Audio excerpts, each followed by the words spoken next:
Chapter 1. The Celestial Abode. In the Cloud Kingdom, amidst the Silver Mountain Range, the biting chill of winter permeated the air, accompanied by the howling northern winds. A figure moved with the swiftness of lightning, dashing through the snow-clad forest. Behind him, two enormous wolves, resembling bulls in size, howled incessantly in relentless pursuit.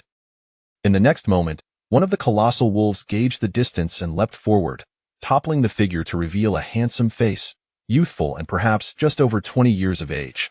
The giant wolf abruptly opened its gaping maw, poised to tear into its prey, only to discover that the delectable morsel had transformed into a mere piece of decayed wood. "Well done, Brother Chongqing." From the towering trees, two figures praised him, wielding their magic from a vantage point above. Fireballs rained down from the heavens, striking the massive wolves. A moment later, three figures encircled the bloodied remains of the two slain wolves. The strikingly handsome youth, Lin Chongqing, gazed at the two men, whose baskets were brimming with spoils. Among the bounty were the blood and bones of the demon wolves, alongside their teeth, claws, and pelts. In contrast, he had only acquired a single wolf claw and several dozen pounds of wolf meat, worth merely a fraction of what they had collected. A weight settled in his heart. "Ah, Brother Lin, it is quite a privilege for us two mid-stage chi refinement cultivators to bring along someone at the third stage like yourself to hunt demon beasts here. One must learn to be content," remarked the tall, lean middle-aged man, Xu Yong, seemingly attuned to Lin Chongqing's sentiments. "Not at all. I am immensely grateful that you and Brother Jean are willing to take me along to hunt the demon beasts. I appreciate it more than I can express," Lin Chongqing quickly interjected, waving his hands in protest. "It is merely regrettable that we cannot take the remaining wolf meat with us." "What is there to lament? We cannot afford storage bags, and if we forcibly bring back the wolf meat, its spiritual energy would dissipate," replied the stout middle-aged man, Jin Zhongbi, in a gruff voice. "It has already been a month since we left Silver Immortal City. We should hurry back." "Indeed, Brother Jean's words ring true," Xu Yong chimed in with a grin. "In this frigid winter, staying in the mountains is cold, hungry, and perilous. It is best we return swiftly." "You must be yearning for your four wives, ha," Jin Zhongbi remarked with an understanding grin. As the three were about to exit the forest and descend the mountain, Lin Chongqing suddenly patted his waist, his expression turning frantic. "Oh no, Brothers Jean and Su, please wait for me a moment. I seem to have left the bag containing my spirit stones back in the forest. It may have slipped my mind while I was luring the two demon wolves and running too swiftly. Alas, how could this happen? Hurry back and return." Jean and Su exchanged glances, their expressions a mix of exasperation and concern. "I will be back shortly," Lin Chongqing called out as he sprinted back into the forest. Once he sensed that the auras of Jean and Su were no longer within reach, a glimmer of joy appeared in his eyes. At the location he had left, the two demon wolf corpses, skinned and stripped of their bones, teeth, and claws, lay in the snow, with several large chunks of meat already severed. "Fortunately, I possess a celestial abode. Harvesting the remaining wolf meat would not be in vain," he thought, placing his hands upon the bodies of the two demon wolves. In the next instant, a miraculous scene unfolded. The enormous wolf corpses vanished in the blink of an eye. Lin Chongqing maintained a calm demeanor, collected the empty bag left behind, and placed the two spirit stones he had in his arms into it, securing it to his waist before hastily exiting the forest. The trio soon departed from the mountain peak, making their way towards the Silver Mountain. After a full 3 days of travel, they returned safely. Silver Mountain, the largest settlement of humanity within the Silver Mountain Range, boasted an impressive city, surrounded by subsidiary peaks and sprawling plains, home to millions of mortals. Upon their return, the three exchanged little conversation and simply went their separate ways. Jean and Su resided within Silver Immortal City, while Lin Chongqing made his home on another peak surrounding Silver Mountain, known as Blackstone Mountain. Blackstone Mountain fell short in comparison to Silver Immortal City, lacking any spiritual veins and possessing only a meager amount of spiritual energy. However, it offered various advantages. Firstly, there was no need to pay spirit stone rent as one would in Silver Immortal City. Secondly, its sparse population allowed Lin Chongqing to conceal his secrets with ease. In a valley of Blackstone Mountain stood a modest courtyard, covering 3 acres, where a few vegetables and fruits were cultivated. This was the place where Lin Chongqing was born and raised. His parents were also cultivators, although it was challenging for cultivators to bear offspring. The chances of their children possessing spiritual roots were relatively high.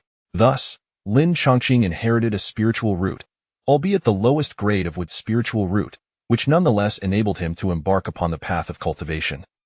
In this world, cultivation existed, and as he understood it, the realms of cultivation were categorized into Qi refinement, foundation establishment, golden core, and nascent soul. However, for mortals to cultivate, they needed spiritual roots. The vast majority possessed roots of all 5 elements, differing only in quality.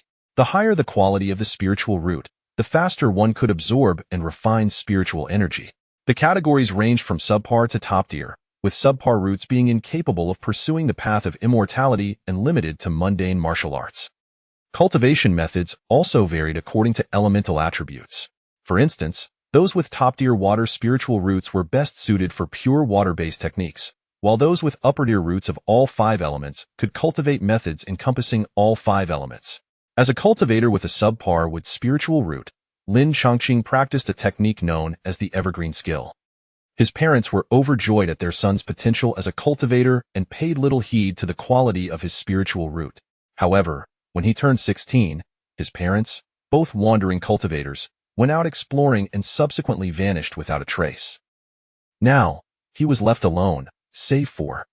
Upon opening the courtyard gate, a jubilant roar filled the air as a snow-white figure suddenly pounced into his embrace, nearly knocking him off his feet. Thick, powerful paws rested upon his chest, and a warm tongue licked him incessantly. Lin Chongqing turned his head to see that the large wooden basin in the courtyard, once filled with meat, was now completely empty, and a look of realization dawned upon him. He smiled, stroking the snow-white figure in his arms gently. "All right, Zhangxue, I know you've been hungry for quite some time. Look, I've brought back 2 demon wolves for you to feast upon." The creature named Zhangxue was, in fact, a white tiger, its eyes glimmering with intelligence. Upon hearing Lin Chongqing's words, it immediately leapt from his embrace, still nuzzling against him in excitement. Lin Chongqing hurriedly secured the courtyard gate and entered his bedroom. With a thought, he vanished from sight. Zhangxue, accustomed to this occurrence, made its way to a sunlit spot, basking in the warmth as it patiently awaited its master. In a mysterious space, Lin Chongqing's figure materialized. He surveyed his surroundings, inhaling the rich spiritual energy that surpassed that of the outside world, and could not help but exclaim, "How fortunate it is that upon awakening my past wisdom in this life, I also acquired this celestial abode." The past wisdom referred to his memories from a previous life. In that life, he had purchased a jade orb from an antique stall, only to be struck by a passing truck during his contemplation. In this life, after many years of confusion during gestation, he awakened to his past memories following the tragic loss of his parents, leading to the transformation of the jade orb into a celestial abode. With a mere thought, he could enter the abode, vanishing from his original location, and when he emerged, he would reappear as if conjured from thin air. At present, the celestial abode spanned roughly 100 acres, with a designated area where spiritual energy converged, akin to a spiritual field, covering approximately 3 acres. He had tilled this land with soil, planting grains, vegetables, fruits, and medicinal herbs. These plants were merely mundane varieties, lacking spiritual energy, as the concentration within the celestial abode was insufficient for cultivating spiritual flora. After years of exploration, Lin Chongqing discovered that over time, the celestial abode would autonomously absorb spiritual energy, enhancing its concentration. Moreover, as his cultivation progressed, both the concentration of spiritual energy and the area of the spiritual field within the abode would expand. He estimated that, with further cultivation, the spiritual energy concentration within the abode would eventually be sufficient for growing spiritual herbs, thus eliminating the need to risk hunting demon beasts. Additionally, at the heart of the celestial abode stood a mirror about the height of a person, through which one could choose to observe the outside world and hear its sounds. The abode could also contain objects, including living beings with no intent to resist. The previously slain demon wolves had also been transported here. Lin Chongqing, well aware that his little tiger was still hungry, promptly began to process the wolf corpses. Chapter 2. The Trials of Cultivation. The celestial abode was a wondrous realm. Here, it could silently absorb the thin spiritual energy from the outside world and store it away. This spiritual energy not only expedited the growth of grains, vegetables, fruits, and medicinal herbs, but also served as a preservation mechanism. If the demon wolf corpses were left outside, they would lose their spiritual energy within 3 days, becoming mere ordinary beast meat. However, within the celestial abode, they had lost less than 10% of their spiritual energy thus far. He retrieved a knife infused with a hint of iron essence and began to dissect the bodies of the 2 demon wolves, removing and cleansing the entrails before chopping the meat into segments. He separated the bones from the flesh, cutting it into varying sizes and placing both in wooden basins. Before long, his figure reappeared in the courtyard, carrying a large wooden basin filled with entrails and meat chunks. Sensing the spiritual energy emanating from the contents, the white tiger Tsangxue drooled in anticipation. "Dinner is served. Tsangxue, take your time." No sooner had Lin Chongqing uttered the words than Tsangxue buried her entire head into the wooden basin, ravenously devouring her meal, producing a series of delightful sounds. Still as spirited as ever, Lin Chongqing observed Kangsu's enthusiastic eating posture, a flicker of reminiscence crossing his gaze, recalling the moment when a lone man encountered a tiger. It was indeed another winter. Since losing his parents, he had lived alone on the Black Stone Mountain. Fortunately, by that time, he had already become a cultivator, strong and vigorous.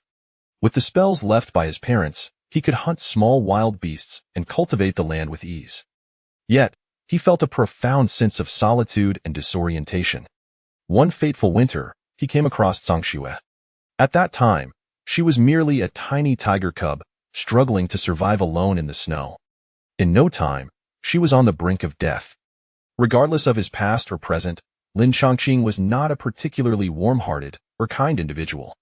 Yet, upon witnessing the little white tiger wandering forlornly through the snow, he felt an immediate kinship. Perhaps it was because they were both lonely souls. Ultimately, he chose to rescue her and embraced Tsangxue as his own. Though Tsangxue was not a magical beast, merely an ordinary white tiger cub, her fervent appetite greatly inspired him, rekindling his will to pursue his path and survive. Over time, their companionship flourished, growing increasingly harmonious. Moreover, as Tsangxue consumed more and more beast meat, her physique surpassed that of an ordinary tiger, and a subtle aura of magic began to emanate from her. Upon realizing this, Lin Chongqing felt greatly encouraged. After each hunt for magical beasts, he would prepare a feast of beast meat for Tsangxue, hoping she would ascend to the realm of magical creatures. This way, he could take her along on his hunts, significantly enhancing their safety. At this moment, watching the vivacious Tsangxue, he smiled and re-entered the celestial abode. Beyond the 100-jang radius of the abode, a shroud of gray mist enveloped the surroundings, the nature of which remained a mystery to him. Lin Chongqing had once tossed stones into the mist, only to hear no sound in return. Thus, he extinguished any thoughts of physically exploring it. On the other hand, the celestial abode possessed remarkable qualities. In the sky, a golden pearl, the size of a grinding disk, rose each day from the eastern edge of the mist, illuminating the abode like the sun, before descending into the western edge, plunging it into darkness. This created a cycle of day and night within the abode. Additionally, the abode had another peculiar trait. As long as the consumption of spiritual energy was not destructive, it would gradually replenish itself after some depletion. This ensured a continuous increase in the concentration of spiritual energy. After years of accumulation, the spiritual energy within the abode had reached a significant density, far superior to the thin aura of the Black Stone Mountain and other regions devoid of spiritual veins. Now, the small courtyard outside served merely as a fod. His true place of cultivation lay within this celestial abode. I have lived here for 2 decades. I yearn to explore the broader world. To achieve this, I require greater cultivation, and this abode is my greatest support, Lin Chongqing sighed. The Qi refining realm consists of 10 levels. The 1st to 3rd levels are the initial stages, allowing the release of spells. The 4th to 6th levels are the intermediate stages, enabling the crafting of magical tools. The 7th to 9th levels are the advanced stages, permitting the projection of one's consciousness, and the 10th level signifies completion. However, his cultivation was insufficient, remaining at the 3rd level of Qi refining, placing him among the lower echelons among the scattered cultivators of Silver Mountain. Jin Zhongbi was at the 5th level, and Xu Yung at the 4th. Both were mid-level cultivators. When hunting magical beasts alongside them, Lin Chongqing could only claim a meager share of the spoils. This time, after slaying 2 wolf beasts, he received merely a wolf claw and some beast meat, with a total value of less than 1/10. The highest value items, the wolf hair and blood suitable for crafting talisman brushes and inks, remained beyond his reach. Among cultivators, there were plenty who resorted to robbery and murder, relying on their higher realms. Thus, it was fortunate that these two were willing to cooperate with him in hunting magical beasts. This goodwill stemmed primarily from Lin Chongqing's practice of the everlasting spring technique, which granted him mastery over a wood element spell known as the substitute technique, allowing him to transform a piece of wood and swap places with it when necessary. It was through this technique that he lured the giant wolf into an encirclement using his lightness technique, then narrowly escaped using the substitute technique at a critical moment. Such actions were perilous and fraught with risk. However, sending Lin Chongqing alone into the mountains to hunt magical beasts without any magical tools would have been far more fatal. If a bandit or a pack of magical beasts set their sights on him, his fate would be sealed. Consequently, Lin Chongqing did not express dissatisfaction with this distribution, playing his role as the supportive third brother admirably. After all, he had the celestial abode, which allowed him to secretly collect the corpses of magical beasts after battles for compensation. Previously, excursions from Silver Mountain for hunting would last only a day or two. Thus, he would wait until the 3 parted ways before returning to transport the beast corpses. This was to avoid revealing the secret of the celestial abode. This time, however, was an exception. Such a thing can only happen once. It cannot be repeated. Lin Chongqing felt that what he had done was somewhat reckless, and he needed to exercise greater caution. He glanced at the remaining wolf meat. With this spiritually infused wolf blood and flesh, a few days of cultivation should suffice to open new meridians. Thus, he prepared a feast of roasted wolf meat for himself, indulging heartily. Sensing the spiritual energy emanating from the wolf meat as it digested within him, he sat down to begin his cultivation. Each level of the qi refining period comprises 12 meridians. To open 12 meridians signifies the first level of qi refining, while 24 meridians indicate the second level. Currently, Lin Chongqing had opened 38 meridians, needing just 10 more to ascend to the intermediate stage of qi refining. 3 days swiftly passed. Within the celestial abode, several basins of wolf beast meat had been consumed. His internal spiritual energy was now abundant, even stronger than before. Lin Chongqing successfully opened the 39th meridian. Closer to the 4th level of qi refining apart from the wolf beast meat, I owe much to the spiritual veins of this celestial abode. Lin Chongqing rejoiced inwardly. However, with both he and Sangxue having depleted their meat supplies, he realized they could not simply indulge in cultivation and remain idle. They needed to commence hunting. Upon seeing Lin Chongqing emerge from the celestial abode, the white-tigered Sangxue immediately began to whimper pathetically, her eyes filled with entreaty. She wished for him to take her along on the hunt to procure some meat. Seeing Kangsu's adorable demeanor, Lin Chongqing chuckled and gently patted her head, saying, "All right, I know you're hungry again. Let's head into the forest for a hunt this time. We'll traverse a few more mountains and stock up on meat." He promptly led Sangxue outside to hunt the ordinary wild beasts inhabiting the nearby mountains. Chapter 3. The Iron-Tongued Giant Lizard Roar. Amidst the mountains, Sangxue darted swiftly at times, while at other moments, it concealed itself behind stones and trees. It leaped and bounded, climbing up colossal trees only to leap down again. Its vitality seemingly amplified by the malevolent aura surrounding it. Lin Chongqing watched with great delight. The man and his tiger soon spotted a herd of ordinary wild deer. Without hesitation, he unleashed his light body technique, circling to the front of the deer herd, startling them into a hasty retreat. Just then, Sangxue pounced from the side, effortlessly sinking its teeth into the throat of a stag. It immediately lunged for a second stag. Faced with Sangxue, which was on the verge of evolving into a true beast, the ordinary wild deer stood no chance. The scene transformed into a one-sided, bloody slaughter. However, not far away, a series of shrill cries echoed. Sensing a formidable threat, Sangxue halted its hunt, crouching low and emitting a low growl towards the source of the sound. Could this noise indicate the presence of a beast? Lin Chongqing pondered, his gaze sharpening with speculation. Within the mountains, myriad beasts roamed. Although many had been hunted by the cultivators of Silver Mountain, it was not uncommon for beasts to migrate to this vicinity for some reason. Such occurrences transpired approximately every few years. As the area surrounding Silver Mountain lacked any permanent beast residents, attracting lower-tier beasts with lesser intelligence, they would eventually be discovered and exterminated due to their predation on humans. Together, Zhangxue and I could handle a low-tier beast. But facing a mid-tier beast poses a significant risk. In this situation, retreating would be the wisest course of action, Lin Chongqing resolved, contemplating a hasty withdrawal. Just then, a figure dashed desperately through the nearby woods, pursued by a massive lizard that writhed and slithered with alarming speed. Damn it! After so much effort to find this purple smoke sandalwood, a treasure beneficial even to foundation-building cultivators, I cannot perish here. A cultivator clutched a precious item against his chest, his face pale and breath uneven. Aha! There's a cultivator right in front of me. I can lead the danger away. A cunning glint sparked in the cultivator's eyes as he prepared to shout. However, Lin Chongqing and Zhangxue, remarkably perceptive, swiftly retreated, increasing the distance between them. No. The cultivator cried out in despair as the pursuing giant lizard unleashed its long, spear-like tongue, akin to a blade delivered by death itself.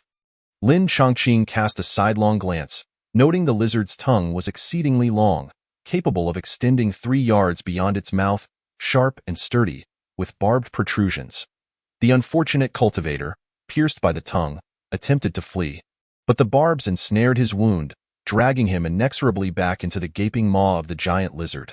Soon, a cacophony of crunching echoed through the air.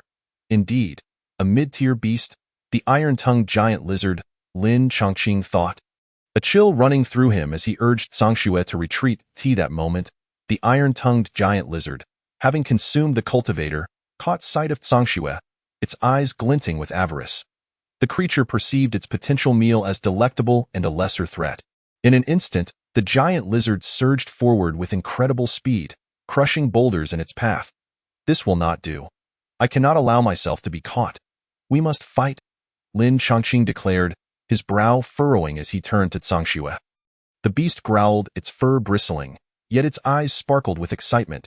As both man and tiger halted their retreat, the iron-tongued giant lizard paused, its crimson eyes swirling with confusion. Why had these two weaklings ceased their flight? With a shrill hiss, the iron-tongued giant lizard emitted a deafening cry, employing it as a hunting tactic to provoke its foes into revealing weaknesses, only to deliver a lethal strike with its spear-like tongue. Lin Chongqing, recognizing the tactic, refrained from attacking, instead calming Zhangxue in perilous moments. Maintaining composure and courage is paramount. He quickly contemplated his options, possessing 3 spells: the substitution technique, light body technique, and wooden thorn technique. The first 2 were self-explanatory. The wooden thorn technique could condense wood attribute spiritual energy into a sharp spike, comparable to steel, capable of piercing through the hide of low-tier beasts. However, against a mid-tier beast, targeting the surface would likely prove futile. He needed to strike vital points: eyes, throat, and even the posterior. Under immense pressure, Lin Chongqing, aware of his responsibility towards himself and Zhangxue, devised a strategy. With a mere glance, Zhangxue comprehended his tactical intent as if by miracle. In the next instant, the iron-tongued giant lizard, having lost its patience, launched an offensive. Hiss! It extended its body, allowing its tongue to be catapulted further. With a piercing screech, the tongue shot forth. Lin Chongqing, having witnessed the lizard's earlier attack on the cultivator, was prepared. As the tongue approached, he swiftly dodged to the left, evading the iron tongue by a mere 3 feet. The tongue embedded itself deeply into the ground. Having evaded the assault, Lin Chongqing quickly retreated into the forest. The iron-tongued giant lizard, interpreting this as an admission of fear, pursued him into the woods. A smile crept onto Lin Chongqing's face. Although the beast was swift, its large size would lead to inevitable collisions with numerous trees. Swiftly depleting its stamina as anticipated, the iron-tongued giant lizard, with its simple mind, perceived Lin Chongqing's continuous flight as a chance to unleash its fury, charging after him with reckless abandon. Countless trees were felled, and stones were crushed underfoot. Meanwhile, Lin Chongqing utilized his light body technique, leading the iron-tongued giant lizard in circles. He continually baited it into striking trees and boulders, hastening its exhaustion. This tactic, while not particularly brilliant, was nonetheless necessary. Though the beast's stamina would wane, Lin Chongqing's own spiritual and physical energy would also suffer greatly. Soon, he found himself panting, his spiritual energy waning. However, he had anticipated this outcome, knowing he was outnumbered 2-1. Using the substitution technique, he tricked the iron-tongued giant lizard, which believed it had cornered its prey, into missing its target, inciting its wrath. In that moment of distraction, Lin Chongqing slipped into a tree hollow, vanishing into his mystical abode, leaving the lizard bereft of its sight. Seizing the opportunity, he absorbed and refined the spiritual energy within his abode, swiftly rejuvenating himself. Meanwhile, before the iron-tongued giant lizard appeared the very creature it coveted, the white tiger. Songxue, Chapter 4. Songshue's transformation. Songsxue was not even a beast in its own right, let alone capable of contending with a mid-tier iron-tongued giant lizard. Yet, under the influence of Lin Chongqing's gaze, it had grasped the strategy. As a white tiger, its speed and agility surpassed that of Lin Chongqing, not to mention the demonstration he had provided earlier. Now, Songxue flawlessly executed the strategy, agilely drawing the lizard's attention. As time passed, both Songxue and the iron-tongued giant lizard began to tire, their movements slowing. At that moment, Lin Chongqing emerged from his mystical abode, fully rejuvenated, swiftly forming hand seals and chanting incantations. A surge of spiritual energy coalesced before him, manifesting as a sharp wooden thorn. Though it appeared merely as a wooden spike, it could penetrate the walls of ordinary stone fortifications. At that juncture, Songxue led the iron-tongued giant lizard into another collision with a massive tree. Splintering wood flying through the air as the lizard closed its eyes. As it reopened them, Lin Chongqing unleashed the sharp wooden thorn, its azure light dazzling and striking the freshly opened eye of the iron-tongued giant lizard. Hiss! The lizard let out a cry of pain as its left eye was pierced, blood gushing forth like a fountain. The injury to such a vital area resulted in a significant loss of blood. The resilient wooden spiritual energy clung stubbornly to the wound, impeding its healing. Initially engulfed in fury, the iron-tongued giant lizard lashed out, rampaging and destroying its surroundings, which only exacerbated its injuries. Soon, the terror of death brought it to a moment of clarity. It recognized Lin Chongqing as its most formidable threat. Its remaining eye glowered with hatred as it curled its body, slowly retreating. Faced with this defensive strategy, Lin Chongqing felt helpless. After all, the creature was a mid-tier beast. And against a mid-phase chi cultivator, his wooden thorn technique would fail to breach its defenses unless it struck a vital point. Wasting spiritual energy would only place him in further danger. Just as the iron-tongued giant lizard appeared poised to escape, Songxue refused to allow it to flee. Roar. It emitted an awe-inspiring and profoundly resonant roar, echoing through the mountains and forests, causing all beasts to retreat in terror. Even the iron-tongued giant lizard, which had been preparing to flee, found itself momentarily frozen, its body twisting in place, torn between the urge to glance back and the fear that the human before it might seize the opportunity to launch a surprise attack. In Lin Chongqing's eyes, he beheld Songxue, the one who had unleashed the astonishing roar, suddenly radiating streams of pure white light from its entire being. Under this luminous glow, even the blanket of snow covering the ground appeared dim. This is Songshue's transformation into a demon. A look of ecstasy filled his eyes. He never anticipated that the iron-tongued giant lizard would serve as a sharpening stone, allowing Songxue, in a state of extreme rage, not only to express its fury but also to transcend the shackles of a mundane beast, ascending to the rank of a low-grade demon beast. I recall that once a beast transcends to a demon, there exists a possibility of awakening innate spells. Lin Chongqing's gaze sparkled with curiosity in what seemed to be a response to his hopes. The newly transformed Songxue locked eyes with him, its gaze brimming with confidence. Suddenly, it sprang into action, vanishing from its spot and in the blink of an eye, darting behind the iron-tongued giant lizard. The pair of tiger fangs burst forth, emanating a sharp aura as they sank deeply into the lizard's back. With a resounding bang, the fangs pierced through the lizard's hardened scales, followed by a tearing sound as the lizard's back was ripped open, flesh and blood spilling forth. Hiss! The iron-tongued giant lizard finally comprehended that the once unremarkable white tiger behind it had transformed into a formidable adversary capable of breaching its mid-tier scales and tearing through its tough hide. Such strength instilled a deep sense of fear within it. Whoosh! Faced with this formidable foe, the iron-tongued giant lizard swiftly turned, unleashing its long, spear-like tongue to attack. However, it was utterly unprepared for the fact that Sangshue had awakened not one, but multiple innate spells. Blades of shimmering white light erupted from Sangshue's mouth, racing forth with astonishing speed, striking the lizard's tongue and inflicting a deep gash that nearly split it in two. Blood gushed forth, and the iron-tongued giant lizard howled in agony, the ominous premonition of death igniting a desperate resolve within it. Yet, as it recklessly charged forward, Sangshue revealed a glint of cunning in its eyes and chose to retreat. At that moment, Lin Chongqing, positioned behind the iron-tongued giant lizard, once again formed hand seals, unleashing a wooden spike technique that struck true at the wound Sangshue had inflicted. Observing the lizard turn to charge at him, Lin Chongqing opted to withdraw once more. In this back-and-forth struggle, the mid-tier demon beast could no longer endure, succumbing to unconsciousness from excessive blood loss. Lin Chongqing, wary that this might be a feigned death to lure him in, decided to drive a wooden spike into one of its eyes, penetrating deep into its brain. Only after witnessing the iron-tongued giant lizard's limbs twitch and finally lie dead did he approach to claim his spoils. Exhaling a deep sigh of relief, he felt a weight lift from his shoulders. As a practitioner of the third level of Qi refinement, Lin Chongqing's spiritual power was limited.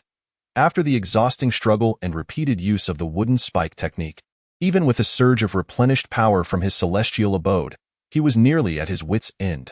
Simultaneously, he turned to applaud Sangshue. His companion of many years had finally ascended to a low-grade demon beast, embarking on the path of cultivation.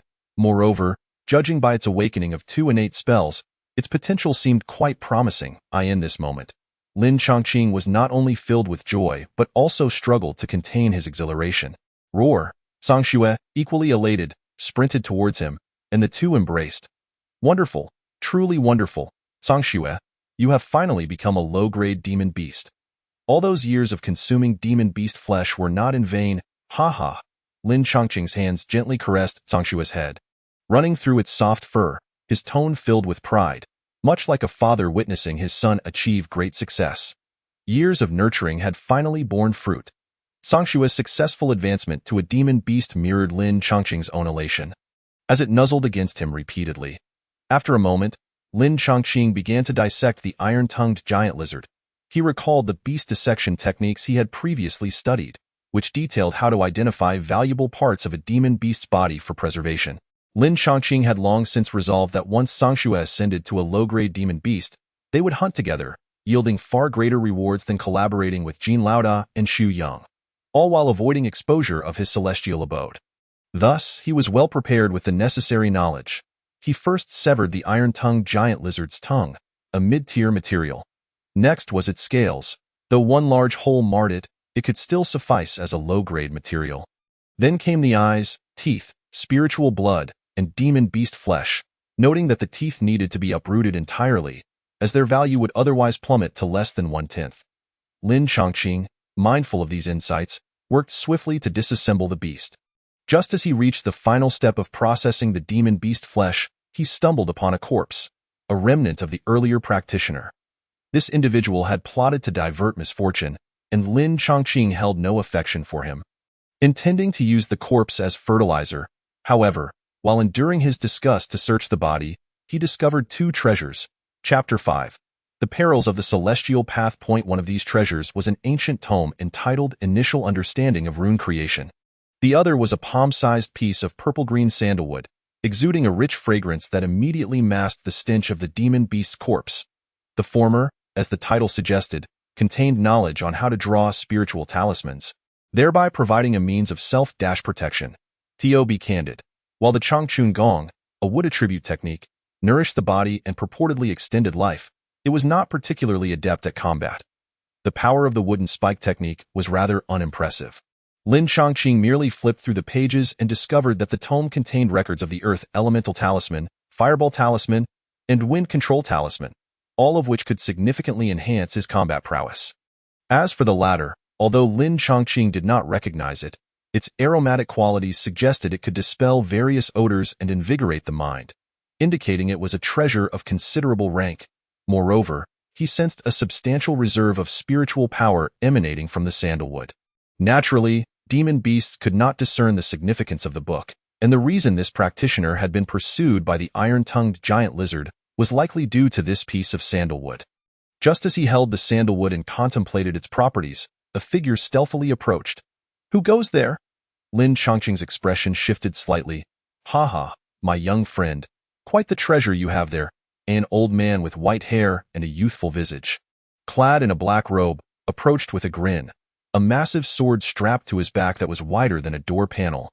Yet he moved with remarkable ease and speed, closing the distance to Lin Chongqing in mere strides.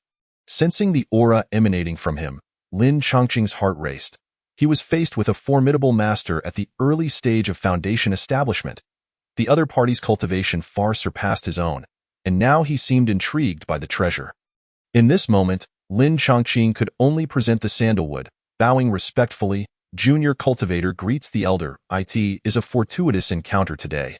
I offer this unexpectedly acquired spiritual object." His voice was filled with reverence. "Hee, you are quite the clever one, young lad." The black-robed elder chuckled, waving his hand dismissively. "This sandalwood you possess is a low-grade second-tier purple smoke sandalwood. Given that it has found its way to you, it seems you are indeed a person of fortune. However, in the hands of a chi refinement early-stage cultivator like yourself, it would be a waste. Better to gift it to this old man." At that very moment, Lin Chongqing sensed a hint of murderous intent. Should he refuse or utter anything about the fickleness of fate, he would likely meet his demise on the spot. He quickly nodded. "This item was never truly mine. It was acquired by chance. Since the elder is interested, I shall gladly present it." "Good." The black-robed elder extended his hand, drawing the purple smoke sandalwood closer, nodding slightly before continuing. "You are quite astute, young one. I shall not take your gift without recompense." As soon as he finished speaking, he tapped his storage bag at his waist, and two beams of spiritual light shot forth, landing before Lin Chongqing, revealing their true forms: a small fish-shaped sword of azure gold and a white jade vial. The former was a low-grade magical artifact, the azure fish sword, while the latter contained 3 low-grade chi-nourishing pills suitable for chi refinement cultivators, gifts of great utility for him. "Thank you, esteemed elder, for your guidance." Lin Chongqing gazed at the two treasures, his chest heaving dramatically as a look of astonished delight washed over his face. With nimble hands, he swiftly tucked the 2 items into his bosom. Expressing his gratitude, the old man in the black robe, satisfied, stroked his beard and sauntered away. After a considerable time had passed, and once the figure had receded into the distance, Lin Chongqing finally dared to take a deep breath. Upon touching his back, he discovered it was already drenched in cold sweat. The cultivation world was perilous. Strength permitted one to act with impunity, to engage in coercive transactions. Refuse could lead to dire consequences, even death. Fortunately, he had the ability to adapt, and his counterpart was not a ruthless individual. Otherwise, he would have had to seek refuge in a celestial abode. Moreover, he was unexpectedly blessed. Although the purple smoke sandalwood was a second-tier spiritual item, its value far surpassed the low-grade magical artifact and the 3 low-grade chi-nourishing pills he possessed. The old man's words held some truth. As a mere initial-stage chi practitioner, attempting to sell such treasures would be akin to a child brandishing gold in a bustling market, only inviting envy and desire. "I must enhance my own strength." Lin Chongqing gritted his teeth, storing the iron-tongued giant lizard, several wild deer he had hunted, and the corpse of the cultivator into his celestial abode before returning to Blackstone Mountain with Zhang Shui. Upon arriving home, he first examined the changes in Zhang Shui's strength. Having battled the iron-tongued giant lizard, Zhang Shui had awakened 2 innate spells, one that imbued her fangs with metallic demonic energy, known as the cracked armor tiger tooth, and another that unleashed a platinum blade of light from her mouth. The cracked armor tiger tooth required close combat and the aid of her fangs to unleash, boasting immense power capable of shredding the scales of mid-tier first-grade demonic beasts. This power was comparable to that of a mid-grade magical artifact. Meanwhile, the platinum blade of light resembled the golden blade technique practiced by gold-attributed cultivators. Yet its attack power, Speed and range were superior, rendering it a formidable enhancement. Well done, you little rascal. I never expected you to surpass me so swiftly after your advancement. Lin Chongqing's tone held a tinge of envy. After all, without magical artifacts or talismans, human cultivators relied primarily on spells for offense. Most loose cultivators toiled relentlessly for cultivation resources, leaving little time to specialize in spells. Consequently, their potency often paled in comparison to the innate spells of demonic beasts, especially given that demonic beasts possessed physical forms far superior to those of human cultivators. Thus, even though Gold Elder had reached the 5th level of Qi refinement and Xu Yong the 4th, they still chose to bring Lin Chongqing along on their hunts, prioritizing stability. For loose cultivators, while risks must be taken, it was essential to seek stability as much as possible. The spirit of seizing enlightenment in the morning and risking death by evening was foreign to them. Survival meant having a future, and survival paved the path to immortality. However, Lin Chongqing felt immense joy at Zhang Xue's newfound strength. On one hand, their bond was exceptionally strong. Her growth signified his own, presenting mutual opportunities. On the other hand, their joint efforts in hunting lower-tier demonic beasts were now more assured. Moreover, he had acquired a talisman book and a low-grade magical artifact.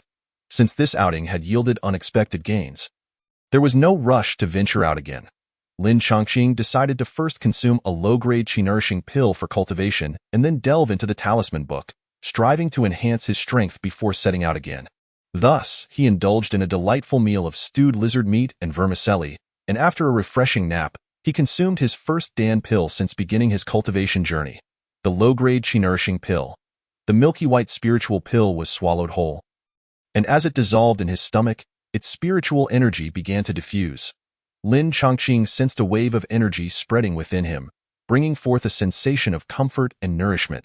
He promptly cleared his mind, seated himself in meditation, and exerted all his efforts to circulate his cultivation technique, the evergreen technique, to refine this medicinal potency. Chapter 6. The initial study of talisman crafting. Lin Chongqing discovered that the release of energy from the low-grade qi-nourishing pill was not particularly swift. However, with each portion that was released, he experienced a wave of soothing and invigorating sensations, prompting him to diligently circulate his technique to absorb and refine it. The low-grade qi-nourishing pill was no larger than a quail's egg, yet it took him a full 6 hours to completely absorb and refine it. Perhaps the refreshing sensation experienced during the dissolution of the spiritual pill is what other cultivators refer to as medicinal potency. The essence within the pills. Lin Chongqing was immensely curious. It was said that this medicinal potency was the essence formed from the amalgamation of various spiritual herbs. He pondered how this pill was concocted. With his celestial abode, if he were to learn the recipes and methods for pill making, he might cultivate herbs and concoct his own pills. This was certainly something he could inquire about when he had the chance. The outcome of refining the pill filled him with delight. He had surprisingly opened 3 meridians in one go, a feat that had previously taken him a year of arduous cultivation. Did this not imply that if he refined the remaining 2 low-grade qi-nourishing pills, he could ascend to the 4th level of qi refinement? Lin Chongqing carefully contemplated his prior sensations and realized that, with the continuous generation of medicinal potency from the pill, the difficulty of opening the meridians was significantly lower than through the slow accumulation of hard work. It seems there is a trick to consuming spiritual pills. One should wait until a meridian is nearly opened before taking the pill, as this greatly increases the chances of success. He had discovered a technique for utilizing spiritual pills, making him value the remaining 2 low-grade qi-nourishing pills even more. Until he acquired the method for pill making, he would use them sparingly. Next, he picked up the talisman book he had previously obtained and began to peruse it. It detailed that talismans were derived from the insights of ancient cultivators who comprehended the principles of the universe. These ancient practitioners could directly inscribe talismans through their intent, wielding immense powers without the need for external tools. However, later generations of cultivators could only utilize these principles by imitating and drawing talismans. There existed a multitude of talisman types, broadly categorized into offensive, defensive, and auxiliary talismans. Furthermore, each tier of talisman corresponded to the cultivator's level of mastery, rather than being classified into inferior, middle, or superior grades. The first tier corresponded to the qi refinement stage, with low grade corresponding to the initial stage, mid grade to the mid stage, and high grade to the late stage. And so forth. To draw a talisman, One needed talisman ink, a talisman brush, and talisman paper. All three were essential, and the absence of any would render the process futile. The difficulty of obtaining low-grade talisman ink was not high. Common ores and the blood of wild beasts could be used to create it, requiring only a small amount of silver.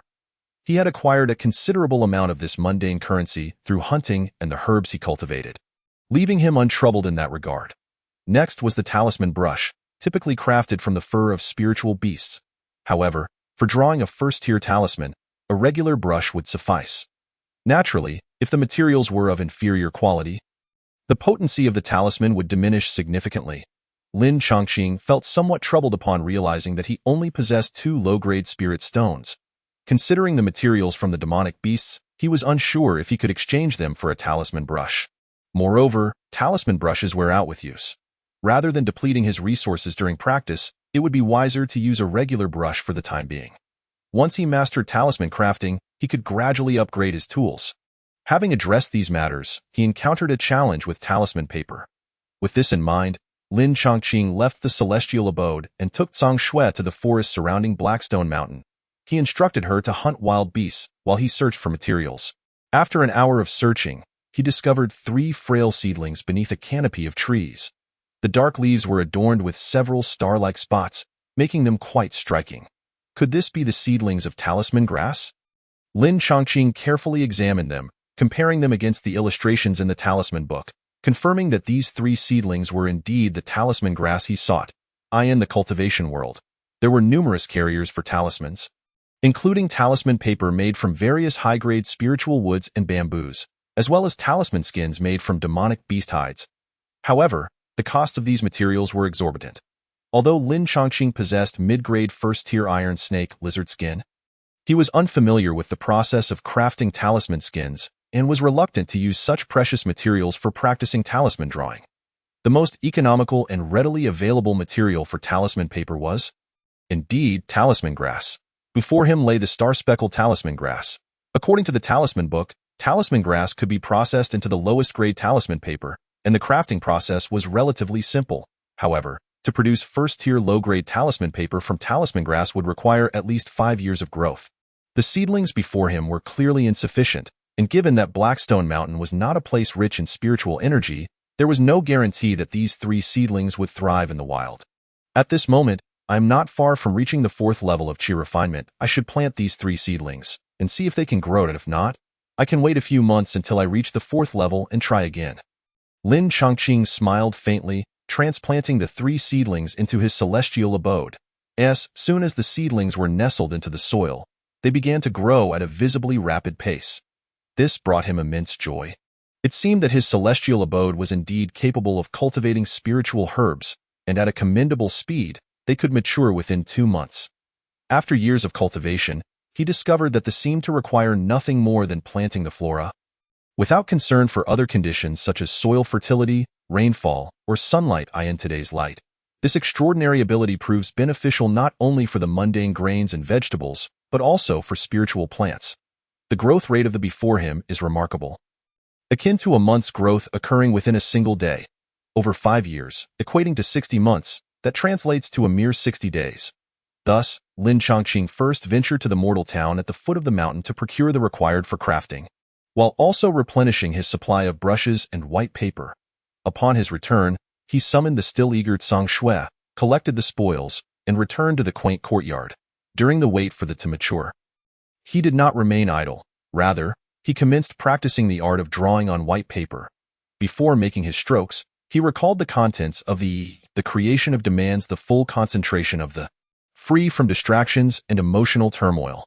The pressure applied during the drawing must fluctuate, sometimes urgent, sometimes gentle, yet always maintaining a steady hand, ensuring the seeps into the in one continuous stroke. A tremor at any critical juncture could lead to failure, rendering all efforts null and void. Within the 3 types of basic exist, and Lin Chongqing selected the solely because it is the only defensive among them. Ensuring his own safety, avoiding injury, disability, or death was paramount before pursuing the path of immortality. Once activated, this could conjure a yellow earth spirit power shield, offering comprehensive protection even against backstabbing. Lacking a mentor, Lin Chongqing relied solely on his own exploration and practice, meticulously replicating the illustrations from the. He devised a schedule for himself. Mornings were reserved for cultivation, as the sun shone brightly, ideal for his practice, while afternoons and evenings were dedicated to the crafting of. Before long, 2 months had elapsed, and Lin Chongqing consumed his second, successfully breaking through 3, drawing him one step closer to the mid-stage of. Meanwhile, the 5-year-old had matured as well. Lin Chongqing, adhering to the craftsmanship outlined in the, transformed the 3 plants into 3 sets of, totaling 36 sheets. Each sheet, approximately the size of a palm, posed a significant challenge to illustrate numerous strokes in one uninterrupted effort within such a confined space. Fortunately, after harvesting these 3 plants, he also obtained plenty of seeds. Planting the seeds, he prepared to commence the formal drawing of Chapter 7. The initial success of creation. Lin Chongqing lifted his wolf hair brush, dipped it into the deep crimson that exuded a metallic scent, and began to draw. However, a series of failures ensued, and he found himself depleting an entire batch of in an instant. Beads of sweat formed on his forehead, and a sense of discouragement washed over him. Yet, remembering the potential rewards of successful creation, along with the relatively low costs incurred thus far, he persevered. Alas, even after exhausting 3 batches of, he had yet to successfully draw a single. With a resigned sigh, he began to understand that not only was his aptitude for immortal cultivation lacking, but his talent for drawing was also dismal. Fortunately, I have to support me. They can be cultivated in abundance, providing an inexhaustible supply of. Though this thought brought some comfort, with his exhausted, Lin Chongqing had no choice but to await the next batch. During this period, he devoted his efforts to practicing and honing his skills. Soon, 2 months passed, and he refined his third. After 4 months of consuming these, Lin Chongqing finally opened up 48, successfully breaking through to the 4th level of. Reaching the 4th level marked his entry into the mid-stage of, allowing him to imprint his onto, thus enabling him to wield them. Elated, he retrieved the for examination. Used by are generally categorized into, and, with whispers of existing beyond the latter. Moreover, are akin to, subdivided into offensive, defensive, and auxiliary categories based on their functions. Some seem to possess multiple capabilities, yet most are exceptional in only one of the 3 categories. The before him, for instance, could be employed to chop wood, mine, defend against attacks, or even shave. However, it was evident that its true purpose lay in its offensive capabilities. ASA, the required ritualistic refinement to unleash its full potential. He had previously learned from Jin Laoda and Xu Yong that could be used for this purpose. With this in mind, Lin Chongqing bit his finger, channeling his to let a drop of fall onto the. This droplet, imbued with his essence and a significant portion of his, caused it to shimmer with newfound brilliance. Akin to a famished individual finally savoring a bun, their eyes sparkling with delight. Simultaneously, he forged an extraordinary connection with the, enabling him to channel to activate the. However, at this stage, the could not yet soar through the air to decapitate foes before returning. As depicted in novels, it could only be wielded in hand as a formidable weapon or thrown like a dart or javelin. Once it struck the ground, it would require either a retrieval spell or his own effort to reclaim it. The extraordinary feats of sword immortals and tales would only be achievable once he reached the late stage of, allowing his consciousness to extend and be imbued into. Despite this, Lin Chongqing cherished this immensely, as it represented his very first instrument of power. Moreover, for an ordinary mid-stage, obtaining such a would require years of relentless striving. The scattered cultivator who acquired the was left without even a single at his disposal. This is akin to having a vehicle in my previous life, he mused, gazing fondly at the while testing its might. After a thorough evaluation, he found himself thoroughly satisfied. This power was nearly double that of the. Furthermore, it boasted impressive speed, with a high probability of striking distant adversaries. Had he possessed the during the confrontation with the, while at the 4th level of, he could have dealt a devastating blow in a single strike. Armed with such a powerful tool, future hunts alongside Song Shui would be far more manageable. He then resumed crafting and drawing. In regards to, he held no inclination to engage in extensive practice. The mastery of not only depends on one's comprehension, but is also closely tied to the practitioners. Much like in sports, even with knowledge of various techniques, a lack of athletic aptitude would yield minimal progress. Lin Chongqing's proficiency in was merely average. It took him 12 days to learn and even then, he could not utilize it in combat immediately. The casting speed of newly learned tends to be slow. And for a life-saving technique like a sluggish execution could mean certain death. Thus, he devoted an entire year to compressing casting times. Considering the time investment in drawing, it was relatively low. Moreover, while could only benefit oneself, mastering opened avenues for sale and the acquisition of, which were invaluable for his understanding of alchemy. Thus, in the relative seclusion of, aside from his daily diligent practice, Lin Chongqing dedicated his remaining time to cultivating and drawing. He also took Zhang Shui along to hunt, simultaneously honing his skills in wielding. As time passed, he accumulated experience in the art of creation. One day, Lin Chongqing sat at his desk, gazing at a glowing with earthy yellow light before him. A smile gracing his face. At long last, he had succeeded. Upon glancing at the talisman quietly resting on the table, its shape identical to that depicted in the talisman scripture, Lin Chongqing could not help but let out a deep sigh. Overwhelmed with joy, lacking a mentor's guidance and relying solely on the scripture for exploration, his journey in talisman crafting had been fraught with difficulties. To create this particular talisman, he had already exhausted hundreds of sheets of talisman paper.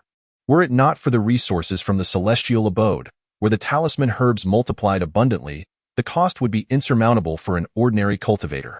Fortunately, he had finally succeeded, and with the newfound experience, Lin Chongqing found that his success rate in talisman making had surged dramatically, as if aided by divine intervention.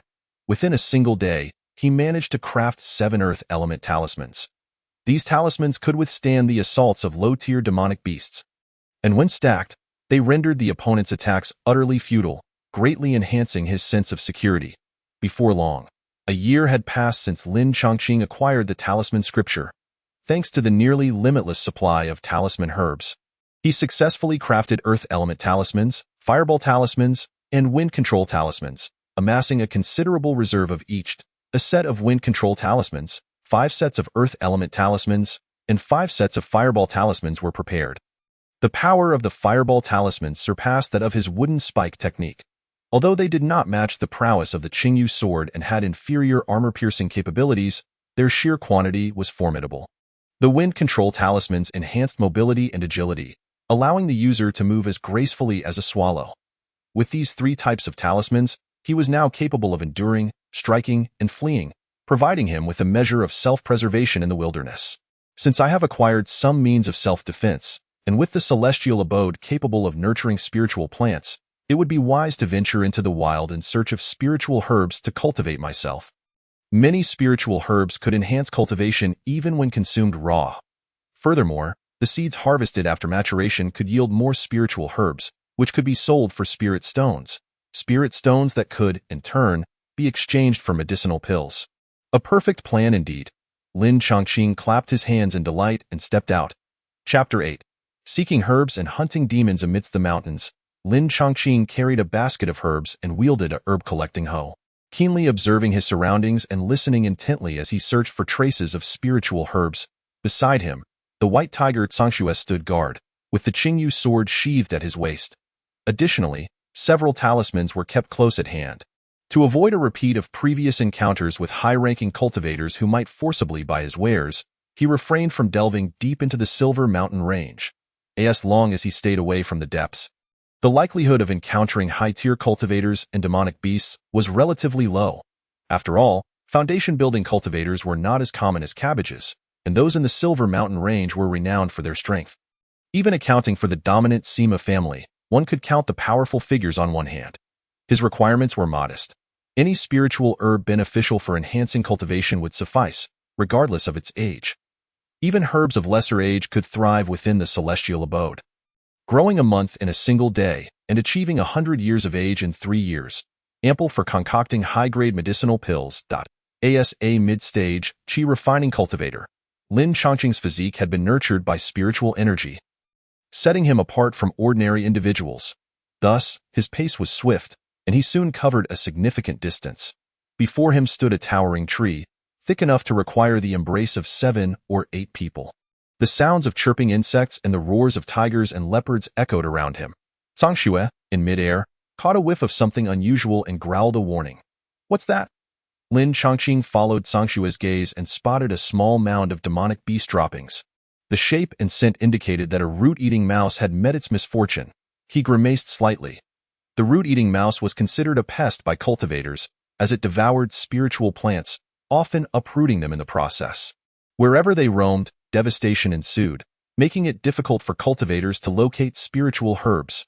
However, the burrows of root-eating mice might still harbor other spiritual herbs, as these creatures were known to hoard supplies. With this thought, Lin Chongqing touched the fireball talisman nestled in his pocket.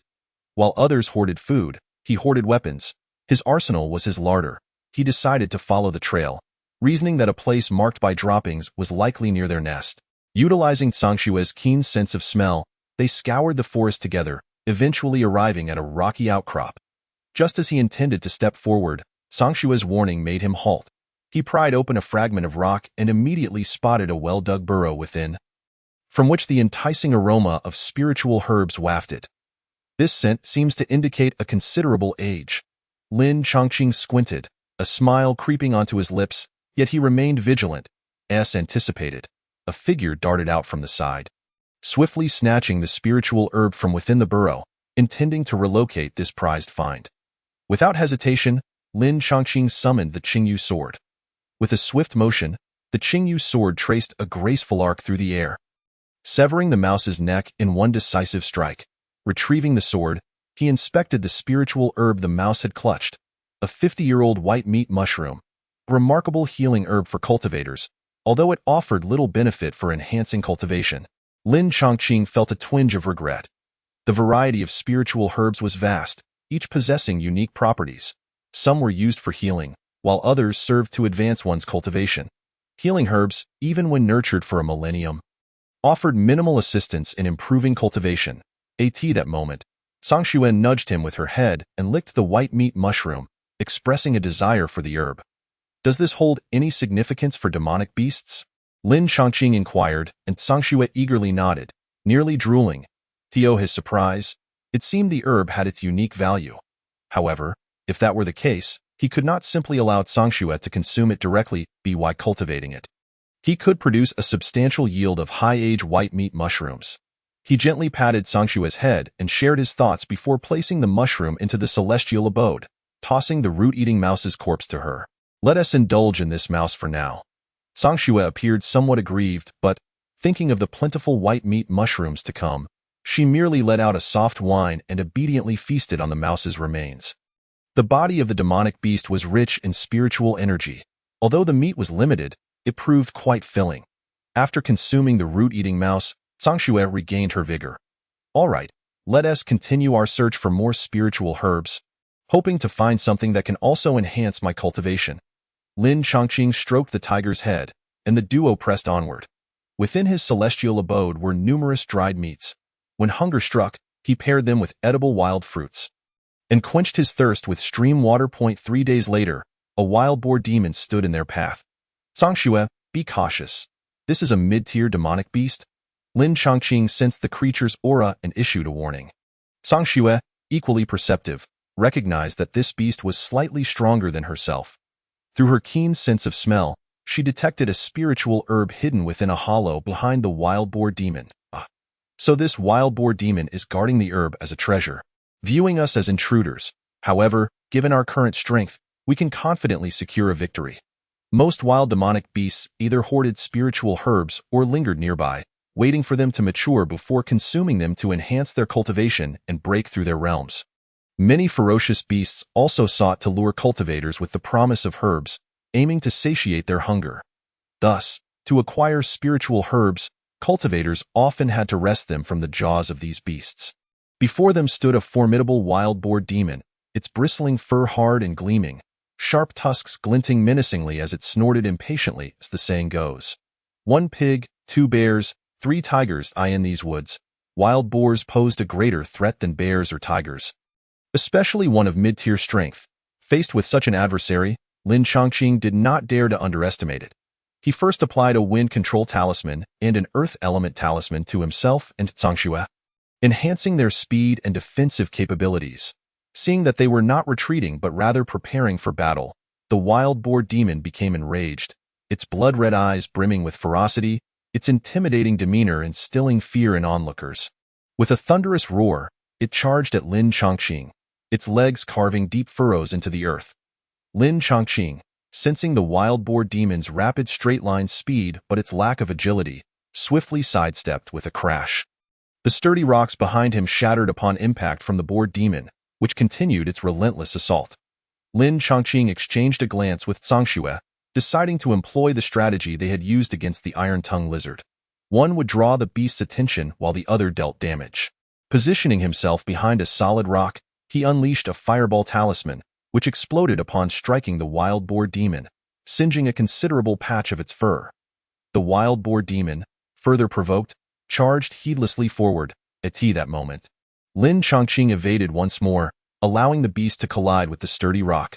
Simultaneously, Zhangxue opened her mouth wide, golden spiritual energy swirling within, coalescing into a sharp, platinum blade of energy aimed at the wild boar demon's vulnerable spot. With a sharp sound, the energy struck true. Accompanied by the harrowing sound of slicing through flesh, the wild boar demon let out a chilling scream. Chapter 9. The Strange Map. The wild boar demon's posterior was brutally attacked, leaving a deep gash from which blood gushed forth, indicating that its intestines had been injured. That moment, the wild boar demon was consumed by both fury and terror. It turned to face the white tiger, Zhangxue, and emitted a series of mournful howls. Suddenly, a flicker of hatred flashed in its eyes as it pivoted to confront Lin Chongqing, its body shrinking in preparation. The hard, dark bristles on its back stood erect. Whoosh, whoosh, whoosh, accompanied by the sound of piercing air, 3 sharp spikes shot forth. Cornered, it aimed to at least take down one opponent, targeting the seemingly weaker Lin Chongqing. However, after launching 3 attacks, the wild boar demon was left drained, its legs trembling. Yet, in the face of this sudden assault, Lin Chongqing remained unfazed. He swiftly reached into his robe to retrieve a handful of earth talismans. Bang, bang, bang, bang. The 3 sharp spikes were astonishingly powerful, breaking through 7 layers of earth talismans. Nevertheless, Lin Chongqing still possessed 8 layers remaining. This exemplified the combat prowess of a wealthy player. Witnessing his effortless defense against its desperate strike, the wild boar demon collapsed in despair. Lin Chongqing showed no mercy, driving his Qingyu sword into the demon's forehead, silencing it instantly. Compared to the root-eating rat, the wild boar demon held significantly greater value, boasting a pair of sharp tusks, thick hide, spiky bristles, and copious flesh and blood. Lin Chongqing hurried forward to collect the spoils. Once he finished dissecting the wild boar demon's corpse, he finally unearthed the spiritual herb hidden in a tree hollow behind it, a 30-year-old essence-infusing grass. His eyes sparkled with excitement. He had finally found a herb capable of enhancing his cultivation. It was rumored that this essence-infusing grass could also be made into a qi-nourishing pill, but regrettably, he lacked the formula. Otherwise, he would have certainly given it a try. Lin Chongqing used a medicinal hoe to uproot the essence-infusing grass and placed it into his, preparing to return home. Having found the suitable herb, there was no need to continue wandering in the mountains. Just then, a figure sprang forth from the thicket. It was a black-clad, middle-aged man with a cultivation level of the 5th stage of qi refinement. A robber? Lin Chongqing thought, noticing the man's blood-soaked appearance and sinister demeanor. Realizing the danger, robbers were notorious for killing and plundering, preying on cultivation resources. These individuals were fierce and brutal, not to be trifled with. Signs of battle. It seems Wang Tianpeng arrived just in time. At that moment, the man, after glancing around and noticing the bloodstains on the ground, turned his gaze to Lin Chongqing and Zhangxue, quickly deducing that the beast was their familiar, and they had worked together to complete a hunt. Spotting the empty tree hollow, he surmised that the spiritual herb had likely been secured by them. However, where had the beast's corpse gone? Had it all been consumed by the demon tiger? He thought little of it, only aware that before him stood a qi refinement practitioner of the 4th stage and a low-grade demon beast. Putting him at an advantage, he immediately declared, "Kid, you've just had a stroke of bad luck. Hand over your treasures, and I might grant you a swift death." And no sooner had he spoken than he wasted no time, forming a hand seal to conjure a fireball the size of a basin, hurling it towards Lin Chongqing with a roar. Simultaneously, Wang Tianpeng unleashed his low-grade magical artifact, the Flying Eagle Sword, executing a lethal sword technique. The sword light shimmered, and 6 streams of sword energy surged towards Lin Chongqing. Lin Chongqing, still somewhat inexperienced, had not anticipated the man's ruthlessness. His earlier words had only served to lull him into a false sense of security. He intended to draw closer and unleash a barrage of fireball talismans to obliterate the man, but it seemed the adversary struck first. Faced with the rapidly approaching sword energy, he had no time to evade and could only draw forth another set of earth talismans to activate. Alongside the previous 8 layers, he now had a protective barrier formed by 20 layers of earth talismans. Clang, clang, clang. The earth talisman's barrier shattered under the assault, leaving only 6 layers intact. Wang Tianpeng laughed heartily. Your defensive talismans are pathetic. Clearly crafted from inferior materials, they can hardly withstand my sword energy. Lin Chongqing's gaze turned frosty as he produced another set of earth talismans. Activating them, all 18 layers of the earth shield emerged. Restoring his sense of security, meanwhile, he continued to rummage through his robe, activating batch after batch of fireball talismans, unleashing a torrent of fireballs towards Wang Tianpeng. The latter was instantly taken aback. What in the world? Who is this person? How can he possess so many fireball talismans? Such a multitude of fireball and earth talismans must be worth dozens of spirit stones, certainly not something a mere rogue could afford.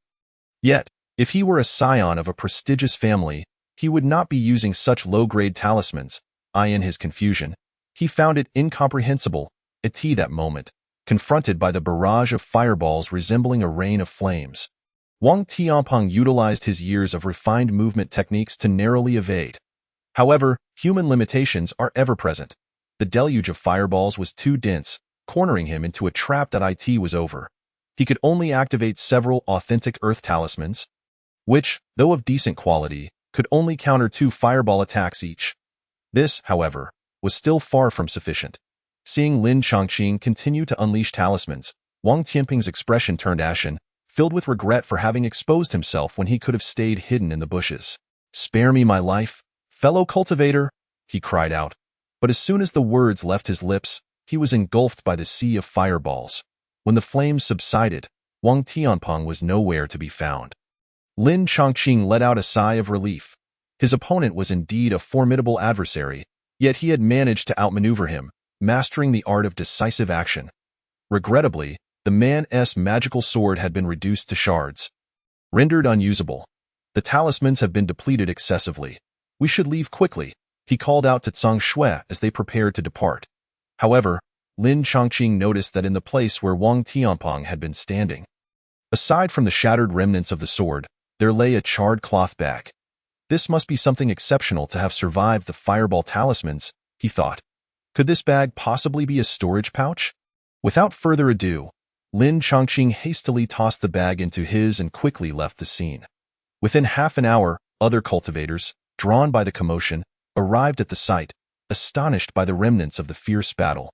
It appeared that a large-scale fire spell had been unleashed. An elder, with a solemn expression, stroked his beard and remarked, "Indeed, a multitude of fireball spells could yield such results." A nearby young girl questioned, "Isn't it possible for a large number of fireball spells to cause this?" The elder replied, "Silly child, who could possibly release so many fireball spells in such a short time? If they were fireball talismans, to possess so many indicates an extravagantly wealthy cultivator. We should leave at once. It could be linked to the Sima family." Upon mentioning the Sima family, the elder's expression changed dramatically as he hurriedly led his granddaughter away. The other cultivators who had arrived shared in their speculations. Days later, Lin Chongqing returned to his modest wooden cottage. Entering his, he first cleared out some unnecessary ordinary herbs and planted the white meat mushroom and essence-infusing grass. He then devoted some time to refining the cloth bag, replacing Wang Tianpeng's spiritual imprint with his own, confirming that it was indeed a storage pouch. "Finally, I have a storage pouch," he exclaimed, overflowing with joy. Despite the considerable expenditure of talismans, he felt it was worth it. Just this storage pouch alone was worth 50 spirit stones. Moreover, what lay within it? Lin Chongqing opened the storage pouch, discovering it was roughly the size of a small box. Containing over 100 low-grade spirit stones, 3 bottles of cheer-replenishing pills, 15 in total, 2 bottles of flesh reconnecting pills for treating external injuries and bone fractures, and 1 bottle of stasis pills for healing internal wounds. Additionally, there were 3 low-grade qi nourishing pills. What is this? Lin Chongqing noticed a small piece of beast hide within Wang Tianping's storage pouch. It appeared to be cut in half, adorned with intricate lines depicting mountains and rivers. The locations illustrated here are quite unfamiliar. They likely lie outside the Silver Mountain range, he mused, shaking his head and casually storing it away. He then picked up the qi nourishing pills, grinning from ear to ear. Chapter 10. Silver Immortal City. Within his, Lin Chongqing gazed upon his trove of spoils, filled with elation. These gains surpassed his existing wealth, primarily due to the fact that Zhang Tianpeng was a robber. This storage pouch, measuring merely a foot square, contained treasures amassed through the blood, sweat, and toil of others. Truly, a belt of gold earned through murder and arson. Lin Chongqing could not help but exclaim that with the presence of Bai Roji, Yunling Chao, and 3 qi nourishing pills, he could cultivate in the immortal manner for an extended period. During this time, he resolved to refrain from wandering. After 3 months of meditation, Lin Chongqing opened his eyes, rose from his seated position, and wore a somewhat solemn expression. His spiritual root aptitude was, indeed, rather ordinary. While it was not abysmally slow, it was not particularly swift either. Upon reaching the 4th level of qi refinement, he could fully absorb a low-grade qi nourishing pill in a month. However, after consuming 3 qi nourishing pills, he had only managed to open 2 meridians. It was estimated that relying solely on his own cultivation would require a year of arduous effort to open just 1 more meridian. To break through and open 9 meridians, thereby advancing to the 5th level of qi refinement, he feared it would take 10 years of relentless toil. Given the formidable difficulty of progressing even to the 4th level, he questioned whether he would ever achieve the completion of qi refinement in this lifetime. Although qi refinement practitioners could live up to 120 years, their vitality began to wane after the age of 60. Under such circumstances, the probability of establishing a foundation dwindled year by year. He practiced Changchun Gong, which was adept in nurturing life, but it could only prolong his longevity by about 5 years. If he could not establish a foundation before turning 65, he might as well consider this lifetime a lost cause. Yunling Chao and Bai Roji required 30 years of growth to yield seeds and could not be consumed yet. Merely meditating and refining qi was inefficient. He could not continue in this manner. Lin Chongqing formed a plan in his mind and approached the 3 acres of spiritual fields beside the immortal manor. Originally, this land was planted with ordinary grains, vegetables, and medicinal herbs.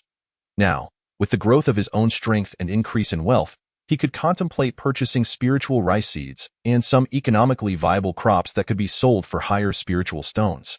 Only then could he exchange for alchemical methods or, at the very least, procure elixirs. He noted that Haishi Mountain was not far from Baiyin Mountain. Within an hour, Lin Chongqing ascended a lush and towering mountain. Reaching a peak that stood 1,000 feet high, the mountainside was dotted with spiritual fields, where spiritual farmers toiled from dawn till dusk, cultivating the land. The farmers primarily grew spiritual rice and also planted some low-tier spiritual herbs. They spent considerable time weeding, dealing with pests, and employing spells for irrigation. Observing their diligent labor, Lin Chongqing felt grateful for the miraculous function of his immortal manor, which required only sowing to thrive without the need for daily management. Otherwise, not only would his cultivation of talismans and alchemy suffer, but even his routine practice would be hindered. Before long, he reached the mountaintop, where an imposing giant city loomed before him, its walls adorned with flags depicting a grand silver mountain. This was the Baiyin Immortal City. It was a second-tier spiritual land, rich in spiritual energy, sufficient for cultivators to reach the foundation establishment stage. As he set foot in the mountain area, the immortal manor eagerly absorbed the spiritual energy from the surroundings to replenish itself. Lin Chongqing could sense that if he settled in the immortal city, he could open a meridian within 4 months. However, this place, along with the entire Baiyin mountain range, was under the influence of the Sima family. A prominent cultivation clan, to enter the city, one had to pay a fee, and the cost of residing was quite substantial. Lin Chongqing arrived at the city gate, bypassing several qi refinement guards, and approached an elder with familiarity. He paid 1 low-grade spiritual stone as the entry fee in exchange for a token. Although this is not your first time entering the city, I must remind you that the token only allows for a 1-day stay unless you rent accommodations. Otherwise, you must depart by nightfall, the elder cautioned. Furthermore, within Baiyin Immortal City, only those at the foundation establishment stage may fly. Chi refinement practitioners must either walk or travel by carriage. Those who violate these rules will be treated as rogue cultivators. And I need not elaborate on the consequences, I understand. Lin Chongqing nodded, accepting the token before entering the Immortal City. Upon passing through the city gates, he was greeted by a breathtaking scene. The streets were straight and spacious, paved with white stone slabs. Shops lined both sides, and pavilions and towers were arranged in an impressive and luxurious manner. The streets bustled with carriages and pedestrians, most of whom were cultivators, with a few mortals among them. These mortals were often relatives of the cultivators, undertaking menial tasks within the city, such as assisting in shops or transporting goods. They clung to the hope of gaining a chance at immortality. Persevering in the Immortal City, moreover, working for cultivators could yield a low-grade spiritual stone, which could be exchanged for hundreds of taels of gold down the mountain, an opportunity unattainable in the mundane world. Lin Chongqing had previously entered the city with Jin Laoda and Xu Yong but had not paid close attention, as he had no money to spend. Now, as he strolled through the city, he discovered that the techniques, spells, elixirs, talismans, and magical artifacts used by cultivators were all available for purchase. Indeed, it is quite convenient. However, the accommodation fees in the Immortal City are exorbitant. The cheapest charges 10 low-grade spiritual stones for a month. Let alone the prospect of opening a cave dwelling. That privilege is reserved for the disciples of the Sima family. Had it not been for an unexpected windfall and his newfound ability to craft talismans, Lin Chongqing would have been unable to afford such expenses. He refrained from seeking out Jin Laoda and Xu Yong, as he intended to forge his own path and did not wish to impose on them. He first visited a shop specializing in purchasing materials from demon beasts, selling the materials he had previously obtained from the iron tongue lizard and the wild boar demon, and received 72 low-grade spiritual stones in return. In truth, those materials were worth at least 100 spiritual stones. However, the Baiyin mountain range was extremely isolated, entirely controlled by the Sima family, who had several foundation establishment experts stationed there. Loose cultivators had no choice but to accept their pricing. Moreover, the roads leading out of the mountain range were perilous, rumored to be inhabited by numerous second-tier great demons, equivalent to foundation establishment beasts. Chi refinement practitioners could not venture out on their own and were thus confined to trading with the Sima family. Lin Chongqing shook his head. The Sima family was powerful, beyond his reach, but to break through to foundation establishment, he would likely need to venture outside. Yet, he knew nothing of the world beyond. Lost in thought, he made his way to a talisman shop. There, he encountered an even more unscrupulous shopkeeper. The quality of these talismans is appalling. The talisman ink is made from the blood of ordinary wild beasts. And I see you are using a mere ordinary brush. TSK, at least the talisman paper is of genuine quality. The shopkeeper, astute and discerning, quickly saw through the facade. How about this? For one talisman, I can barely offer you one low-grade spiritual stone. Faced with the shopkeeper's offer, Lin Chongqing wanted to argue but found himself at a loss for words. He produced 3 sets of talismans. Negotiating, considering the price of the talisman paper, which is 2 low-grade spiritual stones per set, we talisman crafters do not have it easy. For these 3 sets of talismans, 36 pieces, I will let you have them for 40 spiritual stones. The shopkeeper looked at him with disdain and tossed him a plain cloth bag. Lin Chongqing counted the contents, then handed over the 3 sets of talismans in the blink of an eye. He saw the shopkeeper placing those inferior talismans on the shelf, each priced at 2 low-grade spiritual stones. He could hardly contain his frustration. This is sheer monopoly. It's outrageous. Lin Chongqing felt quite displeased but endured it. Under someone else's roof, one must lower their head. Fortunately, he now had a total of 112 low-grade spiritual stones, and with what he already possessed, he had over 240 among Chi refinement mid-stage loose cultivators. He could be considered wealthy. He then proceeded to a pharmacy, inquiring with the proprietor about the availability of alchemical inheritance for sale. Alchemical inheritance encompassed both the techniques of alchemy and the recipes for elixirs. The former was relatively universal, while the latter varied significantly with each type of elixir, necessitating mastery of both the techniques and recipes for successful crafting. Lin Chongqing aspired to become an alchemist not only for the substantial profits from crafting elixirs, but also due to the esteemed status that came with it. As a loose cultivator, he faced dire circumstances within the cultivation world. However, becoming an alchemist would change that. Not only would various factions show him respect, but ordinary people would also think twice before offending an alchemist. Yet, in response to his inquiry, the shopkeeper merely sneered, "None available." The 4 arts of cultivation are exceedingly precious skills, especially alchemical techniques, which can elevate a cultivator's prowess. Any alchemist would treasure their inheritance and would not easily part with it for sale. I do have a basic book on alchemical principles. If you want it, it will cost you 10 low-grade spiritual stones. Lin Chongqing, eager to acquire knowledge, pondered briefly before spending 10 low-grade spiritual stones to purchase the book on basic alchemical principles. Without leaving the shop, he began to peruse it. Soon, he grasped the significance of alchemical inheritance. Within the inheritance, there were not only numerous recipes mastered by the alchemist but also detailed explanations of several classic recipes, akin to a step-by-step tutorial in alchemy. However, such inheritances were akin to a lifeline for alchemists, not easily relinquished. They occasionally appeared in Baiyin Immortal City, but always at astronomical prices, something Lin Chongqing could not afford at present. It seems I must continue to accumulate resources and await the right opportunity. He could not help but feel a tinge of regret. However, within this initial understanding of alchemy, numerous pharmacological principles were documented, including the effects and processing methods of various spiritual herbs. This knowledge would allow alchemists to refine and eliminate any superfluous or harmful elements from the herbs prior to concoction, thereby enhancing their potency. It mentions several methods for processing the nourishing spirit grass, which greatly benefited him. By consuming the processed nourishing spirit grass, the effectiveness would surpass that of before by a notable 30%. He felt that the investment in this book was worthwhile. A slight sense of comfort settled within Lin Chongqing. Nevertheless, to attain a genuine alchemical legacy, participation in the city's exchange conference was imperative, a conference whose commencement and participation details remained elusive to him. In this vast celestial city, Lin Chongqing was but a peripheral figure. Just as he contemplated inquiring with the shopkeeper, he noticed the latter's impatient expression and thus smiled, "Shopkeeper, please bring me another bottle of inferior qi-nourishing elixir." The shopkeeper's demeanor softened slightly, instructing an assistant to retrieve a white porcelain vial, stating, 30 spirit stones for a bottle, which contains 3 inferior qi-nourishing elixirs. Upon handing over the spirit stones, Lin Chongqing learned the method to participate in the trading event. Approximately 10 months hence, a trading fair would be held at the city's by Bailu, and as long as one possessed 300 spirit stones in cash and a residential identity, participation would be granted. 10 months, 300 spirit stones, and a residential identity.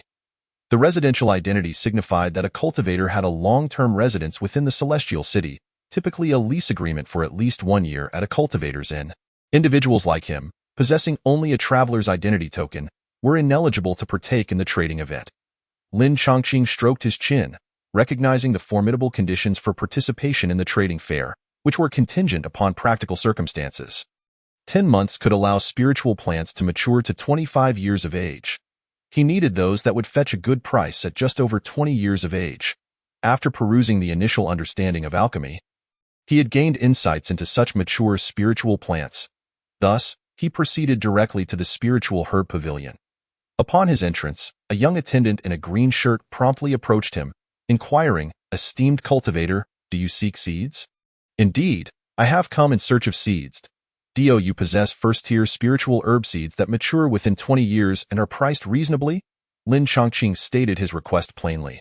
His celestial estate contained 3 acres of land, 1 acre occupied by talismanic grass, while the nourishing spirit grass and white meat fungus took up negligible space, thus could be disregarded.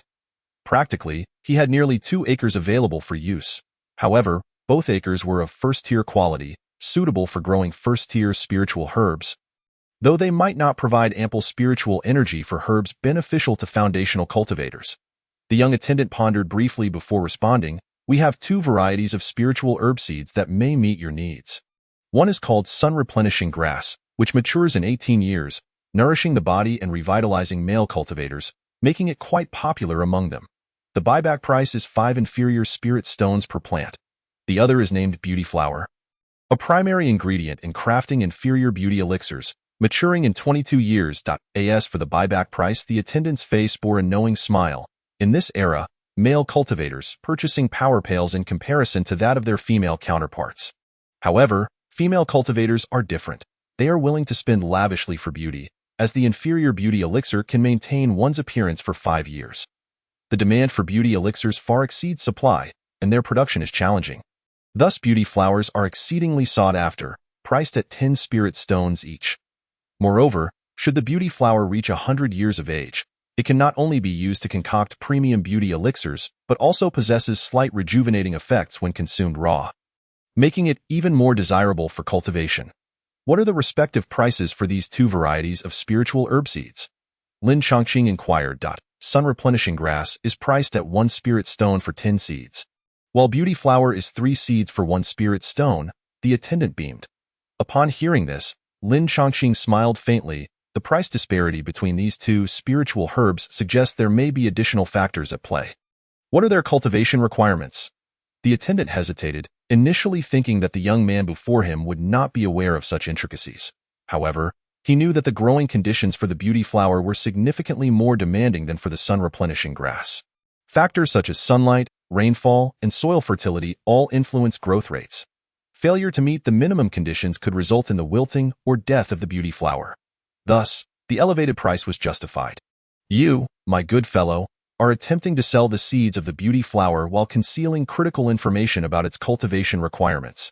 This is indeed untrustworthy. I must speak with your shopkeeper, Lin Chongqing asserted. Having gleaned sufficient knowledge from the initial understanding of alchemy to discern the growing needs of the beauty flower, he immediately adopted a stern expression, exuding the unique spiritual pressure of a cultivator. The young attendant, drenched in sweat, quickly waved his hands. Esteemed cultivator, let us discuss this amicably. He leaned closer to inform Lin Chongqing that, due to the difficulty in cultivating beauty flowers, they had been unsold for quite some time and the shop had initiated a significant promotion. For just 1 spirit stone, you can acquire 15 seeds, even cheaper than the sun-replenishing grass. Lin Chongqing retorted with a cold snort. It seems you are not sufficiently honest. Let me speak with the shopkeeper for a moment. No, please. The attendant's legs quivered. A mere mortal. Deceiving a cultivator could lead to a death sentence. He hurriedly exclaimed. This is the true price for the beauty flower seeds. I previously relied on a few persuasive words to sell them, earning a fair number of spirit stones, but now I offer everything to you, esteemed cultivator, hoping you will keep this a secret. Lin Chongqing inspected the pouch he received, discovering 30 spirit stones within. Such deceptive tactics will eventually lead you to meet a discerning individual who will expose your ruse. Very well, I shall spare your life this time. Convert 20 of these spirit stones into beauty flower seeds and 10 into sun-replenishing grass seeds. And throw in a packet of spiritual rice seeds. Yes, thank you, esteemed cultivator. Your kindness is greatly appreciated. The attendant expressed endless gratitude, relieved to have escaped this predicament, his back already soaked with cold sweat. As Lin Chongqing exited the spiritual herb pavilion, he gazed at the several seed pouches in his hands, a smile gracing his lips. He now possessed seeds for 1 acre of land. To prevent competition among spiritual plants for spiritual energy and nutrients. There would be spacing between them. An acre could accommodate 400 spiritual plants. This saved him 30 inferior spirit stones, while cultivating 300 beauty flowers and 100 sun-replenishing grasses could yield 3,500 spirit stones, thus making him extraordinarily wealthy. This was merely his initial capital.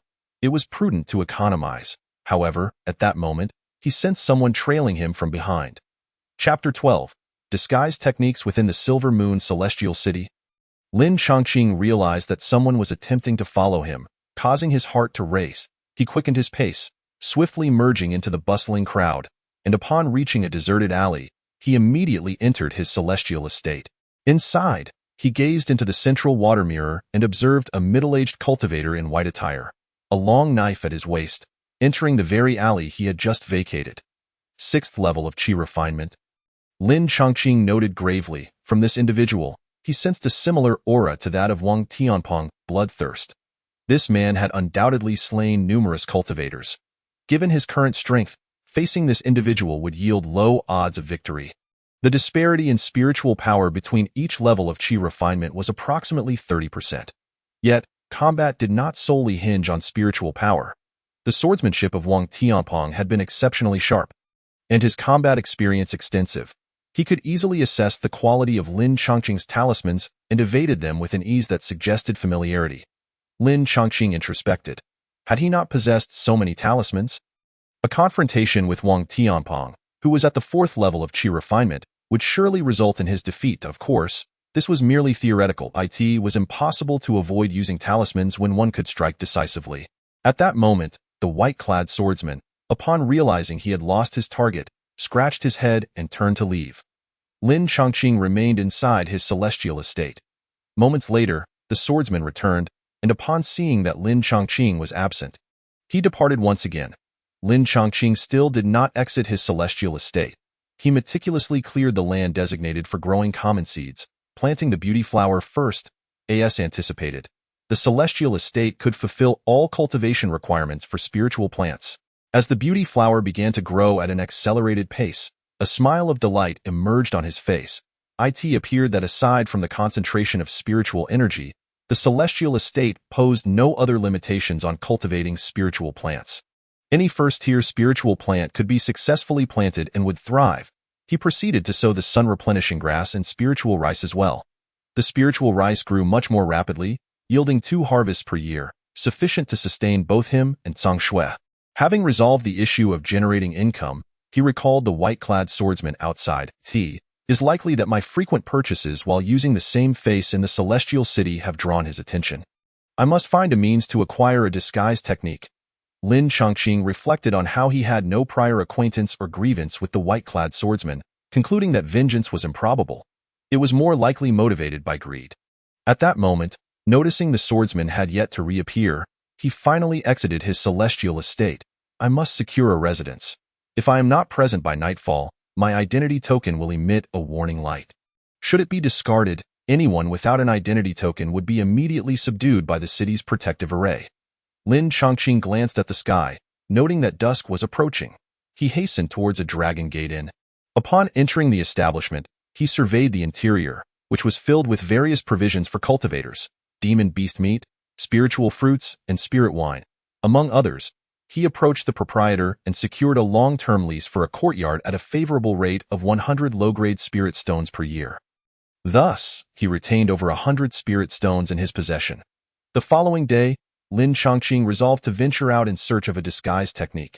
After all, once he cultivated the rejuvenating young supplement herb and the beautifying flower for sale, he could fetch as much as 3,500 spirit stones for a single visage. At that point, the number of individuals tracking him would only increase, potentially leading them directly to his abode. Particularly given his striking appearance, drawing attention was a liability.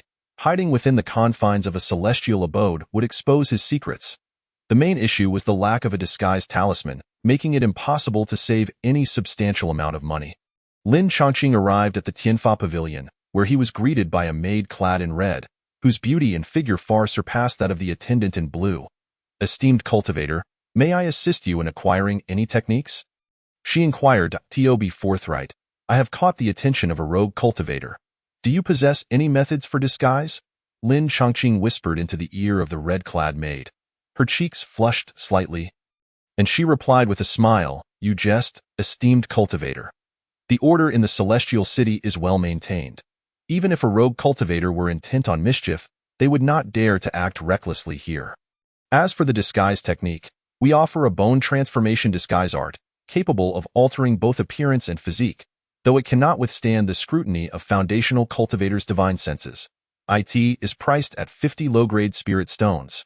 After a moment's contemplation, Lin Chongqing replied, "Might I examine this technique before making my purchase?" "Certainly, please see if it meets your needs." The maid turned and retrieved a tome adorned with golden threads. Presenting it with both hands, Lin Chongqing accepted it and promptly began to peruse its contents. The initial pages contained a sealing spell, accessible for free, while the subsequent sections required payment to unlock. Through the first few pages, he gleaned that this technique primarily manipulated spiritual energy to alter one's appearance and physique. Noticing Lin Chongqing's silence, the red-clad maid assumed he disapproved and hastily interjected. "In our silver celestial city, And indeed, throughout the entire Silver Mountain range, foundational cultivators are a rare sight. It is highly unlikely you would encounter one. This bone transformation disguise art is quite sufficient. Lin Chongqing inwardly rolled his eyes at her statement. Who says it's impossible to encounter one? He had just met one, however. Should he truly encounter a foundational cultivator, his disguise would be of little use and he would be easily subdued. At present, aside from his celestial abode, he had little of value to entice others. As long as he kept his celestial abode concealed, he would be relatively safe. The bone transformation disguise art was primarily intended to fend off those of the chi refinement stage who might covet his wealth. Could you perhaps lower the price a bit? If it were cheaper, I would purchase it immediately. Lin Chongqing regarded the red clad maid with a gentle smile. 50 low-grade spirit stones represented half of his current wealth, which he deemed rather steep. The maid's blush deepened, yet she resolutely shook her head. I'm afraid our establishment does not engage in haggling.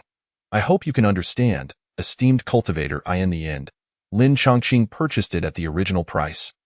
Recognizing the critical importance of the disguise technique, the expenditure of such a large sum of spirit stones pained him considerably. Furthermore, acquiring techniques at Tianfa Pavilion necessitated signing a contract prohibiting any private resale.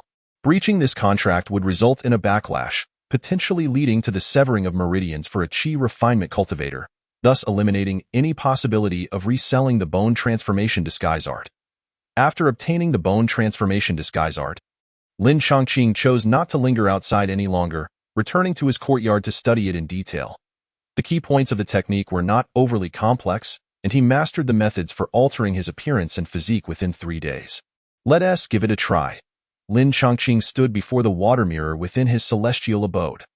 The bronze mirror reflected his handsome and refined visage. In the next moment, as he activated the bone transformation disguise art and channeled spiritual energy, his appearance underwent a transformation. First, he took on the visage of Jin Laoda, then Xu Yong, and finally Wang Tianpeng, successfully replicating the features of all 3 individuals. Ultimately, Lin Chongqing combined the distinctive traits of their appearances, reshaping his features into over a dozen different faces, some with flat noses, others possessing double chins. By applying herbal juices that darkened his skin, he achieved an unremarkable and modest complexion, markedly different from his usual fair appearance. He then experimented with altering his physique, transitioning from short and stout to tall and slender with ease. With these transformations, he felt sufficiently prepared. Lin Chongqing gazed at the nondescript visage reflected in the water mirror. A satisfied smile gracing his lips. Chapter 13. The enormous bird egg with the disguise technique in hand, Lin Chongqing felt a surge of security and decided to explore Silver Celestial City. After all, the cultivation of spiritual plants did not require his direct involvement. Unlike the spiritual farmers at the foot of the mountain, who toiled to till the soil, weed, exterminate pests, summon rain, and employ various spells through numerous arduous processes to reap their harvests, he merely needed to plant within the confines of his celestial abode and await its natural growth. At this moment, Lin Chongqing arrived at the city center, where a vast plaza sprawled before him. This area served as the marketplace of Silver Celestial City, with at least 1,000 stalls set up each day.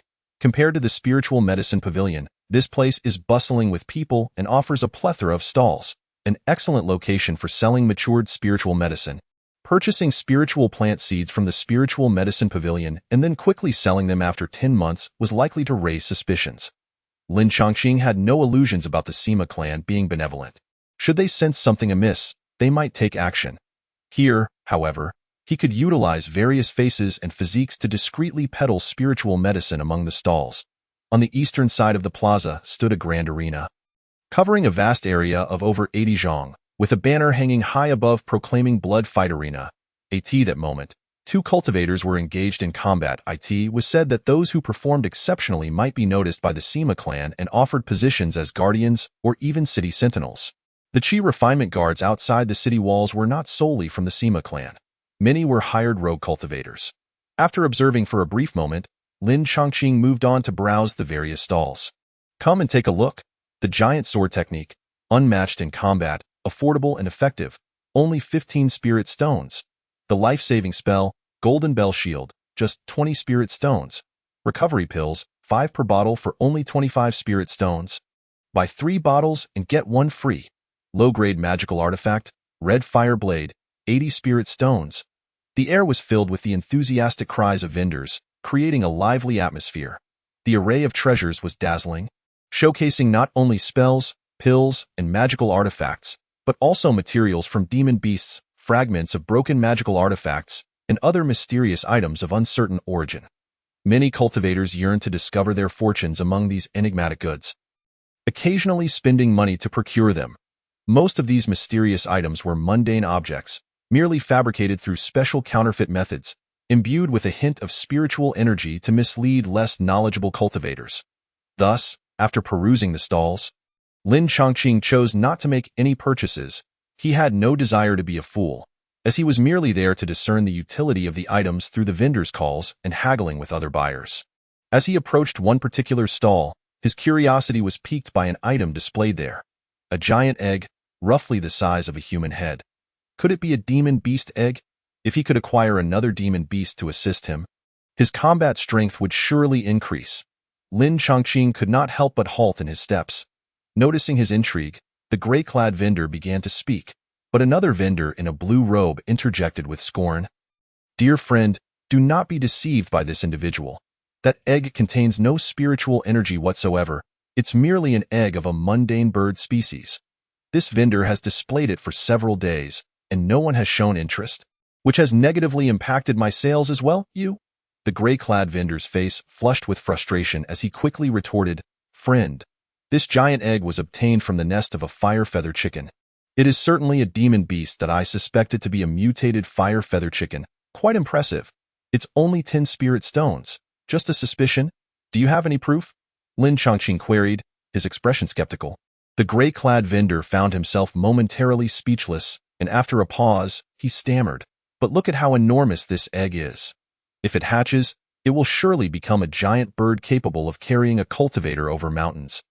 Saving much effort, the blue-robed vendor scoffed in response. A mundane bird species? Once airborne, it would become a living target for flying demon beasts. Should it fall, Weiqi refinement cultivators would be severely injured if not killed. How could you be so unscrupulous as to put this friend in danger? I would never. The gray-clad vendor's face turned crimson as he waved his hands defensively. Hearing this, Lin Chongqing shook his head in disappointment and turned to leave. The exchange between the two vendors had attracted the attention of other cultivators, who regarded the gray-clad vendor as nothing more than an inept swindler. Seeing that he could not sell anything, the gray-clad vendor cast a resentful glare at the blue-robed vendor before packing up and departing. However, as he strolled down a narrow path, Lin Chongqing appeared behind him. "Friend, please hold on." The vendor clad in gray suddenly turned around, his expression wary, and said, "Esteemed friend, I harbor no ill intentions. When trade fails, courtesy remains, especially in the illustrious Silver Immortal City. I hope you will think twice before taking action." Lin Chongqing smiled and replied, "There is no need for alarm, my friend. I bear no hostility. I merely seek to clarify a few doubts with you." "Ah, I see. Please, speak your mind," the gray-clad vendor said with a slight bow. Lin Chongqing nodded and continued. "Regarding the giant bird you mentioned earlier, if it were to fly at low altitudes, there would indeed be no concern for falling injuries. However, should this egg hatch into a giant bird, how might a cultivator control and command it? If the giant bird were to mature and take flight, would that not render the effort futile?" The gray vendor momentarily appeared taken aback before responding, "That is not a difficult matter. Should you truly wish to purchase this egg and add 30 spirit stones, I can provide you with a technique for beast taming. This technique, passed down from my father, is not subject to the selling restrictions of the Heavenly Law Pavilion. While it is not an advanced method, it will suffice for you to control a low-grade first-tier beast." He then elaborated on the characteristics of the beast taming technique, describing it as a variant of the blood sacrifice method for refining artifacts. For beasts that have yet to be born and possess little intelligence, one can forge a contract using blood.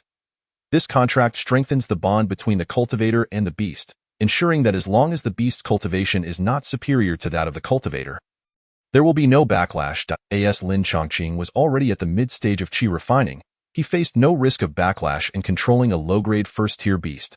"May I first observe a portion of it?" he inquired. "That is not permissible, I hope you understand. I lack the ability to seal books as the Heavenly Law Pavilion does." The gray vendor quickly added, However, I can enter into a contract with you. If what I claim is false, let my spiritual energy backfire, my meridian shatter, and my cultivation be lost, leading to a wretched demise.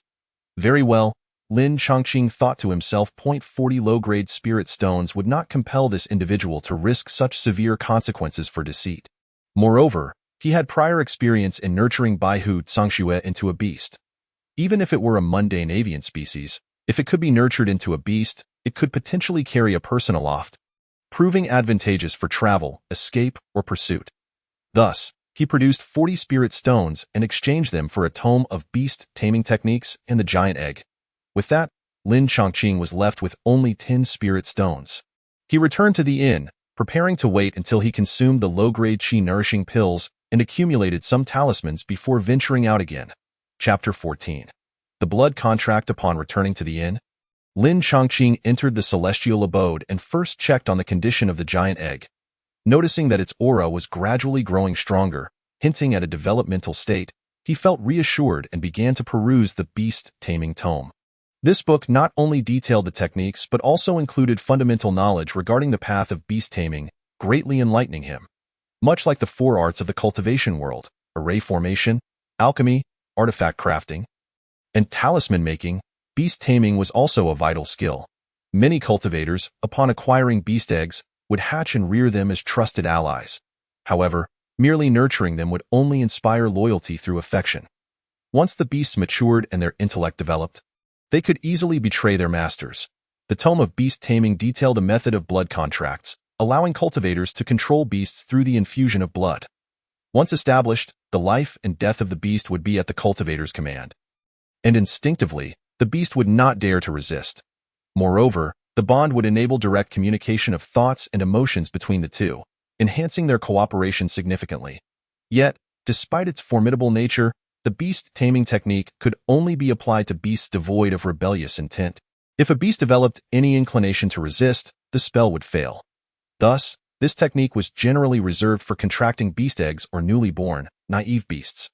For fully grown beasts, contracts often ended in failure unless an exceptionally close relationship existed. Could I use this to form a contract with Tsangxue? Lin Chongqing pondered, deciding to give it a try. He summoned Tsangxue, who was presently engaged in a playful tussle with her own tail. Upon hearing Lin Chongqing's call, she dashed over and sat obediently, her eyes wide and unblinking, sensing the seriousness in his tone. Tsangxue, remain still and do not resist. No matter what I do, Lin Chongqing gently instructed. Stroking her tiger head softly, seeing Tsangxue nod, he produced a small knife, drew it across his fingertip, and summoned forth a glimmering drop of azure-hued blood, which he placed upon her forehead. Swiftly, Lin Chongqing used his blood as ink to inscribe an intricate symbol on Tsangxue's brow, simultaneously reciting the corresponding incantation in varying tones. His hands moved swiftly, forming peculiar seals. After a quarter of an hour, he pressed his palms together, pointing his fingertips at the symbol on Tsangxue's forehead. A beam of crimson light shot forth, sinking into Tsangxue's being.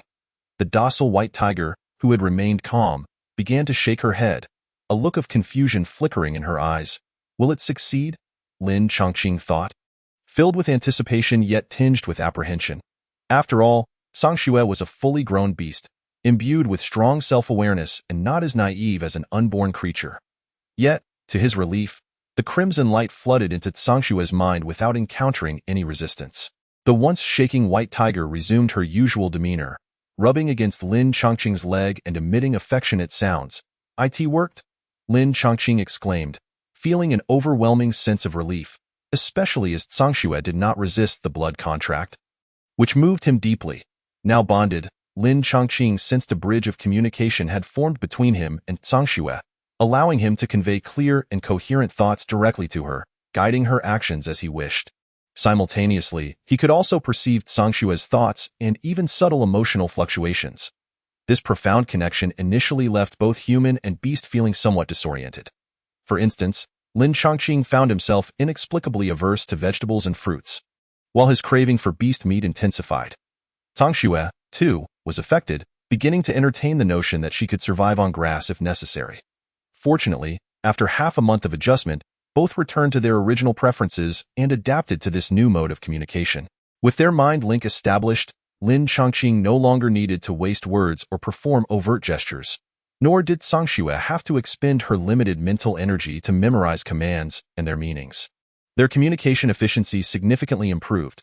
Moreover, deer meat, lamb, pork, meat, meat, meat.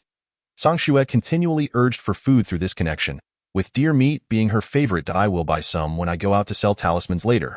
Lin Chongqing chuckled. Stroking her head point 10 days later, he attempted the blood contract with the giant egg, and this time it went even more smoothly, as a faint thought soon emanated from within the egg. Both of my beast companions have been successfully contracted.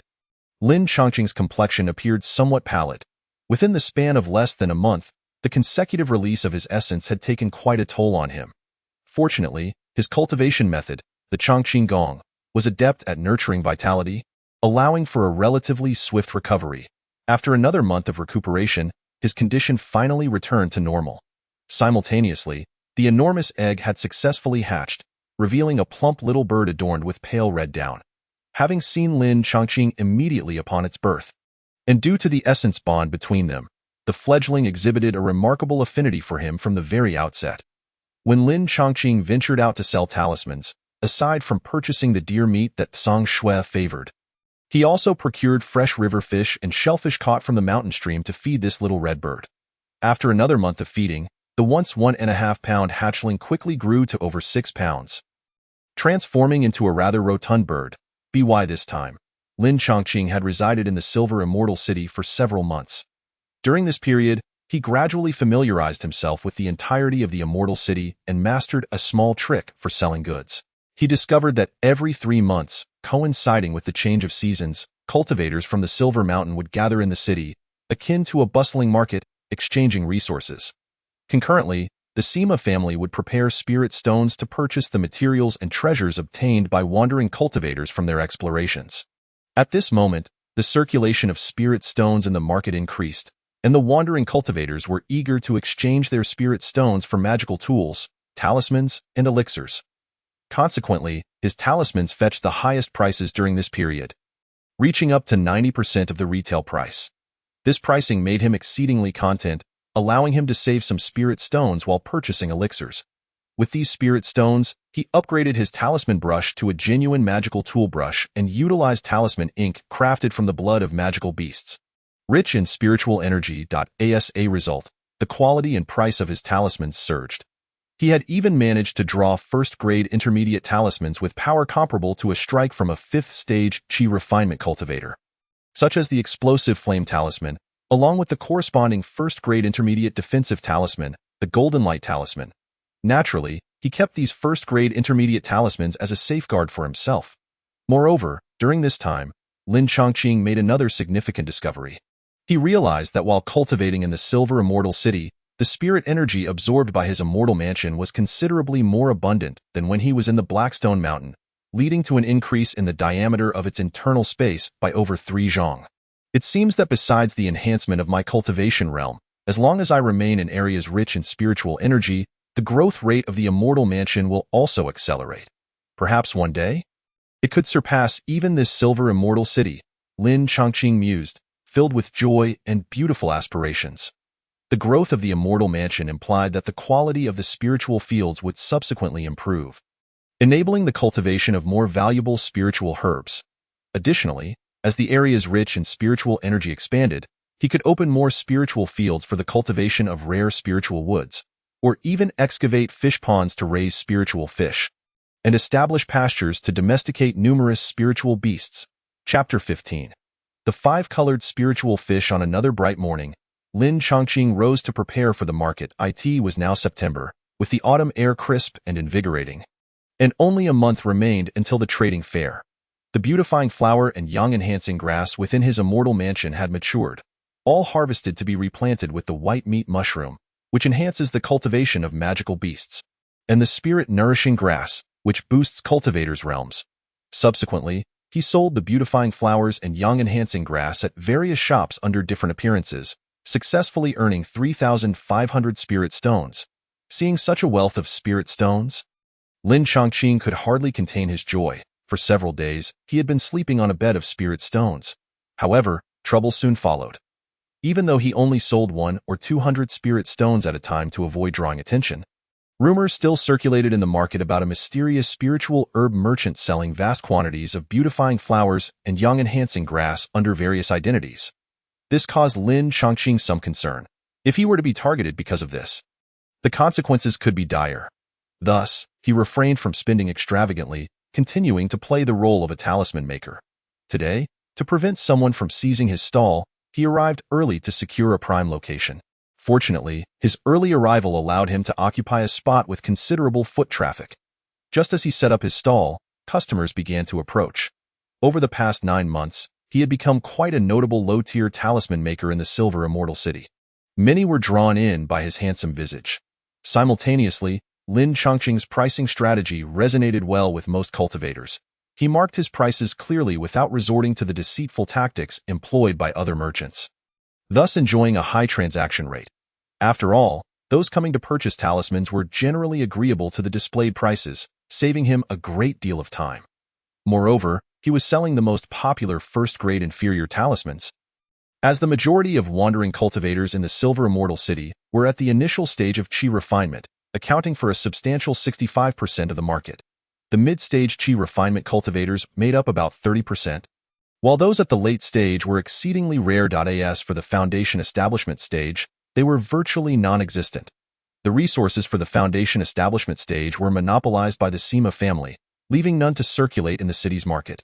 It was a rare occurrence for Lin Chongqing to encounter a foundation establishment cultivator. By the time the sun reached its zenith, he had successfully sold all but 3 talismans. Noticing a decrease in foot traffic, he was preparing to close up and return to the inn when a new figure appeared at his stall. It was a gaunt old man with deeply sunken eyes, exuding an air of vitality depletion. The old man picked up a soil element talisman, scrutinizing it closely before inquiring, "These talismans are of commendable quality. One can tell that fellow cultivator possesses profound skills. I am in urgent need of talismans. I wonder if you have more to offer beyond these?" Lin Chongqing sensed an undeniable aura of malevolence emanating from the old man, causing him to feel apprehensive. Could this individual also be a bandit, coveting the wealth I've amassed from selling talismans? He pondered. He replied, "This stall has everything I possess, but I am acquainted with several other talisman makers. If you require more, I can certainly procure them for you. Though I must include a fee for my efforts." At that moment, still within the confines of the Immortal City, Lin Chongqing felt no fear of sudden violence from the old man. The Sima family had the means to ensure the city's continued operation and could handle banditry effectively. Moreover, tucked against his chest were 3 golden light talismans. Once activated, they would conjure a protective barrier capable of withstanding a full-force strike from a 5th-stage qi refinement cultivator. Furthermore, should he leave the city, he could easily alter his appearance and physique, alleviating any fears he had. He simply wished to maintain a modicum of low profile, ensuring the old man remained unaware that all the talismans were crafted by his own hand. Upon hearing that Lin Chongqing had more talismans, the old man's eyes sparkled with eagerness, as if he had clutched onto a lifeline. His voice trembled with excitement. "Fellow cultivator, you truly have more talismans." "Of course, as long as you possess spirit stones, there will be talismans," Lin Chongqing replied, not inquiring about the old man's intentions for the talismans. After all, considering the possibility of deceit was unnecessary and could lead to resentment. In the afternoon, at a quarter past the hour of Shun, they agreed to meet again at the same location. After providing the old man with the time and place, Lin Chongqing turned and departed, slipping into a narrow alleyway. Upon returning to the inn, the innkeeper's wife greeted him warmly. "Lin the talisman maker, you're back today. We have prepared a pot of 5-colored spiritual fish soup. Would you care for a bowl?" 5-colored spiritual fish? Lin Chongqing's eyes brightened. He recalled that this was a first-grade spiritual fish found in the waters surrounding the Silver Mountain. Known for its delicious flesh. It was said that consuming it in a spiritual dish could enhance one's cultivation. In the past, a bowl sold for 3 spirit stones and remained in high demand. It seemed that the Dragon Gaiden had made a few extra dishes today, allowing for some leftovers. "Please bring me 3 bowls," he requested, producing 9 inferior spirit stones, which could purchase an inferior nourishing qi pill. However, now that he had the means, he was willing to indulge. Aside from diligent cultivation, one must also relish the pleasures of life. The innkeeper's wife beamed with delight. replying, Lin the talisman maker. This fish soup is brewed with various spiritual herbs, making it even more exquisite than consuming it alone. It is certainly worth every spirit stone. Returning to his courtyard room, it was not long before the inn's attendant brought in 3 bowls of vibrantly colored 5-colored spiritual fish soup. After dismissing the attendant, he entered his immortal mansion. Inside, he found Zhang Shui lounging on the ground, playfully rolling about with the now plump little bird, which had grown red feathers. The two appeared harmoniously at ease. Under Lin Chongqing's daily generous feeding, the little bird had grown rapidly, now weighing 9 pounds, and its wings had developed just enough for it to manage a clumsy flight. Due to their shared bond, Lin Chongqing could effortlessly command the plump bird to perform actions such as gliding, running, or tumbling. Observing the bird's crimson wings and feathers, he decided to name it Chi. At this moment, the scent of the fish soup wafted through the air, prompting both the tiger and the bird to dart over. Chirping excitedly, a wave of desire to partake in the soup surged within Lin Chongqing's heart. All right, come and eat, he said, stroking the heads of his 2 demon pets before placing down 2 bowls of fish soup. Watching as they joyfully devoured their meal, he himself carried a bowl back to his room, savoring each delightful sip. Delicious. As the delicate and succulent fish meat graced his palate, Lin Chongqing couldn't help but exclaim in admiration. The addition of the mystical herbs within did not overshadow the fish's natural flavor. Rather, it enhanced its exquisite taste, revealing a certain finesse in the culinary arts, mastering the myriad crafts of immortality. The art of the kitchen is indeed a profound discipline, he mused, savoring the delectable fish soup as he brought it to his lips. After consuming an entire bowl, a warm sensation enveloped his body, leaving him utterly at ease.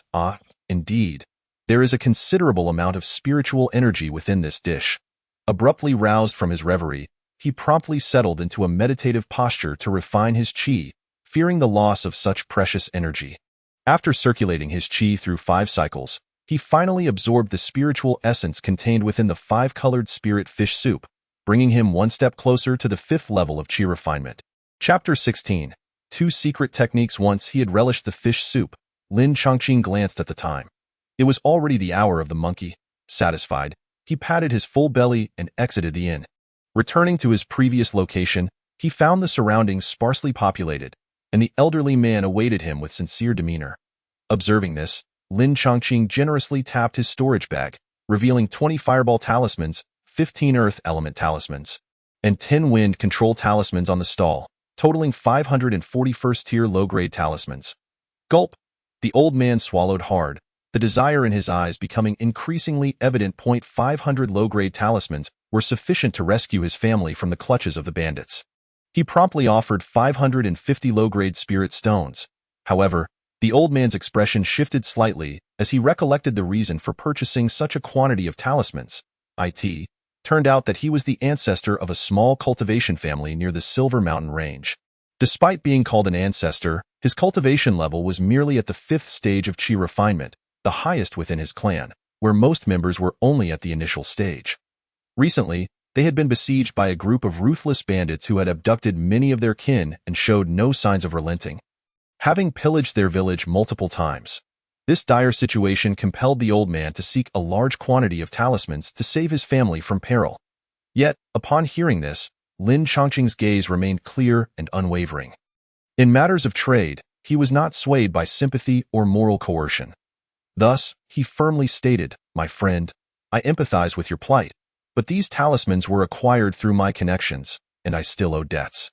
If you cannot provide the spirit stones, I will have no choice but to return the talismans." "Of course, I understand," the old man replied, nodding hastily, his expression shifting as he finally gritted his teeth and produced a rectangular jade tablet. "This is a jade slip," he explained. It contains more information than ordinary texts and can even store images. Within it are recorded 2 secret techniques passed down from my ancestors, far surpassing ordinary spells in potency, with various wondrous effects. The first is the Spring Restoration Technique, capable of instantaneously healing injuries and restoring vitality. The second is the Spirit Recovery Technique, allowing for a rapid replenishment of spiritual energy. The Jade Slip includes visual instructions for practicing these techniques, enabling you to master them more quickly and effectively. "I intend to exchange this for your talismans." Upon hearing this, Lin Chongqing felt a stirring in his heart. The reason he had refrained from learning new spells was that truly powerful ones were not available in the markets, and those ordinary spells were hardly superior to talismans. Rather than waste time on spell cultivation, it would be more beneficial to enhance his talisman-making skills or meditate to improve his fundamental cultivation. However, secret techniques were different. Not only were they more powerful than average spells, but these two techniques offered the potential for rapid recovery of injuries and spiritual energy. Once mastered, he would essentially become a perpetual motion machine during the chi refinement stage, and the spring restoration technique could even be employed to heal his demonic pets. Thus, the prospect of acquiring these techniques was indeed worth pursuing. Nonetheless, Lin Chongqing produced a contract and stated, "If the content you provided is true, we can proceed with the transaction. If it is false, not only will you meet your demise, but I will also investigate your family under the guise of a talisman master and seek retribution." He did not dismiss the possibility that the old man might be contemplating a deceitful end, leaving the talismans for his descendants. The old man smiled confidently. "Although I am eager to save lives, I am certainly no deceitful scoundrel." He readily signed the contract, successfully obtaining the over 500 talismans. Despite being first-tier low-grade talismans, their sheer number would allow a chi refinement practitioner to navigate through challenges, provided they did not encounter Foundation establishment cultivators. Upon returning to his room, Lin Chongqing immediately began studying the jade slip containing the secret techniques. Both techniques were of the wood attribute, which was another reason for his willingness to make the exchange. The spring restoration technique and the spirit recovery technique each had 3 levels. The first level of the spring restoration technique, when paired with white meat mushroom, could enable a demonic pet to recover swiftly from injuries. This allowed Lin Chongqing to send Song Shui into battle with confidence, knowing that as long as she was not swiftly defeated, her injuries could be promptly healed. The spirit recovery technique, on the other hand, would allow practitioners to accelerate the absorption and refinement of spiritual energy within mere moments, vastly outperforming ordinary recovery spells available in the market. Lin Chongqing estimated that once he practiced the spirit recovery technique to the first level, he would be able to continuously utilize first-tier low-grade talismans. This transaction proved to be quite advantageous, a strategic system centered on demonic pets for support, with talismans as the primary offensive means, had taken shape today. Lin Chongqing's lips curled into a contented smile as he began his cultivation of the 2 secret techniques. Casting spells posed considerable challenges, requiring fluid hand gestures and incantations to activate the spells. Consequently, many cultivators opted for more straightforward magical tools, combining them with various melee combat techniques. Often, if a spellcasting practitioner was unprotected, they would be unable to unleash a single spell before falling victim to an attack. However, if the spring restoration technique and the spirit recovery technique could be cultivated to the second level, these cumbersome steps could be eliminated. This was the true strength of secret techniques. Yet, mastering these techniques was no simple feat. A month passed, and Lin Chongqing had yet to make any headway. He realized that merely reaching the first level of the 2 secret techniques would take much longer than a year. He couldn't help but scratch his head. For now, I should prepare for the upcoming exchange meeting. Cultivation is of the essence. If I can obtain alchemical inheritance, I could greatly accelerate my progress in refining elixirs. In the evening, at the East City Rue E Pavilion, an exchange meeting was about to commence. Lin Chongqing arrived at the entrance of the pavilion, retrieved a bag of spirit stones and his residence token, and, after verifying his identity, entered with confidence. He traversed a quaint courtyard adorned with pavilions and gazebos, stepping into a hall festooned with classical decorations and swirling spiritual mist. In the center of the hall stood a large round table surrounded by 24 chairs, half of which were already occupied by attendees. Upon entering, Lin Chongqing noticed that the individuals present were unfamiliar to him, so he casually chose a seat. This exchange meeting served 2 purposes: to share cultivation insights among scattered practitioners and to facilitate the exchange of resources and information. Having always cultivated in solitude, Lin Chongqing had not gained much knowledge about cultivation, even during his hunting ventures alongside Jin Laoda and Xu Yong. Thus, he was keenly interested in participating. The first speaker was a middle-aged man exuding an air of menace, who primarily shared his experiences in battling demonic beasts, detailing various cunning tactics. Many in the audience broke out in a sweat, yet Lin Chongqing remained composed, nodding occasionally. The next speaker, an elderly scholar, focused on the refinement of spiritual energy. offering insights on enhancing its purity for better performance during breakthroughs and combat. Lin Chongqing found this particularly beneficial. Following this, attendees shared their experiences regarding geography, solidifying cultivation, spell refinement, and tempering one's mindset, and half an hour slipped by unnoticed. It was Lin Chongqing's turn to share his insights on cultivation. He surveyed the gathered crowd, noting that most had a cultivation level superior to his, primarily at the 6th level of qi refinement, or at least above the 5th. Only those who were seasoned mid-stage qi refinement practitioners could qualify for the exchange meeting. At that moment, if he merely spoke about his cultivation experiences, it would certainly feel like a display of naivety. Chapter 17. 3 Types of Spirit Herbs. Meanwhile, as the crowd turned their attention to Lin Chongqing, they noted his mere 4th level of qi refinement, prompting a wave of disdainful glances from some. Having only recently advanced to mid-stage qi refinement, he was either a wealthy young master or a reckless upstart who had struck it rich overnight. If he fell into the latter category, subtle shifts in the gazes of others began to emerge. In that instant, Lin Chongqing had a flash of inspiration and decided to share his experiences in the realm of talisman crafting. He elaborated on the 3 foundational elements of talisman making: talisman ink, talisman brushes, and talisman paper, detailing the production process and providing valuable insights. Initially, the audience wore expressions of skepticism, doubting Lin Chongqing's proficiency in talisman crafting. However, as he continued his discourse, their demeanor shifted, their postures becoming more attentive. Particularly when discussing the practical application techniques of talismans, Lin Chongqing had utilized more talismans than most present, and his insights proved to be immensely beneficial to those around him, earning their admiration. Who would have thought that this young friend is actually a first-tier talisman master? Truly remarkable. At that moment, a commotion arose behind Lin Chongqing. He turned his head to see a tall, slender elder clad in a dark robe, his long white beard and brows creating an air of wisdom. Following him was a stout middle-aged man. Theo put it mildly, "Senior, you flatter me," Lin Chongqing replied humbly. Recognizing that the elder had reached the 7th level of qi refinement, making him the only late-stage practitioner present. The elder smiled slightly, but said nothing further, taking a seat at the main table. It was the stout middle-aged man, upon seeing Lin Chongqing, who exclaimed in surprise, "Brother Lin, I didn't expect to find you here. You've actually broken through to the mid-stage of qi refinement and managed to attend this exchange meeting. You must be quite fortunate." This man was Jin Laoda, who had previously partnered with him in hunting demon beasts. Lin Chongqing was also somewhat astonished, realizing that Jin Laoda had unexpectedly advanced to the 6th level of qi refinement during their time apart. "Oh, no, Jin Laoda, you are the impressive one, having reached the 6th level.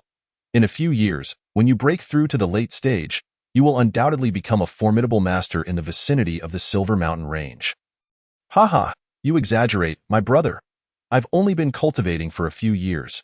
There's no way I could advance so swiftly to the late stage," Jin Laoda chuckled, his face displaying a sense of pride. Lin Chongqing then casually mentioned the foundation-building elder who had provided him with pills.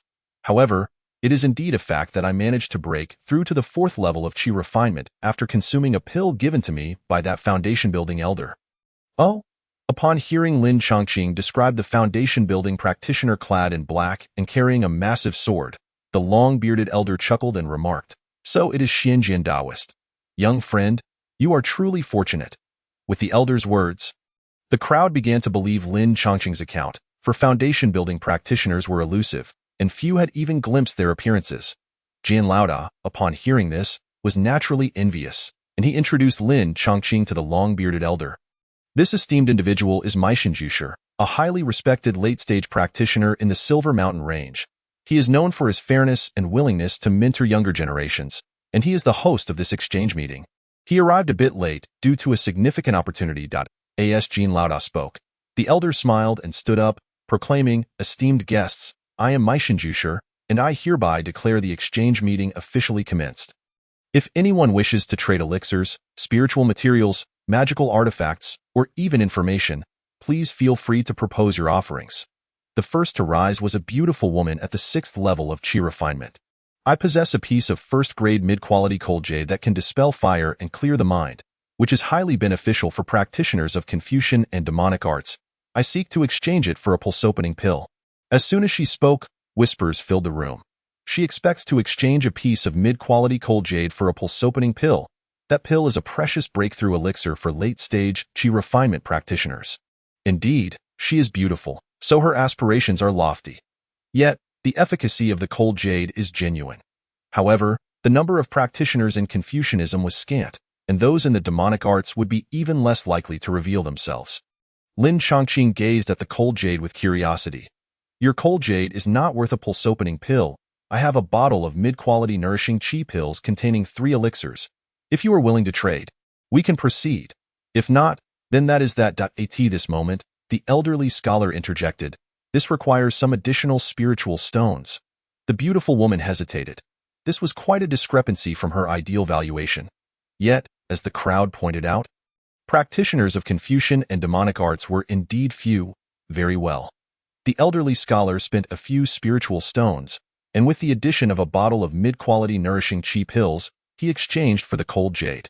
The atmosphere grew increasingly lively as practitioners brought forth their treasures, attempting to barter for desired items. Esteemed guests, I possess a piece of first-grade mid-quality metal spiritual material, excellent for crafting mid-quality magical artifacts. And I seek to exchange it for a fire attribute spiritual item, fire snake gall. I have a mid-quality defensive magical artifact, the turtle shell shield, seeking a mid-quality nourishing chi pill in return. I have some spiritual fruit seeds and hope to exchange them for spiritual stones or spiritual herbs. Lin Chongqing observed that among the practitioners present, the elderly scholar, the beautiful woman, and a fierce-looking middle-aged man were all at the 6th level of chi refinement. All aiming to acquire pulse-opening pills. It was a chubby practitioner's announcement of his treasure that piqued Lin Chongqing's interest. Spiritual fruit seeds.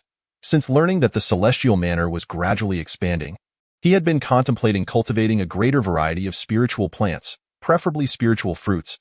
In the realm of cultivation, spiritual fruits could yield effects akin to the 5-colored spirit fish, assisting in cultivation. The lengthy growth period of spiritual fruits was not a significant concern. Given the presence of the celestial manor, he inquired about the types of spiritual plant seeds available. There are 3 types of spiritual fruits.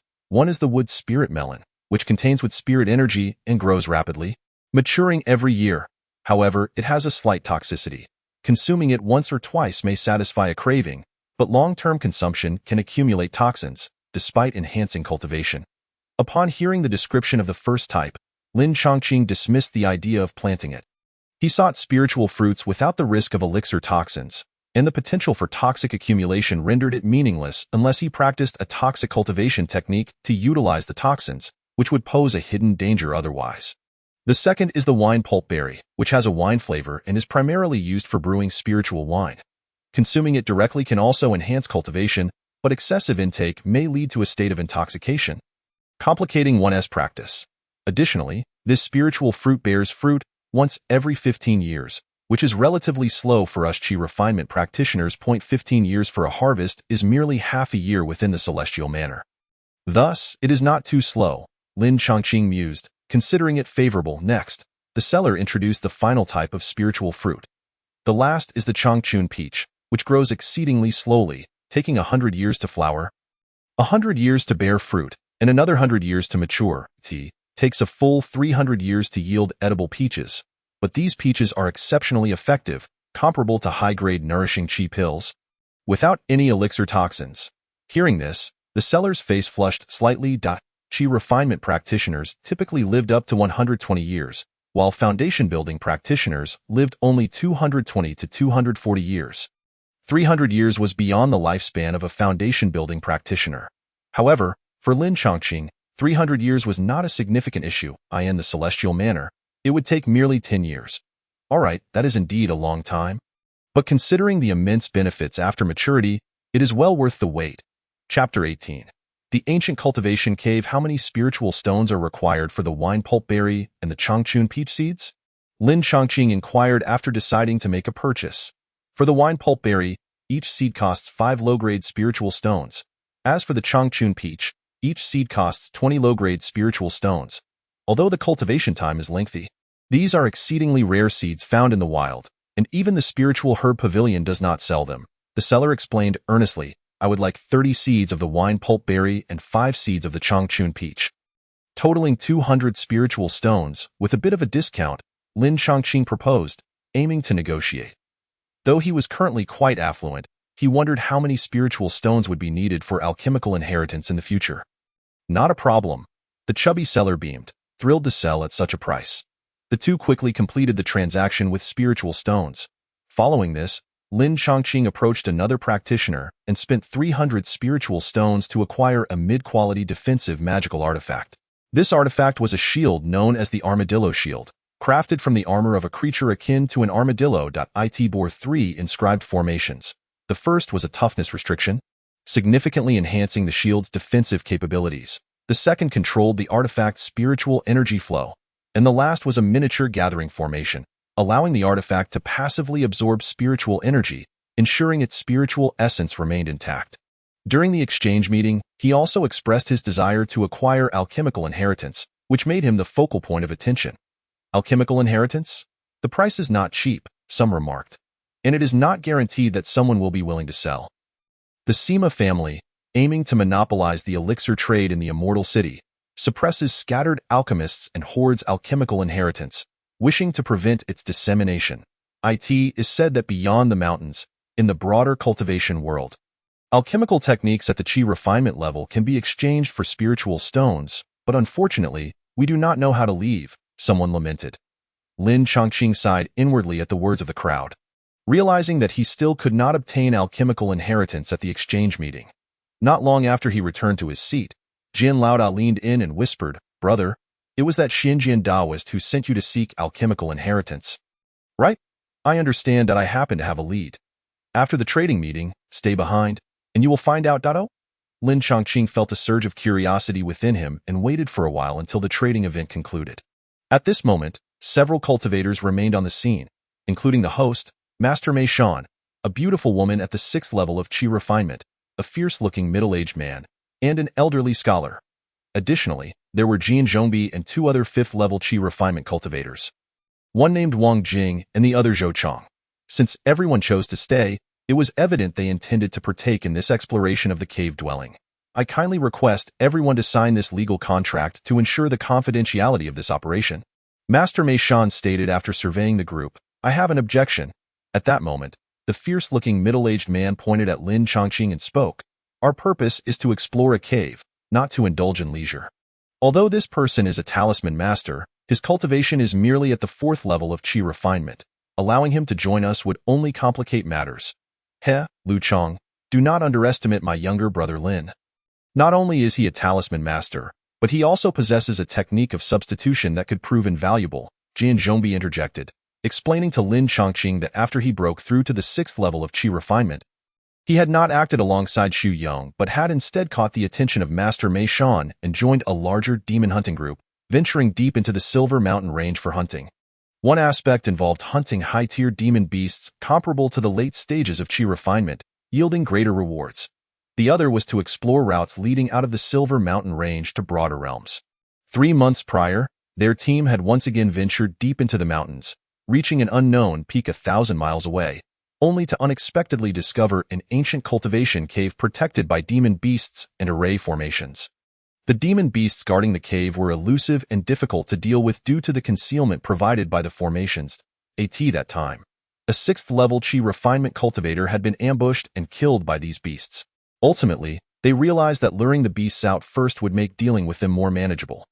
Thus, they initially planned to gather a substantial number of talismans, and then have Master Mei Shan use protective spells and talismans to attract the attention of the demon beasts, luring them out for the others to swiftly slay. Upon seeing Lin Chongqing, another method emerged, relying on his substitution technique to trick the demon beasts out. "Brother Lin, if you wish to obtain the alchemy inheritance, the best way is to assist us in exploring that cave. Besides the contribution-based distribution of treasures, once we acquire any shareable jade slips or ancient texts, we will certainly allow you to transcribe a copy." Jian Zhongbi urged, "Big brother Jian, my cultivation is only at the 4th level of Qi refinement. The dangers of exploring that place are considerable. Could I not wait until you all return with the jade slips and then purchase them from you? Those treasures are hard-earned, and we will not part with them for less than 1,000 spirit stones. Brother Lin, do you possess such financial means?" Lin Chongqing felt somewhat helpless. Once Jian Zhongbi mentioned his proficiency in substitution techniques, The gazes of those present converged upon him, seemingly unwilling to let him leave easily. Had it not been for the apparent backing of a foundation-building cultivator behind him, he would have been coerced into signing the contract or subjected to some form of restraint. Moreover, at this moment, Lin Chongqing could not afford to reveal his financial capacity. After all, 1,000 spirit stones would suffice to purchase a high-grade magical artifact. Should the others discover this, even Jin Zhongbi would undoubtedly be tempted. Such is the nature of the cultivation world. The survival of the fittest. He had no choice but to agree, cupping his hands toward the group and expressing, "I am grateful for everyone's regard and willingness to assist me. I shall naturally contribute my efforts." Subsequently, Lin Chongqing signed the legal contract, which merely stipulated that he must not disclose any information prior to the opening of the cave. However, the distribution of ancient cultivation treasures after opening the cave was not mentioned at all. Nor was there any clause regarding refraining from attacking companions, which made him wary. Upon returning to the inn, he planted all the spiritual seeds and immediately began to refine the mountain armor shield. Following that, he commenced drawing talismans, striving to increase his talisman reserves, while diligently practicing his substitution technique to elevate this long-mastered spell to new heights. Soon, a month passed, and the group reconvened, with Lin Chongqing included. There were 8 individuals who departed from Silver Immortal City together. During their journey, under the protection of Master Mei Shan, a late-stage Qi refinement expert, along with several 6th-level Qi refinement cultivators, Lin Chongqing encountered little danger. After 2.5 months of travel, they arrived at the peak concealed deep within the Silver Mountain range. The peak towered high, its rocks jagged and steep, with imposing boulders rendering the terrain perilous. The summit was shrouded in mist, adding an air of mystery. Upon seeing this peak again, the nearly 80-year-old Master Mei Shan's eyes sparkled with renewed vigor, and he cheerfully remarked, "This mountain has no name. However, since we have discovered it, it deserves one. Let us call it Ascending Immortal Mountain. What do you think?"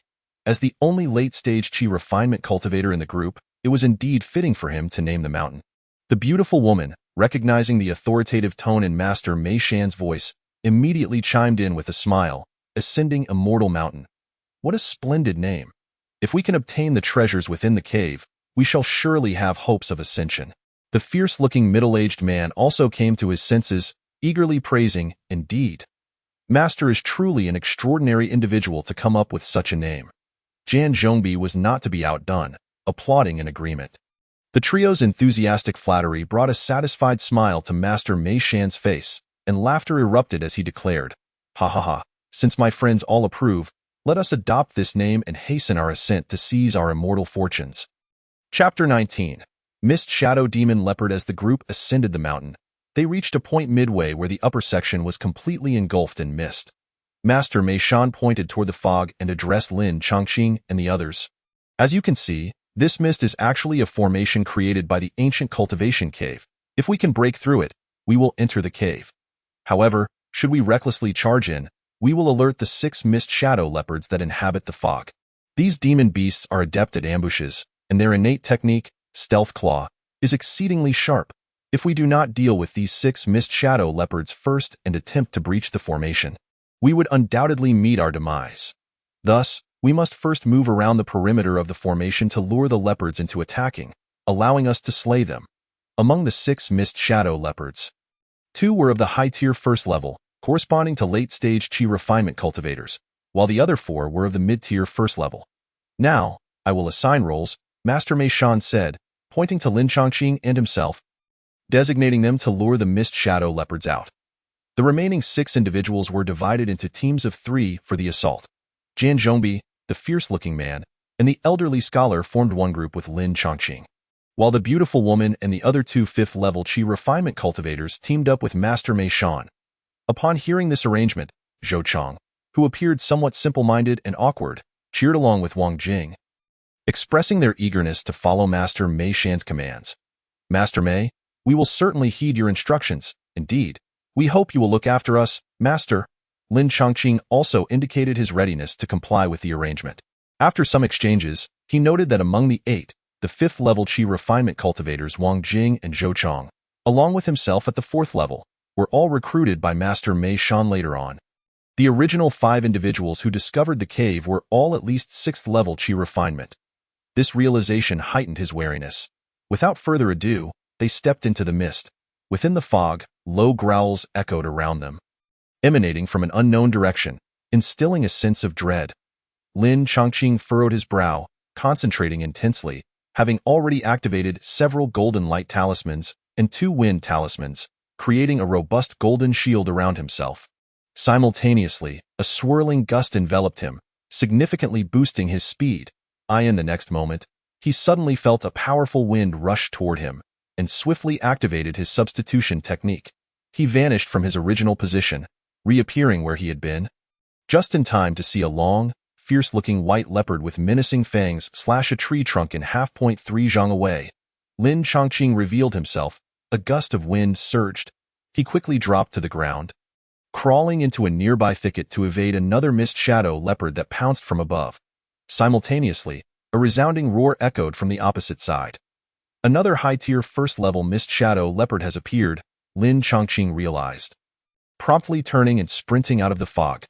Hot on his heels were 3 agile mist shadow leopards. These leopards boasted white fur, yet their eyes were pitch black, reminiscent of an endless night. Their cold gaze radiated an icy killing intent, instilling fear merely at the sight of them. Concurrently, Master Mei Shan had also managed to lure out the other 3 mist shadow leopards. Once all 6 were drawn out, they immediately charged toward the 8 individuals outside the mist. Attack! With a resounding shout, Mei Shan Ju Shi manifested an iron-boned whisk, sweeping it through the air, unleashing a streak of gray light that bore down upon the fog-hidden leopard with unrelenting ferocity. The creature bore the scars of their previous fierce encounter, and upon sensing the familiar aura within the gray light, 3 fog-hidden leopards were provoked into a furious charge towards him. Simultaneously, the assembled cultivators began to wield their magical artifacts and incantations, launching a collective assault. Lin Chongqing, witnessing the leopards drawn out, recognized that his mission had been accomplished. He repositioned himself to the center of the group, the safest place where he would neither face the leopard's onslaught directly nor be flanked from behind. Ensuring his position was secure, he verified that the golden light talisman on his person remained effective before joining the others in their offensive. That moment, Wang Jing, a 5th-tier qi refining cultivator, relied on his position at the back of the group to act ruthlessly, not only unleashing spells but also occasionally casting a few attack talismans. This audacious display, coupled with his relatively weaker prowess, caught the attention of one 1st-tier superior fog-hidden leopard. With a powerful leap, it pounced towards the rear of the group in an instant. Its shadowy claws tore through Wang Jing's protective barrier, inflicting a grievous wound at his throat. Blood gushed forth like a fountain as Wang Jing clutched his neck, collapsing to the ground. His eyes filled with despair as the light of life gradually dimmed. Observing this scene, Lin Chongqing felt a jolt of alarm. He swiftly formed hand seals, summoning sharp wooden spikes through the wooden spike technique, shifting his target from the 1st-tier superior fog-hidden leopard to another 1st-tier intermediate fog-hidden leopard. He also summoned the shield he had previously acquired, placing it before himself for protection.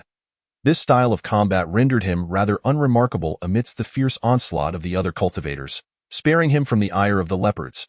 Noticing this, the others paid him little heed, focusing instead on intensifying their attacks. After all, the distribution of spoils from the slain leopards would be based on contribution. The more effort expended, the greater the reward. That moment, Jin Zhongbai was fully engaged, unleashing a standard mid-qi refining spell, the flame explosion technique. With explosive fire erupting, a fierce blaze ignited along the mountainside, and the fog-hidden leopard he targeted was blasted with several charred wounds before collapsing with a mournful roar. Meanwhile, a burly man, exuding an aura of menace, wielded a massive axe artifact, delivering a powerful cleave that bisected another fog-hidden leopard with brutal force. After half an hour of intense battle, the cultivators, having suffered the loss of one comrade, successfully vanquished all 6 fog-hidden leopards beyond the veil of clouds, thereby eliminating any potential concerns regarding the disruption of the cave formation. Following this fierce engagement, the cultivators, nursing various injuries and significantly drained of spiritual energy, seated themselves to meditate and recuperate, remaining indifferent to Wang Jing's demise as they proceeded to divide the spoils of the 6 leopards. The prized materials from such formidable beasts as the fog-hidden leopards were plentiful. Their pelts could be crafted into extraordinary artifacts capable of blending with the mists, while their sharp claws and fangs constituted excellent materials for high-quality offensive artifacts. Even the flesh contained spiritual energy, suitable for crafting superior spiritual delicacies or talismans. However, due to Lin Chongqing's leisurely conduct, he found himself with little claim to these valuable resources, securing only a modest portion of spiritual blood suitable for talisman ink due to his earlier role in luring the leopards. Nonetheless, while he feigned regret outwardly, he felt little genuine sorrow within. Though the materials from the leopards were indeed valuable, they were not particularly rare, easily obtainable with enough spiritual stones, of which he had an abundance due to his celestial abode. Chapter 20. Observing from the sidelines. Once the useful materials were apportioned, the remaining bodies of the fog-hidden leopards, stripped of flesh, were carelessly abandoned at the scene. Mei Shanju Shi and the others approached the edge of the mist. Their faces alight with anticipation. As scattered cultivators, they understood that to ascend to higher realms, one must seize opportunities. The ancient cultivation cave before them represented a pivotal chance to alter their destinies. No matter the cultivator's innate talent, martial arts, or wealth, the discovery of profound techniques, miraculous elixirs, and powerful artifacts within the ancient cave could transform their fates.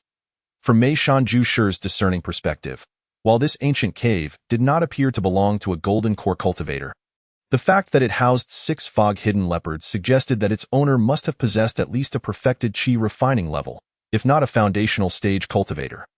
Thus, within the cave, there might exist opportunities for foundational advancement, igniting great excitement and expectation within Mei Shanju Shi.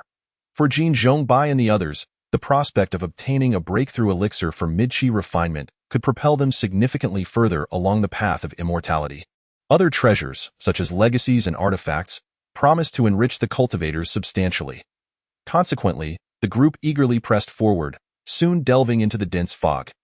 Lin Chongqing lingered at the back, glancing at the corpses of the fog-hidden leopards before smirking slightly, collecting the remains into his celestial abode before finally entering the mist. Within the haze, Mei Shanju Shi spoke. I have a modicum of knowledge regarding formations.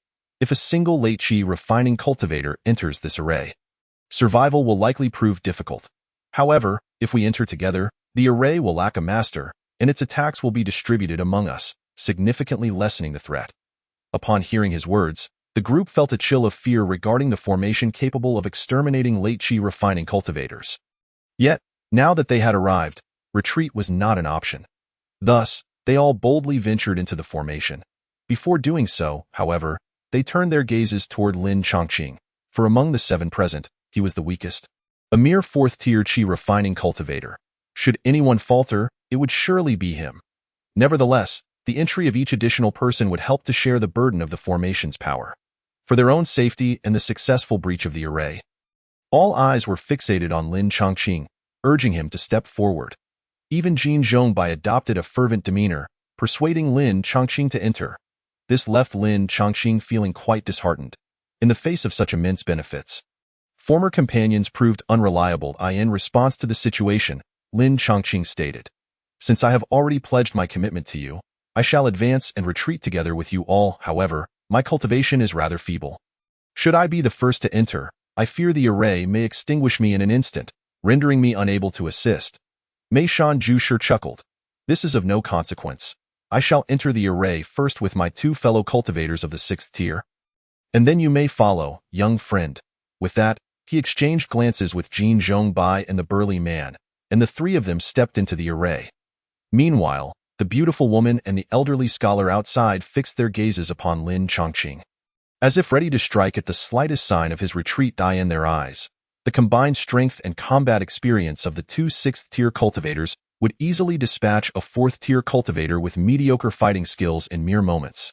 Seeing this, Lin Chongqing smiled calmly and stepped into the array. Activating a golden light talisman, he felt a protective barrier envelop him. With Mei Shanju Shi and the others already within the array, even if he encountered insurmountable assaults, he would have time to retreat into his celestial abode. True to form, as soon as he stepped forward, explosive fireballs, each the size of a head, came hurtling towards him. Lin Chongqing had no intention of engaging in a futile struggle. Once half of the golden light talisman had been expended, he silently invoked his entry into the celestial abode. Mei Shanju Shi had hoped to have him absorb the pressure of the array, serving as a shield, but that was not to be.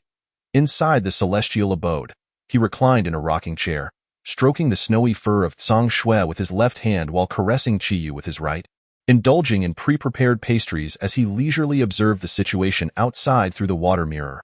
Within the array, the fog thickened, obscuring visibility between the cultivators.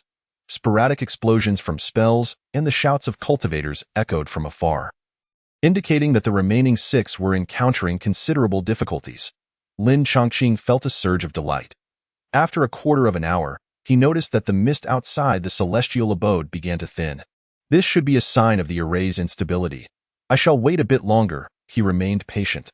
After another half hour, accompanied by an all-too-familiar furious roar from Mei Shanju Shi, the protective array of the cave finally exhausted its energy. Collapsing entirely, just before the mist dissipated, Lin Chongqing emerged from his celestial abode, feigning breathlessness. However, the other 6 cultivators paid him no mind. Their attention riveted ahead. As the mist cleared, the cave that had been concealed was now fully revealed to their sight. Lin Chongqing gazed forward to see the cave perched atop the mountain, a full 30 zhang away. Atop the peak stood a simple wooden cabin, surrounded by patches of spirit fields.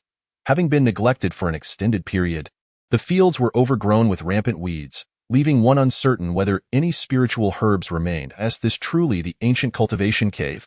Feeling akin to my small courtyard in Haishishan, Lin Chongqing pondered quietly, intrigued by how Mei Shanju Shi and the others would perceive the situation. His gaze shifted towards the crowd, and he observed that apart from himself, the others seemed to have endured considerable hardships during the formation breaking. Except for Mei Shanju Shi, who had reached the late stage of qi refinement, the rest bore visible marks of their struggles.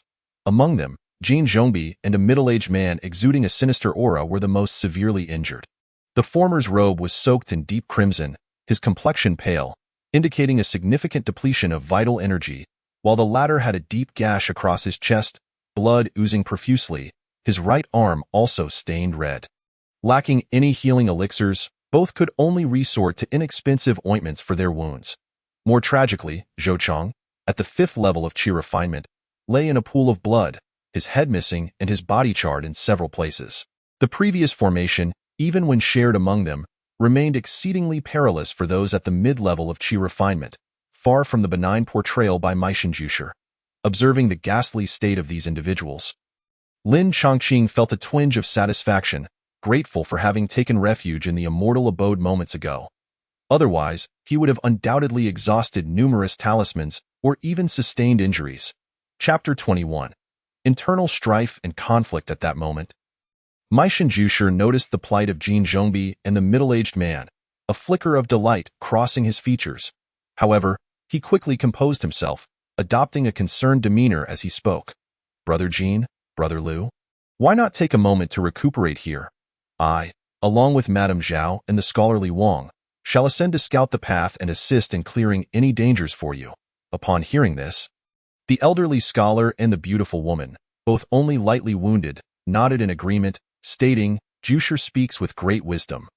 Given your injuries, it is best for us to take the lead to the summit.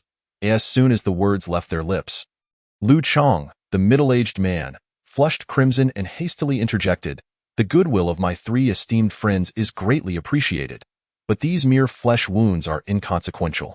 How could I allow you to take risks on my behalf?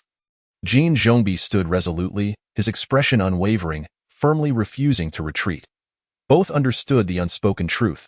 With the guarding beasts and formations already dealt with, it was time to claim the spoils. They could not allow the other 3 to advance. If they conspired, they could monopolize some crucial treasures. Lin Chongqing observed this exchange with a cold smirk. Wealth stirs the hearts of men, and in the face of potential gains, even blood brothers might turn against one another. How much more so for a hunting party formed solely for profit? He had long been aware of this reality, having previously refrained from contention with Xu Yong and Jin Zhongbi, who were more powerful than him. He accepted whatever was offered without dispute, resulting in no conflict over interests, coupled with his poverty and utility, which had never sparked greed or hostility towards him. In this moment, he employed the same tactic. Choosing to withdraw gracefully, Mei Shanju Shi, Brother Jin, I am but a humble cultivator of lowly rank, and I have exhausted my spiritual energy. I fear I cannot navigate the traps of this mountain. I request permission to return to the foot of the mountain and await your good news." "Ah, young friend, do as you wish," Mai Shinjusher chuckled, recognizing Lin Chongqing's prudence and willingness to forego the spoils. He nodded in acquiescence, allowing him to depart. Consequently, the remaining 5 ascended towards the peak. As Lin Chongqing watched their retreating figures. Curiosity about the treasures within the ancient cultivator's cave piqued his interest. Yet, faced with immense potential benefits, it was evident that greed had begun to fester among them, likely leading to conflict. Should he choose to follow them up the mountain? He, with his 4th-level cultivation, would certainly be at a disadvantage amidst the chaos. It would be wiser to descend first. If they did not clash, he could inquire about the existence of alchemical legacies within the cave. Should a battle ensue, he could retreat into the immortal abode, observe the situation, and await an opportune moment to act. With swift steps, Lin Chongqing made his way to the mountainside, hiding within the immortal abode, where he and his 2 demonic pets, Song Shui and Qiyu, feasted upon roasted leopard meat. Time flew, and an hour swiftly passed. Just as he and his companions had eaten their fill and felt rejuvenated in spirit and energy, a cacophony of furious voices erupted from the mountain top. Lin Chongqing adjusted his position, climbing to a lofty tree to observe from a distance. Upon reaching the summit, he witnessed a fierce battle unfolding between Mai Shinjusher and the trio of Jin Zhongbi, Lu Chong, and the elderly scholar surnamed Wang. The beautiful Zhao was conspicuously absent, likely in dire straits. Seeing this, a glint of coldness flashed in Lin Chongqing's eyes. The anticipated conflict had indeed erupted, if the spoils within the cave were mundane. Such a scenario would be unlikely. Thus, it was evident that there existed precious treasures within, sufficient to incite them to turn against one another. This posed a significant dilemma for him. If mishandled, it could lead to dire consequences. As cultivators who engage in conflict often resort to lethal measures to silence witnesses, preserving their reputations within the Baiyin mountain range, or preventing survivors from revealing news of their substantial treasures. From Jin Zhongbi's previous attitude, even should he emerge victorious, it was improbable he would spare Lin Chongqing. Yet, if orchestrated correctly, he could seize all the treasures within the cave. In terms of cultivation, he might indeed be the weakest here. But when it comes to combat prowess, that assertion might not hold true. Although he was at the 4th level of Qi refinement, he was perilously close to the 5th. Moreover, he possessed a low-grade attacking artifact and a mid-grade defensive artifact, alongside a plethora of 1st-grade mid-tier talismans, including explosive fire and golden light talismans. Additionally, within the immortal abode, he had Song Shui, a peak 1st-grade low-tier demonic pet. With the proper application of these resources, he was confident in facing a cultivator at the 6th level of Qi refinement, especially since Mai Shinjusher and the others remained unaware of his capabilities and had previously underestimated him based on prior encounters. This was his opportunity. Thus, rather than rashly intervening, Lin Chongqing resolved to wait until both sides were sufficiently weakened. He found a denser tree to conceal himself further. This tree's abundant foliage effectively obscured his presence. He then settled in to wait patiently. Before long, the moment he had anticipated arrived. The battle at the mountain peak reached its climax. Under the relentless assault of Jin Zhongbi and his 2 companions, Mai Shinjusher was forced to retreat, ultimately besting the elderly scholar. Yet, outnumbered, he was struck head-on by Jin Zhongbi's explosive fire spell, shattering his defensive barrier. Immediately following, a heavy axe swung by Lu Chong crashed into his chest, creating a horrific gash that pierced through to reveal glimpses of his heart. "Ha, Mai Shinjusher, did you not foresee this? The ultimate victors are not you, but us."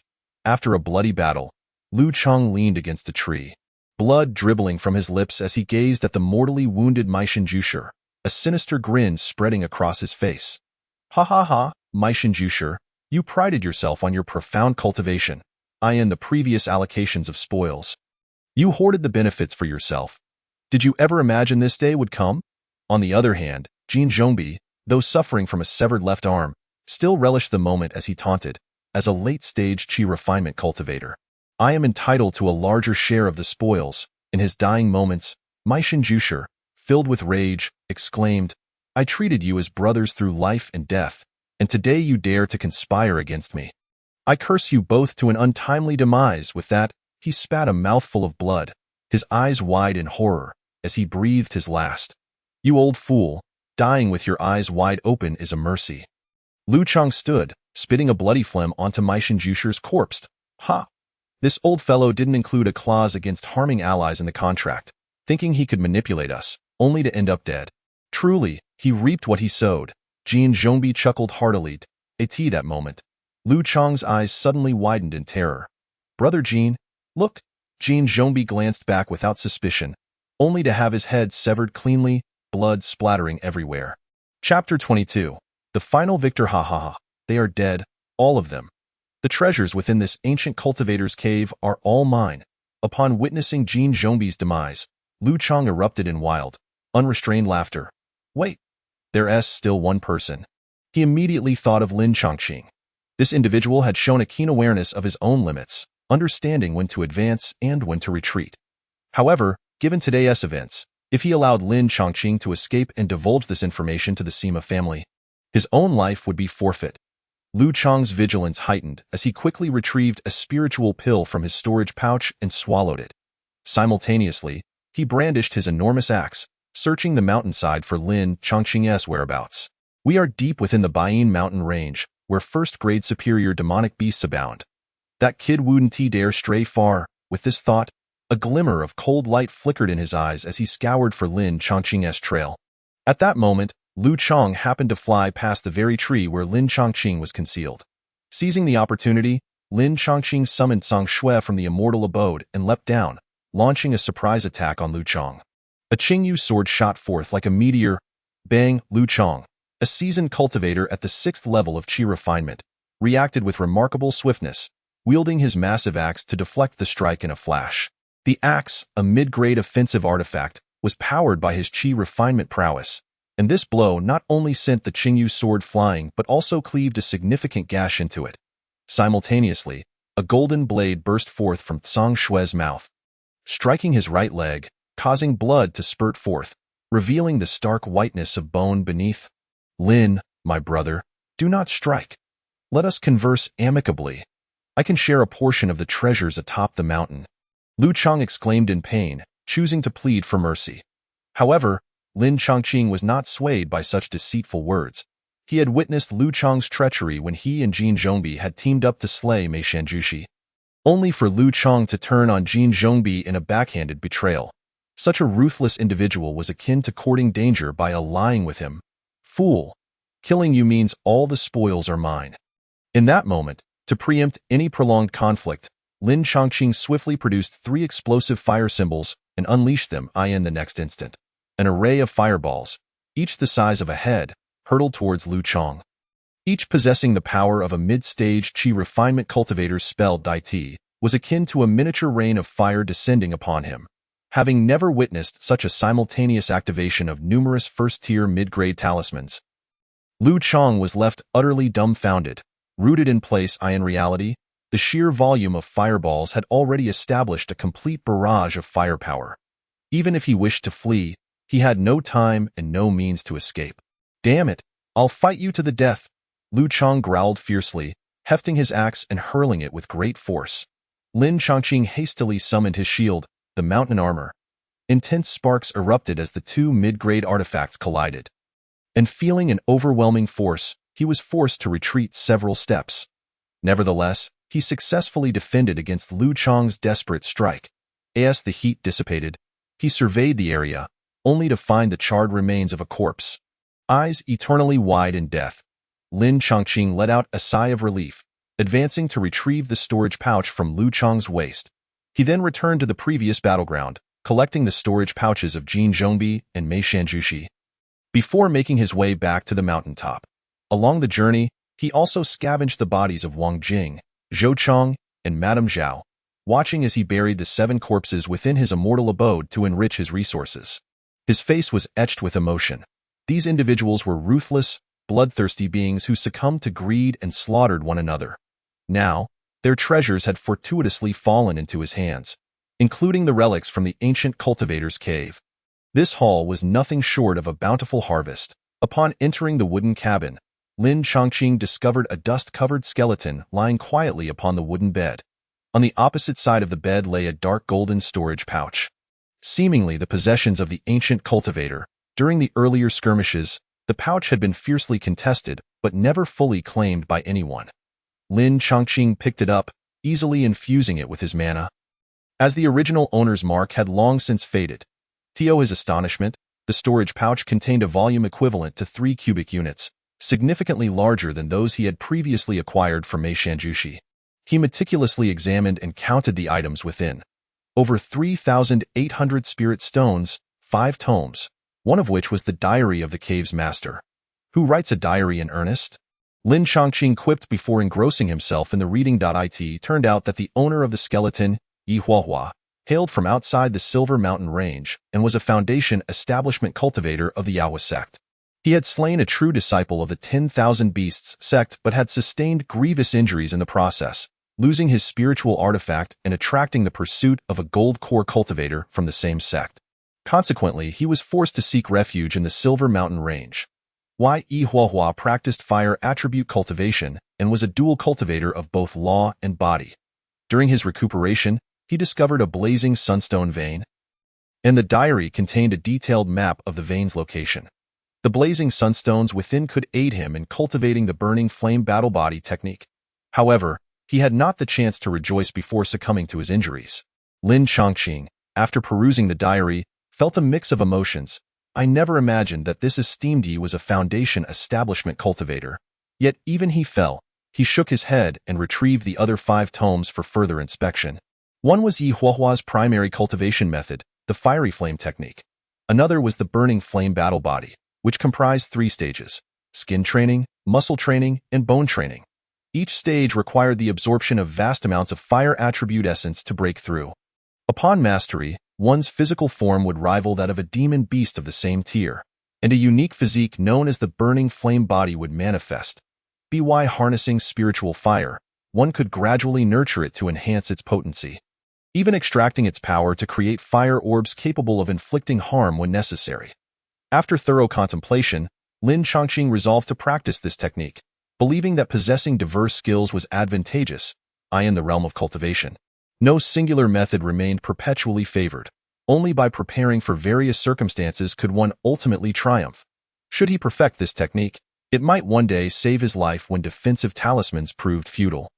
The bestiary recorded information on 500 types of demon beasts, ranging from low tier to those comparable to early gold core cultivators. Notably, it included a recipe for a pill known as the Spirit Nourishing Pill, which could be used to cultivate demon beasts or serve as bait to lure them into traps. Furthermore, the introductory tome on formations was a compilation of knowledge. The defensive formations Yi Huahua employed to protect his cave had been learned from this text. However, mastering formations was the most challenging of the 4 arts of cultivation, requiring not only exceptional comprehension, but also a natural talent for formations to become a true formation master. With this realization, Lin Chongqing felt an additional twinge of regret upon discovering that Yi Huahua was a rare formation master in the world of cultivation. He took great care to properly inter the skeleton on the mountaintop. The final tome, the Spirit Herb Compendium, instructed readers on identifying spiritual herbs and medicines within the cultivation world, detailing 300 varieties and methods of planting, transplanting, and nurturing them. Suddenly, Lin Chongqing was elated to discover that although the treasures within this cave lacked a complete alchemical inheritance, they contained the recipe for the Spirit Nourishing Pill. This truly was a worthwhile endeavor, he mused, noting that both the Spirit Nourishing Pill and the Spirit Cultivation Pill were foundational elixirs that could be concocted without the need for an alchemical furnace. Once he had gathered the necessary spiritual herbs, he would be able to brew potions on his own. Chapter 23. First-rank alchemist. After a moment of astonishment, Lin Chongqing composed himself and made his way to the spiritual field outside the wooden cabin, following the guidance of the map to identify the spiritual herbs planted there. According to the diary of Yi Huahua, he had arrived at the Silver Mountain Range 500 years ago. Over the span of 5 centuries, most of the spiritual herbs in the field had perished due to neglect, yet a portion had managed to survive with remarkable resilience. As Lin Chongqing surveyed the area, he noticed that among the surviving herbs, 18 stood out for their abundant spiritual energy. These included 5 Ningxin grasses, 3 Sushin flowers, 4 Jujiechangpu, and 6 Tianqing flowers, all precious specimens with a medicinal age of 500 years. It would take at least a decade for these to mature within the confines of the Immortal Mansion. Outside, even the foundation establishing cultivators of the Sima family would be tempted to seize them. The combined worth of these herbs was no less than 10,000 spirit stones, far surpassing the amount within Yi Huahua's storage bag, representing an immensely valuable fortune. This truly was the most precious treasure of the cave dwelling. Moreover, while other cultivators could merely harvest these herbs, he had the unique ability to transplant them into the Immortal Mansion, allowing them to continue maturing and increasing in value. Whether for his own alchemical endeavors or for sale, their benefits were manifold. Having thoroughly assessed the treasures left behind by Yi Huahua, Lin Chongqing turned his attention to the items acquired from Meishenjusher and others. First were the materials from the beast he had slain. The materials of the Misty Leopard, previously divided among several individuals, now belonged entirely to him.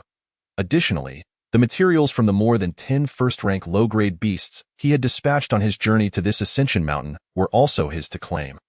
Next, there were several mundane foundational techniques accompanied by cultivation insights. For Lin Chongqing, these insights could offer some enlightenment, but he remained cautious. Blindly trusting them could prove perilous, as they might not be suitable for him or could be traps left by those who sought to harm him and seize his techniques. There were also some ointments and rations, which he prudently discarded, for their value was negligible. Finally, there were the magical artifacts, 10 in total among the 7 individuals. Among them were no mid-grade defensive artifacts, but 2 mid-grade offensive ones. One was the iron bone blossom wielded by Meishenjusher, and the other was the giant axe used by Lu Chong. The former was a blunt instrument, adept at breaching shells, shields, and armors, while the latter was a sharp weapon with formidable lethality to flesh, albeit heavy and difficult to wield without a powerful physique. Unless one had broken into the late stage of Qi refinement and mastered the ability to project their consciousness outward. A cultivator in the early or mid-Qi refinement stage could only hold the artifact close, unable to stray too far from it. After some contemplation, Lin Chongqing decided to replace his damaged Qingyu sword, which had suffered a significant dent and lost much of its power, with the iron bone blossom and the giant axe.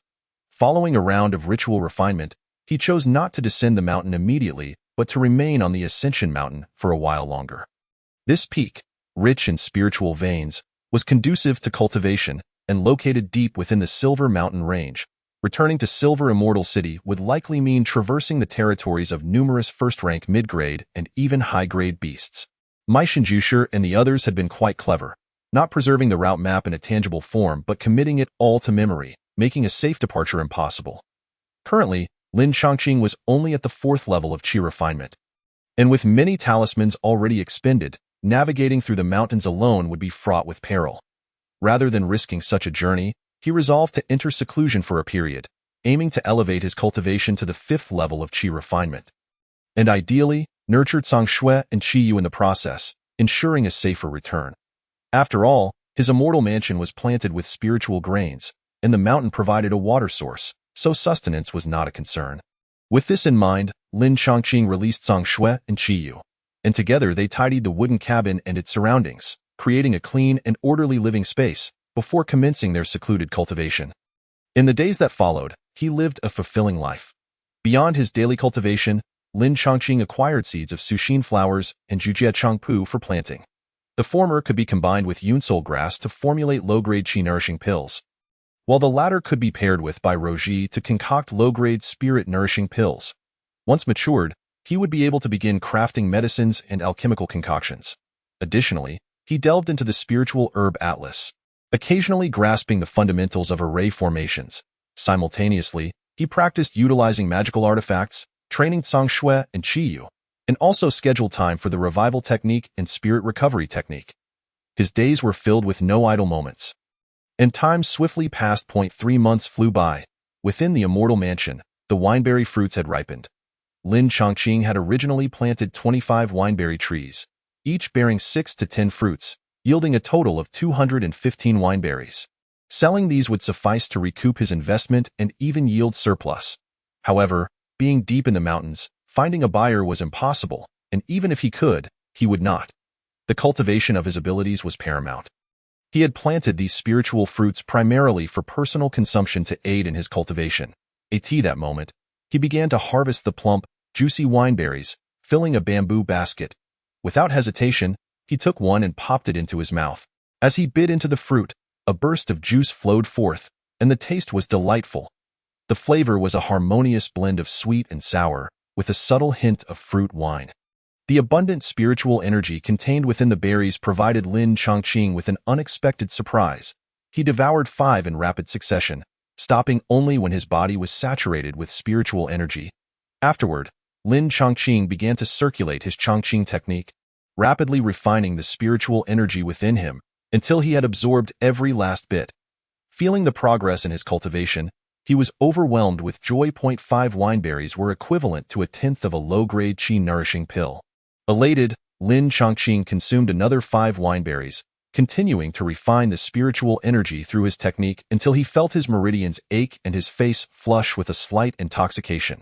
At this point, he had consumed 20 wineberries, effectively digesting a quarter of a low-grade qi-nourishing pill in a single day, with his cultivation visibly advancing.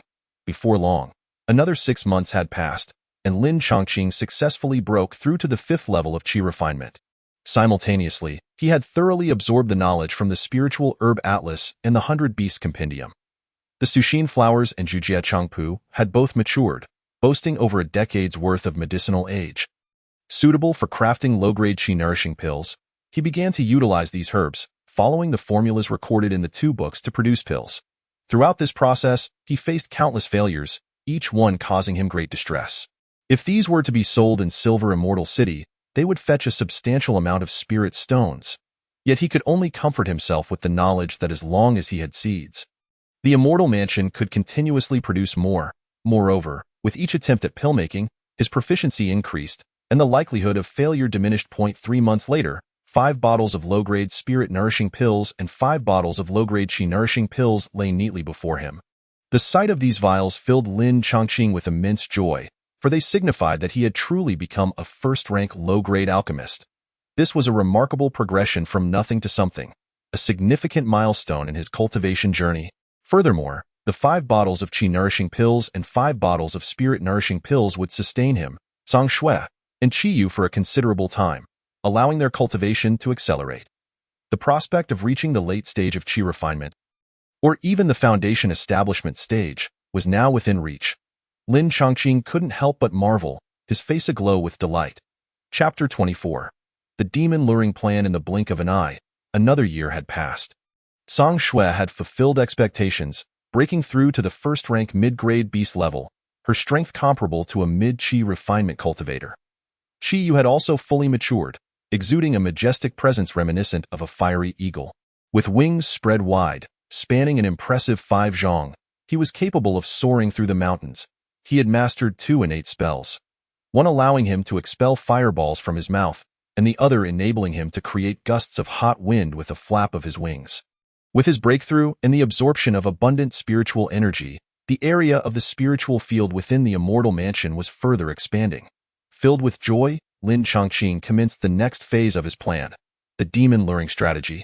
He needed to ensure that he could contend with the beasts lurking deep within the Silver Mountain Range before daring to traverse back to Silver Immortal City.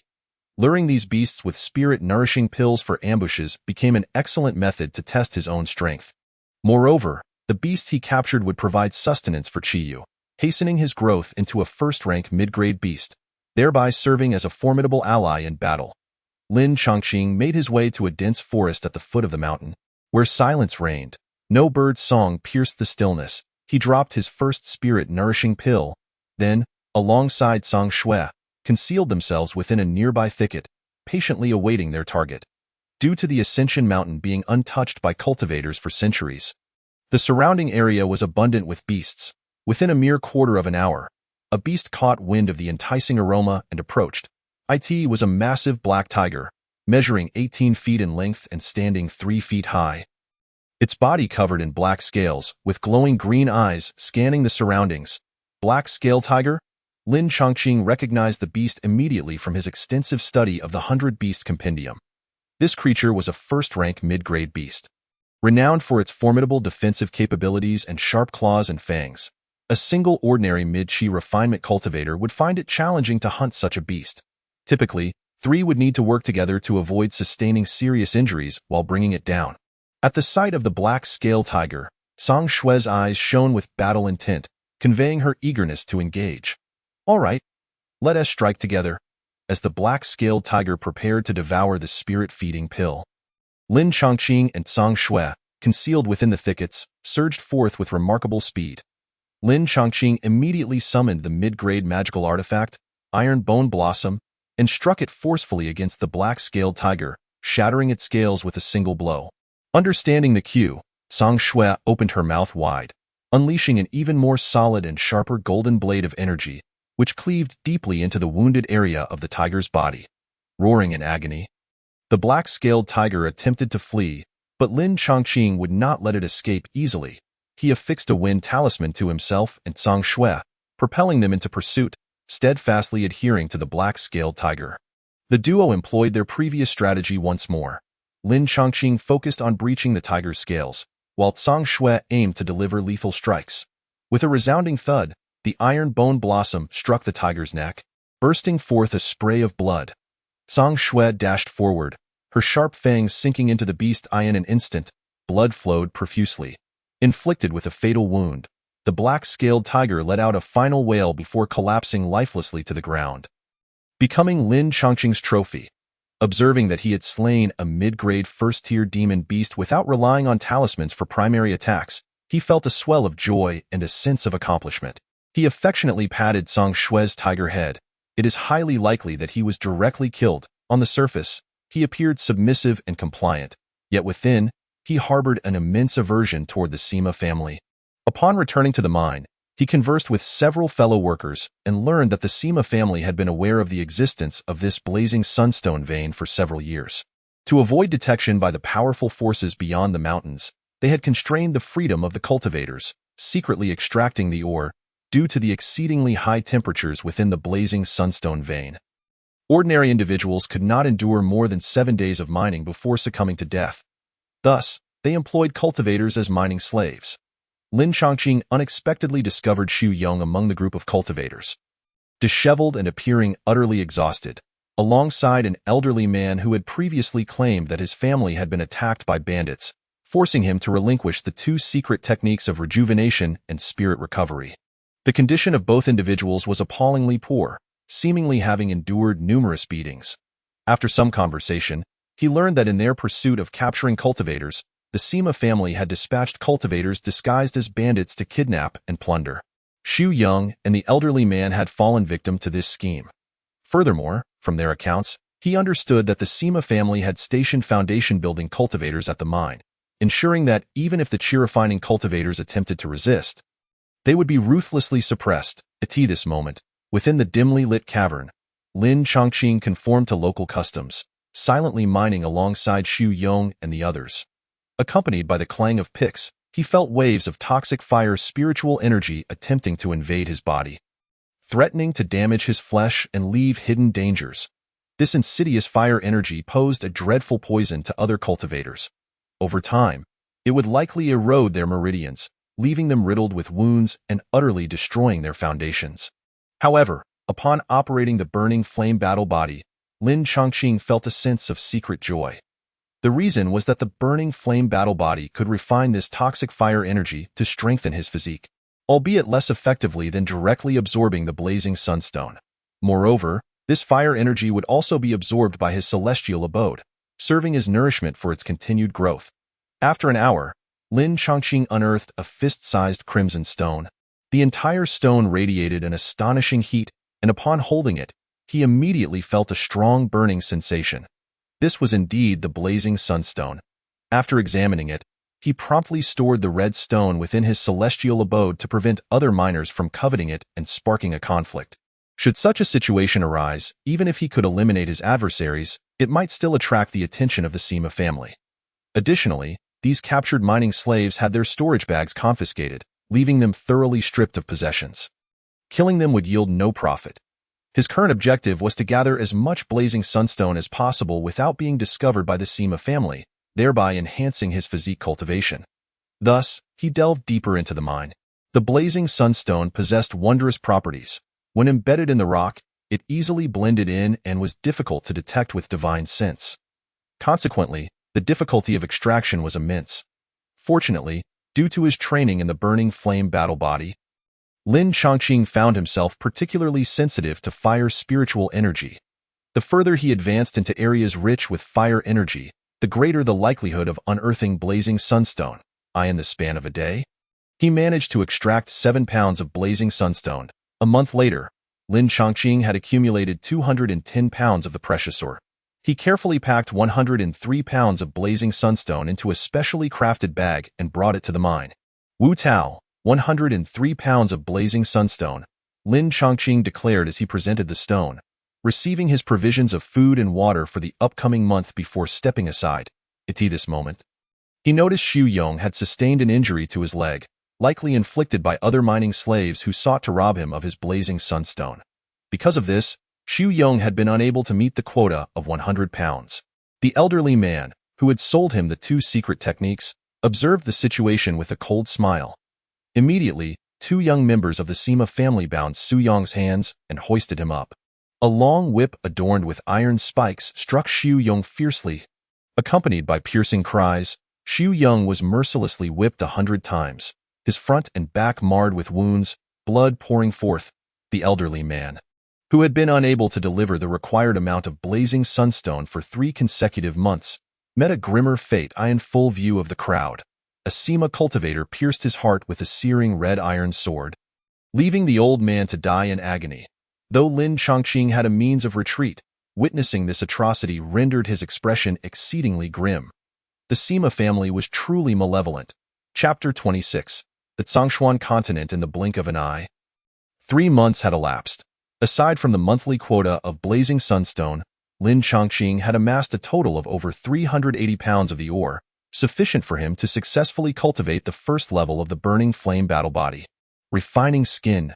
During this period, he absorbed the pure energy from the blazing sunstone to refine his physique, making the extraction of ore increasingly effortless. Simultaneously, he mingled among the mining slaves, gathering a wealth of information. Even if they managed to escape, the outside world remained under the dominion of the Sima family. How he longed to leave the Silver Mountain Range.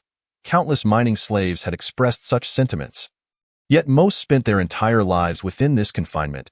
No external merchant caravans had ever ventured into the Silver Mountain Range. It was a realm entirely dominated by the Sima family, an independent kingdom under their control. Their perspectives were confined to these mountains, yet some had found ways to glean knowledge of the outside world. During one gathering, a cultivator who seemingly hailed from beyond the Silver Mountain Range introduced himself and shared glimpses of the world outside. The realm we inhabit is known as the Zhongshuan continent, and our nation is called Yun Country. The Silver Mountain Range is merely a remote mountain range within the borders of Yun Country. This revelation ignited a flicker of hope among the crowd regarding the outside world, though it remained but a flicker. Upon learning of the Silver Mountain Range's remoteness and the disinterest of many powerful factions, a heavy shadow descended upon their hearts. Their previous desire to understand the outside world had been fueled by a glimmer of hope. They yearned for the day when other factions would discover the precious blazing sunstone here, clash with the Sima family, and provide them with an opportunity to escape amidst the chaos. However, they now understood that such possibilities were nearly non-existent. Yet, Lin Chongqing harbored no such despondency. He continued to inquire, uncovering more information regarding the outside world. The external cultivators who had been captured were merely at the mid-stage of qi refinement. They were unaware of the true expanse of the Zhongshuan continent. All they knew was that within Yun Country, there existed 5 major golden core sects: Lingshao sect, Shenmu sect, Qingyang sect, Liantian sword sect, and Yaohua sect. Above these 5 sects was a nascent soul-level power known as Qingshu Palace.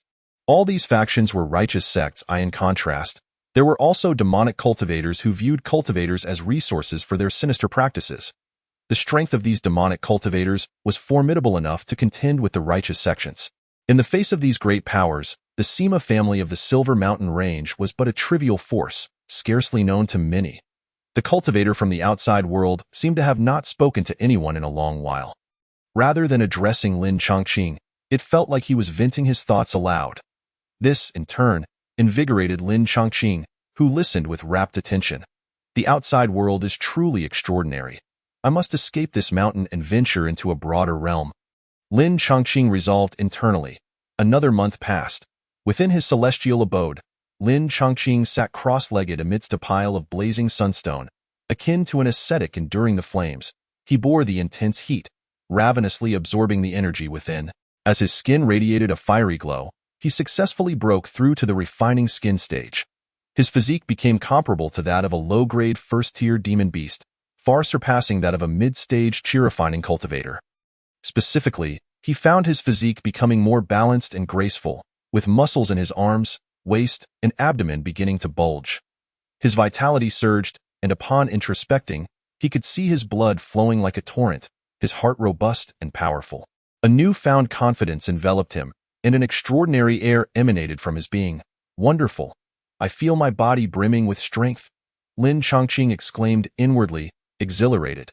However, at that moment, a bell tolled from outside the mine, summoning everyone back to the surface. The elderly man at the peak of chi refinement chuckled. Starting next month, each of you will be required to submit 130 pounds of blazing sunstone. Those who fail to meet this quota will be executed. What? An increase of 30% all at once? The miners erupted in outrage. You Sima family are utterly malicious. We toil day in and day out just to gather 100 pounds, and now you raise the quota? You intend to drive us to our deaths. Damn it, just kill me with one stroke. It would be a relief. Countless mining slaves shouted in anger, their agitation palpable. Could it be? Lin Chongqing furrowed his brow. Positioning himself protectively in front of the others, as he had suspected, the Sima family had long been prepared. Ha! Who dares to defy? Step forward. With a fierce shout, a powerful spiritual pressure descended from above, bearing down on the mining slaves like a mountain, causing their hearts to tremble and their eyes to fill with terror. Suddenly, silence engulfed the crowd. None dared to voice dissent. Foundation-building cultivators, in the midst of the crowd. Some monks were the first to comprehend the gravity of the situation, trembling as they spoke. The others soon grasped the reality, turning their gazes towards the middle-aged man in azure robes suspended in midair. Their eyes filled with despair. The chasm between chi-refining cultivators and foundation establishment cultivators was indeed as vast as the heavens and the earth. The former wielded gaseous spiritual energy, while the latter commanded liquid spiritual energy. The disparity in their densities was of an entirely different magnitude. The foundation establishment cultivator, even at the initial stage, could effortlessly extinguish a chi-refining cultivator at the 7th level with a mere wave of their hand. Moreover, the cultivators present had all been meticulously selected by the Sima family, consisting solely of those at the early and mid stages of chi refining, rendering any form of resistance utterly futile.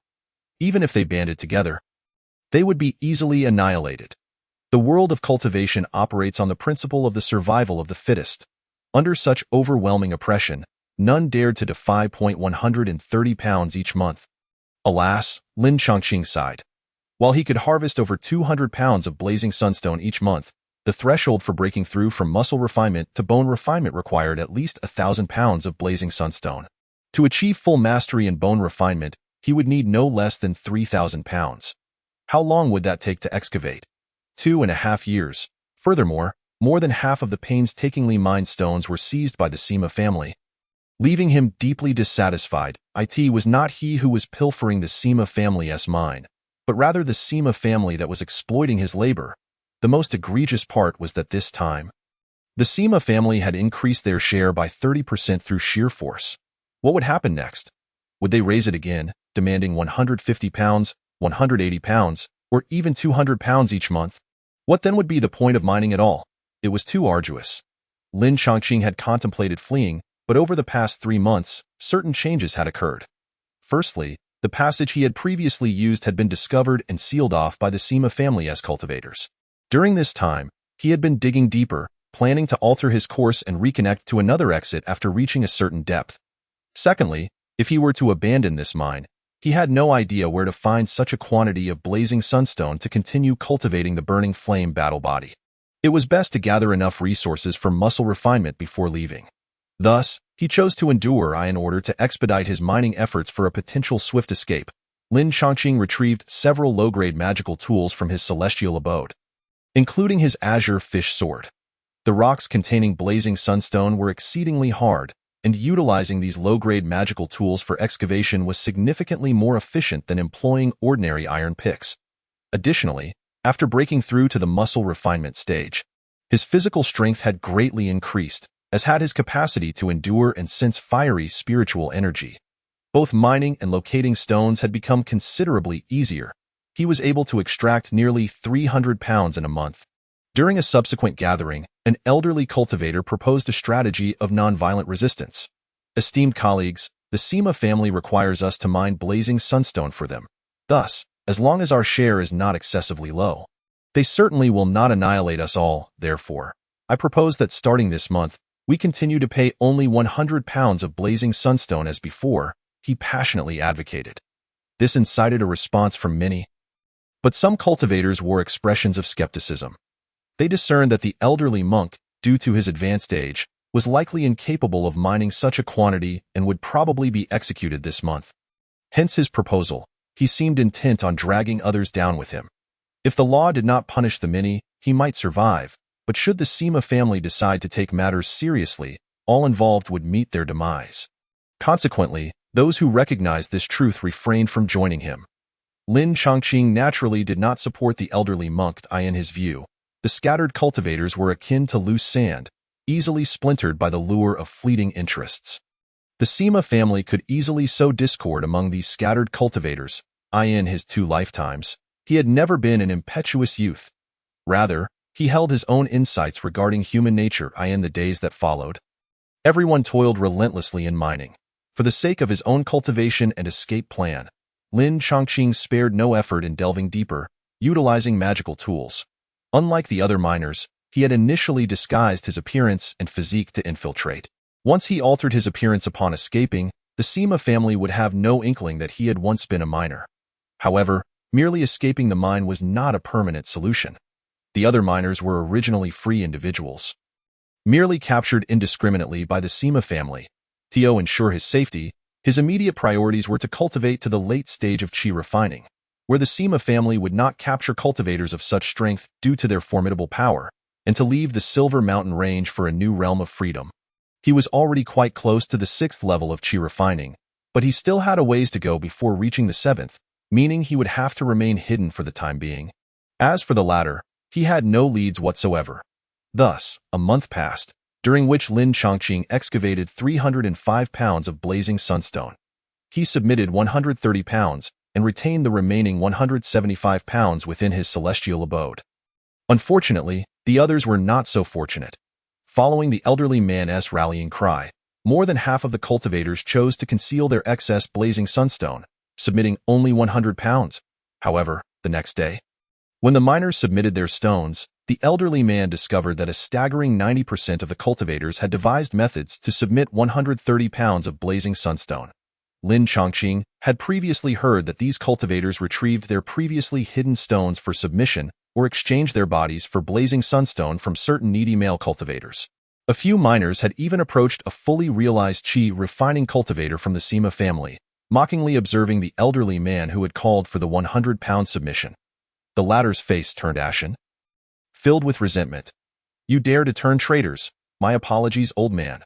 We have long been traitors," the cultivators chuckled, having already become the Sima family's informants. As long as they fulfilled their supervisory roles, they would continue to submit only 100 pounds of blazing sunstone each month. This was the nature of scattered cultivators. They were easily divided. Soon, the instigator of the resistance and several ringleaders were executed. Those who had followed them, while not put to death, suffered the loss of their noses and ears as a form of punishment. Lin Chongqing observed coldly, having never placed his trust in these individuals.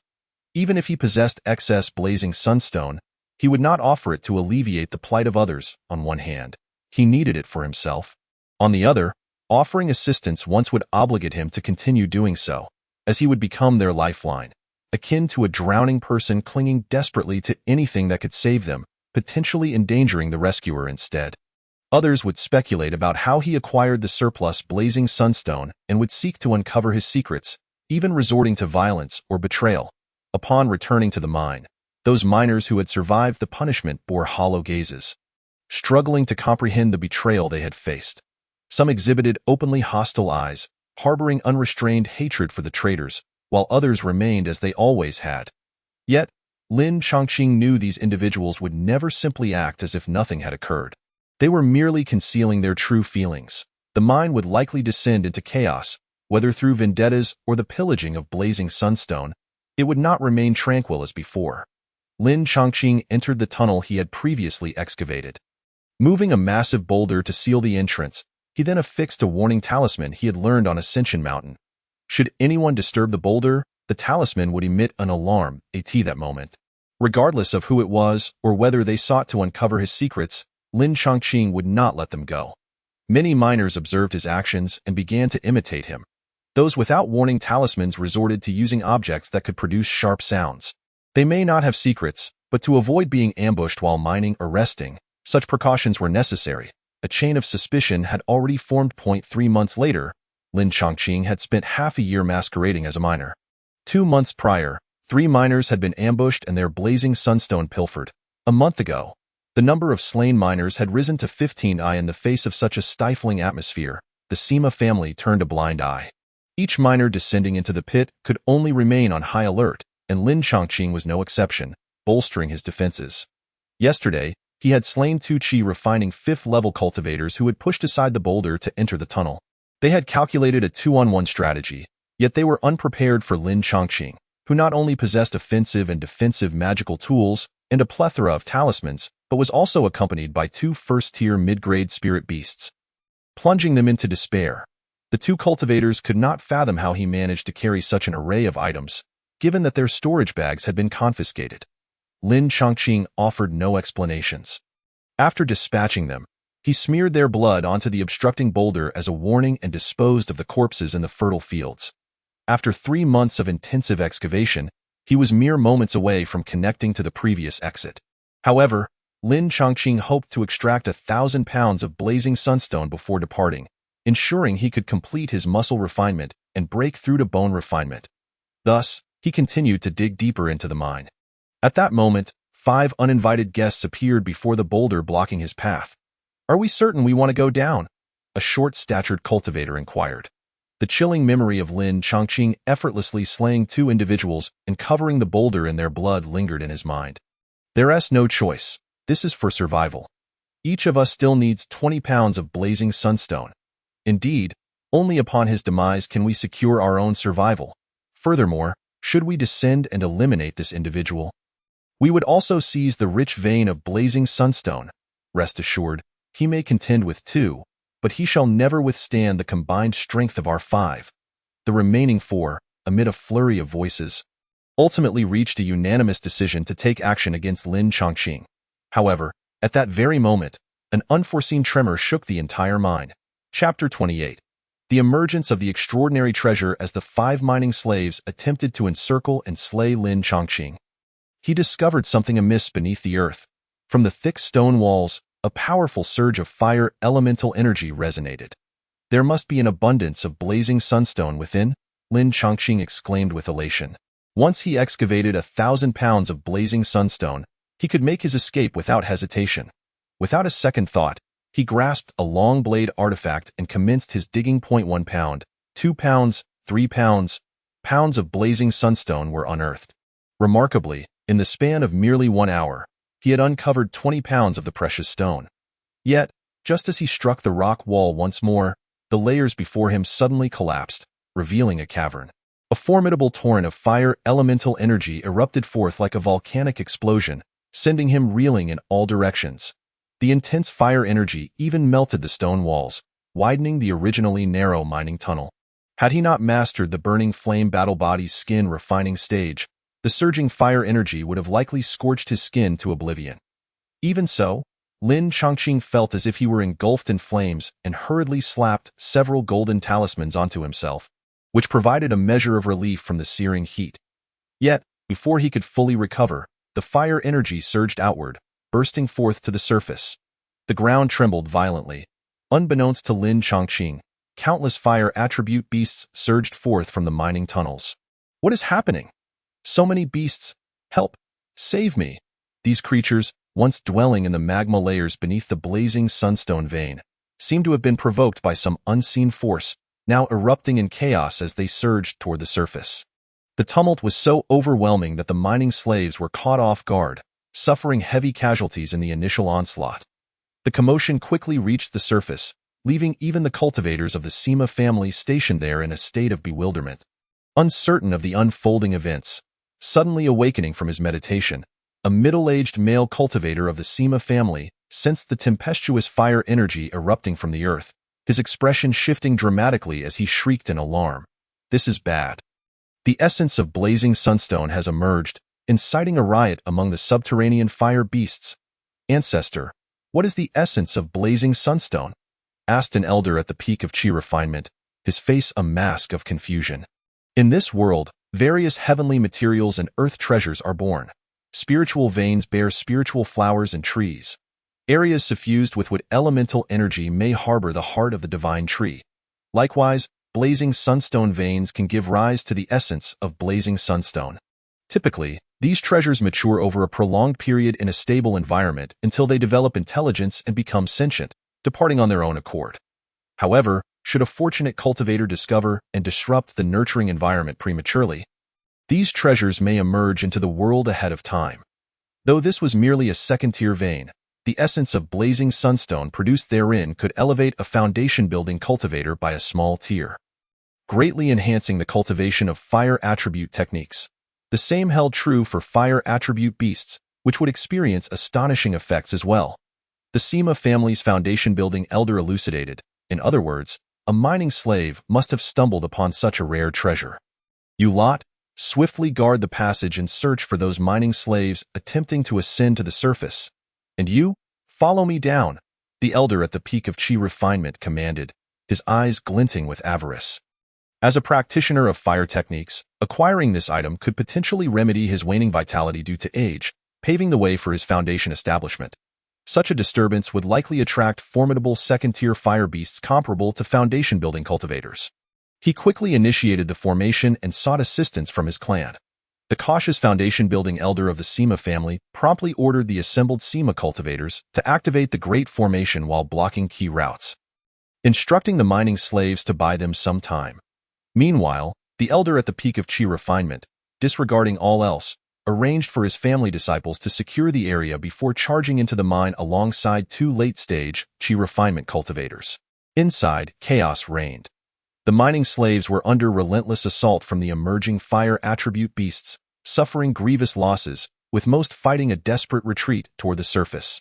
However, upon realizing that the Sima cultivators were blocking their escape, clearly intending to use them as human shields, fury ignited within them, and they could no longer restrain their wrath. "Those wretched curs, we shall fight back."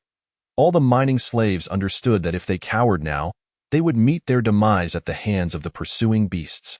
With retreat resulting in death, they chose instead to fight for their freedom. Go death. The Sima foundation-building cultivator stationed at the entrance exhibited a glimmer of ruthlessness in his eyes as he immediately ordered the execution of the mining slaves. Joining the fray with brutal intent, the elder at the peak of chi refinement, equally urgent, found his progress sluggish despite his fierce efforts. At this moment, Lin Chongqing realized that the fire elemental energy was surging toward the surface, prompting him to emerge from his sanctuary. Curiosity piqued, he wondered what could have caused such a phenomenon. Entering the cavern he had excavated, he discovered a natural grotto. At its center lay a massive black stone, from which a radiant red spiritual light emanated, dazzlingly brilliant. Within that stone, there seems to be a treasure. Lin Chongqing summoned his long blade artifact and struck at the black monolith. Moments later, the giant stone shattered, revealing its inner contents. A fist-sized crimson crystal glimmered in the air, radiating an overwhelming fiery energy. The energy contained within this small crystal feels far more potent than hundreds of pounds of blazing sunstone. Lin Chongqing was astounded, sensing the staggering heat, and instinctively activated his burning flame battle body. In an instant, his vital essence surged, with threads of crimson light emanating from the crystal and permeating his skin, refining his flesh and sinews. What on earth is this treasure, that it visibly enhances my physical cultivation? Lin Chongqing was elated, his heart racing wildly. Recognizing the fleeting nature of opportunity, he swiftly secured the crimson crystal within his sanctuary, then dashed out of the cavern toward the escape route he had nearly completed. With such an extraordinary crystal, he could undoubtedly elevate his burning flame battle body to the bone-refining stage. Or even beyond, however. Just as he exited the cave, a shadow lunged forth, a beast with fiery, flame-like red fur, resembling a gorilla, a second-tier beast, the fire-melting gorilla. Lin Chongqing gasped in astonishment, never expecting to encounter a second-tier creature. This beast's fists were smeared with blood and shredded flesh. Unbeknownst to him, when he had entered the cavern to retrieve the essence of blazing sunstone, the 5 unfortunate souls who had attempted to conspire against him inadvertently delayed the advance of this fearsome beast. What was intended as a nefarious act had inadvertently aided him now. Seeing Lin Chongqing emerge from the cavern and sensing no trace of the blazing sunstone essence, the fire-melting gorilla immediately turned its gaze upon him. A terrifying aura bore down upon him, suffocating his breath. A second-tier beast is akin to a foundation-building grandmaster. I cannot contend with it. Without a moment's hesitation, Lin Chongqing dove into his sanctuary, evading the threat. In the next instant, a massive fist imprint appeared on the ground, a 3-zhang radius of molten rock erupting with astonishing force. Roaring in fury, upon witnessing the imprint, the thief who had absconded with the treasure vanished without a trace. Plunging the fire-brained gorilla into a frenzy of impotent rage, pounding its chest and howling incessantly to that moment, the elder at the peak of chi refinement, alongside several late-stage disciples, broke through the encirclement of mining slaves and fire attribute beasts. Arriving at the grotto, As1 gazed into the eyes of the other. A second-tier fire-melting gorilla stood poised to strike. "Ancestor, save me!" The shrill, terrified cries echoed throughout the mining tunnels. Chapter 29. The map beyond the mountains. At this juncture, the mine had transformed into a hellish battleground. The enraged fire-melting gorilla unleashed a devastating blow, obliterating the elder of the Sima family at the peak of chi refinement, along with the late-stage chi refinement cultivators beside him, each falling to the ground in a gruesome slaughter, limbs severed and bloodshed rampant. The scene was utterly macabre. Lin Chongqing, concealed within his sanctuary, felt both vindicated and terrified. I shall remain hidden here for a while, waiting for the second-tier beast to calm before venturing out. Within the celestial abode, an abundance of resources had already been prepared. In addition to the spirit grains, he had also collected sufficient fresh water during his time at the Ascension Mountain. He resided there with Zhang Shui and Qiyu, managing to sustain themselves for a decade without difficulty. After entering the celestial abode, Lin Chongqing first sat in meditation to restore his spiritual energy, and then he retrieved the bright crimson crystal. Zhang Shui and Qiyu approached curiously. The former, intrigued by the luminous crystal, quickly retreated with a yelp upon sensing the fire attribute's spiritual energy that restrained it. Naturally, Zhang Shui favored warmth, and after fleeing a few paces, she stopped to bask in the heat emanating from the crimson crystal. Qiyu, on the other hand, felt that the energy within the crystal would greatly benefit him, thus pressing his entire body against it. Lin Chongqing chuckled, indifferent to Qiyu's actions. For him, Qiyu's enhancement equated to his OWN.in the days that followed, aside from daily meditative practices to refine his energy. He absorbed the energy from the red crystal alongside Qiyu, fortifying his physical form. At that moment, the phenomenon caused by the emergence of the solar stone essence not only attracted the second-tier beast, the fire-melting ape, but also lured a distant flame lizard from the molten depths, which emerged after devouring several miners and members of the Sima clan. It immediately engaged in fierce combat with the foundational practitioners stationed there. As those ferocious beasts realized that the solar stone essence bore little relation to them, they turned their attention towards the human cultivators. In the eyes of the beasts, although the human cultivators were smaller in stature, they were rich in essence and abundant in spiritual energy, making them equally valuable as a source of sustenance.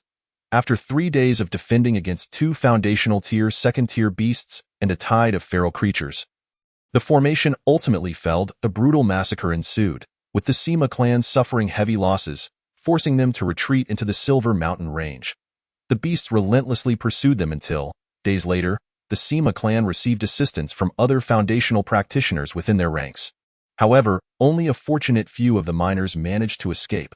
The vast majority perished under the onslaught of the beasts, becoming mere fodder. Fortunately, Lin Chongqing had taken refuge in the celestial abode, ensuring his safety. As time flowed slowly, a year passed. Lin Chongqing successfully broke through to the 6th level of qi refinement, and his physical cultivation had also advanced beyond skin refinement to the bone refinement stage. This stage equated to a physical strength comparable to that of a high-ranking first-tier beast.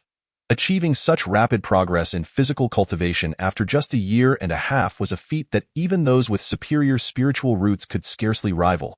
Only those with exceptional or even divine roots might exhibit such speed. Reflecting on this, he couldn't help but feel elated by his swift advancement, primarily thanks to the mysterious crimson crystal. After a year of absorption, the crystal had shrunk to the size of his fingertip. Perhaps after another 6 months of absorption, it would vanish entirely. Meanwhile, Qiyu also reaped substantial benefits, subtly reaching the peak of the intermediate first tier, surpassing Zhang Shui. Nevertheless, the bond between the two beasts remained strong. Lower-tier beasts, possessing limited intelligence and a simple nature, thrived in their companionship. Concurrently, as his cultivation further progressed, the area of spiritual fields within the celestial abode had expanded once more, now measuring 7 acres. Lin Chongqing cultivated a plethora of spiritual herbs, doubling the number of wine fruit trees to 50. The continuous supply of spiritual fruits and elixirs was instrumental in his breakthrough to the 6th level. Previously, he could scarcely imagine ascending from the 3rd level of qi refinement to the 6th within a mere few years. Yet this had now become a reality. I wonder how the situation outside has evolved. Once the beasts recede, the Sima clan may very well return. I must seize the opportunity to depart. Sensing that the outside world was no longer plagued by the earth-shattering battles and slaughter of before, Lin Chongqing pondered as he stepped out of the celestial abode. The surroundings still bore the same mining path, yet it was littered with the bleached bones gnawed upon by the beasts. Among those bones lay a storage bag, which caught his attention. Lin Chongqing recognized that this storage bag seemed to belong to the elderly foundational practitioner from the Sima clan. What a fortunate find! He opened it to discover it brimming with solar stones, amounting to at least 1,000 pounds. Additionally, there were several treasures. The first was a mid-grade magical artifact, a cold, black rope that felt smooth to the touch. After a brief period of refinement, he realized it was a rare control-type artifact. Once activated, the black rope would bind enemies and unleash a chilling aura to disrupt their spiritual energy and seal their powers. Next was a book detailing first-tier quality talismans, documenting 12 types of superior first-tier talismans. Lin Chongqing, pleasantly surprised, felt immense joy. His existing foundational talisman book only covered inferior first-tier talismans, with the highest potency reaching the mid-stage of qi refinement. Now, acquiring a higher-tier talisman book would enable him to inscribe superior spiritual talismans. What delighted him most, however, was the third item, a map delineating the various mountain ranges within the Silver Mountain Range. It included routes leading to the outside world, with detailed annotations marking the territories of the beasts along the way. Lin Chongqing discovered that, according to the map, he needed to traverse merely 6,000 miles to exit the Silver Mountain Range. This was due to a substantial area being occupied by second-tier beasts, which rendered it a perilous zone requiring a detour. The Silver Mountain Range is indeed treacherous.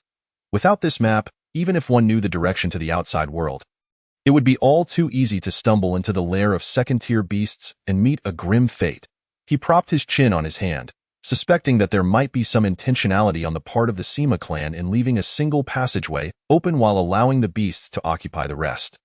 Unless a foundational practitioner capable of contending with second-tier beasts were to intervene, ordinary qi refinement cultivators would find it nearly impossible to escape the Silver Mountain Range, forced to remain and succumb to exploitation.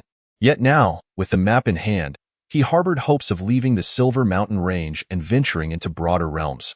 Finally, Lin Chongqing also retrieved over 300 inferior spiritual stones from the storage bag, not a vast quantity. Yet spiritual stones are always welcome, and he accepted them with a smile. An hour later, he navigated through remnants of lingering beasts, utilizing a nearly excavated tunnel to return to the surface. This was the entrance he had used when arriving at the Ascension Mountain. I have finally emerged, breathing in the fresh air. Lin Chongqing gazed into the distance, brimming with ambition. Chapter 30. Late Stage of Qi Refinement. After emerging from the fiery sunstone vein, Lin Chongqing chose not to return to the Silver Immortal City, nor to attempt a direct escape from the Silver Mountain Range. Instead, after careful consideration, he returned to the Ascension Mountain, which served as his secure stronghold. Based on the map he had previously obtained, Lin Chongqing was aware of a route that would allow him to leave the Silver Mountain range with relative safety. However, this route was only safer compared to others, as it was still fraught with first-tier superior-grade demon beasts. He even speculated that, to mitigate risks, the Sima family would likely lay ambushes along that path. Lin Chongqing planned to enhance his strength further to avoid any mishaps. Moreover, even after leaving the Silver Mountain range, the ruthless nature of the cultivation world, where the weak are preyed upon by the strong, would remain unchanged. On the contrary, in the outside world, there would be even more formidable adversaries. Thus, cultivation prowess is of utmost importance. Lin Chongqing set 3 goals for himself. First, to thoroughly refine the Crimson Crystal and the remaining fiery sunstones, thereby enhancing his physical cultivation level. Second, to diligently practice first-tier superior-grade talismans, accumulating a stock of such talismans for unforeseen circumstances. Third, to continue advancing his Qi refinement, striving to break through to the 7th layer of Qi refinement and attain the late stage of Qi refinement. Having established his objectives, Lin Chongqing embarked on an intense period of cultivation.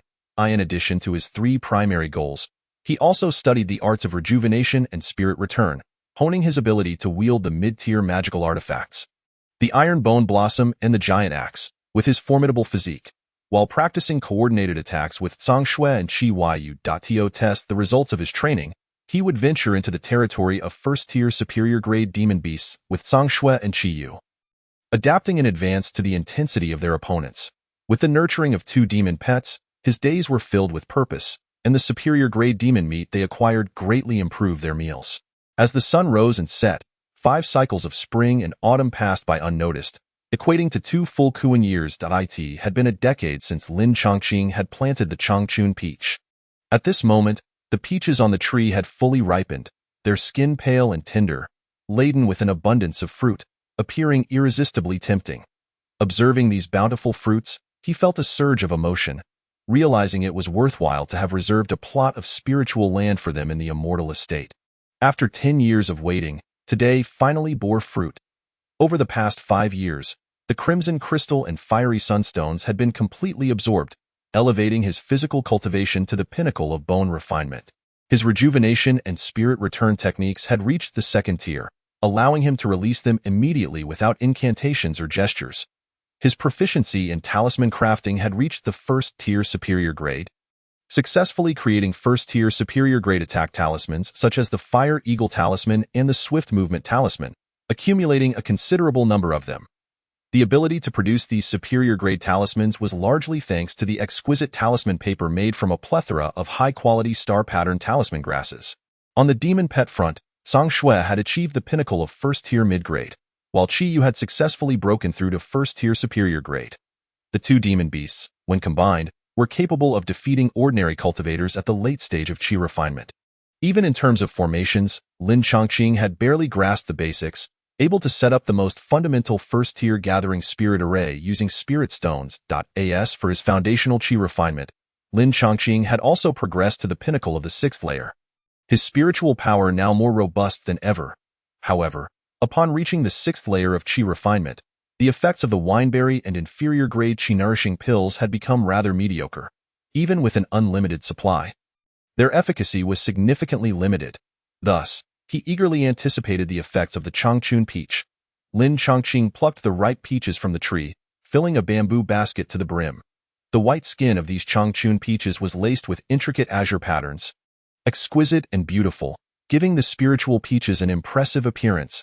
As he peeled away the skin and took a bite, the rich aroma of peach burst forth in his mouth, the flesh sweet and far surpassing that of the wineberry. Moreover, the wood spirit energy contained within the flesh harmonized perfectly with his cultivation of the wood attribute technique, Changqing Gong, allowing for rapid refinement. As one of the spiritual peaches was consumed, Lin Chongqing felt a palpable increase in his cultivation. This effect is far superior to the wineberry, even surpassing that of an inferior-grade Qi-nourishing pill. A glimmer of astonishment flashed in his eyes, initially estimating that it would take another year or so. He realized that if he continued to consume Changchun peaches, he could likely break through to the 7th layer of Qi refinement in less than a month. Indeed, The Changchun peach is a first-tier superior-grade spiritual fruit. Truly extraordinary. No wonder it takes 300 years to mature. Lin Chongqing was exceedingly satisfied with the effects of the Changchun peaches. He consumed one after another until he had ingested 4 large spirit peaches, at which point he finally felt somewhat sated. This was primarily due to his concurrent practice of body refining techniques, which had notably increased his capacity for consumption. Within his immortal abode, there stood 5 Changchun peach trees, each bearing approximately 30 peaches, totaling over 150, ample enough for him to break through to the 7th level of qi refinement. Unlike the nourishing qi pills, which often bore the risk of pill poison, the spiritual energy contained in the spirit peaches was far purer, posing no hidden dangers. Reflecting on this, Lin Chongqing couldn't help but envy those with exceptional or even heavenly spiritual roots, gifted talents who could absorb vast amounts of natural spiritual energy daily, avoiding pill poison while accelerating their cultivation speed. Fortunately, with the assistance of his immortal abode, although his cultivation speed could not rival that of those with superior spiritual roots, it surpassed that of those with mid to low-grade roots. Even upper-grade root practitioners, given average resources, might not be able to match his pace. Cultivation, wealth, companions, and territory. While companions could be contentious, techniques were fundamental to cultivation, and wealth held a firm second place. Cultivating was a resource-intensive endeavor. Even with subpar spiritual roots, as long as one could cultivate, sufficient resources could ensure a smooth journey. While other wandering cultivators fought desperately against demonic beasts and fellow practitioners to accumulate wealth for purchasing pills to aid their cultivation, Lin Chongqing, with the aid of his immortal abode cultivating spiritual fruits and herbs, found himself on the brink of nausea from overindulgence. Such a disparity made rapid advancement inevitable. 1 month later, Lin Chongqing faced the rising sun, inhaling and exhaling spiritual energy. After several cycles, he opened his eyes, which sparkled with spiritual light, as his aura suddenly expanded.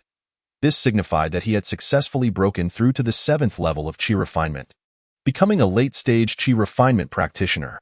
Such a rate of cultivation would be deemed miraculous for any practitioner with low-grade spiritual roots. Had any cultivator aware of his spiritual root quality witnessed his speed, they would undoubtedly be left astounded. Upon entering the late stage of qi refinement, the divine consciousness that had previously only been used for introspection could now be externalized. He opened and closed his eyes, feeling as if a third eye had emerged at the center of his brow.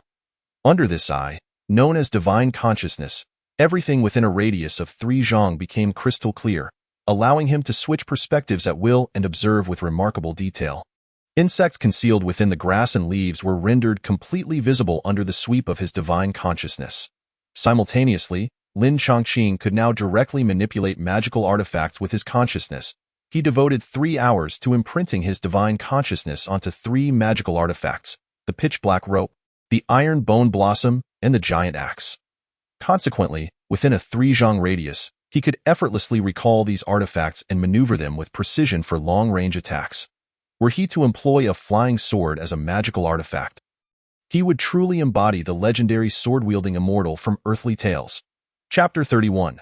Firepower coverage. After breaking through to the 7th level of qi refinement, Lin Chongqing surveyed the state of his immortal abode.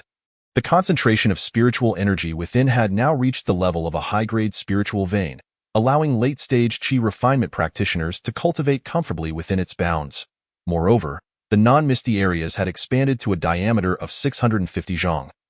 With extensive plots of spiritual fields, over 9 acres, available for planting spiritual herbs and trees.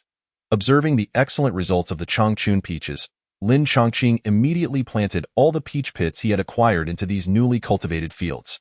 His immortal abode now boasted the cultivation of 6 types of spiritual herbs, including white meat mushroom, spiritual essence grass, and 9-section calamus, alongside star-patterned symbol grass, a material for talisman crafting, and 50 spirit wineberries.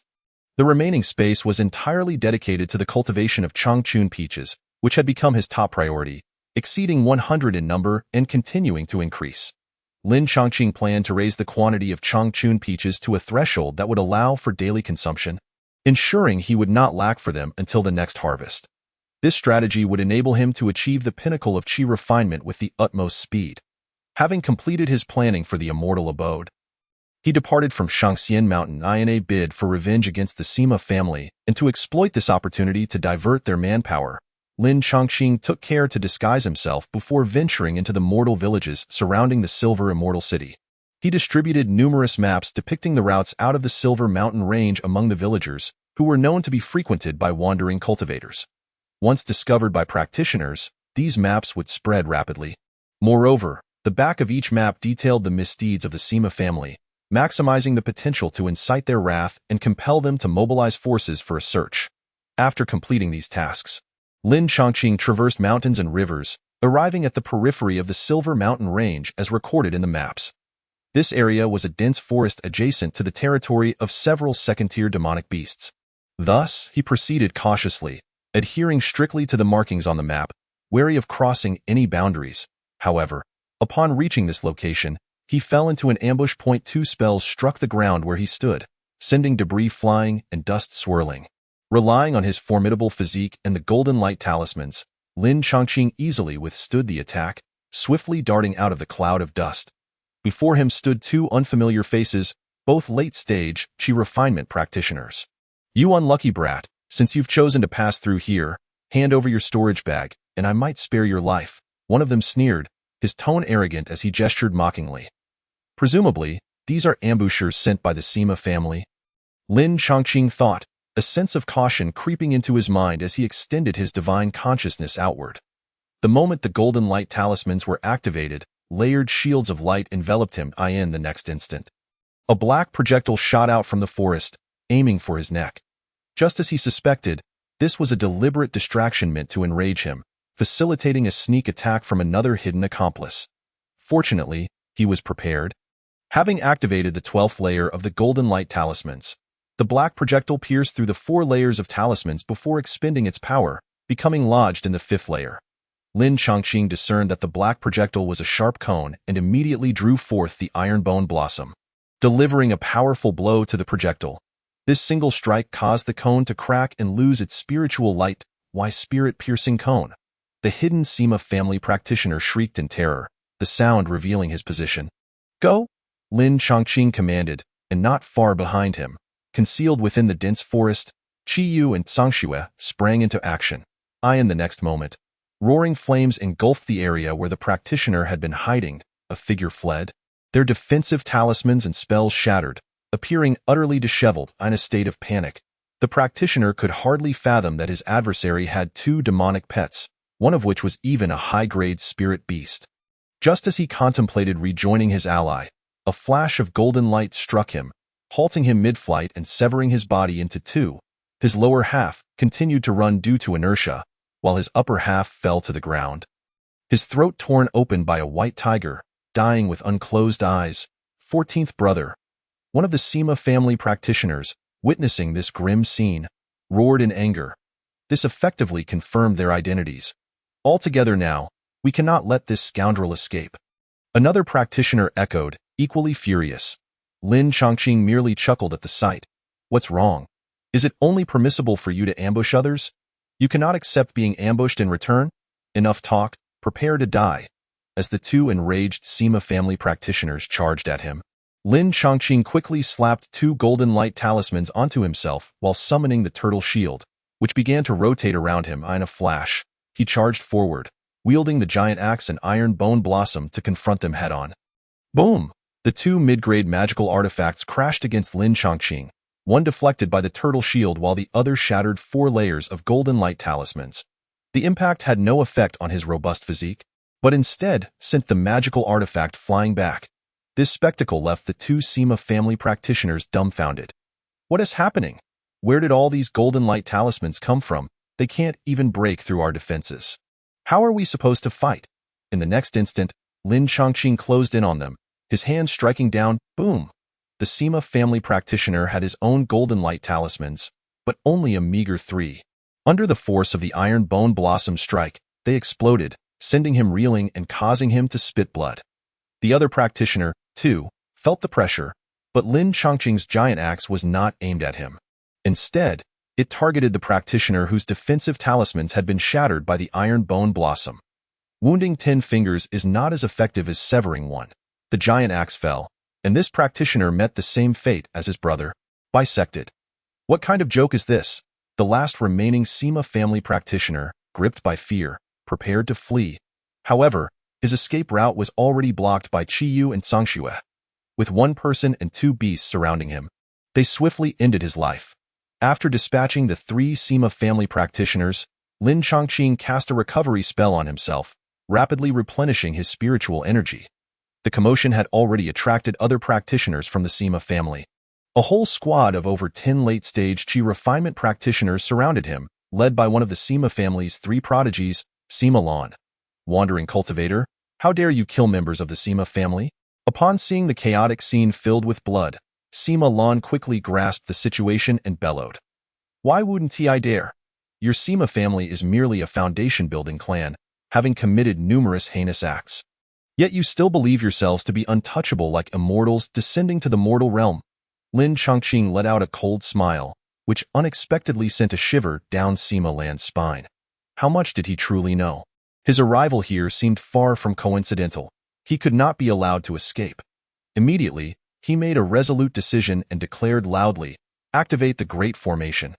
With a wave of his hand, Sima Lan summoned a black flag of the formation. Plunging it into the ground in an instant, beams of light erupted from the flag, connecting to 100 zhang radius around them, and a shimmering barrier rose, enveloping everyone like an inverted bowl. He cannot flee. Kill him! A multitude of Sima family cultivators surrounded them, numbering at least a dozen, with the weakest among them at the 5th level of Qi refinement, while Sima Lan himself boasted an impressive 8th level of Qi refinement. Faced with the overwhelming odds, Lin Chongqing, recognizing his mediocre understanding of formations, resolved to break through with sheer force and resorted to his tried-and-true method of firepower saturation. He hurled a dozen explosive fire talismans from each hand. Crafted from premium talisman paper, each explosive talisman possessed the striking power of a full-force blow from a 6th-level Qi refinement cultivator. Boom, boom, boom. Explosive fireballs rained down like a deluge, their blinding light and terrifying spiritual pressure overwhelming. At that moment, the crowd found themselves confined in a relatively narrow space, leaving the Sima family cultivators with no means to evade. In an instant, one of the cultivators who had rushed to the front was struck by several explosive fireballs simultaneously, turning him into a charred remnant. After the first wave of fire rain, Lin Chongqing unleashed another barrage. Seeing such a multitude of explosive talismans, the Sima family cultivators wore expressions of disbelief. You bastard. My Sima family will not let you off. Don't. Longu, save me. Among them, those facing the firestorm spat curses, their eyes reflecting sheer despair. The talismans fell like raindrops. A series of crackling explosions ensued, scorching a vast expanse of the forest into a barren wasteland, incinerating both the inhabitants and the flora, merging them into one indistinguishable char. Chapter 32. The Silent Forest, just as Lin Chongqing unleashed two successive waves of fire rain. The flag of the formation became shrouded in a layer of charred blackness, emitting mournful cries. The flagpole was riddled with cracks, teetering on the brink of collapse. Witnessing this, Lin Chongqing produced another dozen explosive talismans. How many of these talismans did he possess? Run! The formation cannot withstand it. The Sima family cultivators cried out in panic, their hearts racing as they scrambled to escape, no longer daring to remain within the formation. Sima Lan fled as well, his legs trembling uncontrollably. Think you can escape? Lin Chongqing would not grant them such an opportunity. He immediately activated a dozen Fire Eagle talismans. This was a first-grade superior attack talisman, its spiritual light shining even more brilliantly, its power surpassing that of the explosive talismans by a level. Upon activation, it could conjure a fiery eagle, boasting greater speed and accuracy, in the face of the Fire Eagle's onslaught. Just 3 were enough to incinerate the formation flag, causing the formation to shatter. The remaining 9 Fire Eagles fixed their gaze upon Sima Lan. The terrifying might left Sima Lan utterly despondent.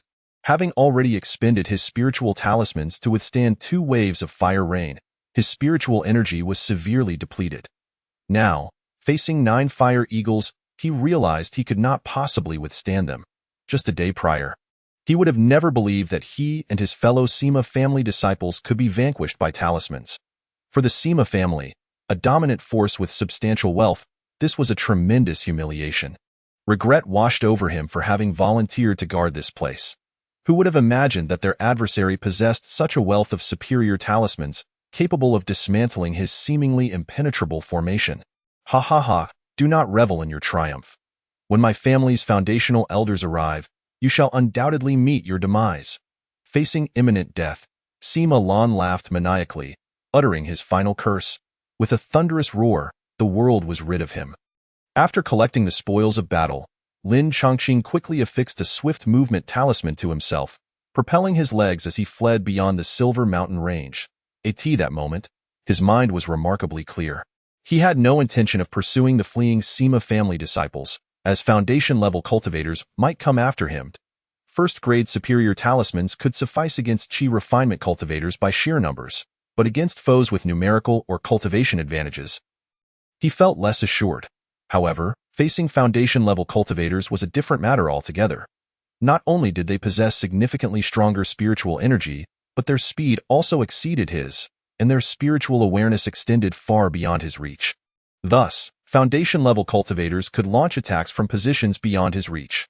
Even utilizing a plethora of talismans in retaliation might lead to wasted efforts unless he possessed second-grade talismans. Consequently, upon exiting the Silver Mountain range, Lin Chongqing plunged directly into another dense forest. Yet, he did not anticipate that 4 vengeful Sima family cultivators would pursue him relentlessly. I possess a secret technique that allows me to track down enemies who have harmed my direct kin.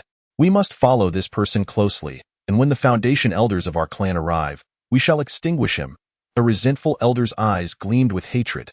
During their ambush on Lin Chongqing, his only son had shielded him from an explosive fireball and was obliterated in the process. Leaving no remains, such deep-seated enmity demanded retribution. Faced with the relentless pursuit of the 4 Sima family cultivators, Lin Chongqing felt a heavy burden. He was uncertain of the methods they employed to remain on his trail. If this pursuit continued, even if he managed to escape the Silver Mountain range like this, he would find it difficult to truly shake off the Sima family's hunt. With this in mind, Lin Chongqing devised a plan to set a trap for these 3. However, every time he concealed himself to ambush them, they always seemed to detect his location, leaving him unable to catch them off guard. With no other choice, he pressed on, hoping to outpace the 4 Sima family cultivators. After several days of travel, Lin Chongqing found himself within the area known as the Silent Forest. This place was teeming with demonic beasts. A perilous domain. The skies were shrouded in wisps of white mist, and scattered bones littered the ground. At that moment, he noticed that the 4 Sima family cultivators had halted at the edge of the forest. Unwilling to venture inside, he clicked his tongue, initially intending to use the terrain to attempt another ambush or let the demonic beasts entangle his pursuers. However, the Sima family cultivators were exceedingly cautious. Nevertheless, traversing the silent forest would likely allow him to completely shake off these tailing foes. In fact, Lin Chongqing had only gleaned the dangers of the silent forest from a map. In contrast, the 4 Sima family cultivators had received extensive teachings within their clan, possessing a deeper understanding of the perils here. The reason the silent forest was devoid of sound, with living creatures being rare, was due to the proliferation of wood demons within.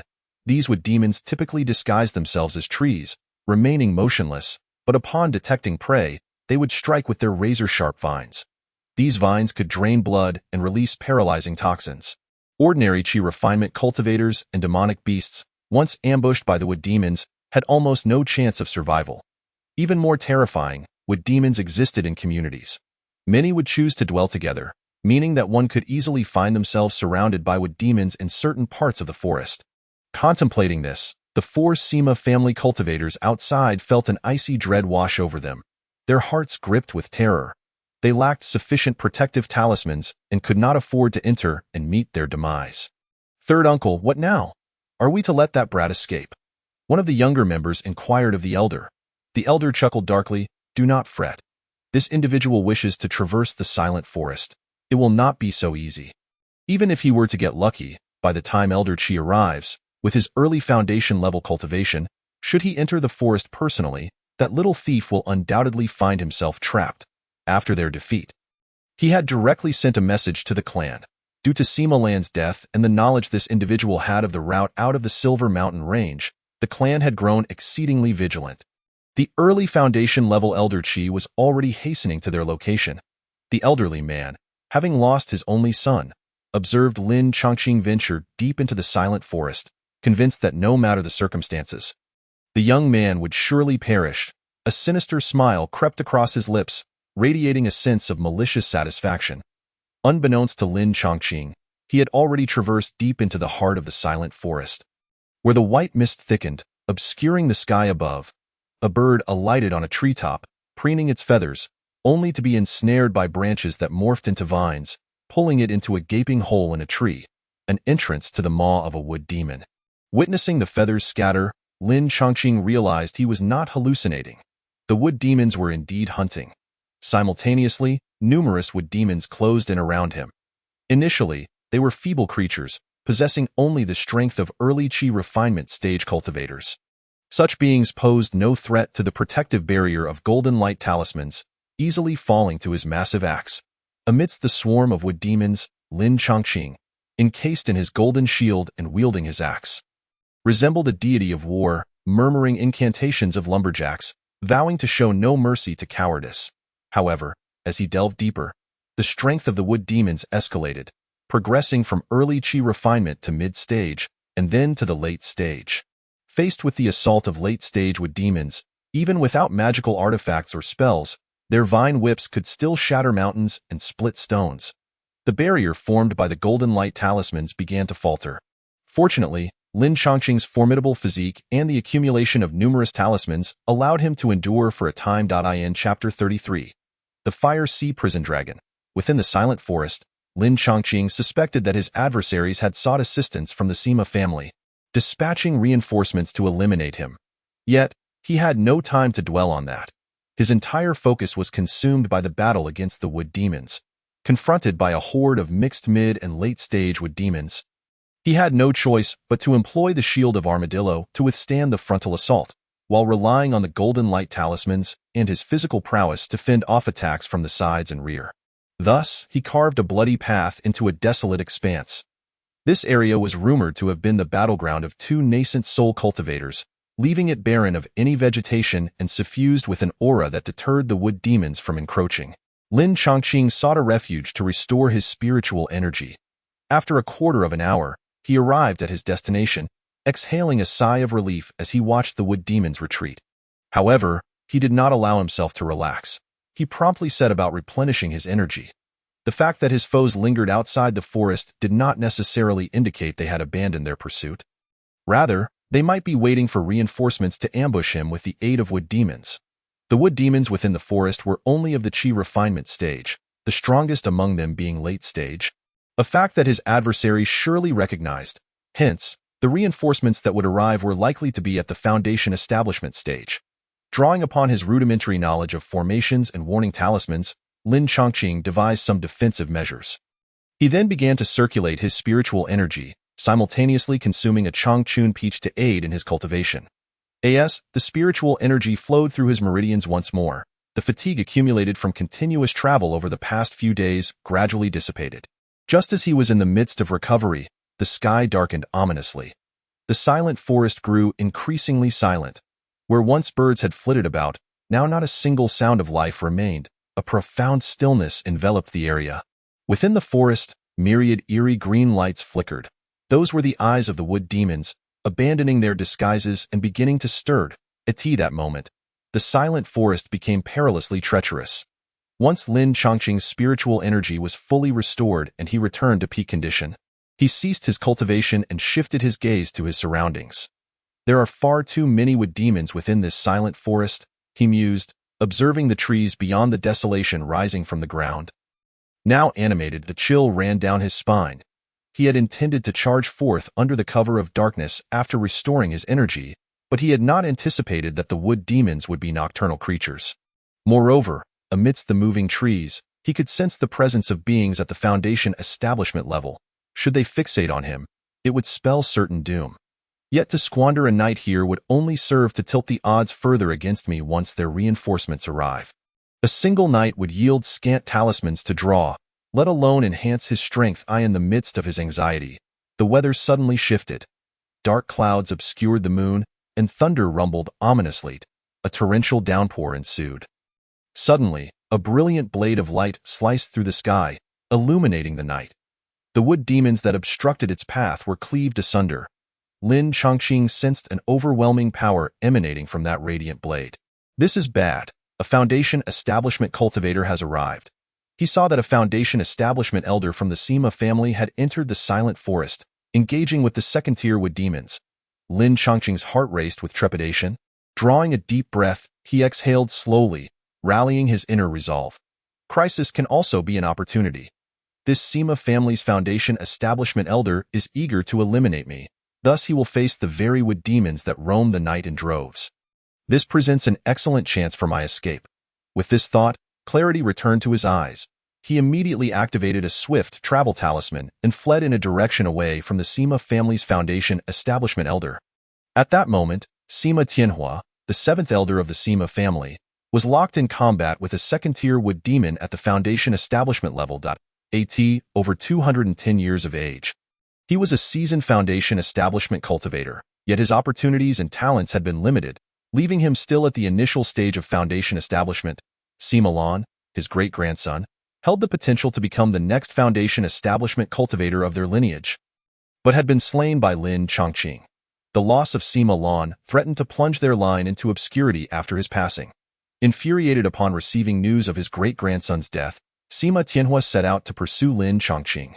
Concurrently, the Sima clan learned of the extensive distribution of maps leading away from the Silver Mountain Range, and several Foundation Establishment cultivators were preoccupied with suppressing the rogue cultivators in the area. Thus, he came alone. Sima Tianhua believed that he alone could handle the pursuit of a Qi refinement cultivator. Consequently, driven by arrogance and the desire for vengeance for his grandson, he did not wait for dawn to strike. Yet, he assumed that Lin Chongqing would only dare to remain at the periphery, never imagining that the young man had ventured so deeply into the silent forest. Thus, when he pursued him, he found himself ensnared in an ocean of wood demons. With his Foundation Establishment prowess, dispatching late-stage Qi refinement wood demons was a trivial task. However, the sheer number of wood demons was overwhelming, with no end in sight. Moreover, there existed second-tier wood demons that were equal to him in strength. Fortunately, I brought talismans with me.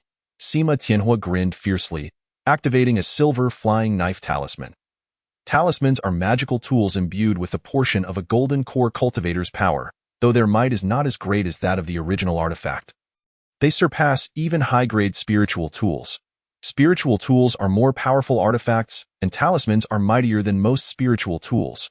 Thus, the talisman served as a devastating force, effortlessly dealing with the second-tier wood demons.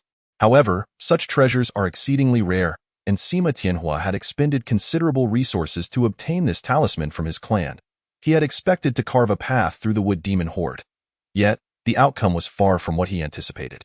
Upon realizing the presence of such a formidable intruder, the wood demons of the silent forest united against him, rallying to defend their territory. As the number of attacking second-tier wood demons swelled, his escape became increasingly difficult. Damn it! How could this happen? Sima Tianhua could already see Lin Chongqing's retreating figure, only to allow him to escape, igniting his fury. However, the direction in which Lin Chongqing fled led directly outside the silent forest. He hastily transmitted a message. You all, he has fled in a northeastern direction. Hurry and intercept him. At this moment, Lin Chongqing took flight.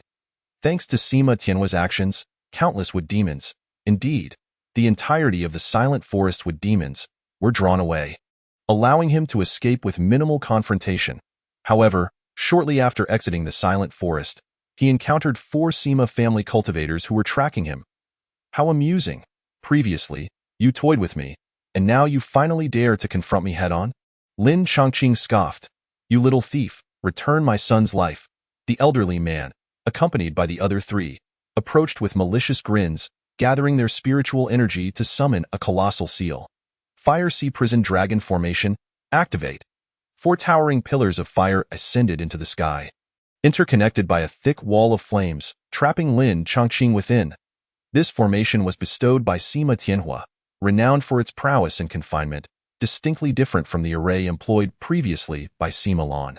Without dismantling the formation, it was impossible to harm those outside its bounds. Unlike before, the four Sima clan cultivators were acutely aware of the gravity of their situation and dared not, nor intended to, confront Lin Chongqing directly. Through prior observation, they discerned that Lin Chongqing seldom utilized the explosive flame talismans or the fire eagle talismans, leading them to believe that his talismans had been largely exhausted. Fueled by animosity, the four positioned themselves before Lin Chongqing, utilizing the formation to ensnare him. Chapter 34. Breaking free from the formation at this moment, witnessing Lin Chongqing ensnared within the formation, the four erupted in jubilant laughter. Should they eliminate this individual, not only could they exact revenge, but they would also receive additional rewards. Sima Tianhua had promised to bestow upon each of them a substantial sum of spirit stones and elixirs, sufficient to elevate themselves or their kin to the pinnacle of qi refinement. Such resources represented a tremendous fortune for qi refinement cultivators, something they might toil a lifetime to amass half of. Yet for foundation establishment cultivators, it was merely a trifling sum. As the four reveled in their bright prospects, the formation began to ripple with energy. Lin Chongqing, wielding the Iron Bone Blossom artifact, summoned Song Shui and Qi Yu, launching a relentless assault on the formation. With each powerful strike, waves of golden blades and fireballs cascaded against the formation, momentarily dispersing the thick wall of flames, only for it to swiftly reconstitute. Ha ha ha! This formation is sustained by the spiritual power of the spirit stones we possess. Unless you can exhaust all our spirit stones, no matter how formidable you are, it will be futile. The four Sima clan cultivators laughed heartily, mocking him. Upon hearing this, Lin Chongqing suddenly grasped a glimmer of insight, meticulously observing the operation of the grand array while rapidly contemplating. This formation is a confinement array, its energy derived from spirit stones. Yet the replenishment rate is limited, unable to recharge instantaneously. If I can unleash a force surpassing the array's own capabilities and that of the spirit stones within a short span, I can dismantle it. With this realization, hope ignited within him. His consciousness turned to the immortal residence, the peak of qi refinement. Having mastered his spiritual sense, he could perceive the interior of the residence without physically entering. Inside, he stored a vast collection of talismans amassed over years of cultivation on Ascension Mountain. He still possessed a dozen explosive flame talismans, 3 golden light talismans, and an impressive 20 fireball talismans, along with 10 earth element talismans and half a fire eagle talismans. These talismans constituted his trump card. In total, he had 366 attack talismans and 96 defense talismans. While these talismans might struggle to strike a swiftly moving foundation establishment cultivator, this was a formation where the opponents stood still and took hits. It would suffice. Outside the formation, the four observed Lin Chongqing lost in concentration within the immortal residence, mistaking his stillness for despair and surrender, their laughter growing more derisive. Yet, their expressions soon froze, laughter fading away. They beheld Lin Chongqing, ensnared by the wall of flames, activating numerous earth element and golden light talismans, manifesting dozens of protective shields in mere breaths. As time progressed, the number of shields continued to rise, 10, 30, 60, 90, until there were 96 shields. Where did this little thief acquire so many defensive talismans? The Sima clan cultivators were dumbfounded, astonished not only by the sheer number of talismans, but also perplexed by his intentions. The unknown breed of fear gripped them. Never mind, let us destroy his defensive talismans, the elder quickly urged.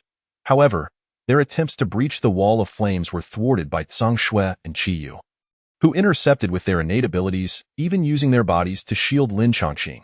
Despite their robust forms, the two beasts bore some injuries. Thank you for your assistance. Once Lin Chongqing completed his defensive preparations, he gently addressed his 2 demon pets and stored them within the immortal residence in no time.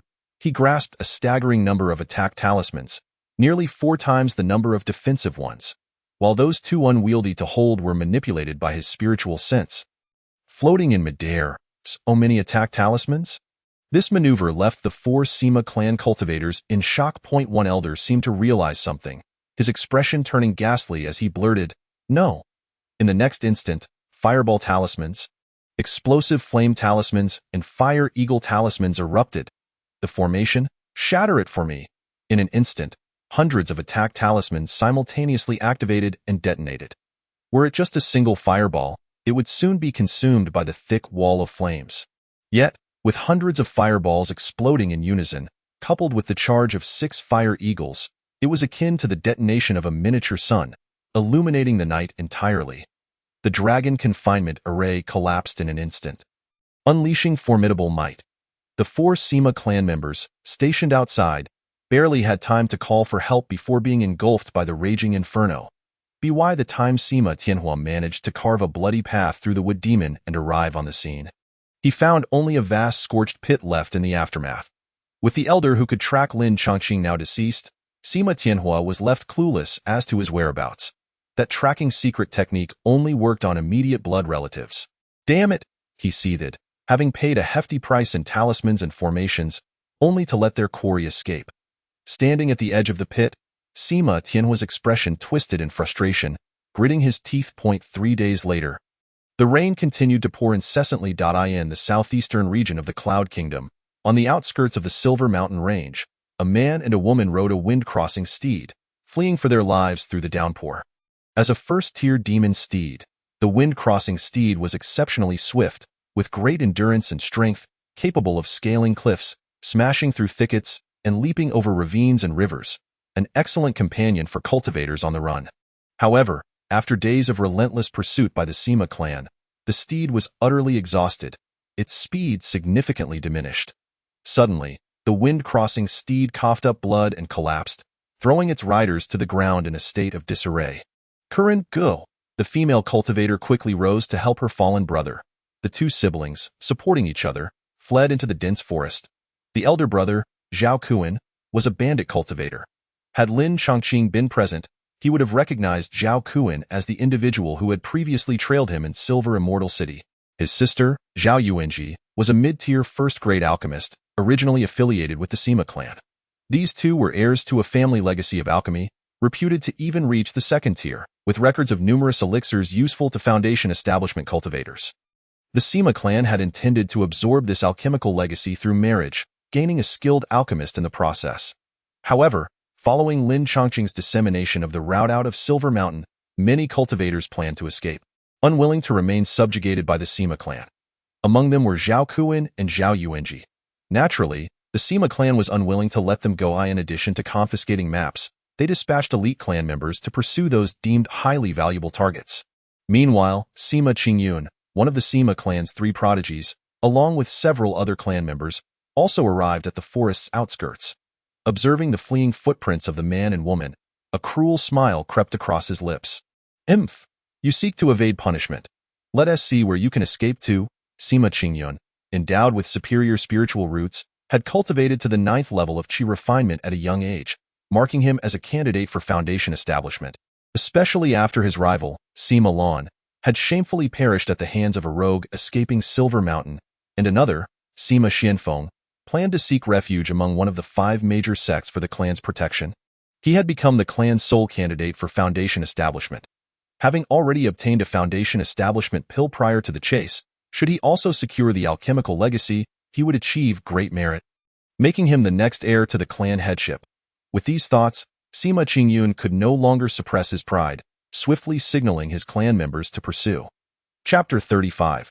The Might of Physical Techniques. Rustle. The torrential rain fell in sheets, an unending deluge that blurred the boundaries between heaven and earth. Zhao Kuan and Zhao Yuanji fled in haste, seeking refuge within a dilapidated temple. Inside, Lin Chongqing turned to face them. Locking eyes with Zhao Kuan, just days prior, he had escaped from the inferno of the Dragon Enclosure Array and made his way to the Misty Fairy City in the central region of the Cloud Nation, a territory dominated by the 5 major golden elixir sections. Even if the Sima family were aware of his presence there, they could do little to thwart him. His plan was to join a sect and seek opportunities for foundation building. However, after days of relentless rain, he had no choice but to find shelter in the nearby abandoned temple. Having just kindled a fire to prepare some cooked demon beast meat, he was startled by the sudden entrance of the 2 siblings. In that moment, Lin Chongqing recognized Zhao Kuan as the white-robed swordsman who had trailed him years ago. He had employed a bone-altering disguise technique to conceal his identity, rendering him unrecognizable to Zhao Kuan. Yet, while Lin Chongqing maintained a relatively calm demeanor, Zhao Kuan was taken aback. fearing he had encountered an ambush from the Sima family's hidden forces. In truth, Zhao Kuan and his sister had left with a few late-stage qi refinement cultivators. But barely had they departed the Silver Mountain Range when the Sima family's pursuers arrived. After a fierce battle, only the two siblings remained. Zhao Kuan and his sister stood on high alert. A streak of golden light suddenly struck from behind, piercing through Zhao Yuanji's back and fatally wounding her. Yuanji, Zhao Kuan cried out in anguish, while Sima Qingyun's laughter echoed through the rain. Had you two siblings been wise and compliant, you would not have met such a fate. This golden light was, of course, unleashed by him, effortlessly dispatching the exhausted Zhao Yuanji. Kill them, Qingyun, there's still a loose cultivator inside. Before Sima Qingyun could finish his sentence, a member of the Sima family pointed out Lin Chongqing. Although Lin Chongqing had altered his appearance, his attire remained that of a commoner, devoid of any sect robes. Despite having seized numerous robes from the Sima family, wearing one would be tantamount to revealing his identity. Humph! Just a loose cultivator, eliminate him without hesitation. Leave not a single survivor. With this unequivocal command, the Sima family cultivators paid little heed to the life of a loose cultivator, dismissing them as mere weeds, insignificant in the grand hierarchy of power. I'll fight you. Zhao Kuan drew his sword, confronting Sima Qingyun with his 7th-layer qi refinement cultivation, while Lin Chongqing found himself compelled to engage with 3 other Sima family cultivators. Kill, swish, swish, swish. One of the Sima family cultivators unleashed a needlebox artifact, sending a barrage of flying needles raining down. Though Lin Chongqing was devoid of talismans at that moment, his physical form was incredibly robust, rivaling that of a peak first-tier demon beast. The needles clattered against him, producing metallic sounds, yet failing to inflict any harm. The Sima family is truly relentless, Lin Chongqing scoffed, brandishing his iron bone blossom as he charged towards the Sima family cultivator controlling the needlebox. Crack! The feeble protective spell could not withstand this strike in the eyes of the astonished onlookers. The cultivator's head burst apart like a watermelon, a body-refining cultivator. It's that little thief who spread the map. He.S. the one who killed Sima Lan. Word of Lin Chongqing's prowess had already spread within the Sima family. Possessing both a tiger and an eagle as spirit pets, a 7th-layer qi refinement cultivation, adept in body refinement, and armed with formidable artifacts such as the iron bone blossom and a giant axe, along with a plethora of talismans, Lin Chongqing was easily recognized. However, recognition did not equate to victory. Lin Chongqing's formidable physique allowed him to evade the attacks of 2 Sima family cultivators with ease. As he danced through their spells, he swiftly dispatched both of them. At that moment, Sima Qingyun had killed Zhao Kuan and, upon observing the scene before him, felt a flicker of trepidation. He was aware of Lin Chongqing's reputation and doubted his ability to defeat him. Yet, upon noticing the absence of talisman remnants on the battlefield, he smirked in triumph. It seems you have exhausted your talismans after escaping from Elder 7. This time, you cannot escape.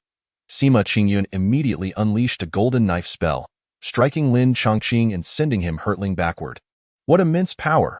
Although Lin Chongqing bore no wounds, he felt the pressure, furrowing his brow as he realized Sima Qingyun was no ordinary opponent. Just as he suspected, Sima Qingyun possessed a top-grade golden spiritual root, and his gold-based spells were renowned for their sharpness and lethality. Particularly, he had a natural talent for spellcasting. He had previously used the golden knife spell to slay several late-stage qi refinement cultivators wielding mid-grade artifacts. Now, facing Lin Chongqing, he held a distinct advantage. This advantage stemmed not only from his innate talent, but also from Lin Chongqing's inferior cultivation method. Loose cultivators were often at the bottom of the food chain, with family cultivators generally possessing superior resources and conditions. At that moment, multiple golden knife spells targeted Lin Chongqing's neck, wrists, and eyes, each strike expertly aimed. Even with his formidable physique, being struck in these critical areas would lead to severe injury and a greater disadvantage. Thus, Lin Chongqing leveraged his physical advantages to quickly evade the attacks, leading to a chase beyond the dilapidated temple and into the dense forest. Seeing that his opponent had taken the bait, Lin Chongqing unleashed Zhang Shui and Qiyu, forming a triangular ambush. Haha, you've indeed run out of talismans. What of your 2 spirit pets? I shall slay them all the same. Sima Qingyun laughed maniacally. producing a gleaming blue stone shield from his storage pouch while wielding a purple-golden long knife. Empowered by the golden knife spell, the long knife's might was further enhanced. The overwhelming power made Lin Chongqing acutely aware that if struck, it would surely breach his defenses and draw blood in the next instant. Sima Qingyun lunged forward, his figure a blur as he swung the long knife, unleashing a flurry of knife lights aimed at Lin Chongqing. However, with a whoosh, amidst the torrential downpour, Lin Chongqing capitalized on his physical prowess, deftly evading the incoming blade lights in midair. He traced a graceful arc, perfectly dodging Sima Qingyun's onslaught. Beyond his physical advantages, he still possessed and used movement and wind control talismans. "Can you keep up with my speed?" Lin Chongqing retorted, confident in his superior velocity. At the same time, Zhang Shui and Qi Yu sprang into action, both enhanced by the movement talisman, moving with astonishing swiftness. To the left and right, they seized the opportunity during Sima Qingyun's knife swings to launch their own attacks. With two resounding thuds, they struck the blue stone shield, leaving two deep impressions. After rebounding, the two spirit pets retreated, creating distance while launching ranged attacks. 3 golden knives shot forth, one engulfed in blazing red flames, enveloping Sima Qingyun. How is this possible? Sima Qingyun's expression shifted in horror as he felt the immense power contained within the spirit beast's innate spells. Chapter 36. The Silver Ring. Sima Qingyun was aghast. The might of these two spirit beasts' innate spells surpassed his comprehension. Only an exceptionally skilled beastmaster, one who invested significant resources, could cultivate spirit pets to such a level. In truth, wild spirit beasts often lacked sufficient resources. While ordinary wild beasts fared better, those with spiritual energy, such as spiritual herbs and fruits, were typically guarded by other spirit beasts. This resulted in slow advancement and subpar development for spirit beasts. Much like Lin Chongqing's previous life, true warhorses required special diets to thrive, sometimes faring better than their caretakers, ensuring the production of high-quality steeds. In contrast, horses raised in the wild relied on sheer luck to produce extraordinary specimens. While spirit beasts frequently engaged in combat, they often conserved their energy, refraining from frivolously expending their power. Otherwise, should they squander their energy, they would find themselves preyed upon by stronger beasts. However, Zhang Shui and Qi Yu had been nurtured in a celestial abode.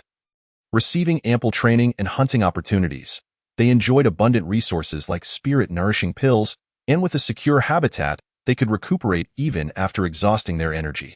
With healing techniques at their disposal, their spells grew increasingly potent through relentless practice. To Lin Chongqing, the situation seemed unremarkable. Accustomed to relying on talismans, he often leveraged sheer numbers to dominate through firepower. But to Sima Qingyun, who had battled with spells against other cultivators for years, the disparity was glaring. This individual appears relatively young, yet he has reached late-stage qi refinement, possesses formidable body refinement skills, and has amassed a substantial stock of talismans. He seems to be a top-tier talisman master and has even trained 2 powerful spirit pets. Is he truly just an ordinary loose cultivator? A wave of doubt washed over him, yet in the heat of battle, there was no time for contemplation. Sima Qingyun quickly unleashed several talismans and artifacts to defend himself. Narrowly escaping the onslaught of the 2 spirit beast spells, he raised his hand, releasing a series of golden knives aimed at the distant Lin Chongqing. In terms of cultivation, I am at the 9th layer of qi refinement.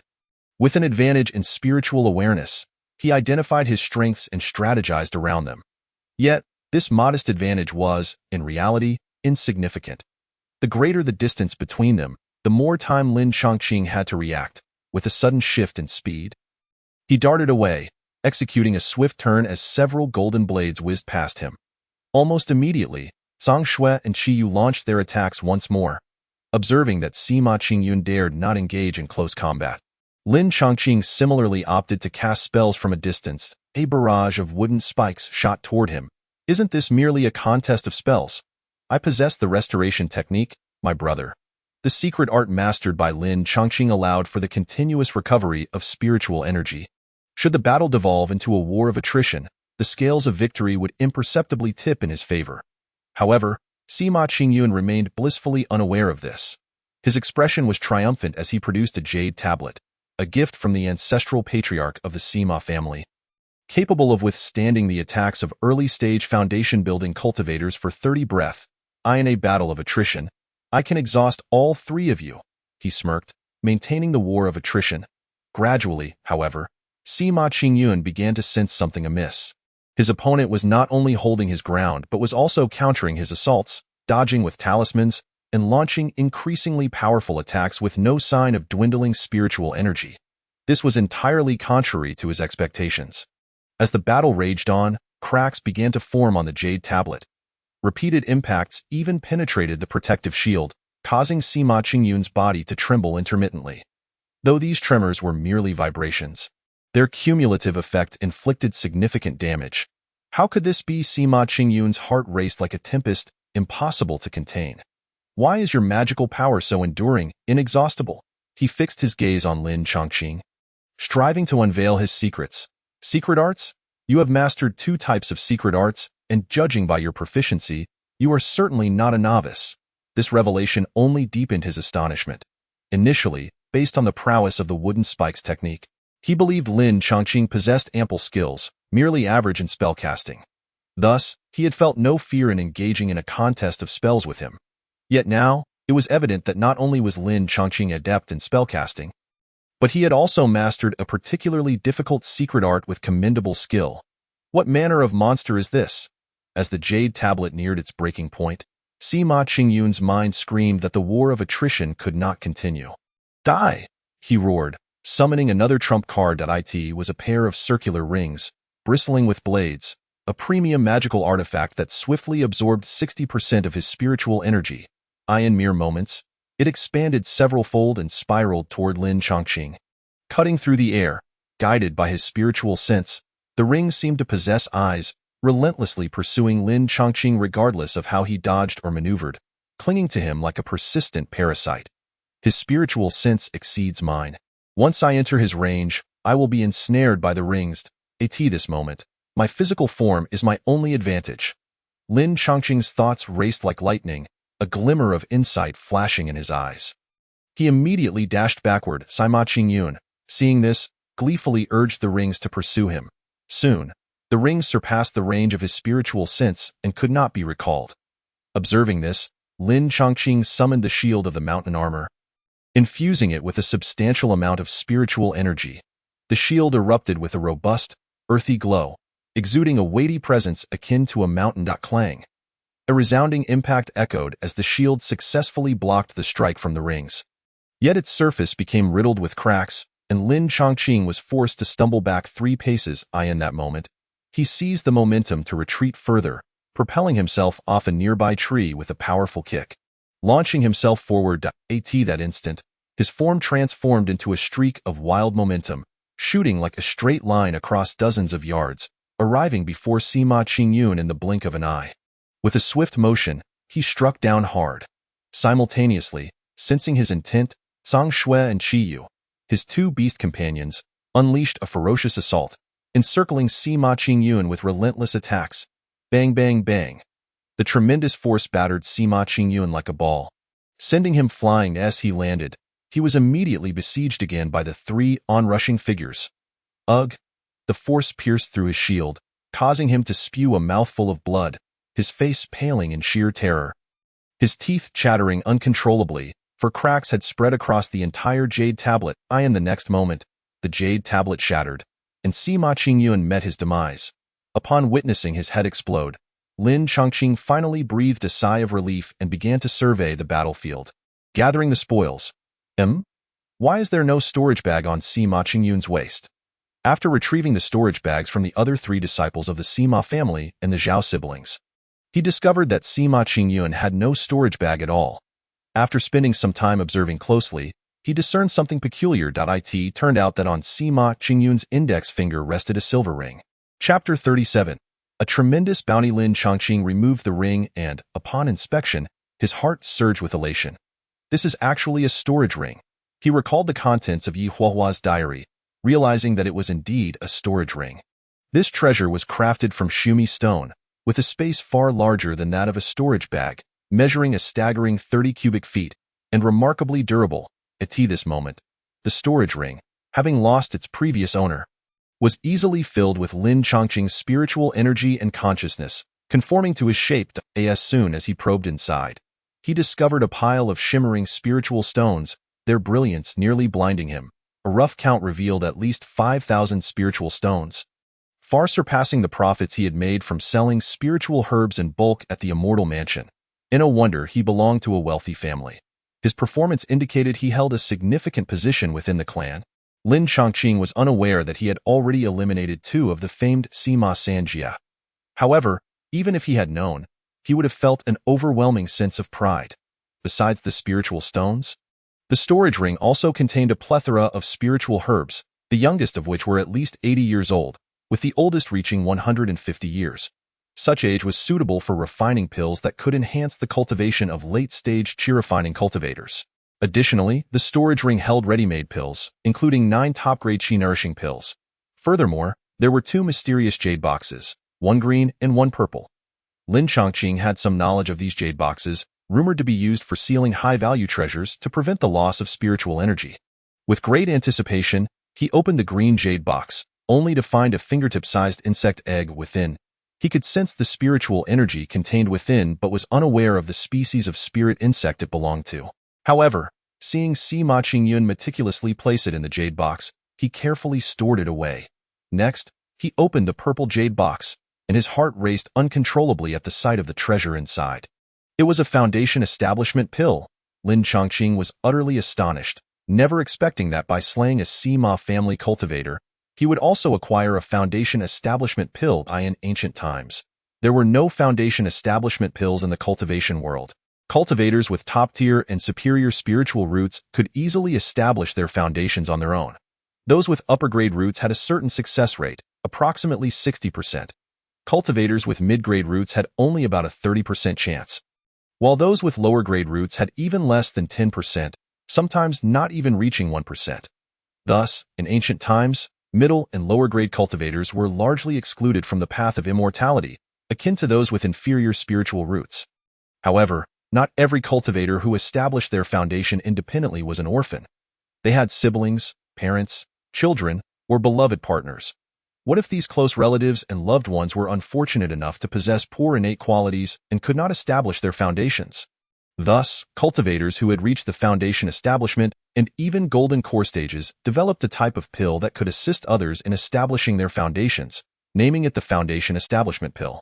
One foundation establishment pill could enable a cultivator with upper-grade spiritual roots to securely establish their foundation. For those with mid-grade roots, the success rate was around 70%. As for lower-grade roots, a single pill could elevate the chance to over 40%.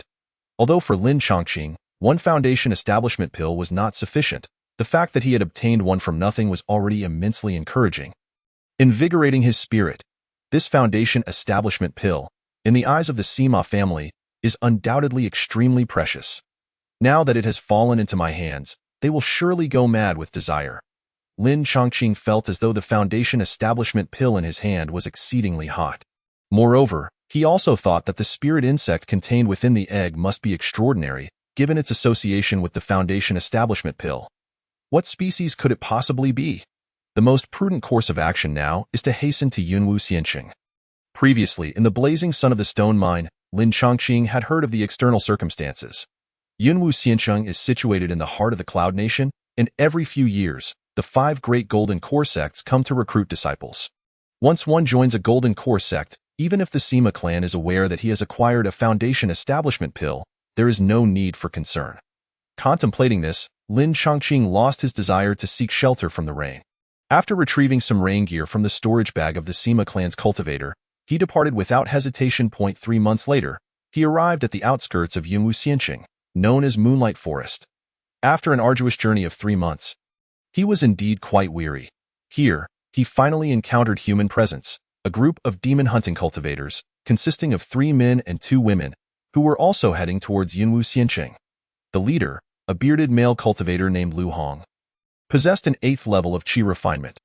The other 2 men and 2 women were all at the 7th level, strong practitioners who had entered the late stage of qi refinement. However, aside from one female cultivator who still bore the appearance of youth, the others appeared significantly older. From Lin Chongqing's perspective, encountering several late-stage qi refinement practitioners in the White Silver Mountain range was quite rare. Witnessing 5 of them at once stirred a sense of awe within him. Truly, The outside world was teeming with formidable talents. May I inquire where Taoist Lin hails from, and what brings you alone to this remote moonlight forest? Upon their first encounter, Lu Hong inquired, his tone relaxed.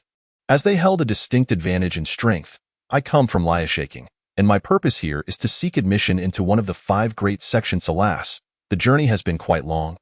But I am fortunate to have met you all. I would be immensely grateful if you could take me along when you return to Yunwu Xianqing. Lin Chongqing sighed, his disheveled appearance lending credibility to his plea. Liashaking, as he mentioned, was a cultivation city located in the desert region of the Western Cloud Nation, a name he had previously heard during his time in the blazing sun of the stone mine. At this moment, only one among the scattered cultivators seemed to have vaguely heard of it. Their skepticism faded, for it was not uncommon for scattered cultivators from the remote borders of the Cloud Nation to travel great distances to Yunwu Xianqing in search of a fateful encounter with the immortal sections. Such instances occurred several times a year. Even Lu Hong and his companions were not natives of Yunwu Xianqing. They too hailed from afar, albeit not as distant. Lu Hong waved his hand with a smile, saying, Taoist Lin, you are too courteous. We scattered cultivators are but ordinary folk. It is only natural for us to lend a helping hand to one another. He deemed it easy to take down a 7th-level Qi refinement practitioner, and offering a ride was certainly feasible. Moreover, if he were to refuse, Lin Chongqing might harbor resentment and employ some underhanded tactics from the rear, such as provoking demon beasts, which would indeed be troublesome. Thus, they continued their journey towards Yunwu Xianqing without further inquiries into Lin Chongqing's travels. As night fell, the group had yet to leave Moonlight Forest, so they set up Camp Point. One of the female cultivators arranged a defensive formation to guard against surprise attacks from demon beasts or rogue cultivators. Lin Chongqing was stationed on the periphery of the formation, taking turns with them to keep watch through the night. He held no objections. After all, he would not allow strangers to freely enter the formation if the roles were reversed. However, as the night deepened, he felt a sudden unease, as if something ominous was afoot. Danger approaches. A series of wolf howls shattered the night's tranquility. Chapter 38. Demon Wolf Night Attack Not Good. Demon wolves are attacking. Lin Chongqing immediately alerted the others, who awoke in alarmed at that moment. A shadow surged from the eastern direction, closely pursued by a pack of 20 demon wolves, howling incessantly. It seemed that the figure had acquired some treasure from a wolf den, prompting the relentless chase. Lu Hong, seasoned in experience, quickly surmised the situation. Yet, at that moment, the shadow had spotted Lin Chongqing and the others, racing towards them. Damn it, that person seeks to divert the wolves our way. Lu Hong exclaimed in fury, urgently commanding, Zhou Xianzi, activate the defensive formation at once. Among the group, a striking young woman clad in a white dress immediately performed a hand seal to activate the formation. A luminous barrier rose, enveloping the entire camp. At that moment, the shadow had reached them.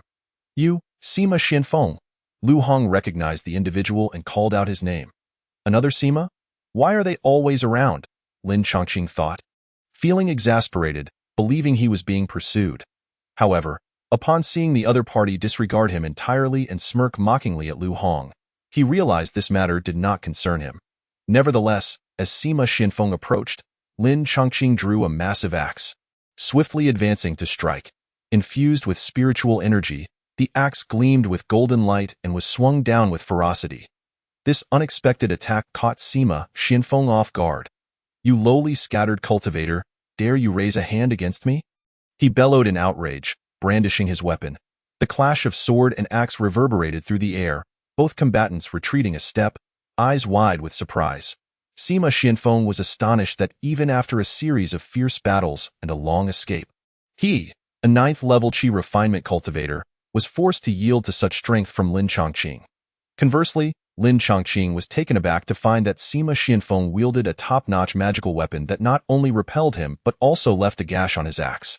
However, before they could engage further, the pursuing demon wolves, having caught up, surrounded them. These demon wolves were all first-tier high-grade beasts, each comparable to a late-stage Qi refinement practitioner. 10 of the wolves encircled Sima Xianfeng, while another 10 loomed around Lin Chongqing and the others outside the formation. You scoundrel! You wretched dog! Lu Hong and the others erupted in curses upon witnessing Sima Xianfeng's provocation of the demon wolves. They unleashed spells and talismans towards him, aiming to retaliate. Seeking death, Sima Xianfeng shouted back, then donned a lewd smirk. To assist this young master in escaping today is your good fortune, scattered cultivators. I bid you farewell. Enjoy yourselves. In the next instant, he unleashed 2 talismans, one of which detonated with a thunderous roar, sending a multitude of demon wolves flying, while the other allowed him to flicker with light, vanishing without a trace. A second-tier talisman, Thunder Talisman, Lu Hong recognized. Only such a talisman could obliterate a group of first-tier high-grade demon wolves with a single blast. The demon wolves are upon us. We must deal with them first. Zhou Xinzi urged. The group, filled with indignation yet lacking options, resorted to the formation, launching their attacks to fend off the encroaching demon wolves. However, distant wolf howls echoed ominously, signaling the approach of more wolves. A sense of dread enveloped the group. These demon wolves were likely driven to madness by the precious treasure seized from Sima Xianfeng. Before long, the formation was besieged by 20 demon wolves, equivalent to 6 individuals contending against 20 late-stage Qi refinement practitioners. The formation trembled under the relentless assault, emitting loud crashes that heightened their anxiety. Fortunately, the demon wolves were ignorant of human formations. Relying solely on brute force to charge in, with ample spirit stones, the formation could withstand for some time. Yet, demon wolves are nocturnal hunters, and this is not their territory, if we can hold on. There is hope, Lu Hong encouraged. However, as they realized they might need to endure for several more hours, worry began to seep into their hearts. Could they truly hold their ground? Waiting idly is not my style. Lu Hong, I shall break through and take down some demon wolves to alleviate the pressure on the formation, Lin Chongqing volunteered. You? Such audacity! Zhou Xinzi and the others cast doubtful glances, questioning his resolve. Fear not. If I manage to traverse from Laya shaking to here, I possess some skills, Lin Chongqing replied, having studied formation techniques enough to discern the slight instability in Zhou Xinzi's formation. The immediate course of action was to venture forth and slay some demon wolves. He affixed a speed talisman to himself and charged out of the formation. Leaping gracefully, he landed on the flank of the wolf pack, with an iron bone club materialized in his hand. He swung down with tremendous force, striking the head of a demon wolf. Despite the wolf's inherent resilience, the formidable weapon ensured a swift demise. Witnessing this spectacle, Lu Hong and Zhou Xinzi were utterly astonished. Cover Daoist Lin, they called out, quickly casting spells and launching attacks at the wolves. The surprise of the wolf pack at Lin Chongqing's sudden emergence created chaos among them, allowing him to take down 2 more demon wolves before retreating back into the formation. During this interval, the formation had replenished its energy with spirit stones, regaining its formidable strength. Zhou Xinzi, observing the situation, could not help but express admiration. Daoist Lin, splendid skills. Ha ha ha. It seems that my decision to recruit Lin Dayu into our ranks was indeed a sagacious one. Lu Hong laughed heartily. Lin Chongqing offered a faint smile, surveying the surroundings. Initially, the group had harbored some reservations about his unexpected addition, but now they had all relaxed, their gazes reflecting a newfound admiration. Zhou Xinzi revealed her name, Zhou Yunxin, and the others followed suit, introducing themselves one by one. With the aid of the formation, they held their ground for a while longer. During this time, Lin Chongqing launched another assault. This time, the wolf pack had grown somewhat wary, managing to slay only 2 before hastily retreating. Nevertheless, the demise of 5 first-tier superior demon wolves, coupled with the injuries sustained by the others in prior skirmishes, significantly alleviated the pressure on the formation. In fact, it allowed the 6 of them to take turns meditating within it. This moment, Lin Chongqing sat cross-legged on the ground, gazing into the flickering campfire, as he produced a piece of wood demon heart to roast and consume. During his time in the silent forest, he had tossed the slain wood demons into his celestial abode, intending to use them to enrich his fields.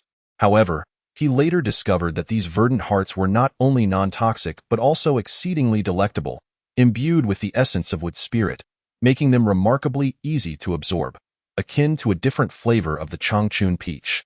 Chapter 39. The Wolf King appears at this moment. The roasted wood demon heart emitted a delightful aroma, instantly capturing Zhou Yunxin's attention. Wood demon heart? Could it be that this individual has ventured into the silent forest? The more she observed, the more astonished her beautiful eyes became. Zhou Yunxin recognized that this wood demon heart was a delicacy reserved for first-tier superior wood demons. For a late-stage Qi refinement cultivator to confront a first-tier superior wood demon alone would be no easy feat, as one must delve deep into the silent forest to locate them. There, wood demons proliferated in alarming numbers. Numerous cultivators had attempted to explore the silent forest, only to vanish without a trace. The fact that this person could emerge with wood demon hearts attested to his considerable prowess. In an instant, Zhou Yunxin felt a desire to befriend him. She approached Lin Chongqing and, with her crimson lips slightly parted, said, "Lin Daoyu, simply roasting and consuming this wood demon heart seems rather wasteful." "Oh?" Lin Chongqing inquired, puzzled. "Does Xinzi recognize this wood demon heart? Please enlighten me." "Just call me Yunxin," she replied with a serene smile.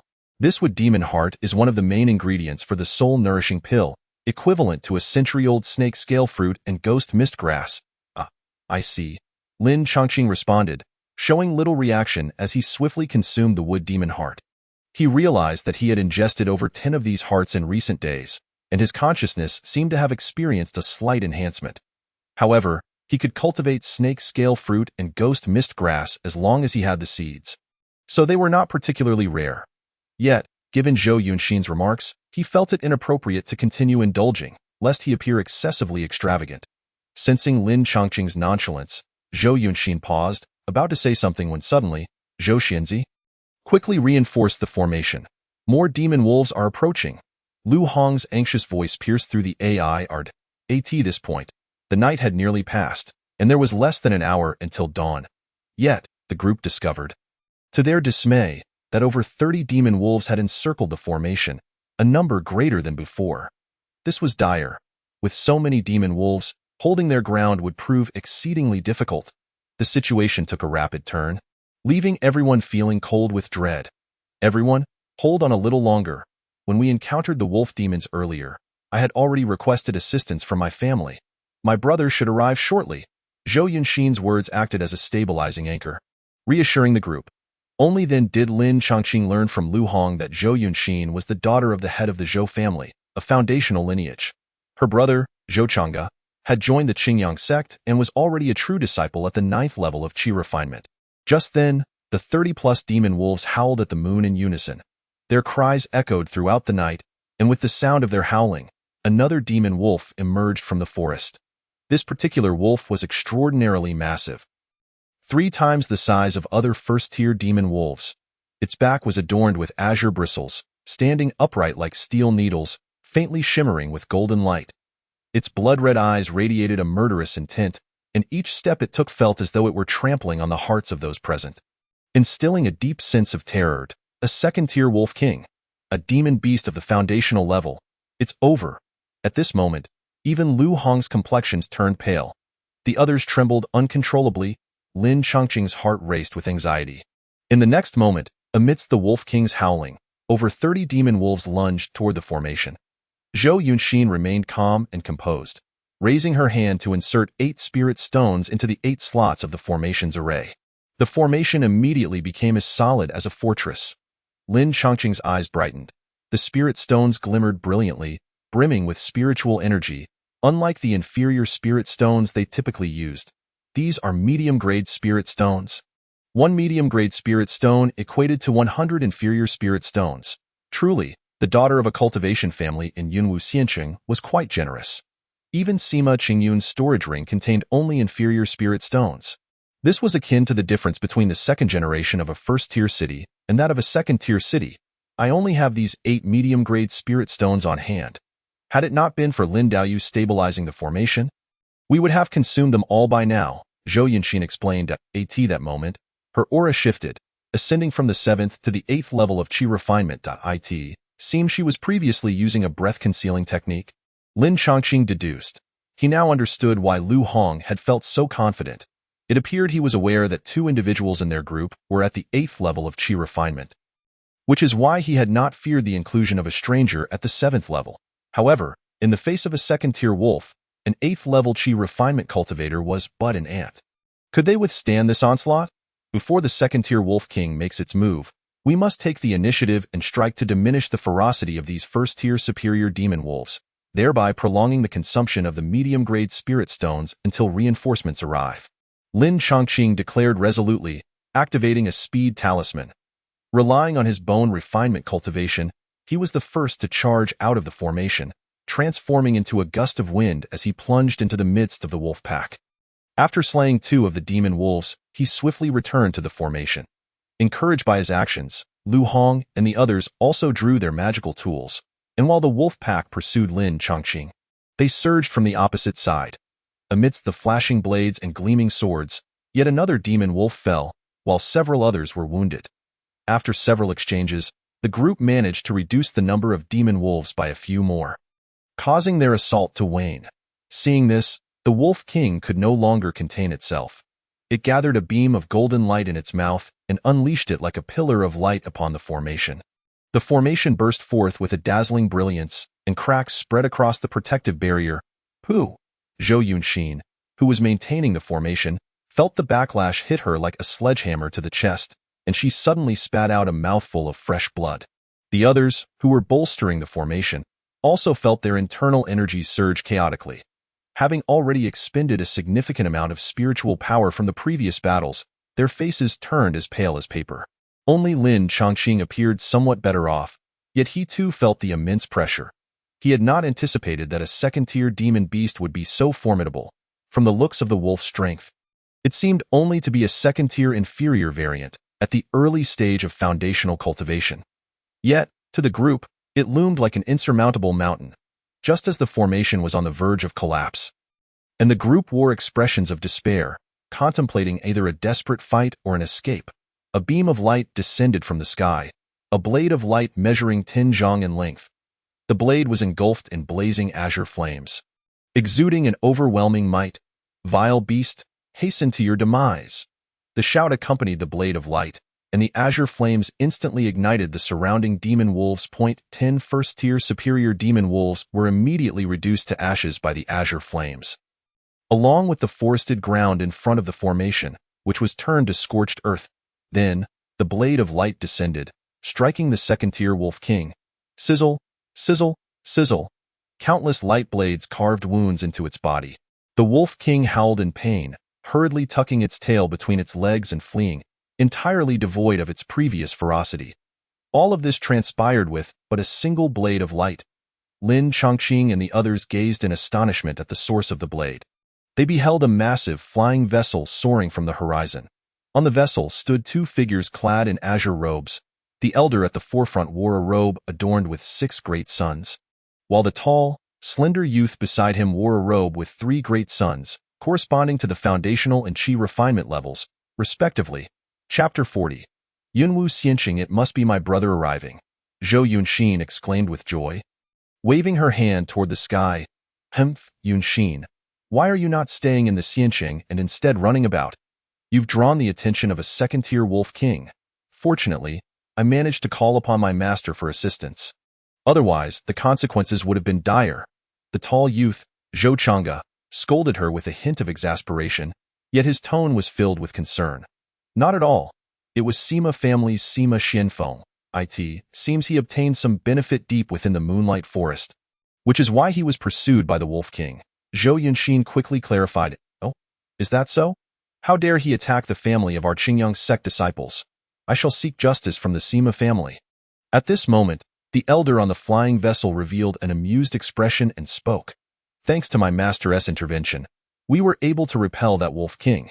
Indeed, Changge, take your sister back. I intend to explore the depths of the Moonlight Forest." He commanded, "Understood." Subsequently, the elder set foot upon a golden blade and soared into the depths of the Moonlight Forest, while Zhou Changge lifted Zhou Yunxin up, disregarding Lin Chongqing and the others on the ground. "Yunxin, it's not that I wish to criticize you, but even when you venture out for training, you ought to bring along your clansmen and guardians. What purpose does mingling with these inconsequential rogue cultivators serve?" In truth, Zhou Yunxin had intended to retort, yet confronted by her stern brother, she swallowed her words, hesitant to speak. "Let us return first," Zhou Changge said, shaking his head as he took Zhou Yunxin away. The flying vessel transformed into a streak of spiritual light, vanishing into the horizon, having completely ignored Lin Chongqing and the others, with no intention of bringing them back to Yunwu Xianqing. What is the meaning of this? A male cultivator scratched his head, his expression awkward.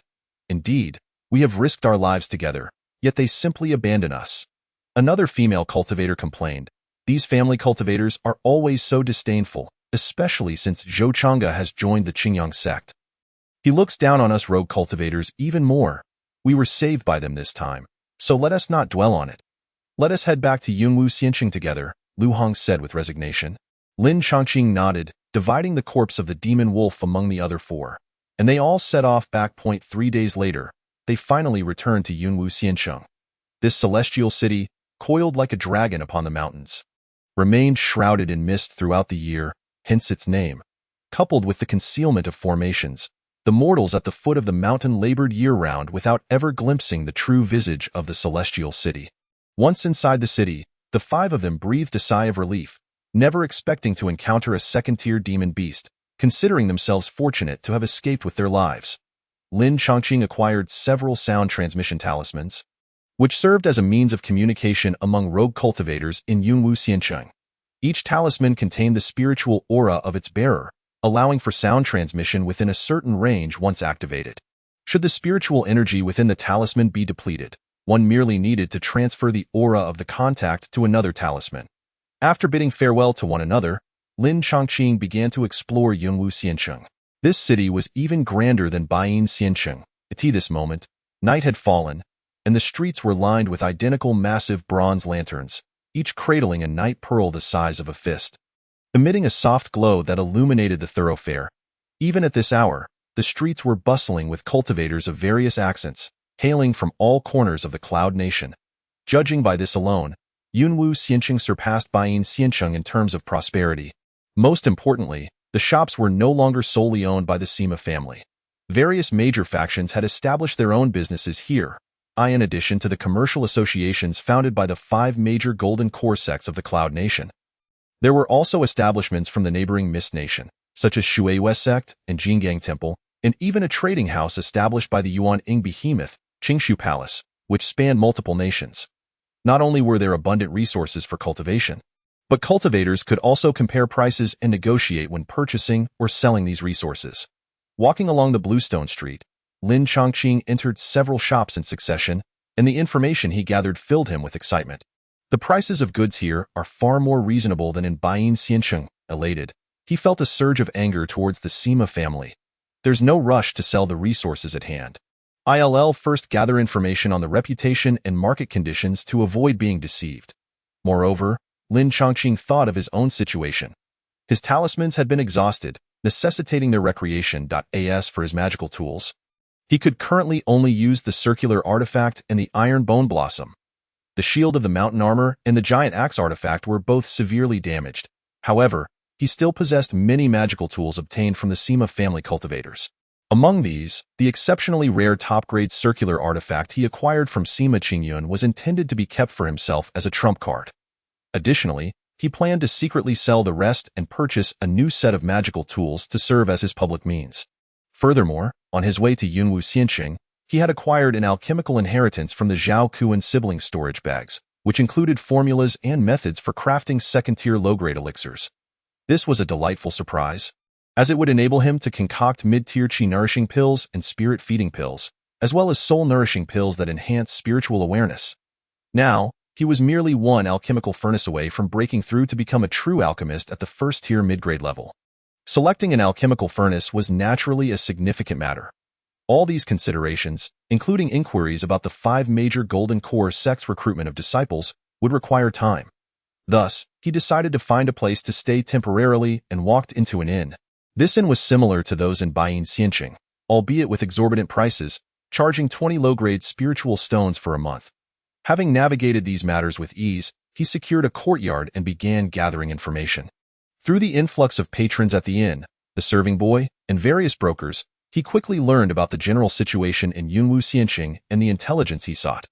Half a year later, there would be an auction in Yunwu Xianqing hosted by the 5 major Golden Core sects, particularly Qingshu Palace, where Foundation establishment pills might be available for sale. Furthermore, in 2.5 years, the 5 sects would once again recruit disciples in Yunwu Xianqing. After receiving this news, Lin Chongqing proceeded to the commercial district within Yunwu Xianqing. He first conducted an on-site observation of several shops he had learned about, ensuring that their prices were fair, the foot traffic was substantial, and that they did not engage in any covert tracking of customers. Before utilizing his bone transformation disguise technique to enter one of the shops. After a quarter of an hour, Lin Chongqing emerged from the shop with a calm demeanor and stepped into a narrow alley. Changing his appearance and attire, he ventured out again towards another shop.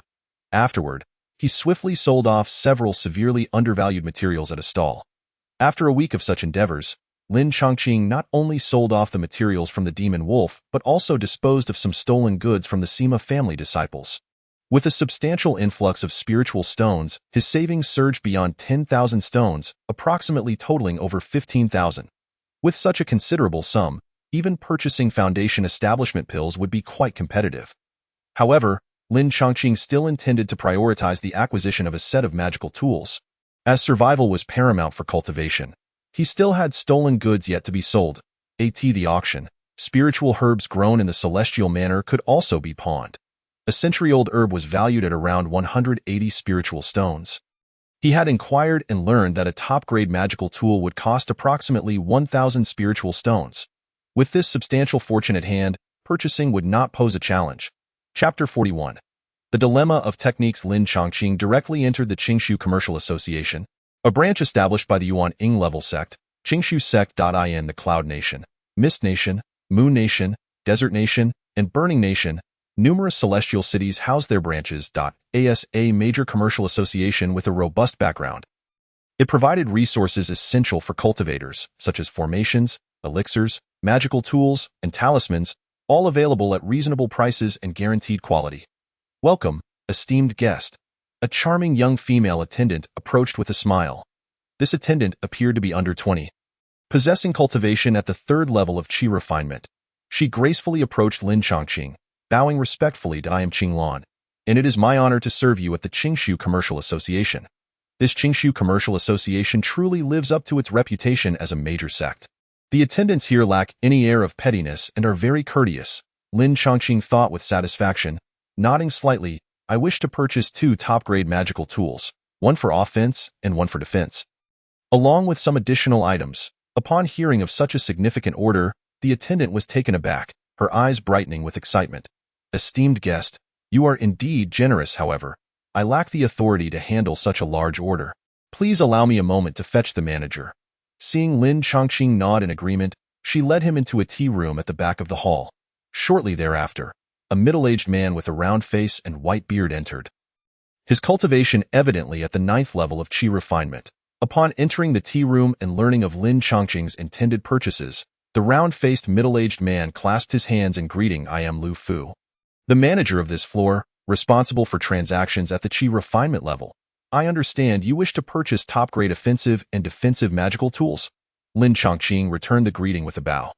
Indeed, I would like to see the goods first before deciding whether to make a purchase. Of course, Lu Fu replied, retrieving 8 brocade boxes from his storage bag. He then explained, these boxes contain top-grade magical tools, 4 offensive and 4 defensive, all inscribed with various formations that allow them to change size. Let us start with the offensive magical tools, Lin Chongqing suggested. Very well, Lu Fu said, opening 4 of the brocade boxes and displaying the magical tools within, providing detailed descriptions. The first was a 3-foot-long golden sword.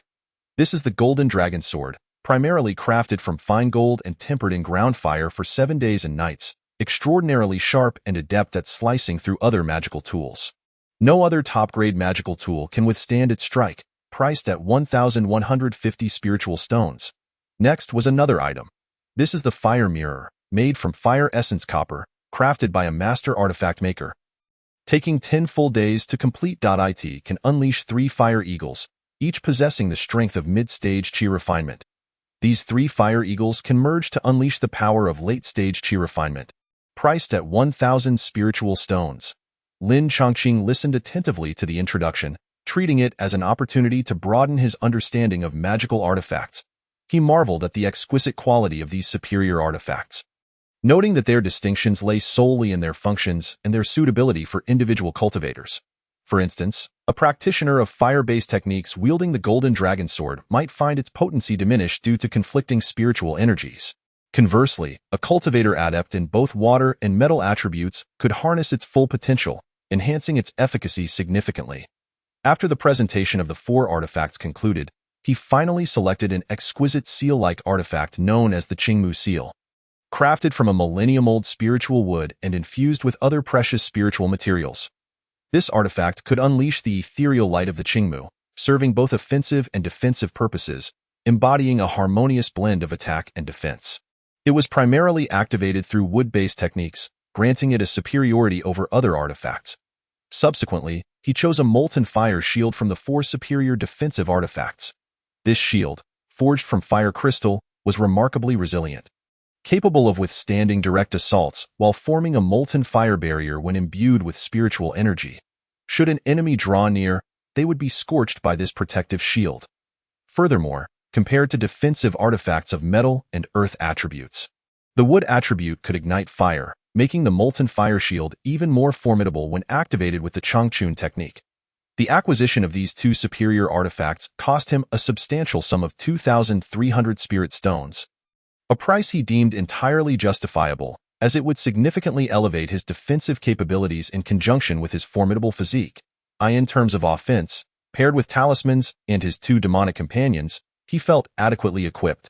He then spent 100 spirit stones to procure a spirit beast bag, a magical item capable of storing living beings, provided they lacked the will to resist. With this bag, he could summon his 2 demonic companions to assist him in battle without arousing suspicion.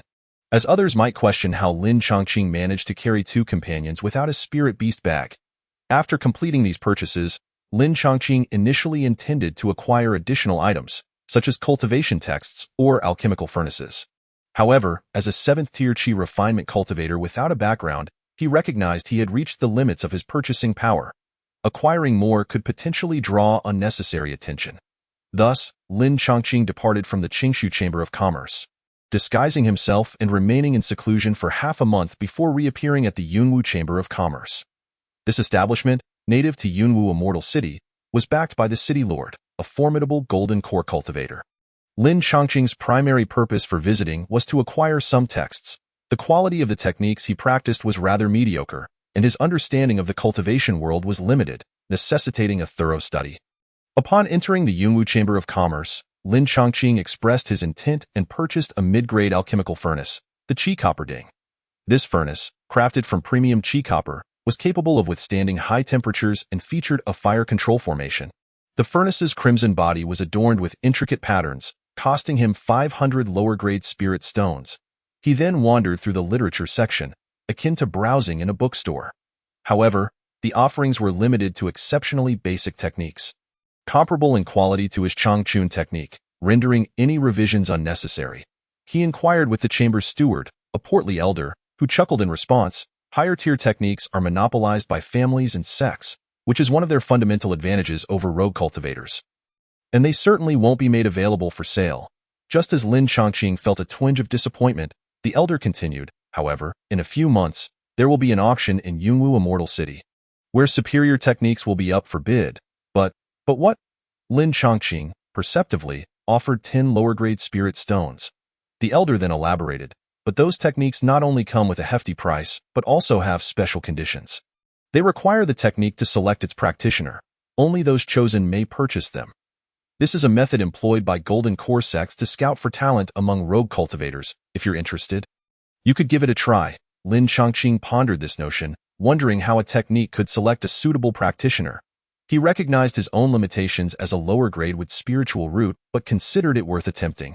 After all, being chosen by a technique would signify his compatibility with that superior method, potentially facilitating his acceptance into the affiliated sect.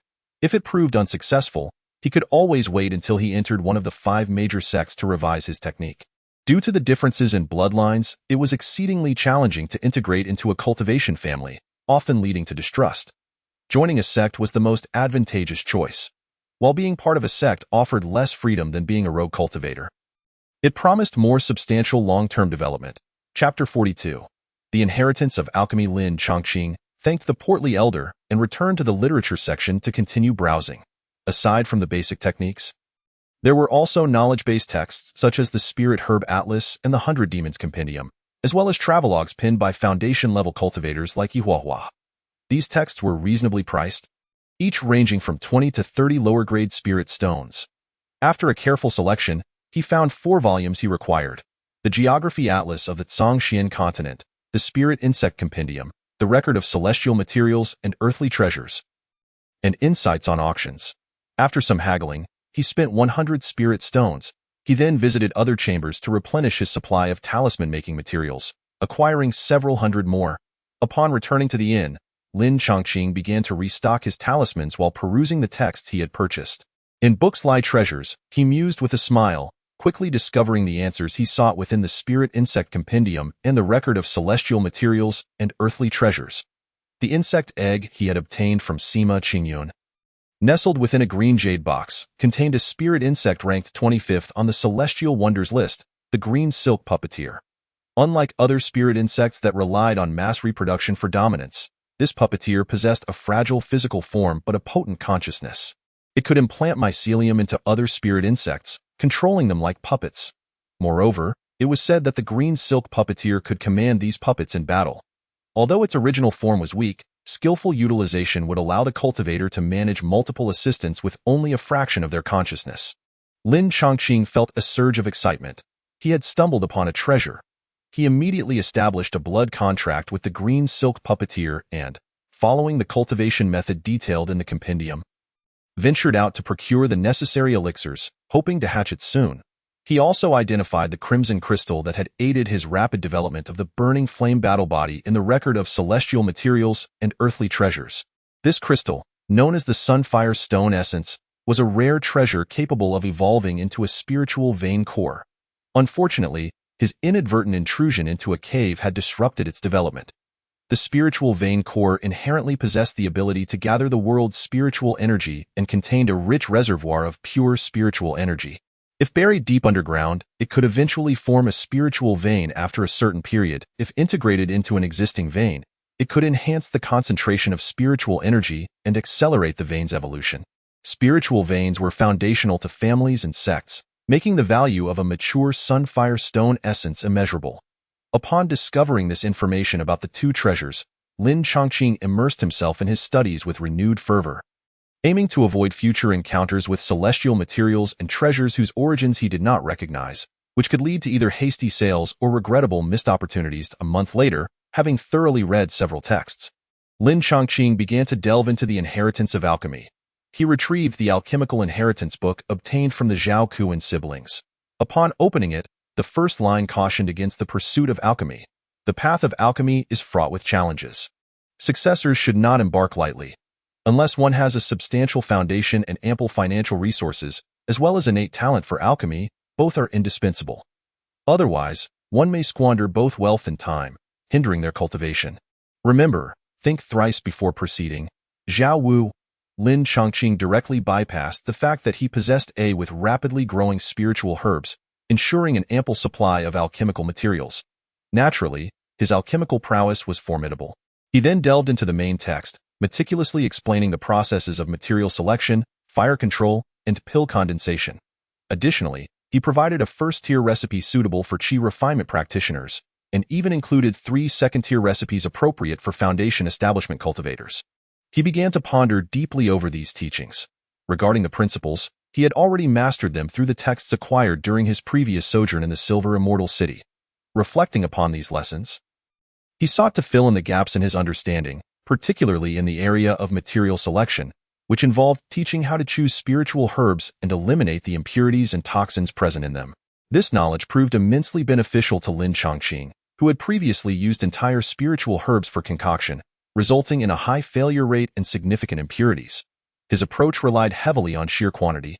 Now, equipped with the skill of selection, he could elevate both the success rate and efficacy of his elixirs by an entire tier. Next came the technique of fire control. If the fire was too weak, it would fail to purge impurities or melt the herbs.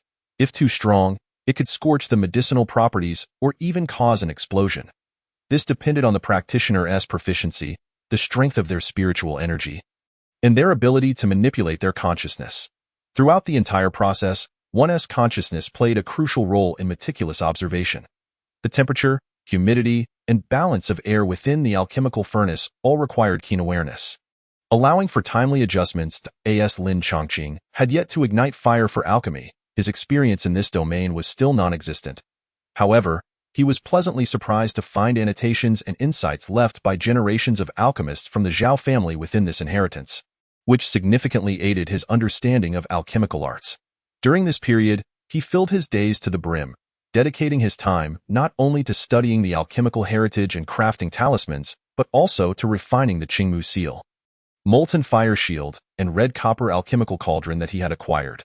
Before he knew it, over 2 months had passed. On this day, Lin Chongqing sat within his courtyard and began to attempt alchemy using the alchemical furnace to concoct the nourishing qi pill, which was his specialty. This time, however, he aimed to produce a mid-grade nourishing qi pill.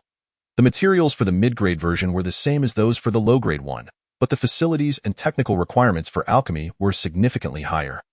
His had long since stocked a substantial quantity of materials for the nourishing qi pill, as well as first-tier spiritual wood. Though refine the pills, having just the raw materials was insufficient.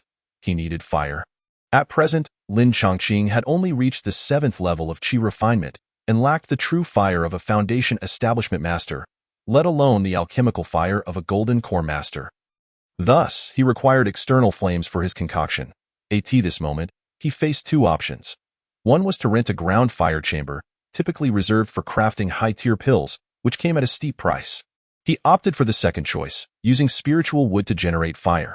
Although the flames produced by burning spiritual wood were less potent than ground fire, they were sufficiently powerful for refining mid-tier pills. Consequently, he had procured ample first-tier spiritual wood and Yuling bamboo during these 2 months, enabling him to proceed directly. With remarkable speed, Lin Chongqing swiftly sorted the materials, eliminating the useless and even harmful parts, leaving only the essence. Next, he summoned the red copper cauldron, striking its surface before channeling spiritual energy into it.in an instant. The cauldron floated into the air, beginning to spin. Taking a deep breath, Lin Chongqing activated the fire control array within the red copper cauldron, igniting a cluster of crimson flames that engulfed the cauldron. After a fragrant incense stick had burned, Lin Chongqing observed the cauldron radiating with spiritual light, indicating that the environment within had stabilized. He began adjusting the intensity of his spiritual energy to modify the temperature of the flames both inside and outside the cauldron. Simultaneously, he sequentially added the prepared spiritual herbs into the cauldron. Because it was his first attempt, he used only the batch of herbs with the least age, approximately 40 years old. Furthermore, he had yet to utilize the 80-year, 120-year, or even older herbs. Crack sounds emanated faintly from the cauldron, accompanied by an acrid odor wafting through a small opening. Lin Chongqing hastily lifted the lid, only to find the concoction had turned to mush. Although he had prepared himself for failure, he still felt a pang of regret. Continue. Unwilling to concede, Lin Chongqing cleaned the cauldron and began the alchemical process once more. For the second attempt, he ignited the fire, added the herbs, and sought to merge the medicinal liquid. Bang! The burnt smell wafted from the cauldron again. Once more, he persevered through 7 consecutive failures until his spiritual energy was nearly depleted. It was then that Lin Chongqing recognized his overwhelming obsession. Haste makes waste. Each failure necessitated thorough reflection and the accumulation of experience. He paused his alchemical endeavors, entering a meditative state to recover his spiritual energy and calm his mind.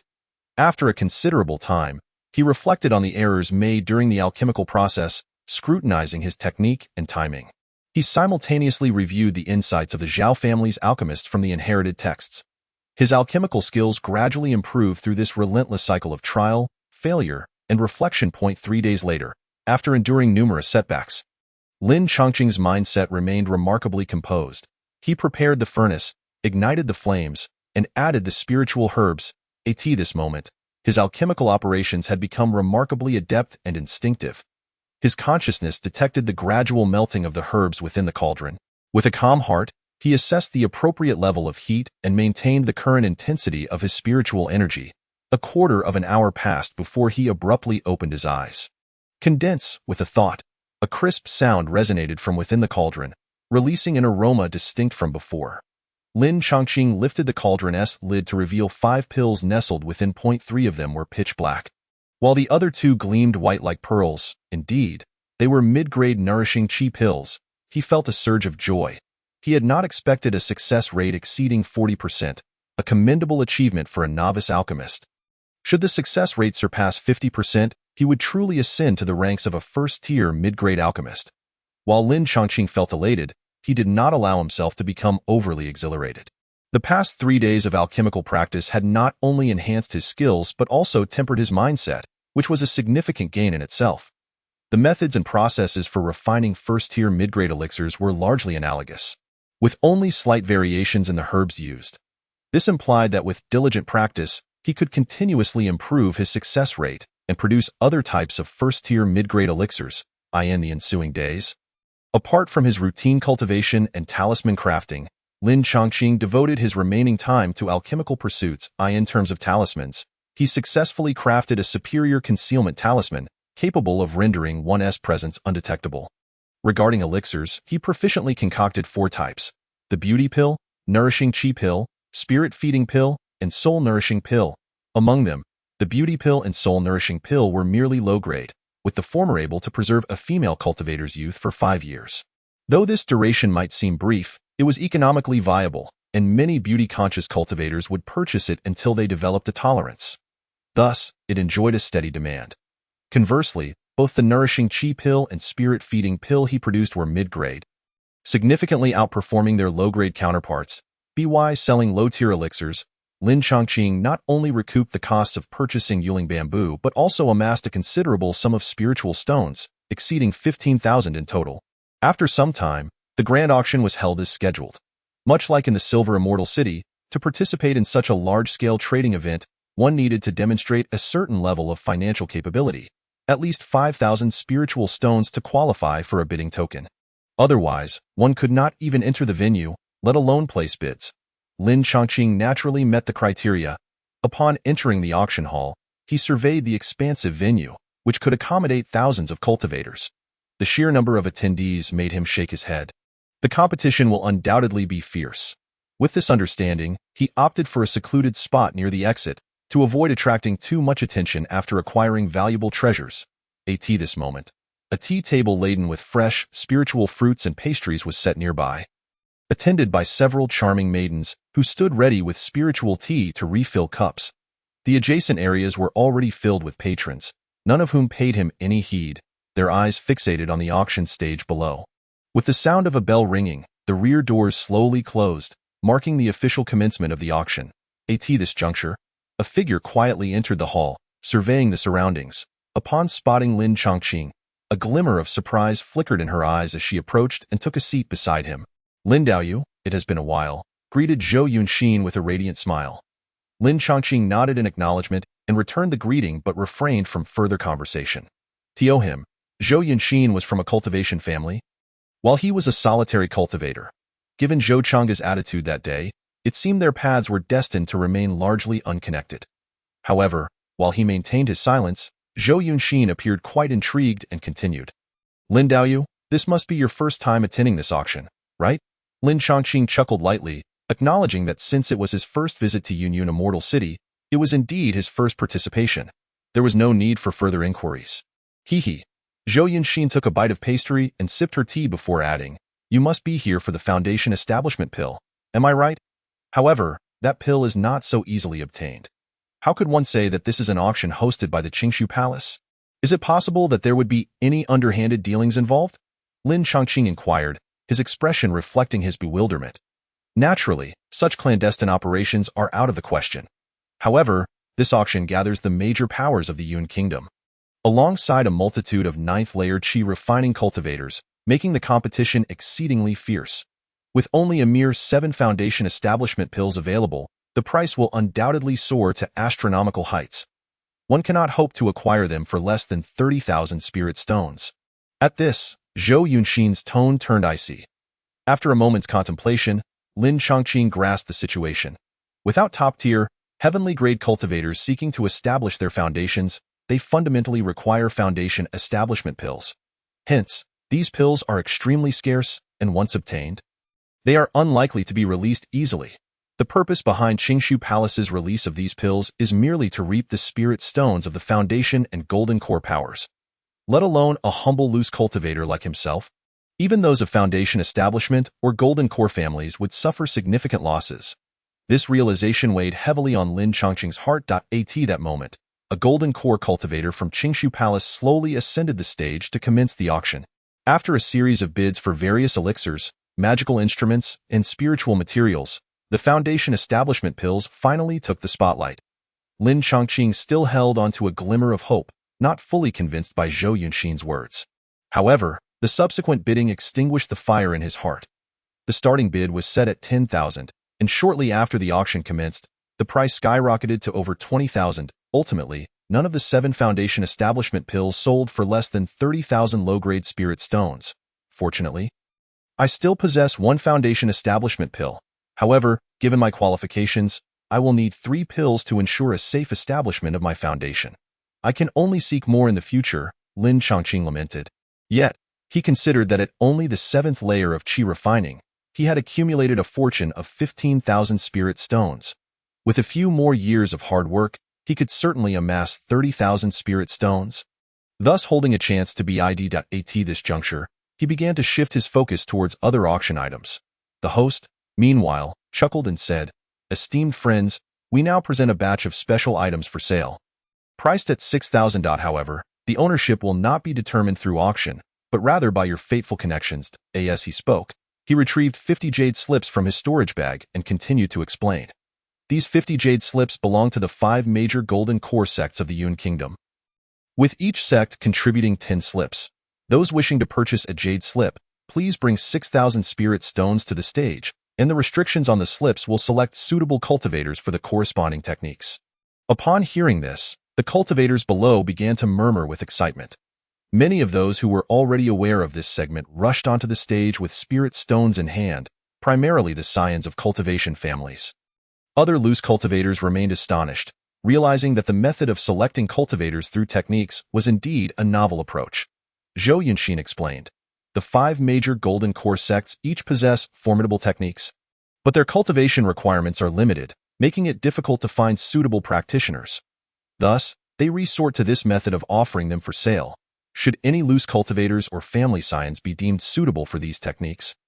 Upon reaching the 10th layer of qi refining, they can directly join one of the 5 major sects as inner disciples." Chapter 44. Qingmu Changsheng.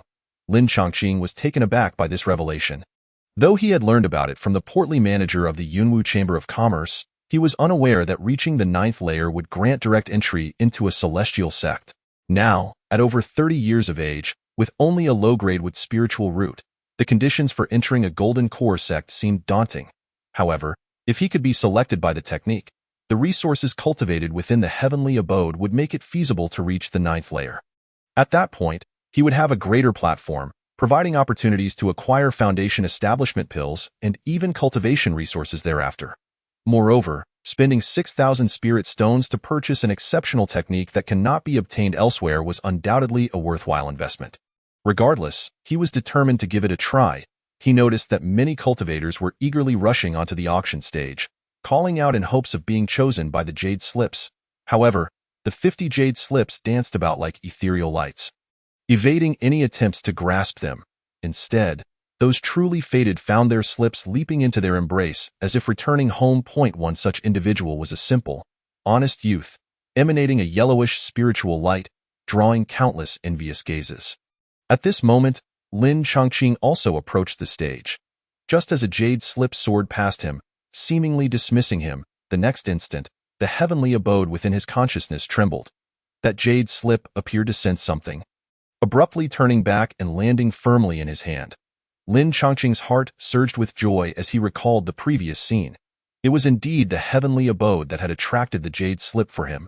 Below the auction stage, Zhou Yunxin was astounded at this turn of events, her mind racing with thoughts. This individual is certainly extraordinary, to have been chosen by the jade slip. Her gaze shifted, deep in contemplation. After a while, around 10 individuals were selected, while the remaining jade slips flew back to the auction table, coming to a standstill. The golden core cultivator from Qingshu Palace overseeing the event nodded with a beaming smile, pleasantly surprised to see that over 10 individuals had obtained jade slips. Congratulations to all of you young friends. As long as you can cultivate the techniques within the jade slips to the 10th layer of qi refining before the age of 60, you will be able to join the corresponding golden core sect. After Lin Chongqing submitted 6,000 spirit stones, he followed the instructions of the golden core cultivator from Qingshu Palace to refine the jade slip. In an instant, a technique named Qingmu Chongxing Gong appeared within his consciousness, etched as if permanently engraved, ensuring that even in amnesia, he would not forget it. Simultaneously, the technique contained a marvelous restriction. When someone attempted to recite the technique, they found themselves trembling as if struck by lightning. It seems this technique, though arduous to cultivate, is not meant to be revealed to the outside world by the 5 major golden core sects, Lin Chongqing understood. Returning to the inn's courtyard, after changing and bathing, he waited until his emotions settled before beginning to study the Qingmu Chongxing Gong in his consciousness. This technique, originating from ancient times, was discovered by a golden core cultivator of the divine wood sect within a secret realm. He realized this was indeed an exceptional wood-attributed technique. Those who successfully cultivated it would possess an aura of longevity, with their spiritual power reaching 3 times that of cultivators of the same tier. Alongside the profound mystery of extending one's lifespan, he hurriedly brought it back to the sect, only to find that the Qingmu Chongxing Gong required not only the presence of a wood spiritual root, but also a certain essence known as the Qi of Time for cultivation. The divine wood sect scoured their entire library but could not discern what the Qi of Time was, nor could they selectively recruit disciples for it. Thus, they resorted to this broad approach to select practitioners. Originally, the Qingmu Chongxing Gong could be cultivated to the later stages of golden core. However, Lin Chongqing only received the Qi refining section, enabling him to cultivate up to the 10th layer of Qi refining. If successful, he could join the divine wood sect and obtain the subsequent techniques. Qi of Time? Lin Chongqing was equally oblivious to what this was. Yet since the jade slip had chosen him, it was likely he could cultivate it. Thus, he promptly began the transition. Currently, he practiced the Chongqing Gong and needed to convert all of his spiritual power into that of the Qingmu Chongxing Gong to proceed with the cultivation. Initially thinking that Chongqing Gong was also a wood-attributed technique, he anticipated minimal difficulty in the transition. However, upon commencing the transition, he was taken aback. How could this be? Lin Chongqing exclaimed, discovering that his cultivation level was actually declining. He had nearly perfected the 7th layer of Qi refining, yet now he felt as though he was slipping back to the state of just having broken through the 7th layer. Moreover, an overwhelming sense of weakness swept through his body, as if, in the brief period of transition, he had aged several years, even a decade. This cannot continue. If I keep transitioning, I will age to death. Lin Chongqing thought in panic, hastily ceasing the transition while his mind raced for solutions. Could it be the lack of Qi of Time that is causing this? But how can I resolve it? It was the heavenly abode that intercepted this jade slip for me. Perhaps I can find a solution within, he mused. With a thought, he entered the heavenly abode. First, he consumed a mid-grade Qi nourishing pill, refining it to slightly increase his cultivation and prevent a drop to the 6th layer of Qi refining. Only then did he begin the transition again. At this moment, Lin Chongqing suddenly noticed that the spiritual herbs in the spiritual field were exuding wisps of grayish aura, enveloping him. Under the influence of this aura, the transition of the technique would no longer reduce his cultivation nor accelerate his aging. On the contrary, his previously aging body began to rejuvenate. While his physique remained unchanged, his appearance regressed to that of someone in their 20s. His skin became fair and smooth, and he brimmed with vitality. This aura carries an ancient and profound essence. Could it be the Qi of Time? Lin Chongqing felt invigorated, his heart brimming with joy. He now understood that the heavenly abode's ability to nurture spiritual herbs was undoubtedly due to the presence of the Qi of Time. The effect of the Qi of Time seemed to accelerate the growth rate of life while preventing the reduction of lifespan and bodily aging. Rather than being termed Qi of Time, it could be more aptly named Life Qi or Longevity Qi. Lin Chongqing rejoiced at having uncovered the secrets of the Immortal Mansion, while simultaneously holding his breath and focusing intently on his cultivation. The 7 days flew by in an instant, and upon completing his transformation, he was astonished to discover that the essence of the spiritual energy within him had significantly refined, its quality markedly superior to what it had been before. Previously, the gaseous spiritual energy within him resembled a chaotic gray mist. At this moment, it had transformed into a vibrant, emerald-hued spiritual fog. He attempted to invoke the wood spike technique within the Immortal Mansion, and instead of the usual wooden spikes, The wood's spiritual energy manifested as a jade-green spear that shot forth with remarkable speed. Not only was the release time nearly instantaneous, but its speed, range, and penetrating power had also increased several-fold. It was powerful, exceedingly powerful. Lin Chongqing speculated that he could now easily defeat 3 versions of his former self. Previously, when dealing with Sima Qingyun, he had required the assistance of 2 other demonic pets to surround and attack. Now, he could effortlessly vanquish his opponent alone. Even without using spiritual talismans, his wood spike technique alone was sufficient to hunt high-grade first-tier demon beasts. This what an advanced cultivation technique entails. In comparison to the previous Chongqing technique, it is entirely a world apart. The methods of law, wealth, companions, and land. It is indeed the finest. He resolved in his heart to join the Divine Wood sect and acquire subsequent cultivation techniques. Chapter 45. Sima Yang's scheme. Before long, another 6 months had passed. During this time, Lin Chongqing diligently practiced the Qingmu Chongqing technique, while also acclimating to the enhanced spiritual energy. He discovered that the Qingmu Chongqing technique not only improved the quality of his spiritual energy but also augmented both its quantity and his divine consciousness. One day, as he introspected his body, a slight smile crept upon his lips.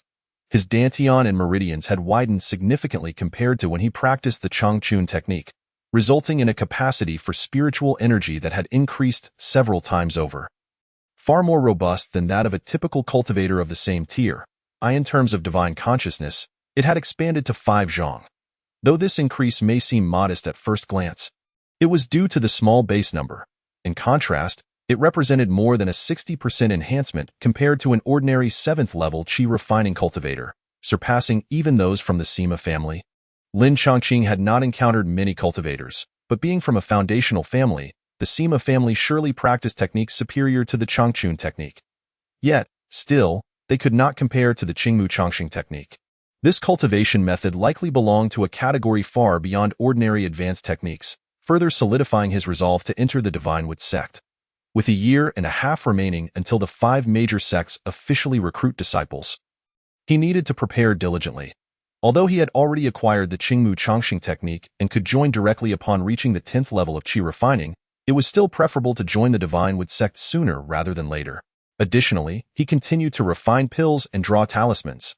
The Zhao family's pill refining legacy was rich with wisdom, akin to having several renowned masters guiding him. Consequently, Lin Chongqing's skills in alchemy improved remarkably, allowing him to produce high-grade qi-nourishing pills. Moreover, due to the constant influx of people in Yunwu Immortal City, many cultivators lingered there, awaiting the recruitment of the 5 great sects in a year and a half.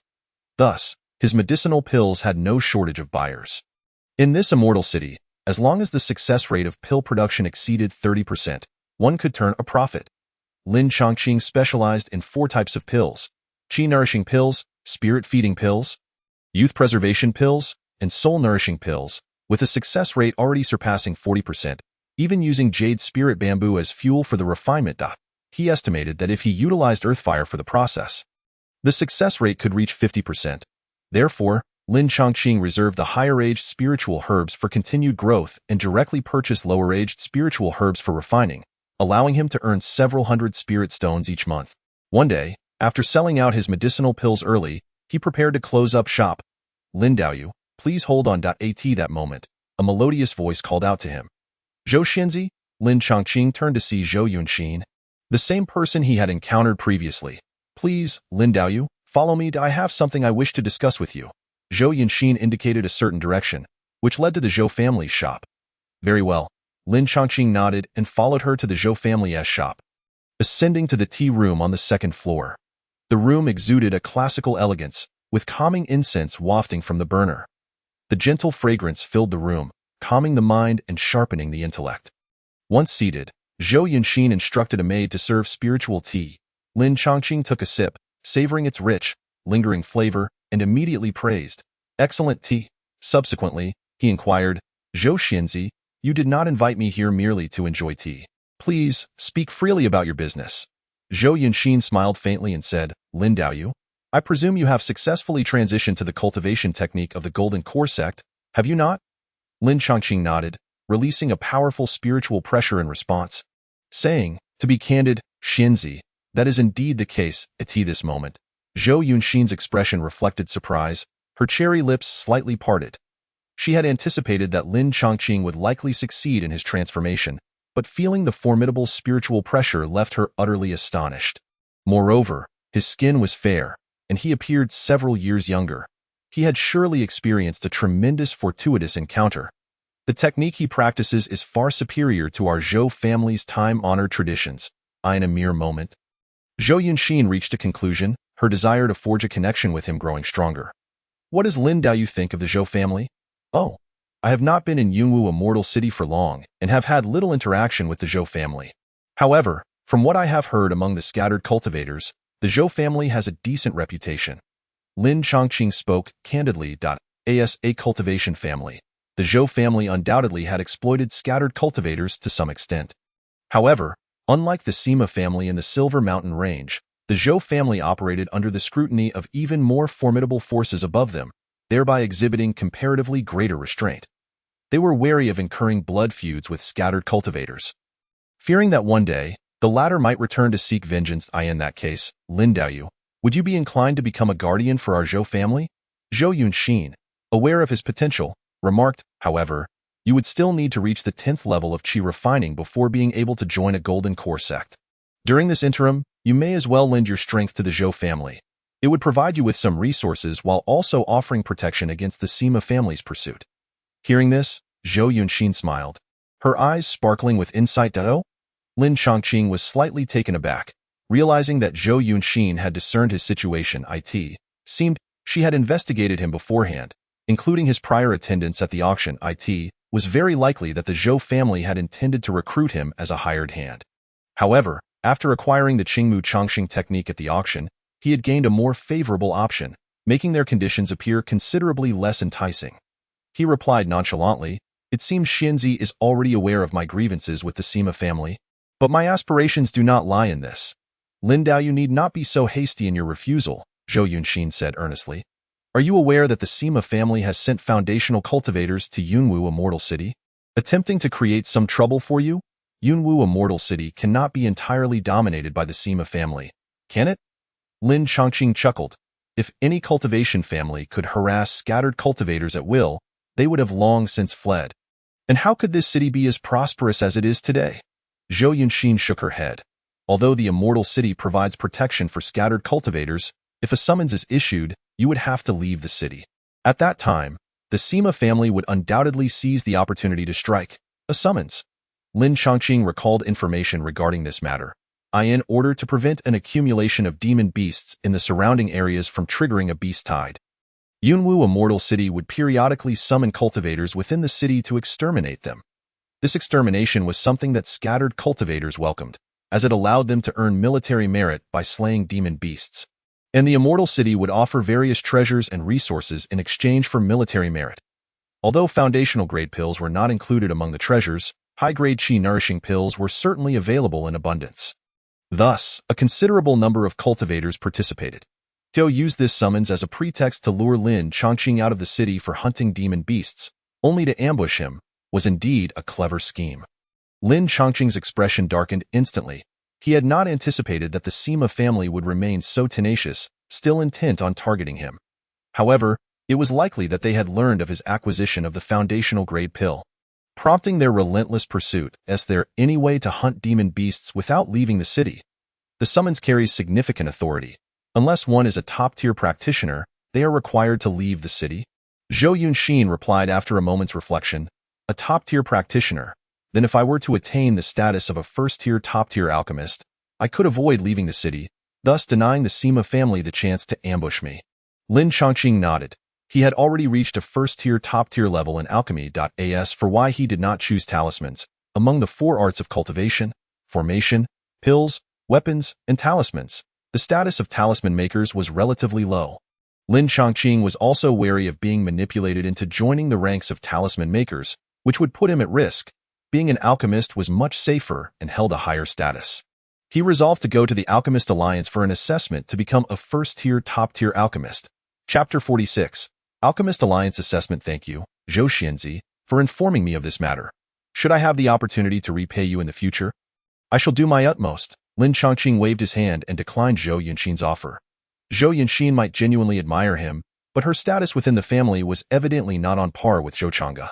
If he were to accept, he would likely face disdain and hostility, enduring resentment while also owing her a favor. Far too constrictive. With the path of an alchemist open to him, why seek assistance from others? The Sima family obstructs me at every turn. If I achieve success in the future, I shall surely eradicate their entire lineage.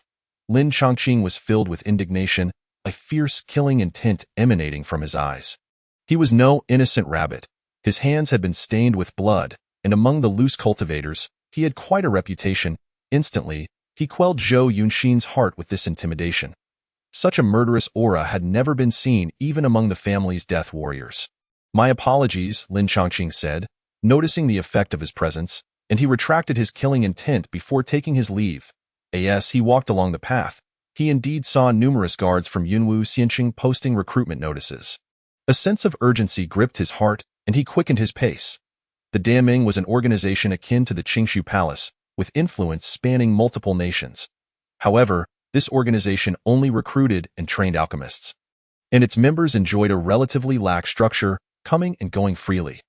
Its primary aim was to consolidate the strength of alchemists, shielding those with weaker combat abilities from being enslaved by powerful factions. Additionally, it served to authenticate the identity of alchemists, preventing the market from being disrupted by fraudulent practitioners. After departing from the Zhou family shop, Lin Chongqing made his way directly to the entrance of the Daming stronghold in Yunwu Xianqing. The architecture of this outpost was remarkably unique, resembling a gigantic cauldron.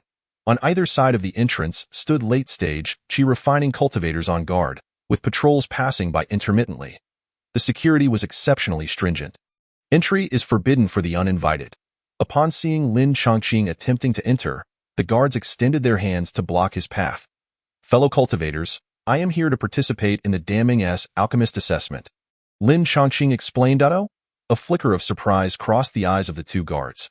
This young man was here for the alchemist assessment. They were curious which sect had nurtured such a promising talent and deemed it unwise to offend him. Without further ado, they stepped aside to allow him passage. Upon entering, Lin Chongqing was greeted by a brightly lit and grand hall, with rows of stone columns intricately carved with lions and tigers.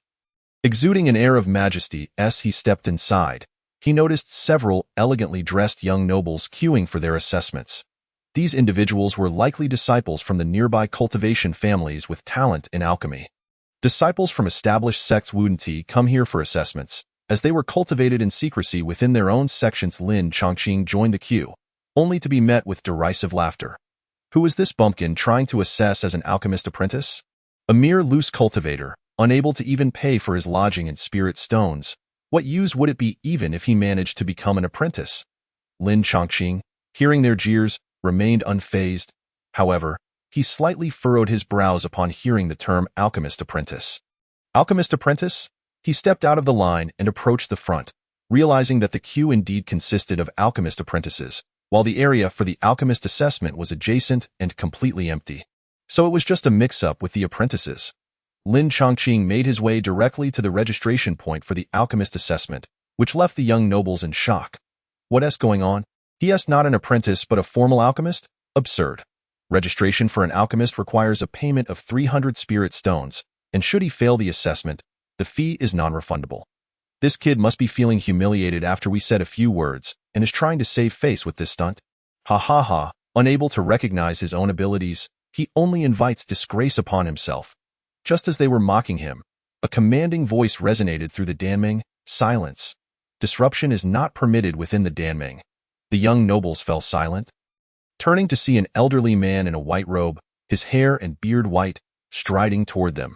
Despite his age, he moved with a commanding presence, exuding an aura that was profound and unfathomable. "My surname is Zhong, a second-tier alchemist. Are you the one wishing to participate in today's alchemist assessment?" Lin Chongqing, noticing the token at his waist, understood the man's identity. A second-tier alchemist could refine foundation-building pills, holding significant status in the cultivation world, and it was likely that this individual's cultivation had also reached the foundation-building stage. "I am Lin Chongqing, a junior, paying my respects to you, esteemed elder. Just call me Elder Zhong. Come with me." The two walked through a corridor to another hall filled with the aroma of medicinal herbs. I heard those individuals say you are a loose cultivator? Elder Zhong paused, turning to inquire. Indeed, I am a loose cultivator, Lin Chongqing nodded. Seeing his demeanor, neither servile nor arrogant, but rather possessing a sense of integrity, Elder Zhong felt satisfied. He too had entered the path of alchemy as a loose cultivator, relying solely on passion and talent, starting from being an apprentice and gradually achieving his current status as a loose cultivator. Your willingness to pay 300 spirit stones for registration shows determination. For this assessment, are you aiming for a first-tier low-grade alchemist? I choose to assess for a first-tier mid-grade alchemist. Lin Chongqing's declaration startled Elder Zhong. A first-tier mid-grade alchemist was no trivial matter. The gap to the second tier was substantial. However, within the entirety of Yunwu Xiansheng, such talent was indeed rare. Those receiving the recruitment notice could remain in the city without leaving. Elder Zhong studied Lin Chongqing for a moment. Discerning from his resolute gaze that he was not jesting, he continued, the requirement for the assessment is to refine at least one batch of first-tier mid-grade pills using 3 sets of materials. With a minimum yield of 2 pills, the material costs are included in the registration fee, and the alchemical furnace will be provided by the refining chamber. Do you understand? I comprehend. Lin Chongqing nodded and entered one of the alchemical chambers, his eyes lighting up with excitement. The chamber was equipped with earth fire, which significantly increased the success rate of refining first-tier mid-grade pills compared to using jade spirit bamboo. He could achieve a 40% success rate using jade spirit bamboo to refine mid-grade qi-nourishing pills. But with earth fire, the likelihood rose to at least 50. Lin Chongqing took a deep breath, centering his mind before commencing the refinement. He expertly sorted the medicinal herbs. With a swift motion, a surge of earth fire erupted from below. Its intensity formidable, unfazed, he controlled the earth fire within the furnace. Though he lacks a fire spirit root, this child possesses considerable experience in fire control, Elder Zhong observed from outside the chamber, nodding in approval. In addition, 2 other alchemists were also participating in the assessment, as first-tier mid-grade alchemists required 3 alchemists to oversee the assessment. If it were for a second-tier alchemist, 3 second-tier alchemists would need to be present. This method ensured fairness, mitigating potential biases or conflicts of interest. Inside the alchemical chamber, Lin Chongqing completed the preparations and began to refine the pills, his movements fluid and skilled. Outside, Elder Zhong and the other 2 alchemists exchanged glances, their expressions filled with astonishment, especially the other 2 alchemists, their eyes reflecting disbelief. Tio possessed such proficiency. There were only 2 possible explanations. Either he had expended vast resources to practice, or he had an extraordinary talent for alchemy. Given Lin Chongqing's youth and loose cultivator background, it was implausible that he had access to abundant resources. Thus, the conclusion was clear. This individual was a prodigy in the art of alchemy. After 2 hours, the delightful fragrance of pills wafted from the chamber. Following a failure due to unfamiliarity with the earth fire chamber, Lin Chongqing successfully refined the mid-grade qi-nourishing pills without any further mishaps. Of the 3 sets of materials, he had only consumed 2, yielding 5 pills, with a remarkable success rate of 60. Outside the chamber, Elder Zhong and the 2 alchemists displayed expressions of approval. This was a first-tier mid-grade qi-nourishing pill, the difficulty of which was considerable. For one to achieve such success was indeed rare, particularly for the 2 first-tier mid-grade alchemists who were profoundly impressed. They understood the arduous journey required to reach such a level, having invested countless efforts and years to arrive at this point. Yet this young man had accomplished it at such a tender age, his future seemingly limitless. Upon exiting the alchemical chamber, the 2 alchemists approached Lin Chongqing to befriend him.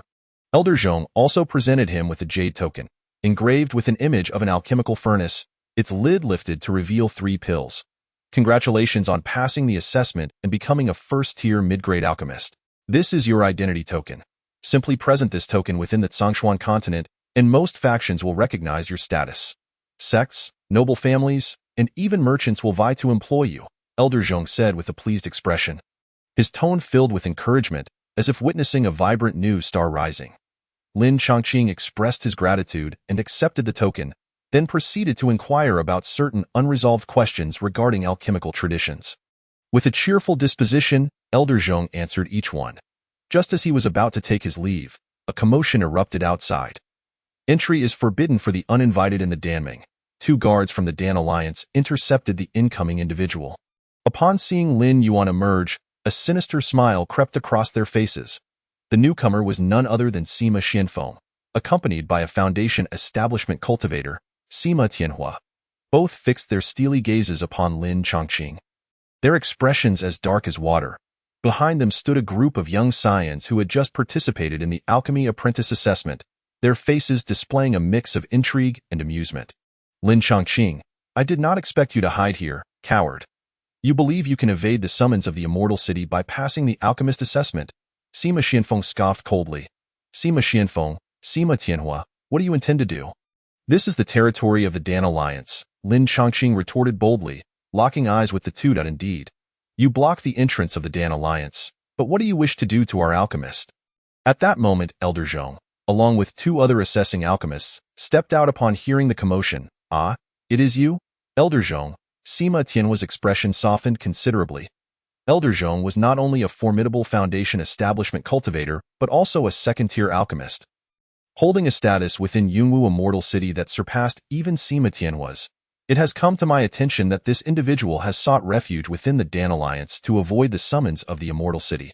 I am merely acting in accordance with the laws of the city, ensuring he participates in the summons to eradicate the demonic beasts, Sima Tianhua explained.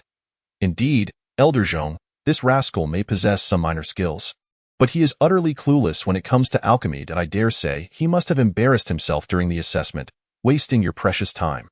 Allow us to take him away, Sima Xianfeng chuckled, beckoning the two guards from Yunwu Immortal City.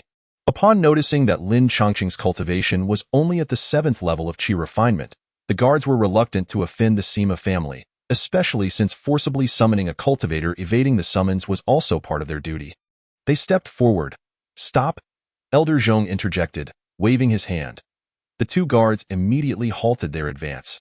How can the rules of the Immortal City be dictated solely by the City Lord's mansion, the various sects, and the Clear Void Palace? The purpose is to eradicate the demonic beasts outside the city, and it is justified, Sima Tianhua sneered. Elder Zhong, you must not misjudge the situation, Sima Tianhua continued, discerning Elder Zhong's protective stance towards Lin Chongqing. This indicated that Lin had either passed the alchemist assessment or exhibited exceptional potential. The more promising he appeared, the more imperative it was to eliminate him before he fully developed, especially given that the Sima family had already learned of Lin Chongqing's acquisition of techniques from the 5 major golden core sects at the auction. Should he successfully transition and join one of those sects, he would undoubtedly become a formidable adversary for the Sima family. Seeing Lin Chongqing looking even younger than during their previous pursuit only intensified Sima Tianhua's urgency. He was desperate to act and eliminate him on the spot. Humph! How could I ever engage in such corrupt practices? Elder Zhong replied with a smile. Then please allow us to take him away.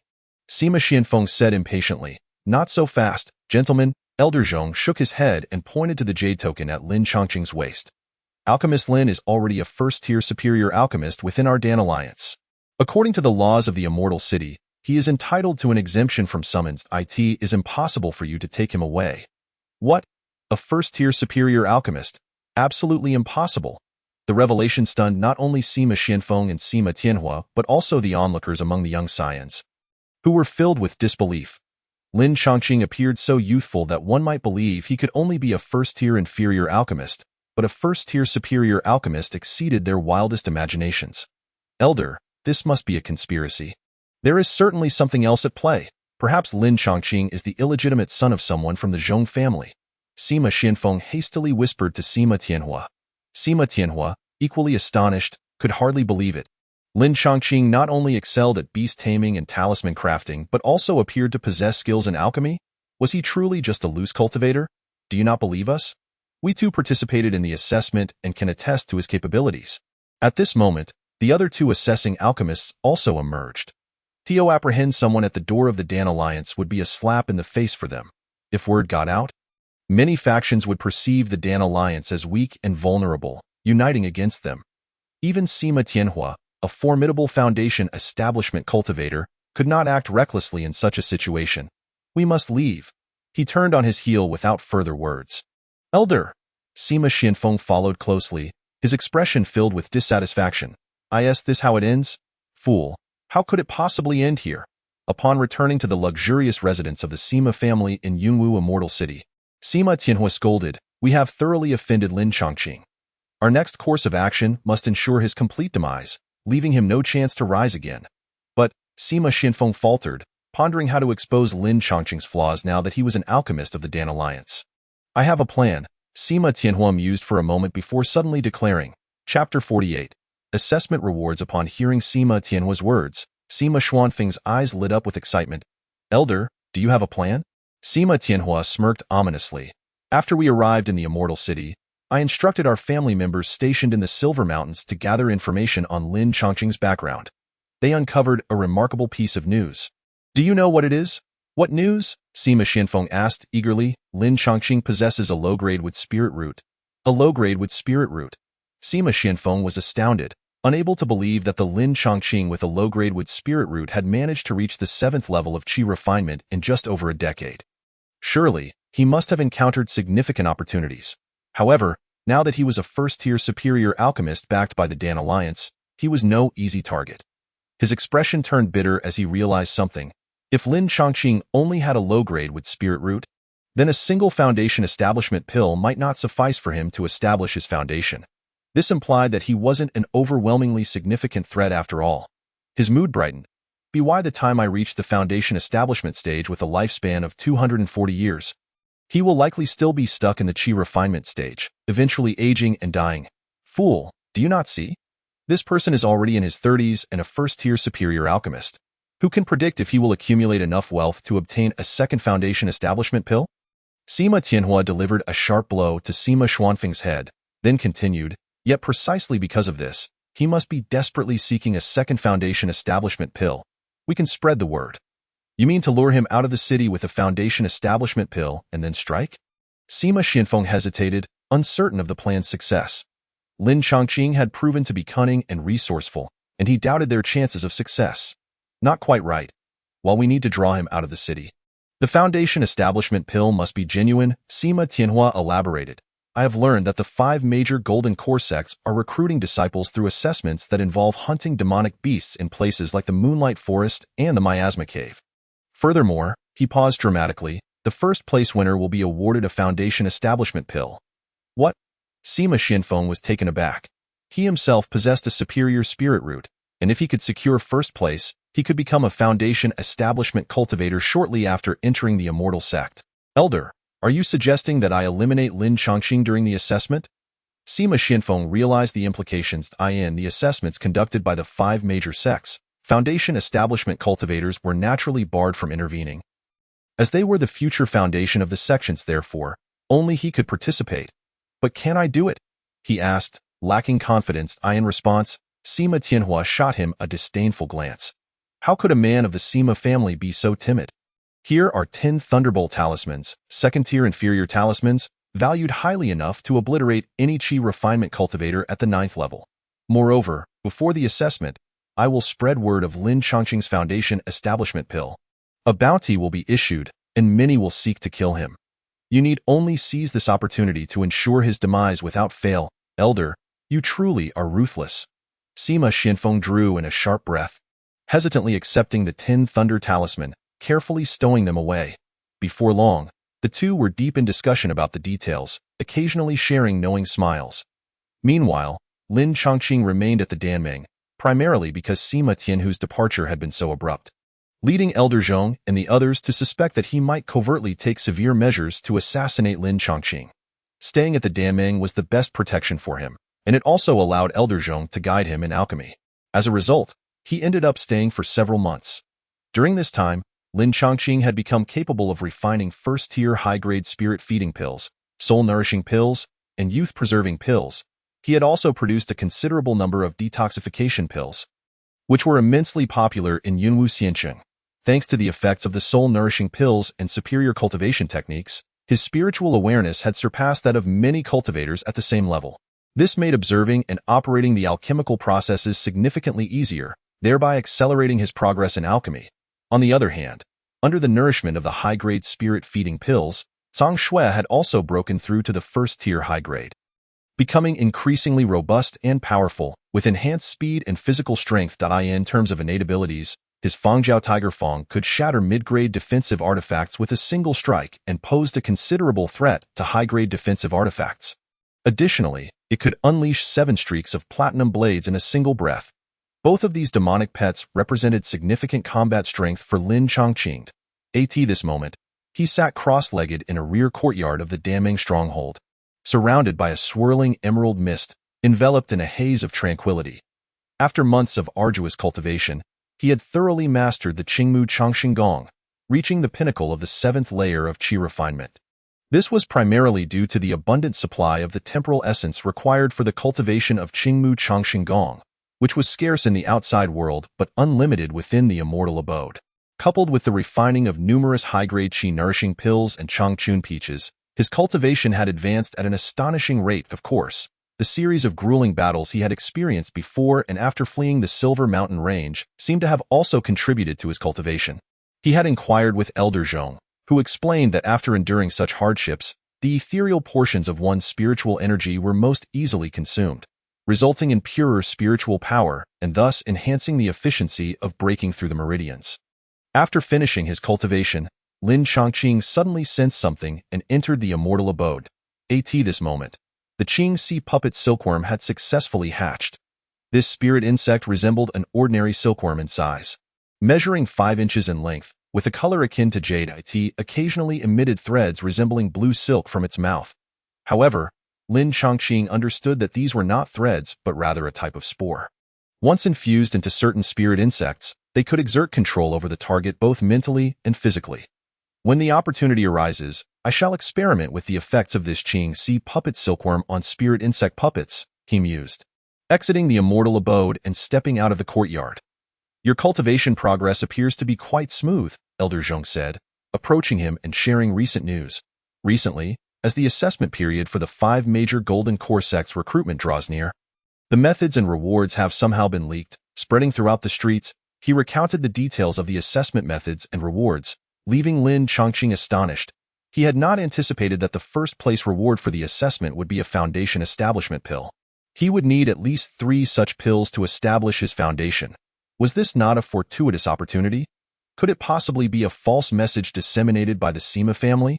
Lin Chongqing's initial instinct was to doubt, then to believe. I consulted an old friend from a certain sect regarding the information leak. He expressed helplessness but confirmed its authenticity. Elder Zhong said nonchalantly. It's so. What will you do? Do you wish to participate? Yes, esteemed elder, I have already resolved to participate, as joining a sect sooner would provide a better platform. Lin Chongqing decided to speak frankly. Indeed, joining a sect does impose certain constraints, yet for us loose cultivators, it is the best choice, Elder Zhong said, his eyes filled with a sense of nostalgia and melancholy, suggesting that he too had his reasons for not joining a sect in the past. The Sima family may target you during the assessment. However, Foundation establishment cultivators are not permitted to interfere in this event. I understand, esteemed elder. Before that time, I shall find ways to further enhance my combat strength, ensuring that I am fully prepared. Lin Chongqing nodded in gratitude for Elder Zhong's concern. He exited the Daming and arrived at the Zhou family shop. After spending several months at the Daming, he had become aware of the past grievances between the Zhou and Sima families. The previous incident with the wolf demon had also been a scheme orchestrated by the latter. Following the intervention of the elders from the Qingyang sect, the Sima family had compensated the Zhou family with dozens of acres of spirit fields. However, they had also employed various underhanded tactics that had left the Zhou family quite troubled. Thus, Zhou Yusin, upon learning of his enmity with the Sima family, had contemplated recruiting him as a henchman.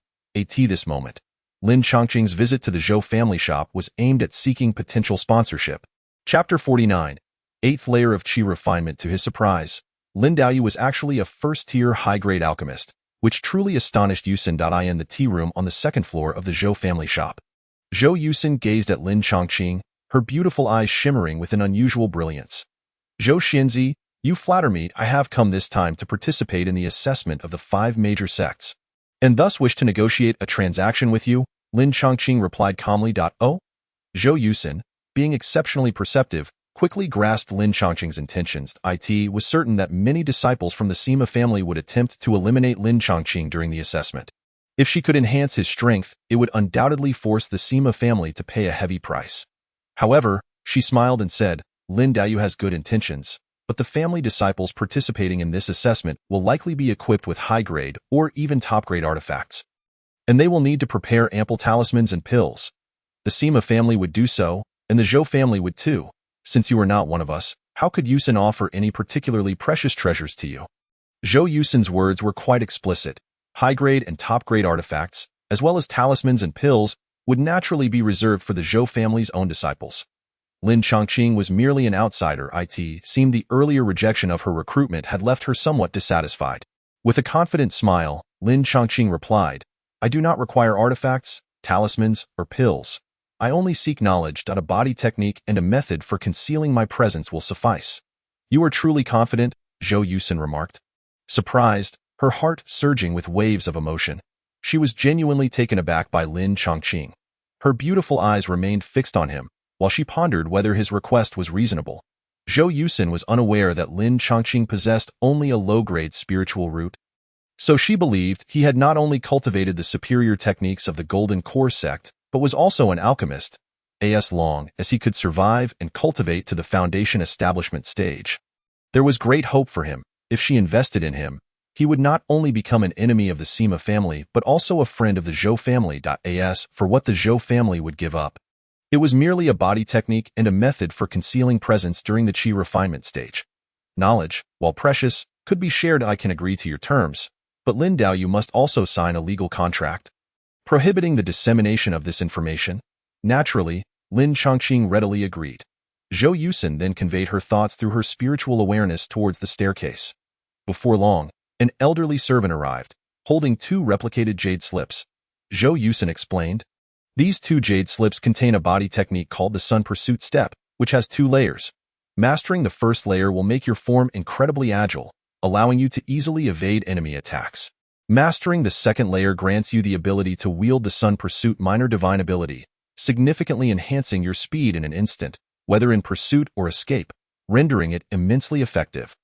The concealment technique is known as the Turtle Breath technique, which has 3 layers. After mastering the first layer, you can mask your presence, feigning as if you are not there. After mastering the second layer, you can enter a state of false death, with no breathing or heartbeat, resembling a piece of decayed wood. The third layer allows you to deceive a cultivator at a higher realm unless they possess special techniques aimed specifically at detection. Do not underestimate these 2 jade slips. Each is valued at nearly 1,000 low-grade spirit stones. Lin Chongqing gratefully accepted the 2 jade slips, successfully securing an investment without any expenditure. Upon returning to the rear courtyard of the Danmeng, without a moment's hesitation, he immediately began practicing the 2 techniques. Simultaneously, he diligently practiced his cultivation methods, chipping away at the bottleneck of the 8th layer of qi refinement. Time quietly slipped away. Within the immortal abode, Lin Chongqing had already sensed his bottleneck showing signs of loosening. He swiftly grabbed a Chongchun peach and swallowed it whole. Immediately after, he also consumed a high-grade qi-nourishing pill, utilizing the juice from his mouth to facilitate its absorption. Within his dantian, a tremendous surge of spiritual energy erupted. Lin Chongqing swiftly circulated the Qingmu Chongxing Gong to refine it. As the spiritual energy within him was refined, emerald mist again enveloped him, swirling around his body, while azure energy surged above his head. Unbeknownst to him, his body became the center of a vortex of spiritual energy. Within the immortal abode, strands of temporal essence began to flow towards him, birthed from the rhythmic growth of the spiritual plants, as if silk was being drawn from flowing water. Bang! As the final pulse of qi was unleashed, the mist-like whirlpool within Lin Chongqing's dantian swelled once more. He distinctly felt that he had ascended to the 8th level of qi refinement, with his spiritual power surging by more than half, and his spiritual awareness extending to a range of 10 zhang. The magnitude of both enhancements surpassed that of his peers within the family sects and utterly eclipsed that of ordinary loose cultivators. This served as a significant source of confidence for him as he prepared for the assessment trials. In the ensuing days, he not only consolidated his cultivation but also diligently practiced 2 techniques, engaging in drills with Zhang Shui and Qiyu within the celestial abode. He successfully cultivated the sunlit steps and the turtle breathing technique to the first layer, discovering that when paired with the breath concealment talisman, the turtle breathing technique could achieve the effects of the second layer, thus providing him with an additional means of self-preservation. Before long, The day of the disciple recruitment assessment arrived. The entire young Xianxing was teeming with people. The rents for inns and caves skyrocketed, reaching a point where there was demand without supply. Some visiting loose cultivators were forced to sleep on the streets. To prevent chaos, the city's guards were busily occupied. Fortunately, aside from his lodging at the inn, Lin Chongqing also had a small courtyard within the Pill Alliance, so he was not significantly affected. At that moment, he had departed from the Pill Alliance and was making his way toward the central square, deliberately suppressing his aura to the 7th level of Qi refinement, catching his adversaries off guard. As he traversed the path, fellow cultivators would choose to steer clear upon seeing his alchemist token. Such was the privilege of being an alchemist. Respect followed him wherever he went. Upon reaching the square, he found it already crowded with thousands of cultivators, among whom were not only those participating in the assessment, but also their accompanying friends and family. Additionally, a number of older residents of the city, who had long since lost hope, came merely to watch the spectacle, serving as a backdrop to the atmosphere. Approximately 1,500 individuals were genuinely participating, and they were divided into numerous factions.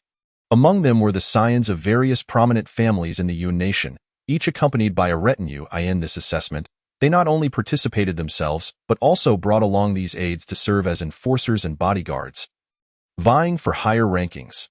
This was tacitly approved by the 5 major sections simultaneously. Fierce competition and subtle scheming unfolded between the various cultivation families, creating a palpable tension in the air. The more disciples that entered the immortal sects, the higher their standing in the Yun Nation. A family that had long been without disciples in the immortal sects risked being divided among other families. Conversely, if a disciple made a name for themselves within the sect, their family would receive protection and subsequently flourish. The Zhou family, for instance, had secured a stable position in the Yun Nation due to the presence of a true disciple, Zhou Chang'e, who garnered the favor of the Qingyang sect, allowing them to extract reparations even when schemed against by the Sima family. Thus, the Sima family was compelled to have Sima Xianfeng participate in the assessment, striving to join the immortal sect and become a true disciple or even a foundational elder. Particularly in this year's assessment, the first place would be awarded a foundational elixir, prompting every cultivation family to place great emphasis on the event, investing substantial resources to the point of sparing no effort. Chapter 50. The assessment begins at this moment. The square was filled with late-stage Qi refinement cultivators. Among them were the talented disciples of influential families, brimming with confidence, while others were the hopes of smaller families or loose cultivators in pursuit of their destiny, their eyes glimmering with aspiration and hope. The recruitment assessment by the 5 major immortal sects represented a chance for them to turn their fortunes around.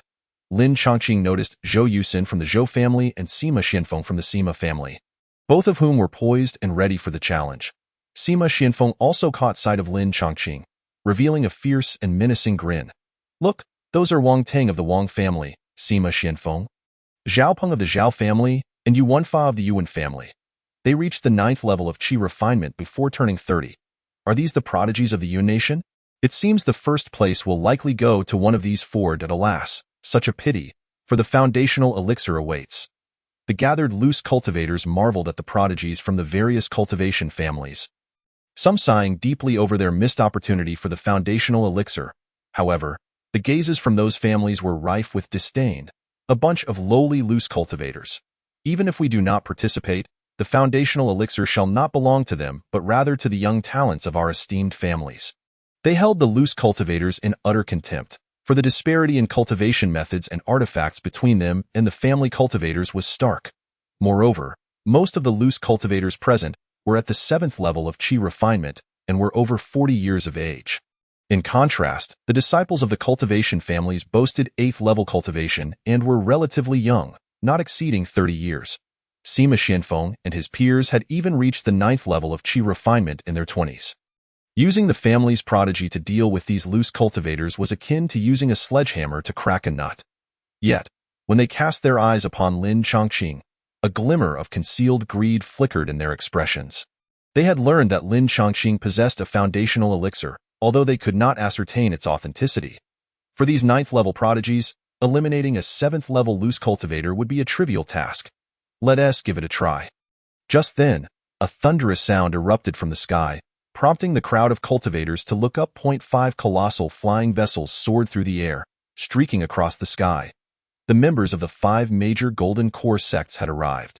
Amidst the astonishment of the crowd, the 5 great vessels gradually came to a halt above the square, upon which stood cultivators clad in various robes. Lingxiao sect, Shinmu sect, Qingyang sect, Liantian sword sect, and Yaohua sect. The foundational elders from these 5 golden core sects had each brought several disciples in the qi refinement stage out of the city, instantly electrifying the atmosphere. The foundational elders from Yunque Xianqing also arrived on the scene to oversee the welcoming. The city lord, as a golden core true immortal, typically received only the golden core grand elders from each sect. After the foundational cultivators concluded their discussions, an elder from the Qingyang sect, adorned in a robe of the 6 yang, stepped forward. Ladies and gentlemen, I am Lu Wanshou of the Qingyang sect, and today I represent the 5 major golden core sects to announce the rules for this year's recruitment assessment. The gathering of cultivators pricked up their ears to listen intently. This year's assessment would last for 2 months, and as expected, the method of evaluation would be to venture out of the city to hunt ferocious beasts. The rationale behind this was that the previous recruitment summons did not yield satisfactory results. The number of ferocious beasts outside Yunque Xianqing had exceeded the city lord's expectations. Thus, the city lord's office conferred with the 5 major golden core sects to adopt beast hunting as the assessment method, employing a merit-based system. Every cultivator would be equipped with a merit token, which would automatically register points when they slayed ferocious beasts. Slaying a low-tier first-grade beast would yield 1 point of merit. Slaying a mid-tier first-grade beast would yield 3 points, and slaying a high-tier first-grade beast would yield 9 points. Although it appeared that the merit points from slaying a high-tier first-grade beast were 9 times that of a low-tier first-grade beast, the difficulties varied greatly.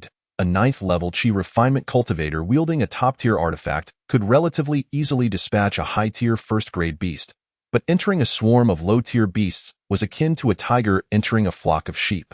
The time taken to slay 1 high-tier beast could suffice to eliminate a dozen low-tier beasts. However, following the previous recruitment summons, the low-tier beasts outside Yunque Xianqing had been largely exterminated. Thus, it was no longer feasible to exploit that advantage.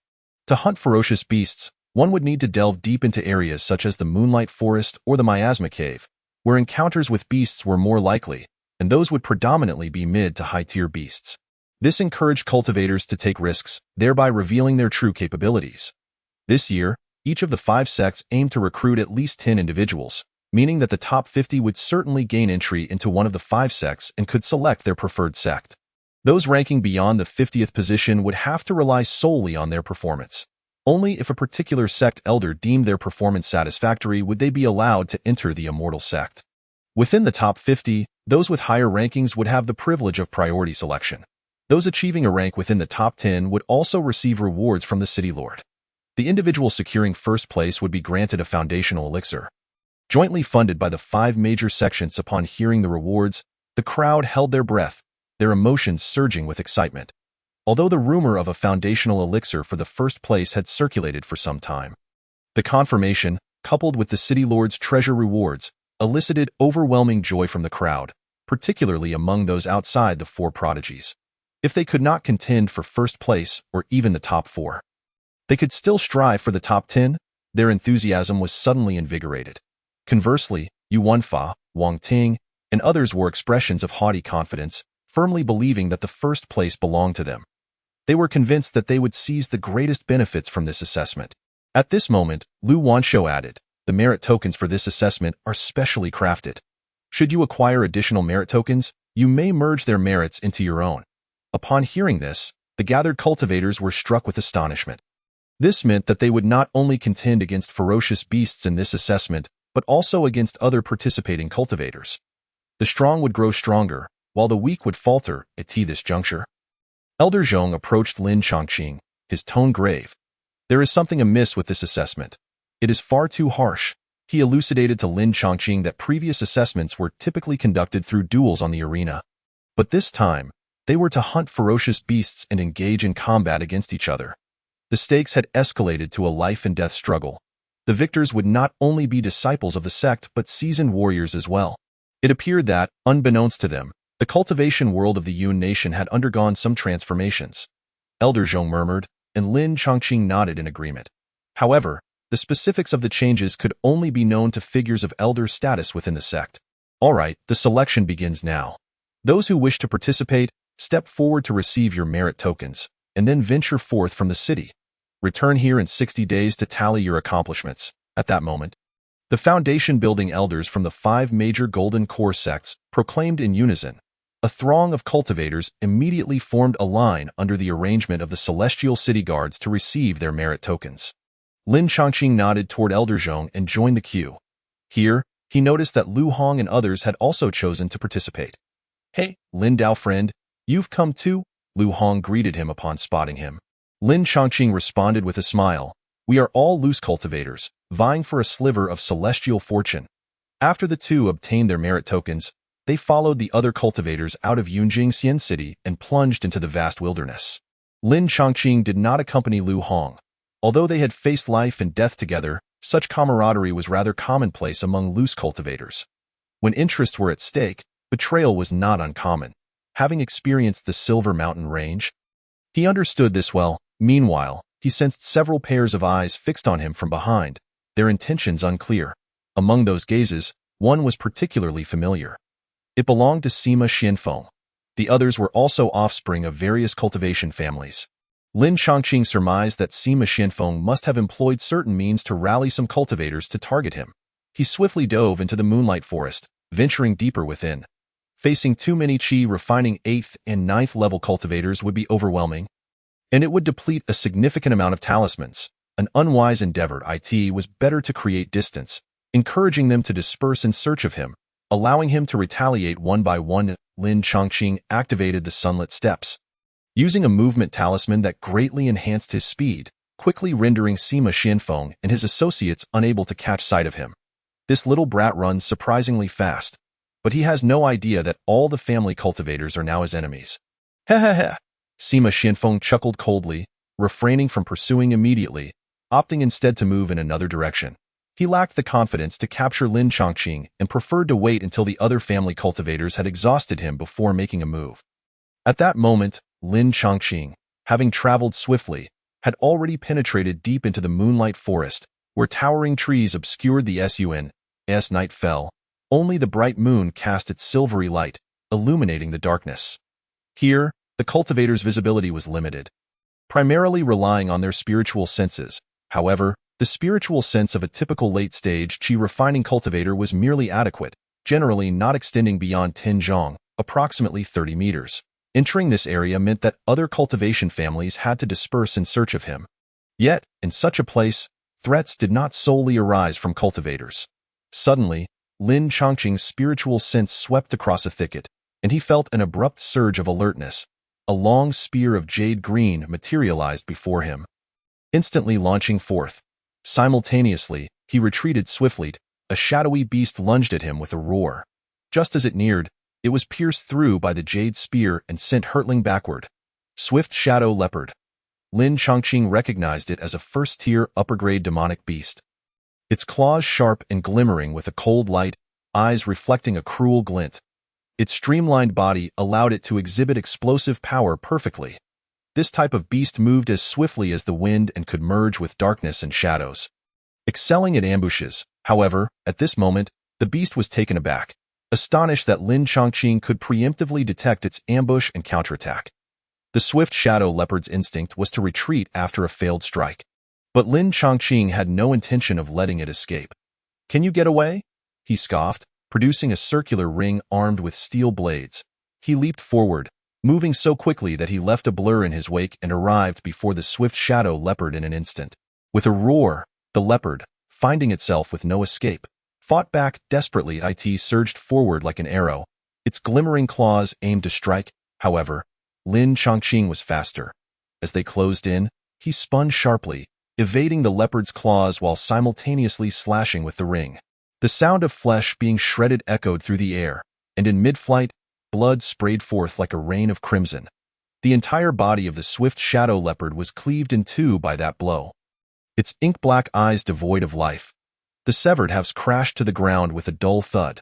The merit token sensed the death of the beast, shimmering with white light as its merit rose from 0 to 9. Lin Chongqing calmly stored the corpse of the swift shadow leopard within his celestial abode and continued onward. 3 days later, beside a small stream, he encountered 3 mountain armor beasts. The mountain armor shields he had previously purchased were crafted from the armor of these beasts. They were robust creatures with extraordinarily hard shells and excelled at rolling into a ball to charge, combining immense weight with speed to deliver formidable impact.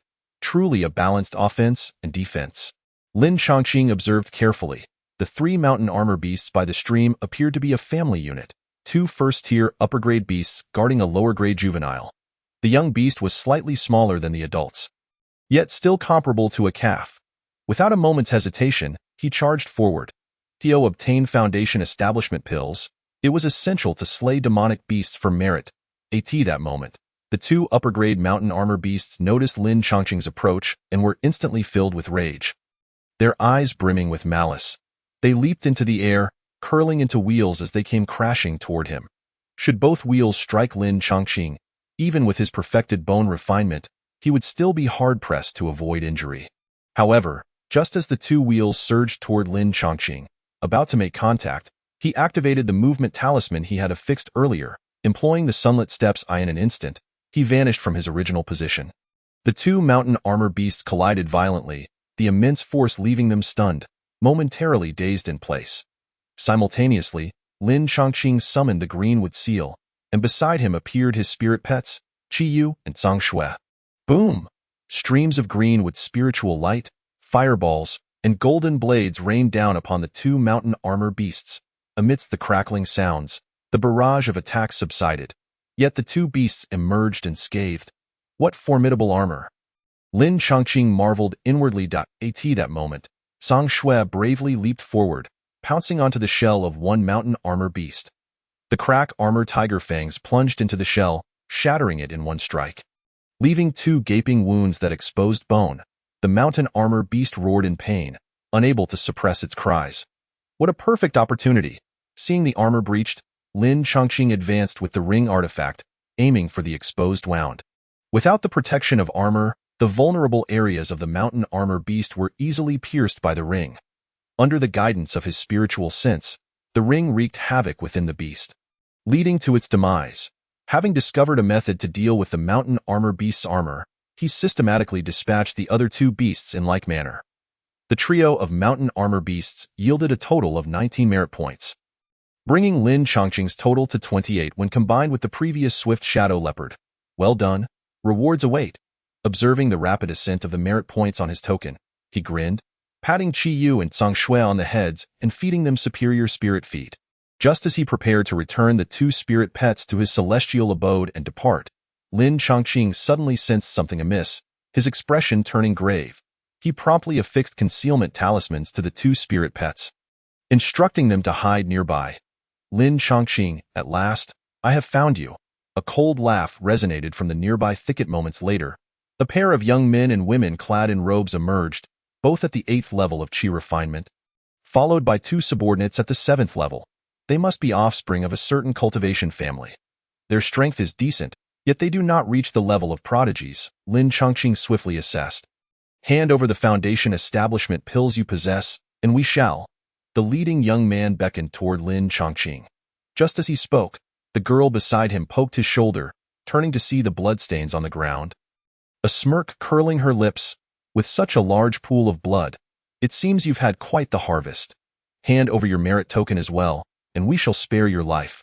Upon hearing the young man's words, the girl questioned Wenshur, are we truly going to let him off so easily? Of course not. The young man named Wenshur replied quietly, I simply wish to obtain the Foundation establishment pills first, to avoid damaging my storage bag during the fight. Wenshur, you are so clever. Ha ha, take notes. The pair stood 7 zhang apart, conversing as if Lin Chongqing could not hear their words. However, Lin Chongqing, utilizing his Tinzhong spiritual sense, had already caught wind of their conversation. Although he felt no fear, he was nonetheless astonished. I never expected Sima Xianfeng would widely disseminate the news of my possession of Foundation establishment pills. It seems he is willing to forego the elixir, intent on putting me to death. He comprehended that since the adversaries were already aware of his possession of the Foundation-building elixir, it was likely that many cultivator families' offspring were privy to this information as well.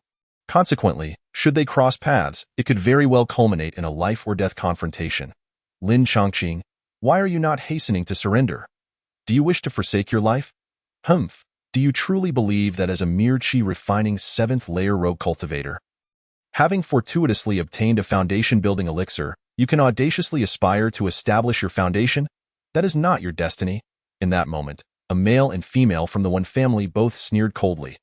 They were unable to discern Lin Chongqing's true cultivation level and believed that with 2 chi refining 8th layer and 2 chi refining 7th layer practitioners, they could easily dispatch him. Moreover, he had just faced off against a demonic beast, resulting in considerable depletion of his energy. 4 against 1. The advantage lies with us and truth. I am a person of refined demeanor, not inclined to indiscriminate killing. Yet why must you force my hand? Lin Chongqing shook his head, and just as the one siblings were about to unleash further vitriol, his figure abruptly vanished from sight. The next instant, Zhang Shui and Qi Yu burst forth from the dense forest, launching a direct assault on the 2 chi refining 7th layer subordinates. Not good, little sister. Act quickly, Wen Shi exclaimed in alarm, promptly drawing a sharp dagger from his waist and unleashing several slashes of blade light. Meanwhile, the one family girl raised her hand and rapidly recited incantations in less than a breath's time. 7 fireballs, each the size of a bowl, encircled Lin Chongqing. The two acted with remarkable precision, indicating they had practiced extensively. Wen Shi focused on a frontal assault with his weapon while the one girl employed her techniques to restrict Lin Chongqing's movements. However, Lin Chongqing was unfazed by their endeavors, and no matter how many paths you take, I shall tread but one eye in the blink of an eye. He charged toward Wen Shi with astonishing speed, so swift that as his body sliced through the air, it produced a sharp, whistling sound. The speed was such that the one girl was left utterly astounded. Her fireballs could not keep pace with him. Boom! The ring-shaped artifact, imbued with azure spiritual light, shattered the blade light with a series of resounding impacts. In that fleeting moment, Wen Shi realized that Lin Chongqing had already arrived before him, and the artifact, brimming with lethal edges, descended upon him with a sudden slash. Impossible! Wen Shi's mind was in turmoil. Everything was happening far too rapidly for him to even summon his defensive artifacts. Swoosh! The ring sliced down, cleaving Wen Shi's body in twain as if he were mere parchment. That instant, 2 anguished cries echoed from beside him. If a cultivator does not train their body and fails to summon their defensive artifacts or talismans in time, they are doomed to perish when confronted by high-tier demonic beasts. At this moment, Zhang Shui's claws pierced through the heart, and Qi Yu's fiery beak struck down. Caught off guard by the sudden assault, the 2 family subordinates fell lifelessly to the ground. The one girl then realized that from a group of 4, she was now the sole survivor. Her face drained of color and terror. Please, do not kill me. I will do anything, she pleaded, trembling and tearfully as droplets cascaded down her lovely visage. Are you truly willing to do anything? Upon hearing Lin Chongqing's inquiry, a flicker of hope appeared on her face. Of course. She hastily loosened some of her robes, revealing her smooth, white shoulders, then perish. Huh? Just as the girl's complexion flushed with embarrassment and she prepared to further reveal herself, Lin Chongqing coldly interjected. In the next instant, a glimmer of cold light flashed, and her head soared into the air, consciousness plunging into eternal darkness. I shall show no mercy to my foes. Lin Chongqing's gaze was icy as he swiftly collected the storage bags of the 4. He then disposed of the corpses into his celestial abode, ensuring his demonic pets did not feast upon human flesh. The remains of these human cultivators, like those before, would serve as fertilizer for his spiritual fields. Having completed these tasks, he withdrew Zhang Shui and Qi Yu, departing swiftly. After traversing 30 miles, he finally opened the 4 storage bags. Within, only 2 of the merit tokens bore points. It was obvious they belonged to the 1 siblings. The other 2 subordinates merely served as support. Among the 2 merit tokens, one bore 7 points while the other 6, indicating that neither had slain a first-tier high-grade demonic beast. Lin Chongqing directed his spiritual energy to transfer the 13 points into his merit token, bringing his total to 41 points. Subsequently, he planned to relocate, entering the miasma cave for a while. Knowing that he possessed the foundation-building elixir and was within the Moonlight Forest, it was certain that numerous family cultivators would converge here. Seeking to ambush him, a war of attrition was exceedingly troublesome and draining. It would be wiser to feign his departure, leading them to believe he had been slain by others, thus inciting infighting. With this thought, Lin Chongqing altered his appearance and proceeded in another direction. The miasma cave lay nestled among sheer cliffs, its entrance small yet concealing a vast inner expanse, deep and winding. Upon arriving at the cave entrance, he observed purple toxic mist continually billowing forth. This was the purple malevolent miasma, a toxin capable of corroding flesh and bone. However, the detoxification pills he had prepared in advance could effectively counter this poison, which was also why he had chosen this location. The entry barrier suggested that cultivators were scarce, and with his ample supply of detoxification pills, he held a significant advantage. As he entered, numerous venomous insects were disturbed, scuttling forth in a flurry. These purple-black insects, known as malevolent miasma worms, were numerous enough to envelop a cultivator, using their sharp mandibles and the toxic miasma they carried to breach protective barriers, devouring cultivators alive. These malevolent miasma worms were highly toxic. If bitten, immediate consumption of detoxification pills was imperative. Lin Chongqing recalled the intelligence he had gathered beforehand and, at the same time, slashed with the ring in his hand. Dozens of encroaching malevolent miasma worms were cleaved in two, writhing in agony upon the ground as their toxic blood splattered against the rock walls, sizzling ominously. However, the cave's toxic insects did not diminish in number. Swarms of malevolent miasma worms continued to cling to the walls, voraciously consuming fungi and moss. Furthermore, his merit token did not reflect any increase in points. These malevolent miasma worms are birthed by a mother worm. Their individual auras are weak, which likely explains why they do not count toward merit. I wonder if slaying the mother worm will yield any merit. Lin Chongqing pondered as he utilized the turtle breathing technique and concealment talismans to mask his presence, avoiding detection by the malevolent miasma worms as he ventured deeper into the cave. Chapter 53. The yellow sparrow lurks behind. As Lin Chongqing delved deeper into the miasma cave, he proceeded with utmost caution.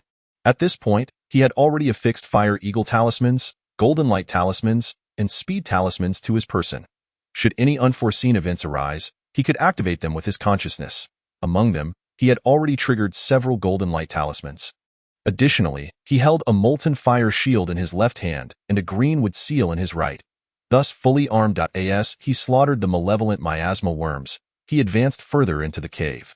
The slain worms were tossed into his celestial abode, where the green silk puppet silkworm attempted to manipulate them. Meanwhile, within the miasma cave, various cultivators who had entered began to realize that killing malevolent miasma worms did not accrue merit points.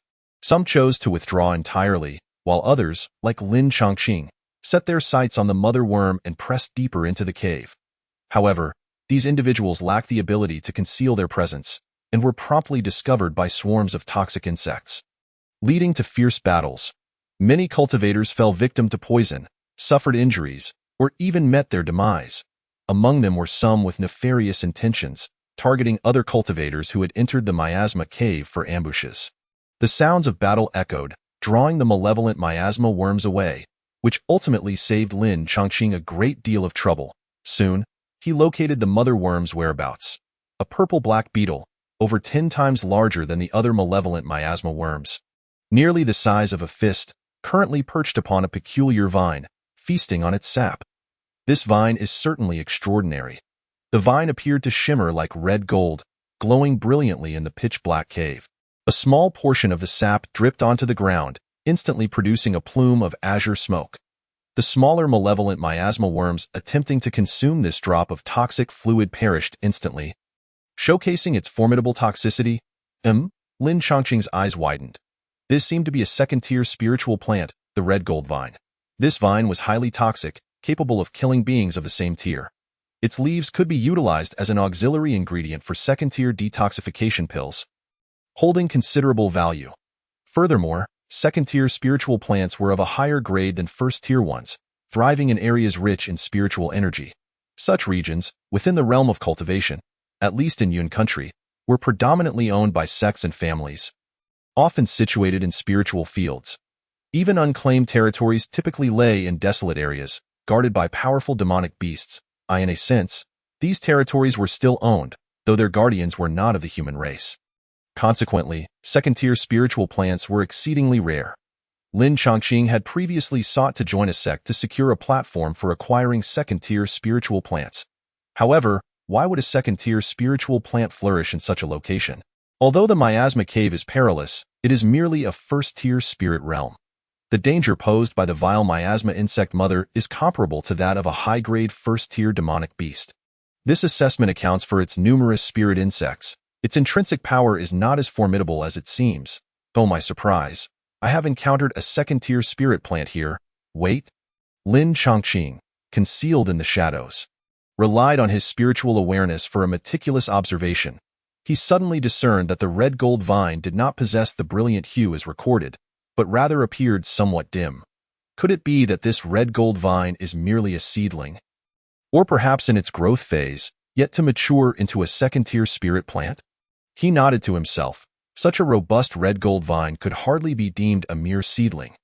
The sole possibility is that the miasma cave's spiritual energy concentration is insufficient, stunting the growth of this red gold vine and keeping it at the peak of the first tier. If that is the case, transplanting it to the immortal abode, as the spiritual energy concentration increases, wouldn't this red gold vine have the opportunity to evolve into a second-tier spirit plant? Lin Chongqing felt a surge of excitement. The Qingmu Chongqing Gong he practiced not only comprised cultivation techniques, but also included a few accompanying spells, one of which was a binding technique. This binding technique could condense with spiritual power into vines to ensnare enemies. If the disparity in strength was significant, it could even strangle the opponent to death. However, it was evident that simply cultivating the binding technique would not yield power anywhere near that of gold, fire, or other elemental spells.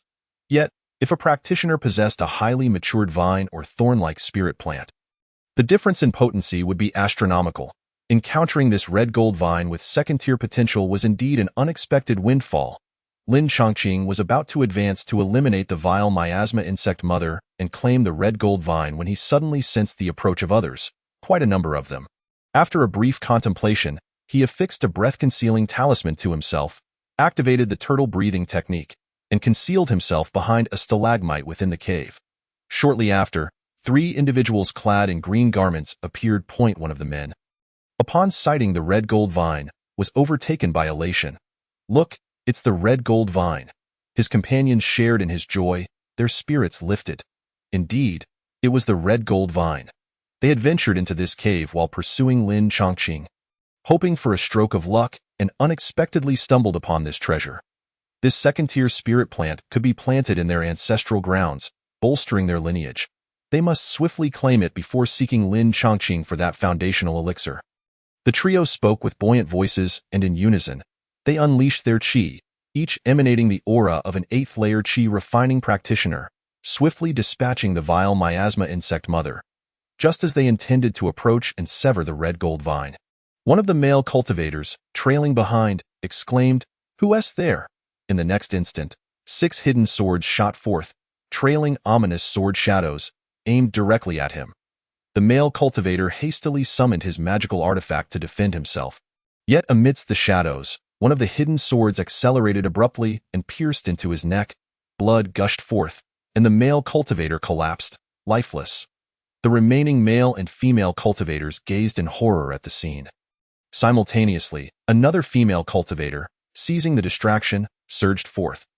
This woman conjured 2 golden and silver pearls, hurtling towards the remaining male and female cultivators with tremendous force. The impact was catastrophic, resulting in the explosive demise of the 2 green-clad cultivators. Indeed, it is the mantis stalking the cicada, Lin Chongqing discerned, now recognizing that the 2 assailants were likely a married couple. His earlier spiritual probe had detected not 3 but 5 individuals. The latter 2 had merely maintained distance from the initial trio. Igniting his curiosity, unbeknownst to him, these were family cultivators pursuing his life, embroiled in a deadly game of mutual betrayal. Clearly, neither party had noticed his presence. However, he could not remain passive, allowing them to claim all the spoils. Lin Chongqing activated his movement talisman and, employing the sun motion technique, transformed into a fleeting shadow, dashing directly toward the female cultivator wielding the golden and silver pearls, brandishing his circular magical artifact to strike. The female cultivator was still sharing a triumphant smile with her male companion, oblivious to the lurking threat in a moment of shock. She was cleaved by the circular artifact.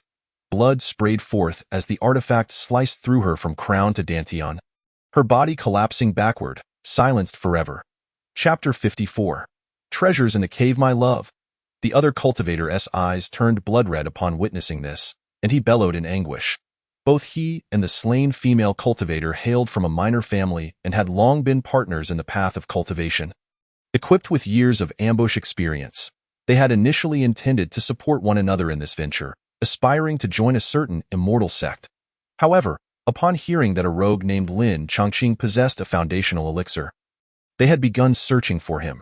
Subsequently, they followed the trio they had just slain into the miasma cave. Yet, what transpired was unexpected. Lin Chongqing, perceiving the rage in the man's eyes, understood there must be a backstory. Yet, such matters were of no concern to him. Those who dared to hunt him down were merely prey.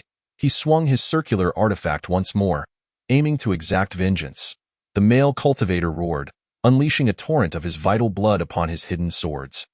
He spat forth 6 mouthfuls of essence, sacrificing his foundational strength and leaving him weakened.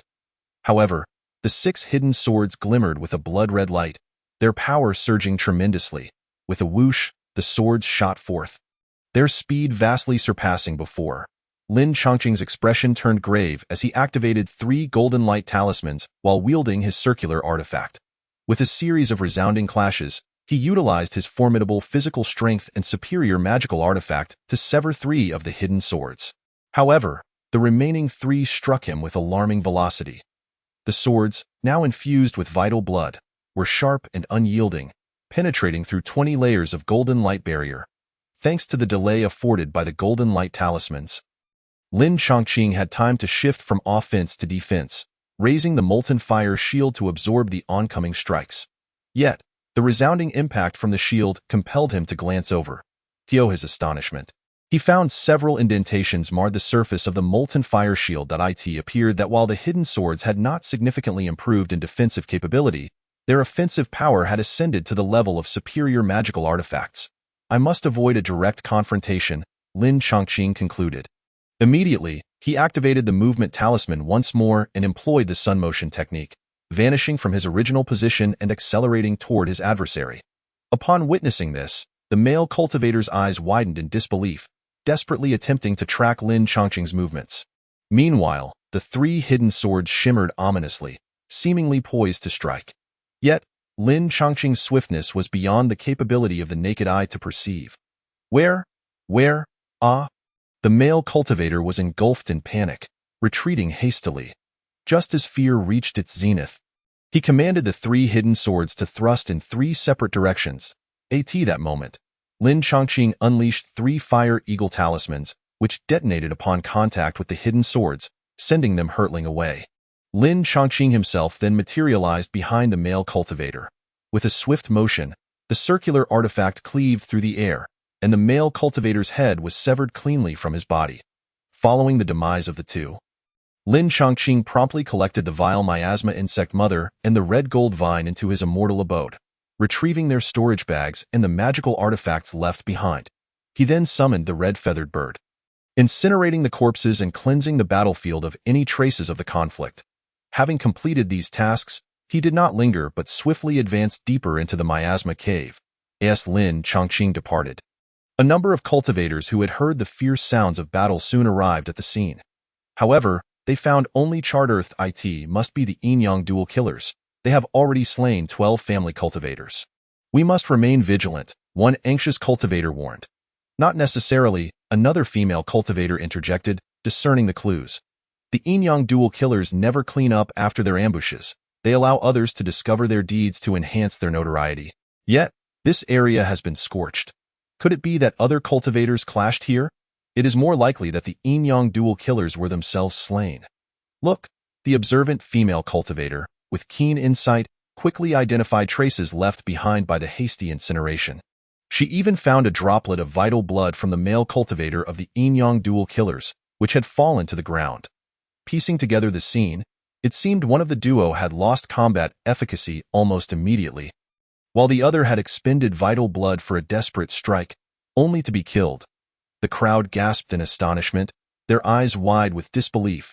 If this were true, how powerful must the assailant be? Moreover, the duration from the onset of battle to its conclusion appeared to be alarmingly brief. not accounting for the time spent handling the battlefield and collecting spoils. That moment, a cultivator suddenly recalled something and spoke up urgently. I previously saw 2 cultivators from the Gu family. They participated in the assessment and entered the miasma cave. Could it be the Gu brothers? The crowd was taken aback. It was said that the Gu family was a cultivation clan founded by disciples of the 10,000 Beasts sect in the Yun Kingdom, with ancestral secrets regarding the taming of beasts and insects. Among the 2 brothers participating, one excelled in beast mastery, while the other specialized in insect control. Despite their cultivation level being only at the 8th stage, they were capable of contending with prodigies of the 9th stage. If they were indeed members of the Gu family, it was hardly surprising. Just as the onlookers wore expressions of dawning realization, a sharp, mocking voice pierced through the air. "You fools, the yin-yang twin evils were not slain by us brothers." From behind a few individuals emerged 2 young men, their hair cropped and adorned with tattoos. Beast-taming bags hanging from their waists. One had a serpent tattooed on his shoulder, while the other's face was painted with strange war markings, completely unlike the people of the Yun Kingdom. "The Gu brothers!" the crowd exclaimed in astonishment, only to quickly comprehend that if it were not the Gu brothers who were responsible, who else could it be? Regardless of who it may be, I advise you to leave promptly. The treasures deep within the miasma cave belong to our Gu family.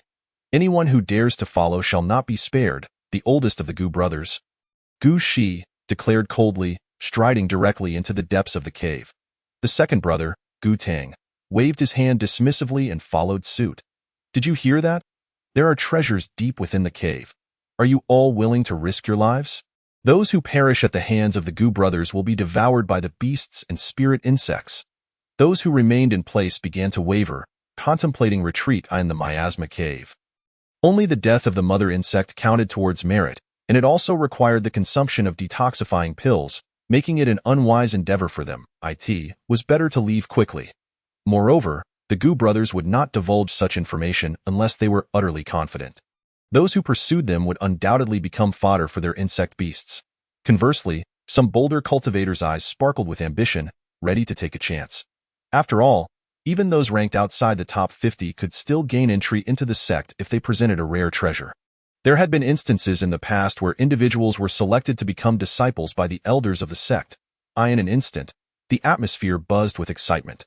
Meanwhile, Lin Chongqing, having ventured deep into the cave, began to tally his spoils. He first examined his storage bag, discovering that the combined merit points from 2 tokens exceeded 100.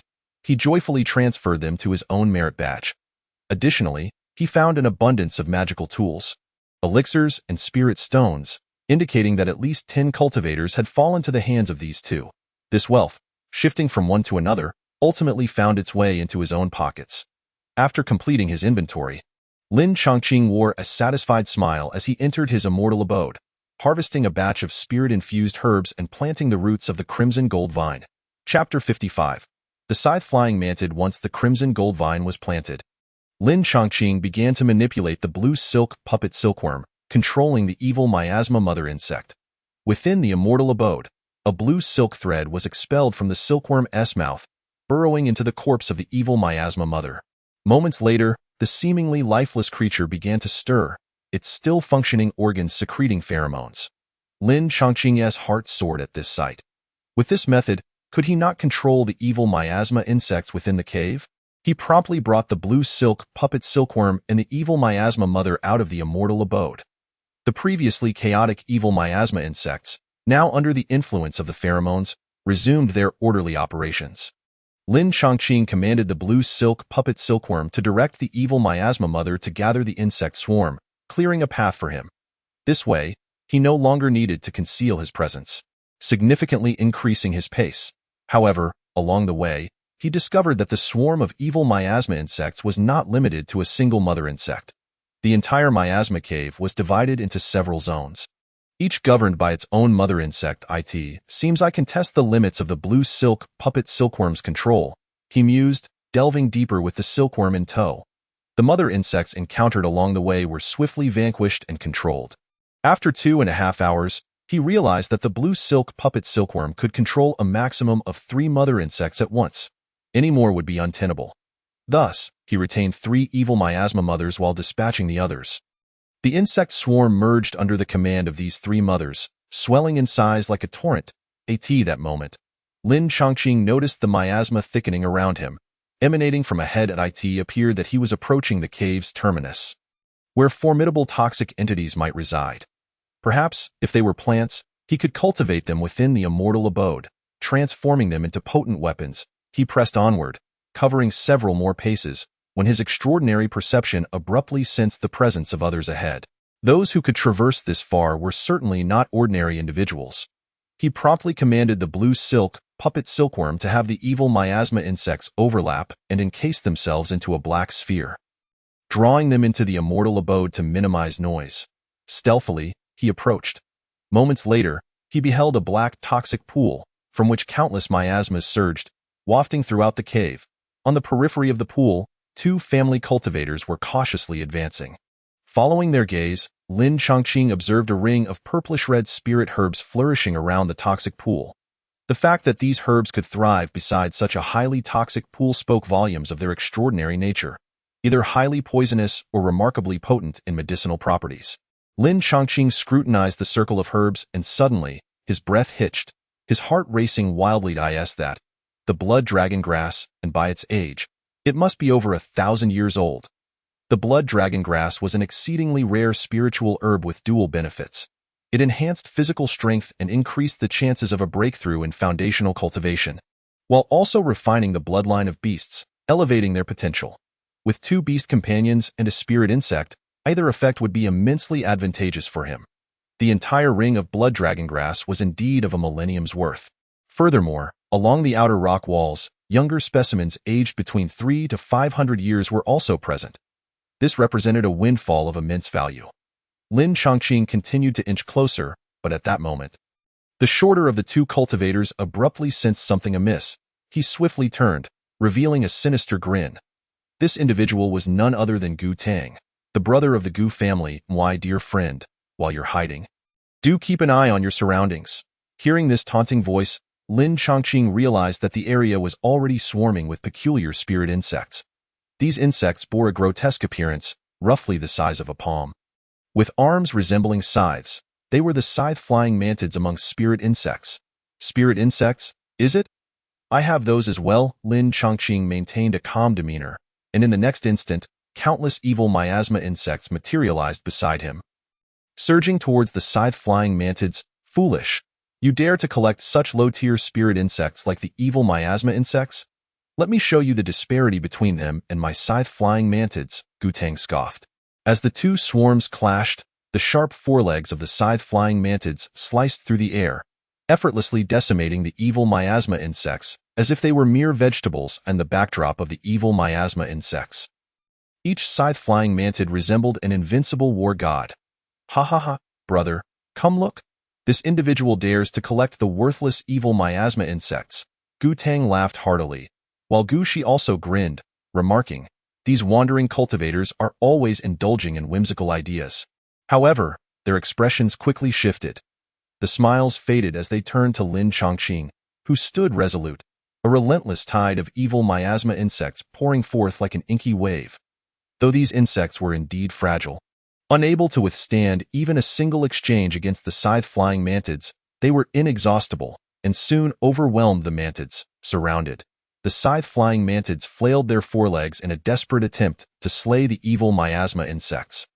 But the onslaught came from all directions. Before long, one scythe-flying mantid was entirely consumed. This sudden turn of events left Gu Tang in shock. He hastily commanded the scythe-flying mantids to ascend and evade the swarm of evil miasma insects. However, amidst such dense numbers, the miasma unleashed by the evil miasma insects thickened considerably. Even Lin Chongqing, their master, had to consume an entire bottle of detoxifying pills and activate multiple golden light talismans, alongside invoking the greenwood seal for protection, to avoid succumbing to the toxins. The scythe-flying mantids, having just taken flight, lacked such stringent defenses. Within moments of entering the toxic cloud, they wavered and plummeted to the ground, overwhelmed by the swarm of evil miasma insects. How can there be so many evil miasma insects? Gu Tang's eyes turned bloodshot as he exclaimed in horror. Typically, a late-stage Qi refinement cultivator could only control a small swarm of spirit insects or 2 or 3 beasts at most. To manipulate such a vast number of evil miasma insects required an extraordinarily formidable consciousness. They had never anticipated that Lin Chongqing would employ such a cunning strategy.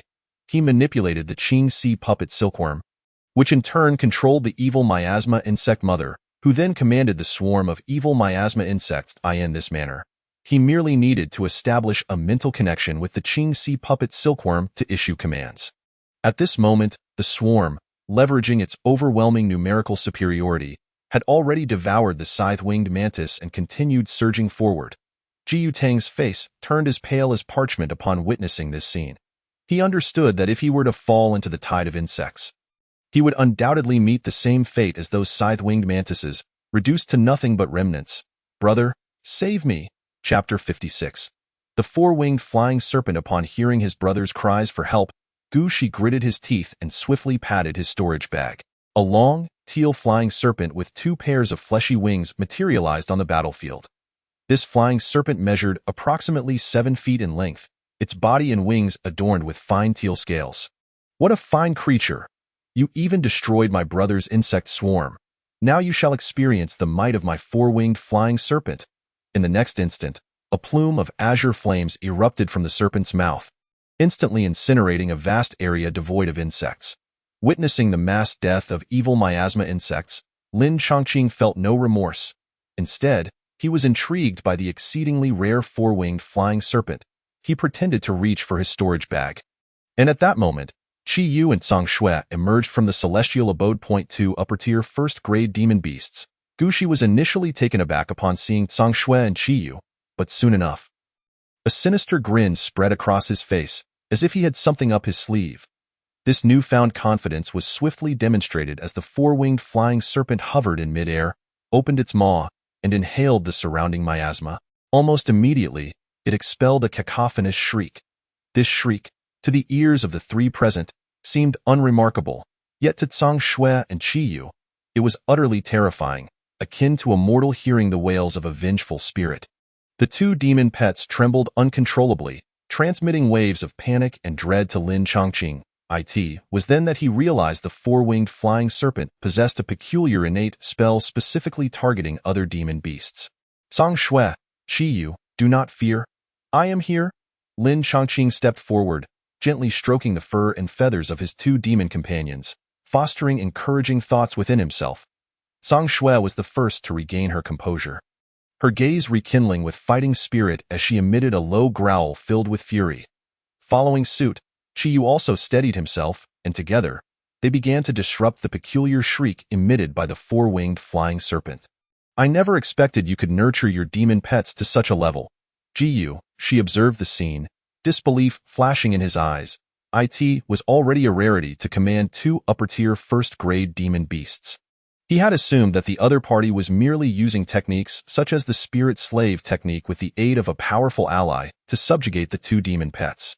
Although such methods would not harm the physical bodies of the demon beasts, they would leave indelible scars on their spirits, leading them to lose their innate courage and become more docile and obedient.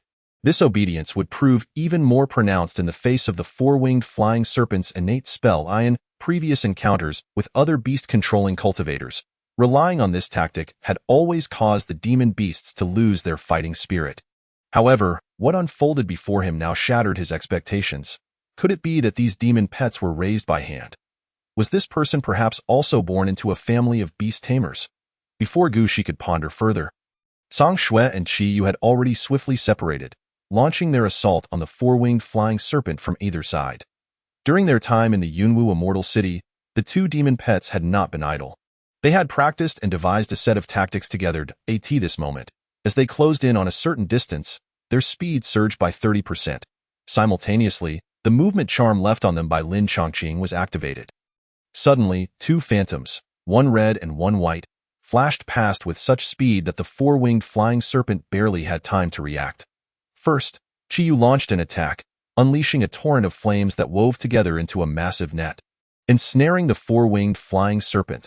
The creature immediately thrashed about, attempting to break free by exhaling flames of its OWN. That moment, Zhang Shui opened her mouth wide, revealing her razor-sharp tiger teeth that gleamed with golden light. Striking the serpent's vulnerable spot, the 7-inch mark was the weak point of serpentine demon beasts, and also the fatal flaw of the 4-winged flying serpent, the serrated tiger teeth, adept at breaching defenses. Pierced through the scales and plunged deeply into the serpent's vital spot, delivering a fatal blow. Such swift and lethal assault left not only the 4-winged flying serpent caught off guard, but even Gu Shi was unable to render assistance in time. As he realized the irretrievable nature of the situation, his eyes turned a furious crimson, and he roared, "You despicable rogue! How dare you slay my demon pet? I shall have you dismembered and brought back to my clan, where you will be torn apart by beasts, witnessing your own demise at their hands." The 4-winged flying serpent had been his companion since birth, the very foundation of his ascension to the foundation establishment stage and his foothold in the realm of cultivation. With its death, his strength plummeted, and the prospect of nurturing another demon pet loomed ominously, requiring an unknown amount of time, effort, and resources. The loss was undeniably substantial. "You two should focus on surviving for now," Lin Chongqing remarked with a cold smile, a grin that had rarely left his face since the onset of this confrontation. With the absence of the 4-winged flying serpent capable of incinerating evil miasma insects en masse, he once again unleashed a horde of these creatures. Faced with this overwhelming onslaught, the Gu brothers deployed various magical artifacts and talismans, including numerous first-grade upper-tier talismans, but they could only inflict severe injuries rather than eradicate the swarm. After a quarter of an hour, Lin Chongqing, accompanied by Qi Yu and Zhang Shui, launched a final assault, successfully dispatching the two brothers. Finally, the ordeal was resolved. He exhaled with relief, collecting the contents of their storage bags and the corpse of the 4-winged flying serpent. Just as he intended to retrieve the crouching bloodgrass, several figures suddenly sprang from another passage. These individuals appeared to have been prepared, swiftly combining their powers to cast an array that ensnared him within its confines. Unexpectedly, the Gu brothers also faced defeat. These individuals were none other than those who, having heard of treasures deep within the cave, had chosen to take the risk. The leader among them spoke with incredulity. "Stop the chatter. Let us quickly seize the crouching bloodgrass and make our escape. This array cannot hold him for long," the array master among the group admonished, and they hastily rushed towards the toxic pool. Lin Chongqing seethed with anger, realizing he was about to be robbed of his hard-won prize. As he watched the group prepare to harvest the millennium-old crouching bloodgrass, several sharp spikes suddenly emerged from the toxic pool, piercing through the nearest individuals and leaving them chilled to the bone in the next instant. These individuals were dragged back into the toxic pool like skewered meat, followed by a sound that made one's teeth ache from the gruesome chewing. Upon the demise of these individuals, the array lost its master and was easily dispelled by Lin Chongqing. Once freed, he felt an even greater sense of dread, his eyes wide with shock. He had not anticipated that there would be a demon beast lurking within the toxic pool. And judging by the aura it exuded, it seemed to be a second-grade demon beast. It appeared that the entire surrounding area of crouching bloodgrass was off-limits.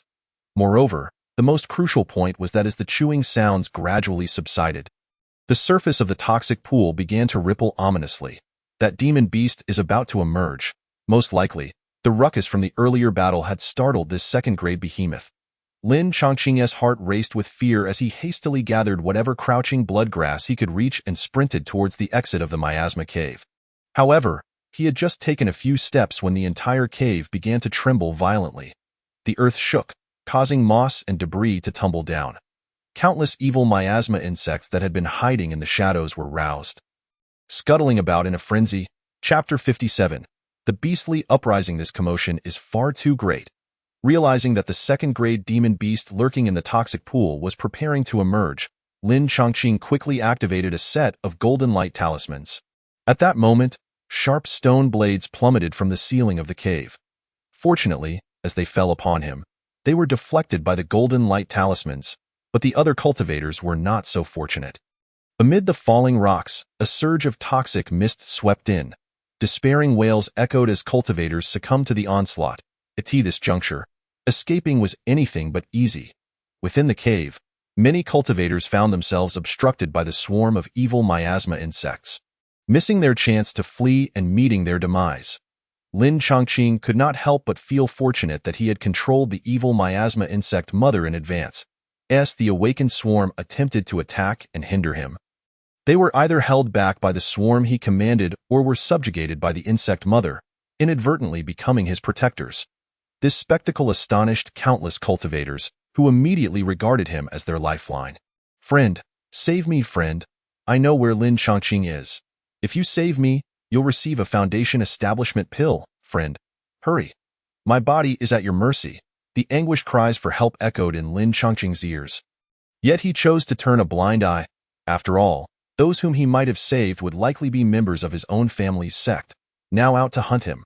Upon hearing the words that followed, a chill crept over him, solidifying his resolve. One talisman after another was activated, the brilliance of golden light enveloping him as the spirit light of the Qingmu seal continually shielded him, at last.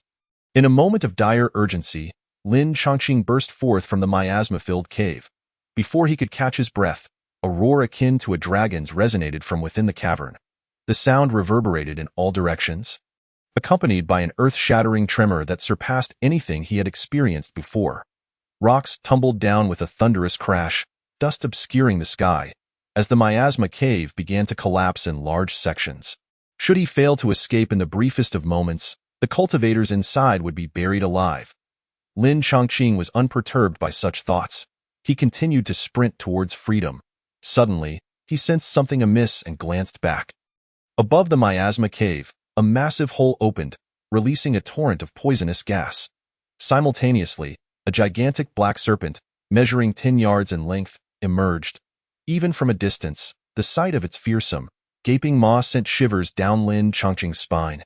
He noticed a bulge atop the serpent's head, hinting at the emergence of sharp protrusions. This black serpent is likely no ordinary second-tier beast, but rather a high-grade second-tier entity, on the verge of transforming into a flood dragon. Realizing the monster's terrifying nature, he quickened his pace. After covering a considerable distance, he summoned his crimson feather to aid in his flight. Following a frantic escape, he finally sensed the absence of the black serpent's presence. Finding a secluded ravine, he immediately entered his celestial abode to plant the precious flood dragon bloodgrass he had acquired. Thereafter, he settled down to regain his spiritual energy. This flight had taken him from the depths of the miasma cave, and with the assistance of talismans along with the spirit recovery secret technique, he had managed to escape. Nonetheless, after a series of explorations and fierce battles within the dark cavern, he felt utterly drained and in need of rest. Once his spiritual energy was restored, Lin Chongqing began to sift through his spoils. He discovered numerous spirit stones and magical artifacts, along with a commendable amount of merit. He accepted these treasures with a smile. Moments later, he retrieved his most significant prize and placed it before him. It was a tome on beast taming, detailing the ancient family's methods for nurturing spirit pets and spells to enhance their abilities as a master. Lin Chongqing perused it with utmost seriousness. An hour later, he set the book aside, deep in contemplation. Subsequently, he took out a small piece of beast hide, intricately depicting mountains and rivers, striking him as eerily familiar. Immediately, he produced the beast hide he had previously obtained from Wang Tianpeng and pieced the two together, forming a complete map. At the center of the map stood a mountain peak. Lin Chongqing recalled having seen this location on the map of the Yun Kingdom.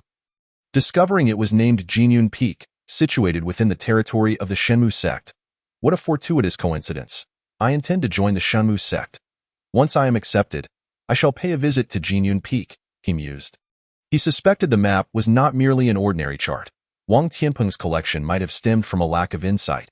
The ancient family brothers also possessed it, suggesting that the marked locations on the map might conceal treasures. As night fell, he opted to remain in his celestial abode and enjoy a restful slumber. While he found safety, unbeknownst to him, the awakening and migration of the second-tier black serpent triggered a mass exodus of beasts outside the misty cloud Immortal City, forming a burgeoning tide of monsters. This turn of events posed a grave challenge to the cultivators still engaged in their assessments. The following day, after a rejuvenating rest, Lin Chongqing emerged from the ravine, only to stumble upon 3 corpses of fellow cultivators not far from his path. These bodies were mangled and gnawed upon, unmistakably the work of beasts. The remnants of their garments indicated their identities as family cultivators. After taking their storage bags, he pressed on. Half an hour later, he caught a whiff of a blood-stained scent wafting from ahead, signaling imminent danger. In haste, Lin Chongqing activated the turtle breath technique and applied a concealment talisman, rendering his spiritual energy undetectable. Even his breathing became barely perceptible. He moved silently, akin to a pebble rolling along, as a leaf drifting down, stealthily advancing towards the source of the disturbance. After traversing several miles, he heard the unmistakable roars of beasts nearby, interspersed with the shouts and cries of cultivators. As he crept closer, the scene before him left him astonished. Over a dozen human cultivators huddled within a formation, fending off the assault of hundreds of beasts. Among them were over 50 first-tier high-grade monsters, with the remainder being mid-tier beasts. On the ground lay the bodies of 5 cultivators and a dozen beasts. The overwhelming stench of blood emanating from these remains. It was evident that the current situation favored the beasts, as the formation trembled, shrinking under pressure. Some cultivators on the periphery were occasionally bitten by the attacking monsters. Witnessing the beasts encroaching ever closer, the cultivators within the formation began to panic. What had transpired? These beasts were clearly not of a single tribe. Why were they united in attack? Among the human cultivators, the leader was none other than Yuan Fa, previously hailed as one of the 4 great prodigies, a cultivator at the 9th level of Qi refinement. With a mere flick of his sword, he could slay a mid-tier first-grade beast. Yet now, faced with such overwhelming numbers, confusion clouded his features. The beasts included tigers, leopards, jackals, and monkeys, usual adversaries, now inexplicably banding together to assault him. As he observed the perilous plight of the human cultivators, Lin Chongqing maintained his concealed position, utterly lacking in intent to assist. Conversely, he entertained the notion of taking advantage of these family cultivators who sought to seize his foundational pills. However, the battle was far too fierce, and the swarm of beasts was overwhelming. It was not yet the time to intervene. Instead, he retreated into his celestial abode, where he could observe the unfolding events from a place of safety. Brother Yuan, the situation grows increasingly dire. We should split up and break through. If we remain here, we may face total annihilation. Within the formation, several cultivators beside Yuan Fa had already begun to entertain thoughts of retreat. No, that is absolutely unacceptable. The beasts possess a decisive numerical advantage. If we work together, we can await rescue. If we separate, we will only invite greater peril, Yuan Fa urgently countered. Yet hardly had he finished speaking when several cultivators, gripped by fear, began to cast spells and talismans to enhance their speed, attempting to escape through a gap in the formation amidst the chaos caused by the beasts. Witnessing this, the remaining human cultivators within the formation quickly lost their fighting spirit, all scrambling to flee in the blink of an eye. Only Yuan Fa and the formation master remained. However, this was merely a cunning ploy by the beasts, as the fleeing cultivators plunged into the throng of monsters. Believing they had carved a path to safety, the simian beasts among them flashed a glimmer of triumph and let out a piercing cry. The beast horde swiftly closed in, while aerial beasts swooped down, encircling them from all sides. A cacophony of screams erupted as these fleeing cultivators, beset on all sides, were torn apart and devoured within mere moments. Chapter 58. Low-key spoils what a bunch of fools. They are simply courting death. Yuan Fa cursed vehemently. Brother Yuan, save me. The formation master struggled to hold his ground against the onslaught of beasts, blood trickling from his lips. Hold on just a bit longer. Yuan Fa replied coldly, retrieving 3 talismans, his expression betraying his reluctance. These were all second-tier low-grade talismans originally intended for use against Lin Chongqing. If that individual were so easily slain, the Sima family would not have leaked such information.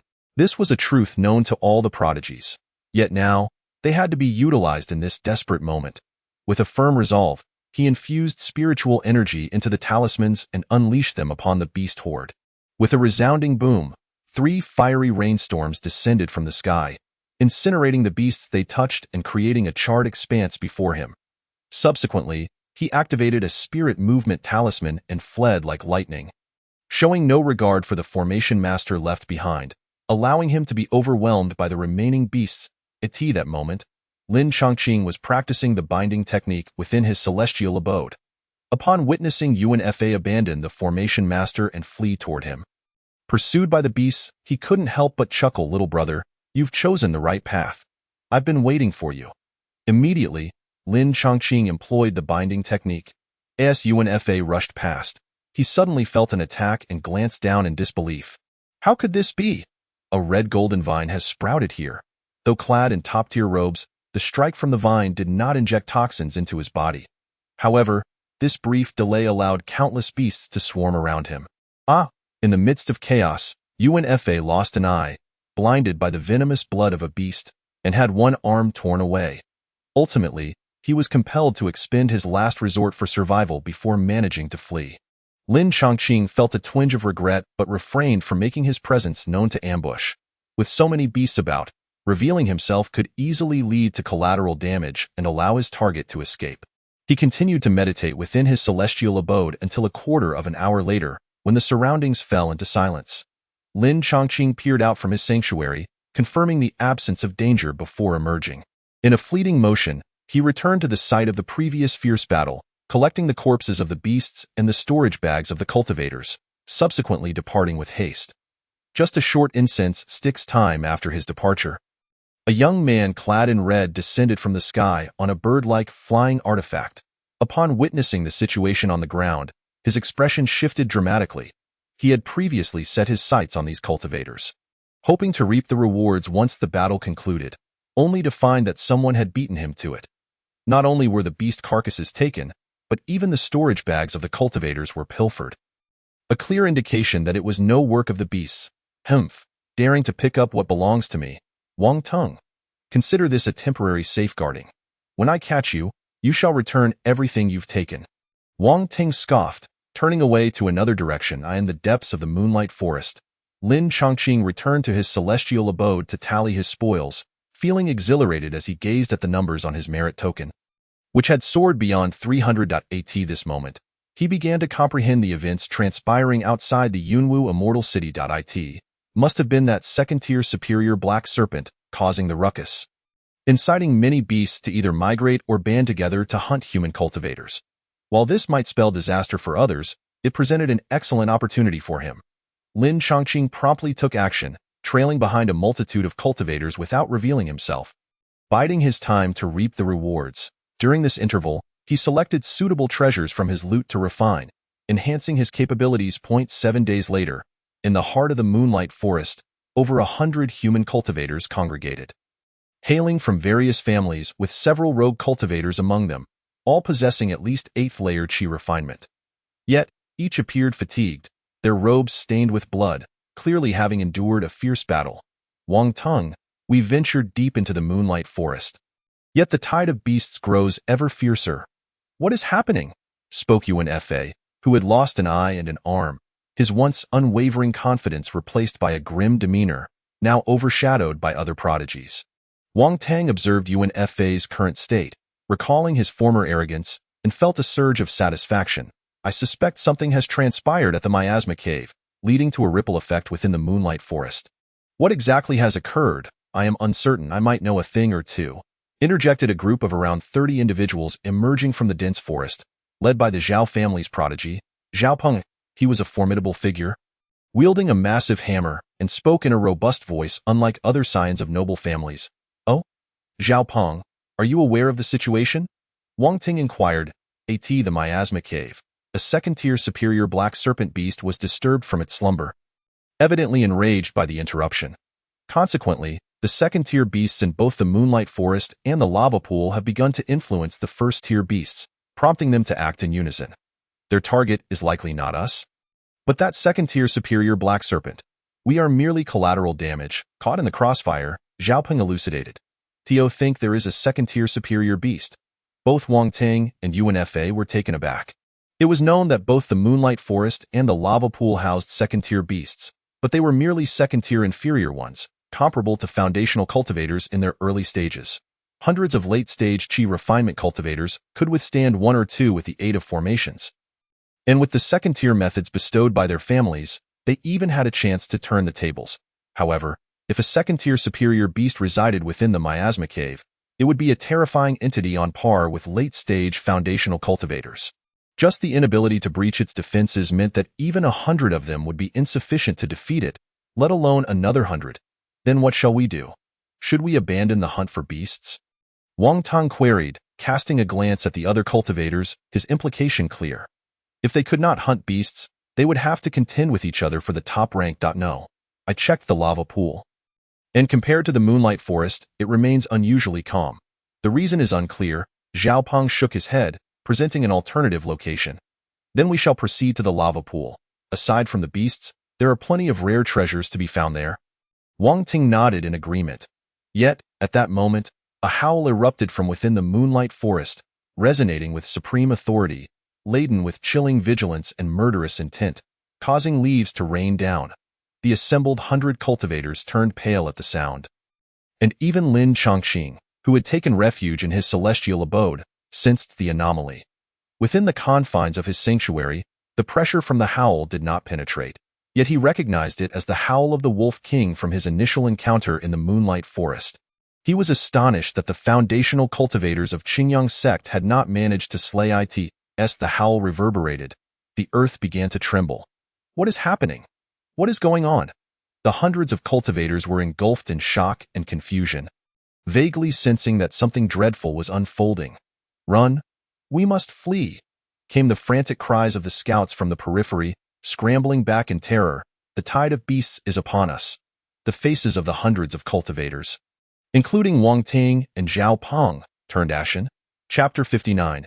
Traces of demonic arts. Upon hearing the impending tide of beasts, the cultivators present were gripped by fear. They had only recently engaged these beasts in battle, and their bodies still bore wounds, their spiritual energy not fully restored. The likelihood of death in a subsequent confrontation loomed large. In this tense atmosphere, Wang Ting and Zhao Peng stepped forward, attempting to rally the cultivators to form a defensive formation. However, UNFA shook his head. Faced with the specter of death, even family cultivators could not muster the resolve to charge into danger. Instead, each harbored the desire to survive and join a sect. With the deaths of others reducing competition, such an atmosphere, rife with ulterior motives, made unity impossible. They had managed to cope with minor pressures, but now, it seemed they could not hold out any longer. As expected, the ground trembled, and from the depths of the jungle surged countless beasts. Hold the line. There is hope, Wang Tang commanded, only to witness some cultivators fleeing in panic. A blood-red long knife slashed across a fleeing cultivator's neck. But the collapse of the formation could not be averted. Amidst the tide of beasts, a terrifying figure emerged, the second-tier Wolf King. Were 100 of them to besiege the Wolf King? Utilizing formations and high-tier talismans, there might be a chance of victory. Yet, at this moment, the Wolf King was flanked by an even greater number of first-tier beasts, with over 100 elite ones among them. It was as if the entire Moonlight Forest's beasts had poured forth, leaving the cultivators no chance to resist. Zhao Peng soon grasped the situation, offering a bitter smile. It seems the Wolf King is preparing to confront that black serpent. We have unwittingly intruded into the Moonlight Forest, and they will seek to eliminate us. Second-tier beasts possess a degree of intelligence. They would not foolishly allow human cultivators to steal from them while they engaged in battles with other beasts. They would first clear their territory, and they were the unfortunate ones to be cleared. Upon hearing this, UNFA fell silent and fled. Having already lost an eye and an arm, remaining would likely seal his fate. Zhao Peng and Wang Ting also raced away with their fellow cultivators. However, they soon despaired upon realizing that countless beasts were closing in from the direction of the Miasma Cave, led by a colossal 30-zhonglong black serpent. This is bad. We are being attacked from both sides. The cultivators cried out in despair, trapped between the beast horde and forced to flee toward the lava pool in search of a glimmer of hope. Many slower cultivators found themselves ensnared by the beast horde, struggling in vain. The cacophony of beast roars, the clash of swords, and the thunder of spells reverberated throughout the Moonlight Forest as the acrid scent of blood began to permeate the air. 5 days later, the sounds within the Moonlight Forest subsided, returning to a state of eerie calm. Beneath a massive tree in the forest lay a heap of corpses, 10 first-tier elite beasts and 6 human cultivators among them. A swift shadow leopard, drawn by the scent of blood, darted from the thicket. Upon witnessing the multitude of corpses, its eyes gleamed with excitement, eager to feast on a sumptuous meal. the flesh and blood of these late-stage chi refinement cultivators and first-tier elite beasts brimmed with spiritual energy, providing a tremendous boost. Should it consume them all, the day may come when it breaks through to the second tier, commanding a legion of beasts like the W as the venom surged forth. A powerful howl erupted from the swift shadow leopard, which was taken aback, growling incessantly while gnawing at the vine that ensnared it, its body writhing in a desperate struggle. Yet, the more it fought, the tighter the vine constricted. Soon, as the poison infiltrated the leopard's bloodstream, this first-tier superior demon beast ceased its resistance, surrendering its thoughts entirely. At that moment, Lin Chongqing emerged from the tree hollow, gazing at the chaotic battlefield with immense excitement. He maintained his breathing technique, activating the breath-concealing talisman, meticulously gathering all the spoils scattered on the ground. After a full day of travel, wherever he passed, the corpses of demon beasts and storage bags vanished without a trace. His achievement soared to 700, and his wealth accumulated exponentially. Considering the materials and magical artifacts, Lin Chongqing estimated that his stock of spirit stones had surpassed 30,000, putting him in a position to contend for a foundation establishment pill among the great powers. If he could secure the first place and obtain a foundation establishment pill, it would be nothing short of ideal. Just then, a shadow approached silently, appearing to have done its homework, intending to catch Lin Chongqing off guard. However, upon landing and witnessing the absence of demon beast corpses and cultivator storage bags, his expression changed dramatically. How could this be? Someone else had beaten him to it. Who could it be? It must have been that individual from before. But who exactly was he? Wang Teng clenched his fists, his face pale with fury, raging internally. This person had likely been trailing the main force, yet how was it possible that he could evade detection by other cultivators and demon beasts? Could he possess some extraordinary treasure or perhaps wield a unique technique?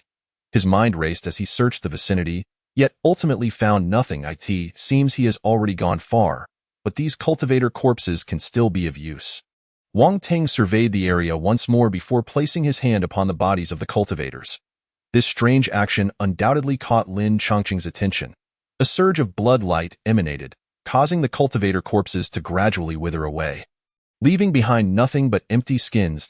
An aura of malevolence and resentment permeated the air. This was, Lin Chongqing could no longer be oblivious.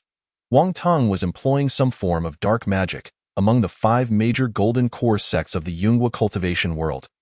Including the Qing X Palace behind them, practicing dark magic was punishable by death, especially for someone like Wang Teng, who harnessed the essence of cultivators to cultivate.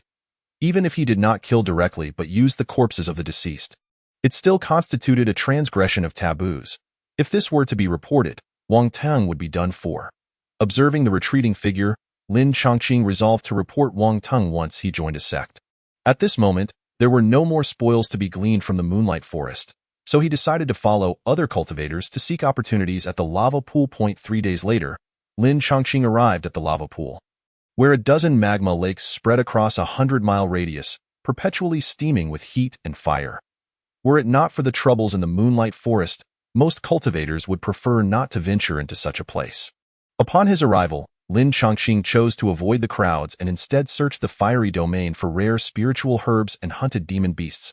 Within just a few days, he had harvested 6 first-tier spiritual herbs and slain 4 first-tier superior demon beasts. One evening, Lin Chongqing approached a magma lake, preparing to hunt the nearby demon beasts when he sensed the approach of other cultivators. Immediately, he activated his breath-concealing technique, deciding to observe. Before long, a figure staggered into view. Illuminated by the firelight of the magma lake, to his astonishment, it was a familiar face, Zhou Yunxin, who had previously aided him with 2 techniques. Chapter 60. Slaying Sima Again. Previously, while waiting for the assessment in the square, Lin Chongqing had noticed that Zhou Yunxin was also participating. She was at the 8th level of Qi refinement and, with the Zhou family's treasures, had at least a chance to break into the top 50. He never expected to encounter her here, and she seemed to be in grave trouble. Lin Chongqing observed that Zhou Yunxin's robe was stained with blood, her aura disordered, clearly showing signs of excessive spiritual energy exhaustion. Could it be that she has provoked someone from the Sima family? He pondered, recalling their common enemy, the Sima family. Speak of the devil, and he shall appear. Ha ha ha, Sister Zhou, Where are you off to? A lewd voice, laced with a strange laugh, resounded. As the words fell, the speaker approached the magma pool. It was none other than Sima Qianfeng. After Lin Chongqing had plunged into the moonlight forest, this man had refrained from pursuing him immediately, but instead spread rumors about possessing a Foundation establishment pill, attracting many clan cultivators to follow him, seeking to hunt him down. While the truth of Sima Qianfeng's possession of a Foundation establishment pill was indeed accurate, it was not something to be bandied about. It seemed the Sima family was resolute. They would rather forsake the Foundation establishment pill than allow him to live. Contemplating this, a glimmer of murderous intent flashed in Lin Chongqing's eyes, though he concealed it well.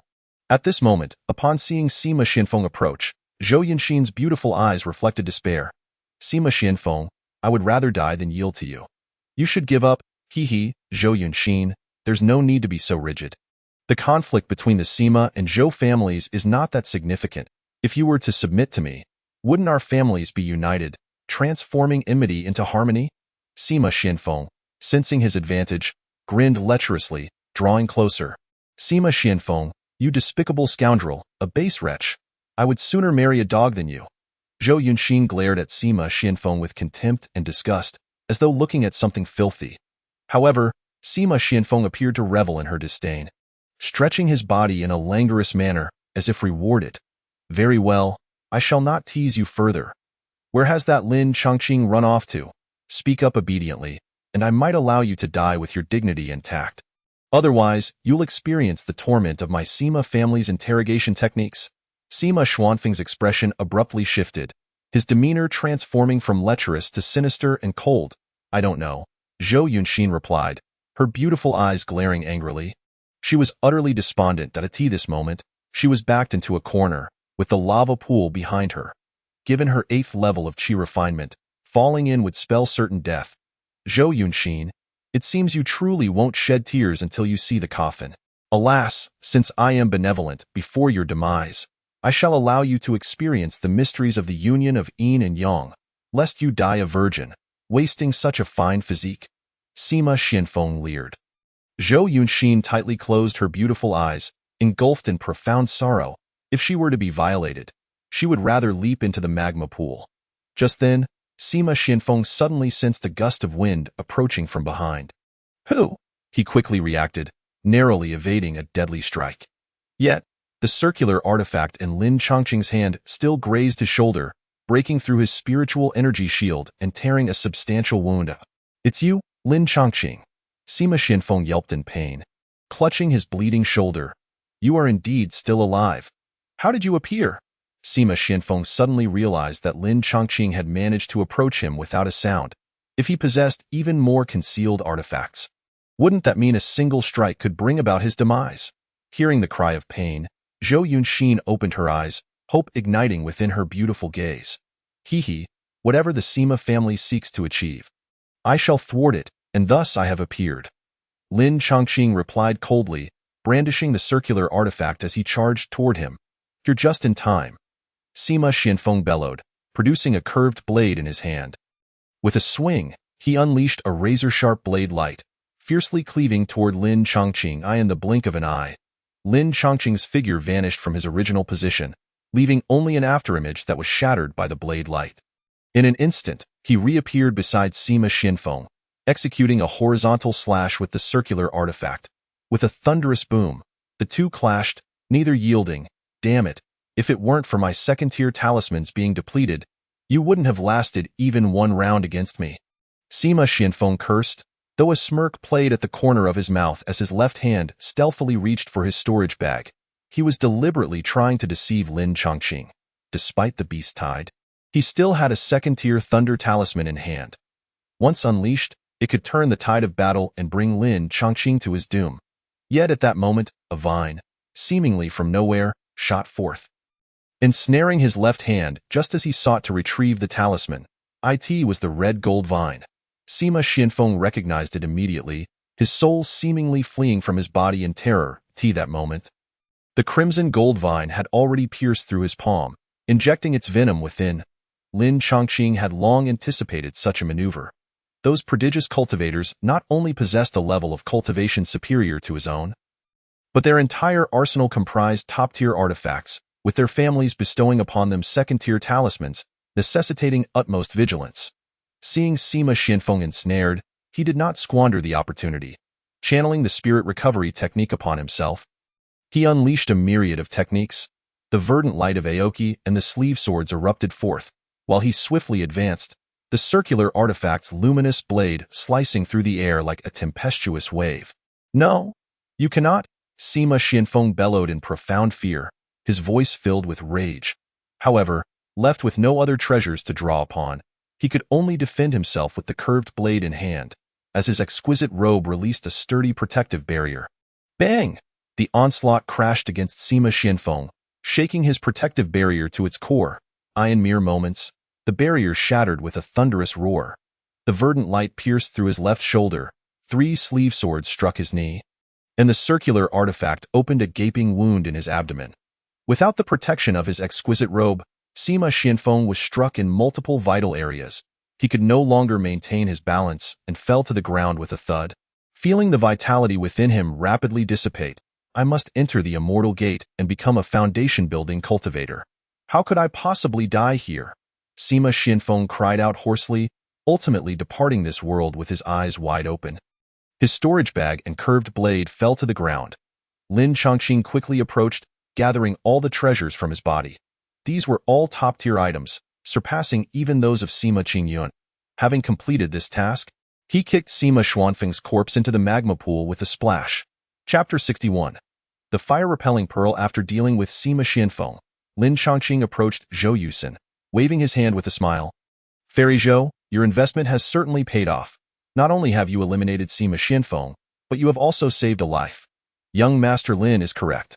I am immensely grateful for your saving of Yusin's life, and this kindness shall not go unreturned," Zhou Yusin responded earnestly, her previous air of superiority vanishing as she bowed in gratitude.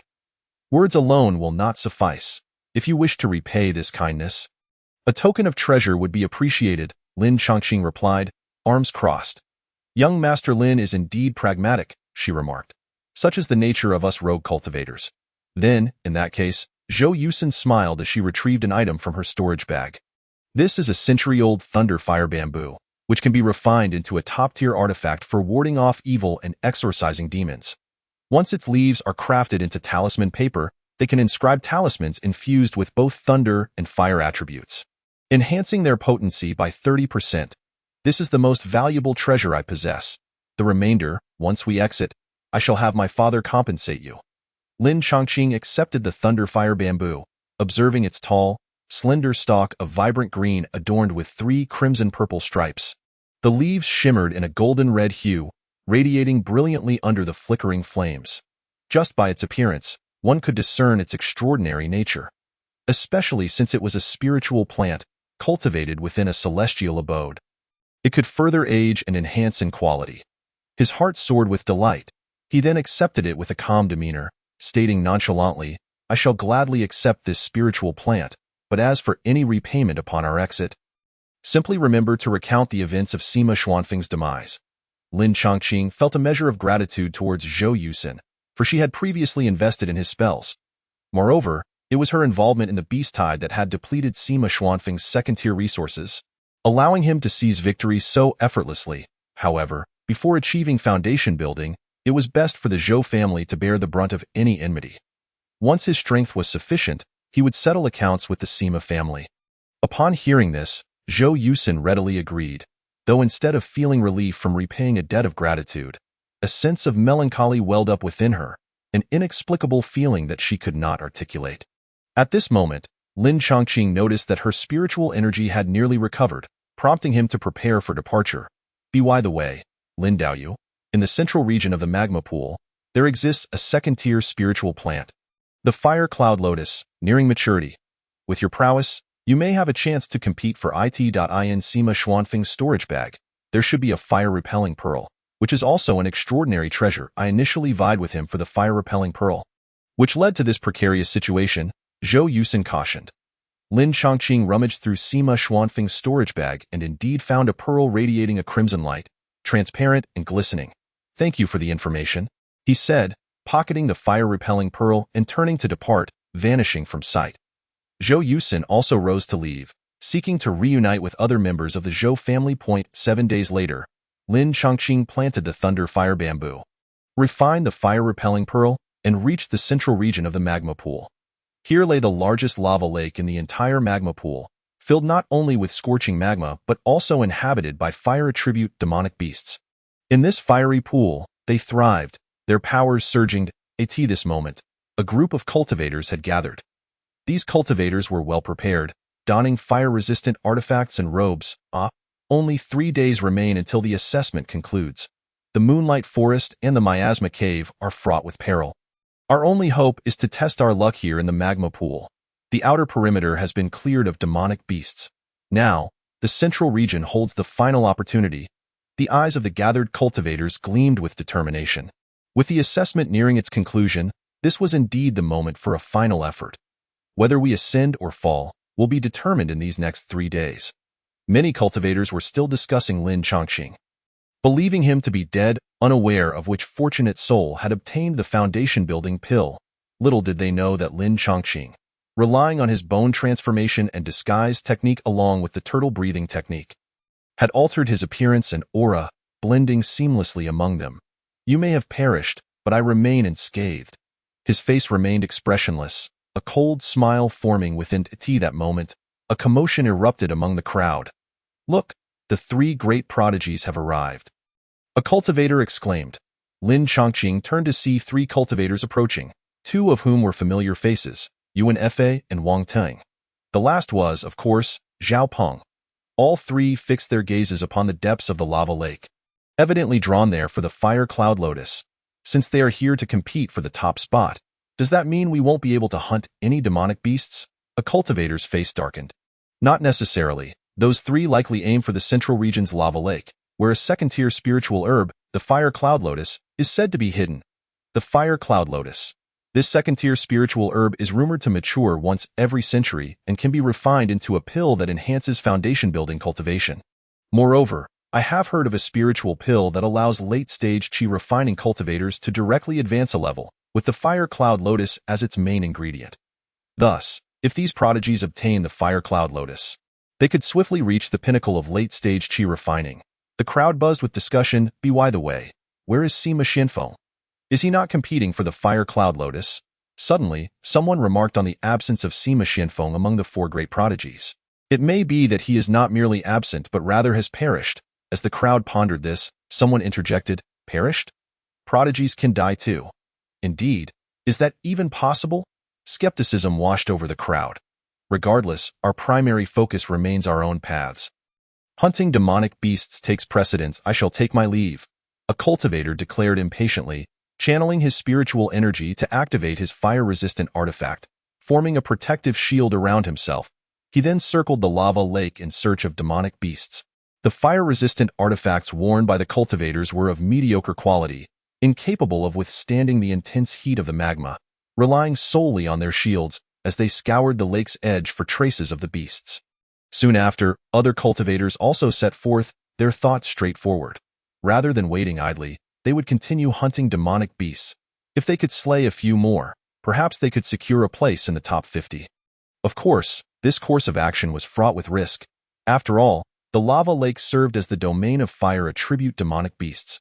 Luring and slaying beasts from the shore was one thing, but if drawn into the magma, death would come swiftly. At this moment, Lin Chongqing swallowed the fire-repelling pearl, a crimson glow emanating from his skin. He found an unoccupied spot and quietly submerged himself beneath the lava lake. As he entered the lake, the swirling magma enveloped him, yet all was held at bay by the fire-repelling pearl. This truly is a wondrous item. Lin Chongqing rejoiced inwardly, realizing why Zhou Yusin had risked exhausting her spiritual energy to contest Sima Xianfeng for this treasure. With this object, he had a chance at claiming the fire cloud lotus. He navigated stealthily, evading various fire attribute demonic beasts, until he reached the depths of the lava lake. At that moment, Yuan Fa, Wang Teng, and the others were still discussing matters at the lake's edge. Esteemed colleagues, while there is but one fire cloud lotus, it can yield 3 pills, and the effect of enhancing cultivation for chi refining cultivators is only effective upon the first consumption. Given this, we need not engage in a life-and-death struggle. We can collaborate to seize it. each taking a portion of the lotus, and subsequently have the alchemists of the Pill Alliance refine the pills for our collective benefit. UNFA proposed that, being the weakest among them, he did not actually wish to engage in conflict with the others. Originally, if Sima Xianfeng had arrived, it would have posed some trouble, but now it was sufficient for the three of them to share. Chapter 62. The Fire Pool Treasure Hunt. Upon hearing this, the other two appeared contemplative. They understood UNFA's intentions and sought to seize greater benefits for themselves. Observing their thoughts, UNFA continued. It is important to note that the Fire Cloud Lotus is guarded by the second-tier inferior demon beast, the Melt Fire Tortoise. I believe everyone is aware of the strength possessed by second-tier demon beasts. If we impede one another, not only will we fail to slay it, but we may also find ourselves ensnared. At this moment, the other two nodded in agreement. The three prominent families had invested considerable effort into managing the Cloud Mist Immortal City, and the elders within their clans had long since discerned the intricacies of the Melt Fire Pool. The Melt Fire Tortoise boasted formidable defensive capabilities, and in the Magma Pool, it was even more powerful. We need two individuals to divert its attention, luring it ashore while the other takes the opportunity to obtain the Fire Cloud Lotus.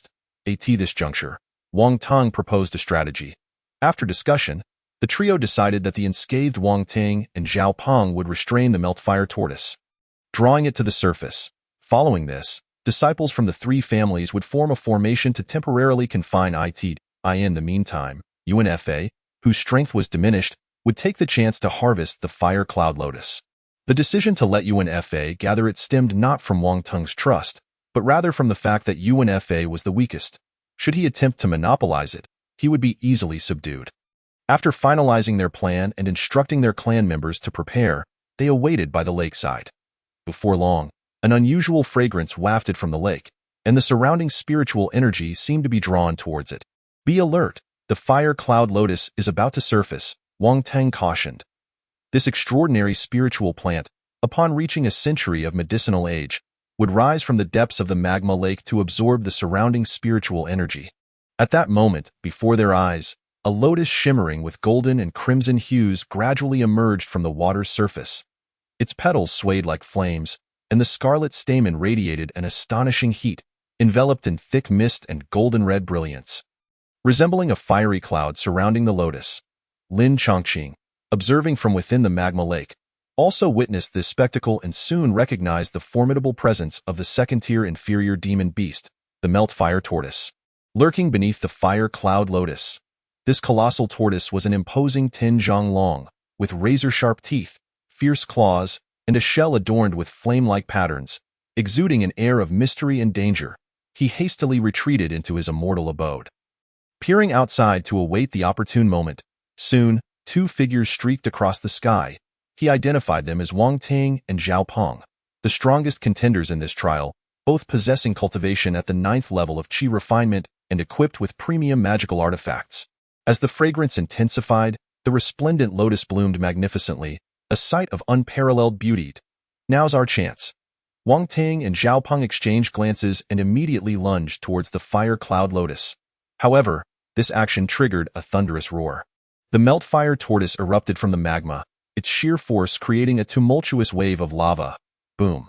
Wang Ting and Zhao Peng quickly employed their pre-prepared premium magical artifacts for defense. These artifacts were specially crafted fire-resistant tools designed for confronting the Melt Fire Tortoise. Even so, they were thrown backward by the violent waves of magma, feeling a heavy pressure in their chests. Vile beast, Zhao Peng, noticing the Melt Fire Tortoise's reluctance to part with the Fire Cloud Lotus, swung a heavy hammer down from midair, unleashing a powerful gust of energy. Wang Teng brandished a blood-red serrated sword, releasing sword chi that shot towards the Melt Fire Tortoise like lightning. The two simultaneous assaults successfully incited the Melt Fire Tortoise's fury, prompting it to roar incessantly as it unleashed two fireballs the size of heads into the air, accompanied by deafening booms. Wang Ting and Zhao Peng were both sent flying, landing on the shore. Spitting blood, the Melt Fire Tortoise, appearing to be in a state of unyielding resolve, fixed its cold gaze upon the group gathered by the magma lake, its eyes gleaming with derision. All together now, Wang Ting and Zhao Peng called upon their fellow clan members. 18 individuals in total summoned various magical artifacts to launch a coordinated assault on the Melt Fire Tortoise. first-tier superior talismans were tossed carelessly, unleashing a flurry of blades and spells that bombarded the tortoise. The terrifying force of their attacks caused the magma to churn violently, threatening to affect the fire cloud lotus, which only enraged the melt-fire tortoise further. It swiftly maneuvered through the magma, using its massive, sturdy shell to withstand all incoming strikes. Against the impenetrable shell of the tortoise, only Wang Ting and Zhao Peng's premium magical artifacts posed any real threat. The rest were practically ineffective. That moment, Yuan Fa commanded his kin to attack the fire cloud lotus. This action startled Wang Ting and Zhao Peng, but they quickly realized it was a risky maneuver. As expected, the melt-fire tortoise became infuriated. The human cultivators were utterly despicable. If they could not obtain the fire cloud lotus, they would resort to destroying it. With a fierce determination, it crawled from the magma pool, intent on annihilating those who dared to threaten the fire cloud lotus. "Now's the perfect opportunity," Zhao Peng shouted. Yuan Fa understood the implication and quietly slipped away from the group, making his way to collect the fire cloud lotus. However, the melt-fire tortoise was not foolish. Upon noticing someone had vanished, it became alarmed and attempted to retreat back into the magma lake. "Trap it!" Wang Ting shouted urgently. The formation masters from behind activated their formation, and several beams of light shot up, ensnaring the creature within their confines. Roar! The melt-fire tortoise let out a furious bellow, unleashing a barrage of massive fireballs from its mouth. Boom! Under the relentless onslaught, the formation, which had just been established, immediately became riddled with cracks. Seeing this, Wang Ting and Zhao Peng realized the stakes were high and summoned all their hidden powers. In addition to their premium magical artifacts, they unleashed the remaining second-tier talismans, the second-tier Golden Spike Talisman and the second-tier Thunderstorm Talisman. The formidable power of these talismans struck the melt-fire tortoise, and despite its incredibly hard shell, it was still breached, inflicting damage upon its tender flesh. Crimson blood flowed profusely from the wound, with its body injured. The melt-fire tortoise's rage escalated, and it roared continuously. Not only did it unleash fireballs, but it also charged at the formation with its colossal, formidable physique. Bang! The formation shattered under the tremendous impact, sending the cultivators flying. Wang Ting and Zhao Peng once again found themselves spitting blood, while the other clan members fared even worse, suffering grievous injuries and broken bones. Some, poorly positioned, were even hurled into the magma lake, disappearing without a trace. Despite this chaos, Wang Ting and Zhao Peng's faces still bore expressions of wild elation. The fire cloud lotus, which had been situated in the center of the magma lake, had vanished without a trace. Ha ha ha, it must have been Yuan Fa. He has procured the fire cloud lotus. Wang Ting laughed maniacally. However, the following scene left both the melt-fire tortoise and the onlookers in bewilderment. Beneath the magma lake, silence reigned. "What is happening? Is Yuan Fa not emerging?" Wang Ting questioned, puzzled. The melt-fire tortoise, equally astonished, did not halt its advance. Instead, it seized the opportunity of the cultivators' confusion to swiftly dive back into the magma lake. There, it beheld a sight it had dreaded to witness. The fire cloud lotus, which it had guarded for decades, had been uprooted. If any roots had remained, given the melt-fire tortoise's longevity, it could have anticipated another opportunity for the spiritual herb to mature. But now, such hopes were forever dashed. Chapter 63. Return to the immortal city. Years of waiting had been reduced to naught. The melt-fire tortoise felt like a jester. That thief who had plucked the lotus must surely be in league with those humans. They could not be allowed to escape. It emerged from the magma lake, emitting a terrifying roar, its eyes ablaze with hatred. It unleashed a barrage of fiery red fireballs towards Wang Ting, Zhao Peng, and the others. The severely injured clan members who lay on the ground were crushed under its massive feet, their bones and organs turning to mush beneath its overwhelming force, ensuring their demise. Where was Yuan Fa? Had he escaped stealthily? Wang Ting's eyes widened in fury, his anger reaching a boiling point. He had been robbed of treasure once again. "Forget about that. We must flee," Zhao Peng urged, hastily leading his family's cultivators in a frantic escape. However, after only a few steps, several fireballs erupted behind him, incinerating the very ground where the Zhao clan members had stood. "Wang Ting, save me!" Zhao Peng cried out, grievously wounded and desperate. But Wang Ting did not look back in utter despair. he was trampled to death by the Meltfire tortoise. UNFA, no wonder you suggested collaborating for the treasure. It turns out you had your own schemes. Wang Ting lamented bitterly as he fled, his teeth clenched in rage. The group of cultivators gathered at the lakeside had been oblivious to anyone approaching. And the Meltfire tortoise, as a second-tier demon beast, possessed keen senses. How could it not have noticed someone drawing near? It must have been UNFA's doing. The earlier thief must have been him as well.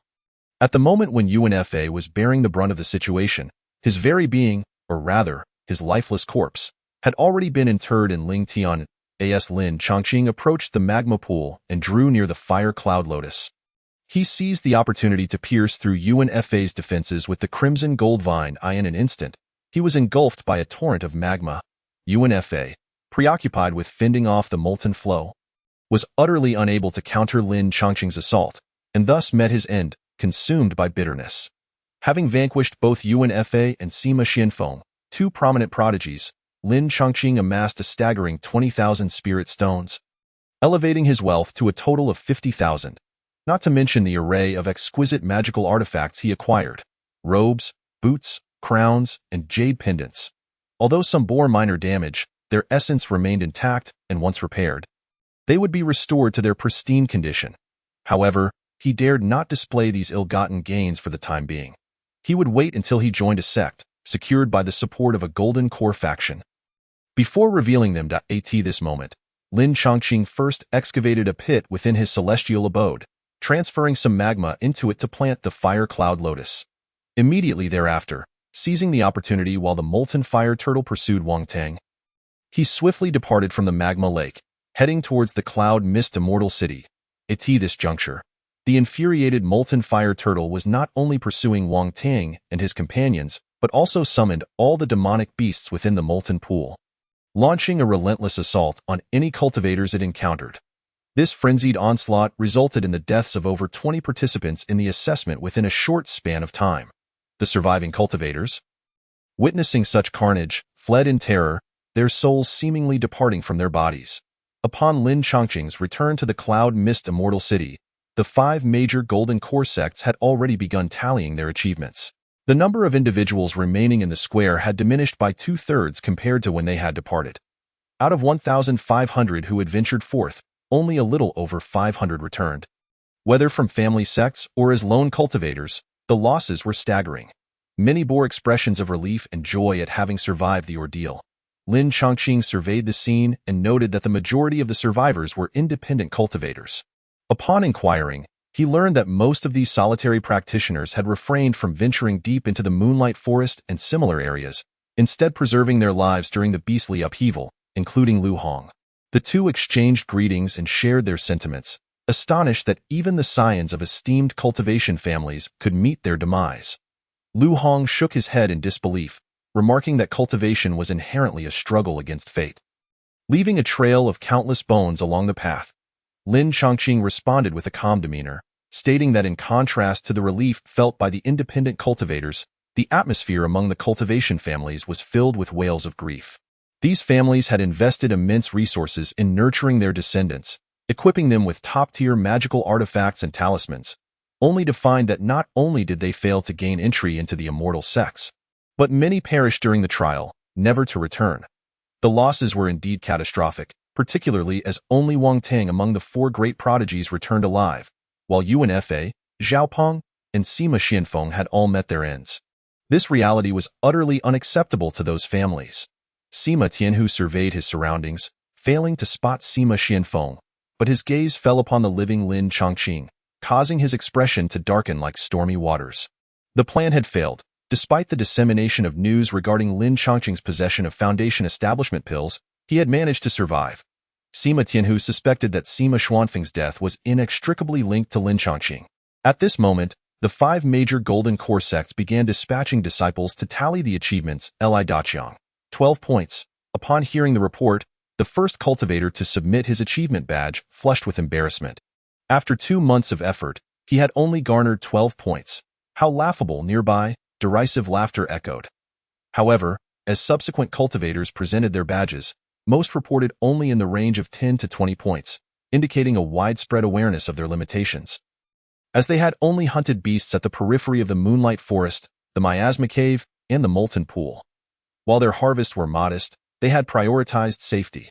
Many who prided themselves on their prowess had ventured deep to hunt the beasts, only to lose their lives. Of course, for those who survived, the rewards were substantial. At this moment, several family disciples at the 8th level of Qi refinement began submitting their achievements, with many reporting 100 or 200 points. Occasionally, a cultivator boasting 300 points would appear, their faces brimming with pride and confidence. Then, Zhou Yunxin stepped forward. She submitted her achievement badge, totaling 486 points, directly eclipsing the family disciples and claiming the highest score thus far. The fact that 3 of the 4 great prodigies had perished suggested that Yunxin stood a chance of competing for a place among the top 5. Zhou Chang'e nodded in satisfaction, stating that aside from the 4 great prodigies, other prominent family disciples had also achieved scores in the 400 range. Just when it seemed that 500 points would be the pinnacle, Wang Teng emerged. Wang Teng, 725 points, the reporting disciple exclaimed, astonished. Upon hearing this, the eyes of the other cultivators gleamed with disbelief, as this score was indeed remarkable. This young man is exceptional, the elders of the 5 sects murmured in approval. They had previously focused on the 4 great prodigies, but with 3 of them unexpectedly deceased, only this one remained as a potential candidate. They immediately contemplated bringing him into their sect, eager to surpass the other sects, particularly the Yaohua sect and the Qingyang sect, since Wang Teng possessed a high-quality fire spiritual root. This young man surely belongs to our Qingyang sect, chuckled the elder from Qingyang sect, who had accompanied Zhou Chang'e. Ha ha ha, with such a fire spiritual root, he should be entering our Yaohua sect. My Shenshu sect is not lacking in superior fire attribute cultivation techniques. This young man is destined for my Liantian sword sect. Nay, he should join my Lingxiao sect. The elders of the 5 major golden core sects engaged in a spirited debate, ultimately deciding that Wang Teng would choose his own path. Wang Teng promptly selected to join the Yaohua sect. The elder of the Yaohua sect was overjoyed, immediately offering him a position as a true disciple. This meant that upon returning to the Yaohua sect, Wang Teng would directly apprentice under a golden core elder. Coupled with the foundation establishment pill he received for ranking first in the assessment, his breakthrough to foundation establishment was virtually assured. Chapter 64. Claiming the top spot, this spectacle instantly rendered the Wang family the focal point of attention. Numerous smaller families hastened to offer their congratulations and curry favor. The foundation establishment elder dispatched by the Wang family wore a broad grin. However, the expressions of the other 3 great prodigy families were far less amicable, particularly those of the Zhao and Yuan families, who were not deeply acquainted with Lin Chongqing and instead viewed Wang Teng as the one responsible for the demise of their cherished offspring. Yet now that Wang Teng had joined the Immortal sect, they found themselves powerless to exact revenge. At this moment, only Lin Chongqing and a few others who had returned later had yet to submit their achievement badges. To the onlookers, the situation appeared increasingly clear. The majority of those entering the top 50 were likely family disciples, and the top 10 were exclusively comprised of family disciples.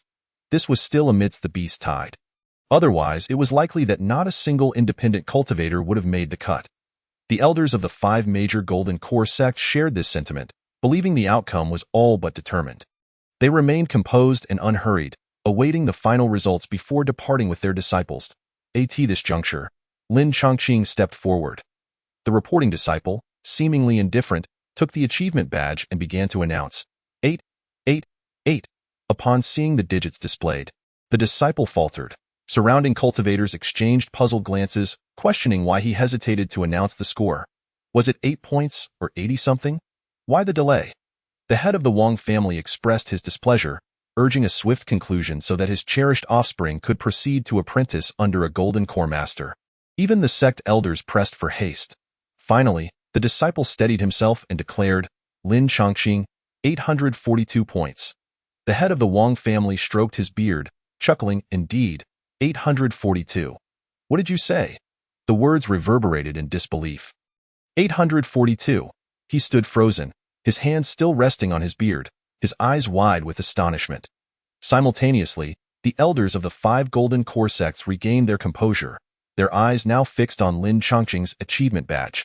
Their expressions momentarily frozen, the atmosphere in the square thickened with tension as independent cultivators pinched themselves in disbelief. Even the typically arrogant family disciples cast incredulous gazes at him, perplexed at how this seemingly unremarkable independent cultivator had outperformed their own prodigy. Moments later, the head of the Wang family finally reacted, urgently exclaiming, 842 points, surpassing Wang Teng's 725 by over 100 points. This means Lin Chongqing claims the top spot and will receive the Foundation Establishment Pill. The head of the Wang family immediately raised an objection, viewing Lin Chongqing as an easy target due to his lack of family background. At this juncture, Elder Zhong stepped forward, solemnly stating, Lin Chongqing is no mere independent cultivator. He is a first-tier high-grade alchemist of our Dan Alliance, and the dignity of the Dan Alliance shall not be trampled upon. Dan Alliance. The head of the Wang family's pupils constricted. His expression filled with trepidation. There's no need for further discussion, head of the Wang family. This young man rightfully deserves the first position. Lin Chongqing, which of the 5 major sects do you intend to join? At this moment, the elders of the 5 major sects surrounded Lin Chongqing, their expressions eager and fervent. Their collective endorsement silenced all dissenting voices. It seemed this young man was merely an inferior with spiritual root cultivator. At this moment, an elder of the Yaohua sect unexpectedly spoke up. Lin Chongqing turned to look, only to see Wang Ting seemingly whispering something to him. Low grade with spiritual root, first-tier superior alchemist. The other 4 elders quickly understood. This individual must be a mere medicinal cauldron, able to cultivate to the 8th level of qi refinement by the age of 30. Such potential appears to be quite limited. The elder of Ling Xiao sect hesitated slightly. As a first-tier superior alchemist, recruiting Lin Chongqing into the sect would certainly not be a loss. However, with only a low-grade spiritual root, his potential is constrained. The question remained whether the price to be paid was worth it. At that moment, the foundation-building elder of Shun Mu sect exchanged a glance with Lin Chongqing. He discerned the aura surrounding Lin Chongqing and immediately burst into hearty laughter. This young man has practiced our sect's unique techniques. It seems he rightfully belongs to Shun Mu sect. Lin Chongqing, please release your spiritual energy. Yes, Lin Chongqing released his aura, and a vibrant surge of verdant with spiritual energy emerged. The practitioners in the plaza turned their attention, astonished. What a rich with spiritual energy! It appears this individual has not merely relied on the assistance of the Alchemist Alliance, but has genuine skills. With such with spiritual energy for alchemy, it is likely that the efficacy of his pills could improve by a notable margin. Waves of admiration filled the air, overshadowing Wang Teng's previous prominence. Meanwhile, the elder of Shanmu sect, though his expression seemed calm, felt a great surprise within. He was not very familiar with the Qingmu Chang Shanggong technique, only knowing that it was exceedingly difficult to cultivate and quite obscure. The last practitioner of this technique had to be traced back 200 years, and that individual had passed away during the mid-foundation stage. It was precisely because that practitioner managed to break through to foundation establishment that Shanmu sect sought successors for the technique. He was also aware of some intricacies surrounding it. Due to the years of life energy required for cultivation being unprecedented, each practitioner would inevitably fall several levels in cultivation. Even those chosen by the technique merely saw a reduction in their costs. The fact that this young man succeeded in cultivation likely indicates that he possesses a physique highly compatible with the technique, and additionally, as an alchemist, he must have consumed a considerable amount of spiritual pills. Such a combination might allow one with a low grade with spiritual root to reach the 8th level of qi refinement before the age of 40. To recruit such a talent is indeed a fortuitous endeavor. Lu Wanshou of Qingyang sect looked enviously at Lin Chongqing and the elder of Shanmu sect. Sima Tianhua felt a deep sense of frustration in his heart. He never anticipated that after spreading rumors about Lin Chongqing, inciting numerous family cultivators to attack him, the result would be that Lin Chongqing emerged unscathed and joined Shanmu sect. His own Sima Xianfeng had met an untimely demise. Now that Lin Chongqing had joined Shanmu sect, the Sima family lacked concrete evidence and could not act against him for the time being. The next step involved the selection of sects by the top 50 cultivators. It seemed that the allure of Lin Chongqing and Wang Tong prompted numerous high-ranking cultivators to choose to join Shanmu sect and Yaohua sect. The elders of the 2 sects were overjoyed, while the elders of the other 3 sects wore expressions of helplessness. Among them, Lu Hong managed to squeeze into the top 50 and also joined Shanmu sect. As night fell, Lin Chongqing bid farewell to Elder Zhong. Elder Zhong, I am immensely grateful for your guidance and support. Should there be any way in which I can assist you in the future? Please do not hesitate to ask. He bowed deeply, his tone sincere and heartfelt. From passing the alchemist examination to evading the conscription order, and ultimately securing first place to obtain the foundation-building pill. All of this was undoubtedly due to his own efforts. However, Elder Zhong had also played a significant role in his success. Lin Chongqing was a person who repaid both enmity and kindness. The Sima family had pursued him relentlessly, and he had vowed to hold them accountable. Having received help from Elder Zhong, he felt profound respect and gratitude. Tio Lin Chongqing, Elder Zhong was akin to a mentor. Your sentiment is appreciated. Elder Zhong smiled with satisfaction, then seemed to recall something, saying, when you break through to the foundation establishment stage, remember to return to Yunwu Immortal City. Lin Chongqing readily agreed, bowed deeply to Elder Zhong once more, and then departed. Upon arriving at the residence of Shen Mu sect in Yunwu Immortal City, in the tea room, the foundation-building elder of Shen Mu sect spoke gently, you may call me Ming Kong. Junior pays respects to Elder Ming Kong. Lin Chongqing responded with poise and respect. You performed admirably this time. Even if you hadn't made it into the top 50, given that you have cultivated the Qingmu Changshan Gong to the 8th level of qi refinement, our sect would still have accepted you into the inner door. But I never expected you to secure first place. Truly impressive. Elder Ming Kong's tone was filled with admiration. I was merely fortunate. The Moonlight Forest and the Miasma Cave experienced an outbreak of demonic beasts, resulting in many participating cultivators meeting their demise. I merely seized the opportunity to collect a number of merit tokens. Lin Chongqing humbly replied, Haha, luck is indeed part of skill. The first foundation-building pill from this competition is already in my possession. You may accept it. Although you possess a low-grade spiritual root, as long as you diligently cultivate in Shen Mu sect and actively fulfill the sect's tasks, the sect will not neglect you. Elder Ming Kong was quite pleased, and with a flick of his sleeve, a jade box appeared on the table. Lin Chongqing opened it to find a rush of spiritual energy assaulting him. It was indeed the foundation-building pill. Finally, the second foundation-building pill is in hand. Chapter 65. The Cloak of Invisibility. After a fierce battle outside Yunwu Immortal City, Lin Chongqing finally obtained his second foundation-building pill. His heart swelled with excitement, difficult to articulate in words, yet he maintained an outward composure. Thank you, Elder. Elder Ming Kong scrutinized Lin Chongqing, noting his calm disposition, adeptness in combat, and proficiency in alchemy.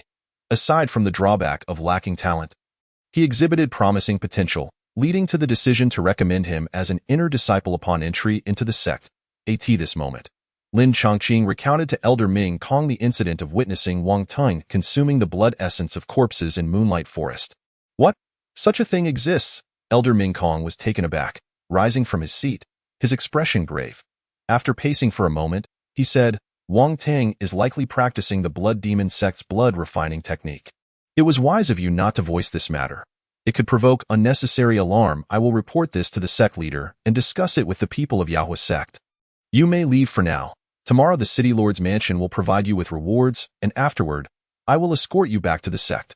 The following day, the elders of the 5 major Golden Core sects brought Lin Chongqing and the other top 10 disciples to the City Lord's mansion to meet the City Lord. The City Lord, a Golden Core cultivator, dressed casually, his demeanor warm and approachable, resembling a scholarly teacher. Yet, a subtle aura of imposing authority emanated from him, akin to a mountain, instilling a sense of dread in those who approached. As the distinguished talents of our Yun nation, you have all achieved commendable results in this assessment, and thus, this City Lord must make an appearance as well. You may each select one treasure from the first level of the treasury.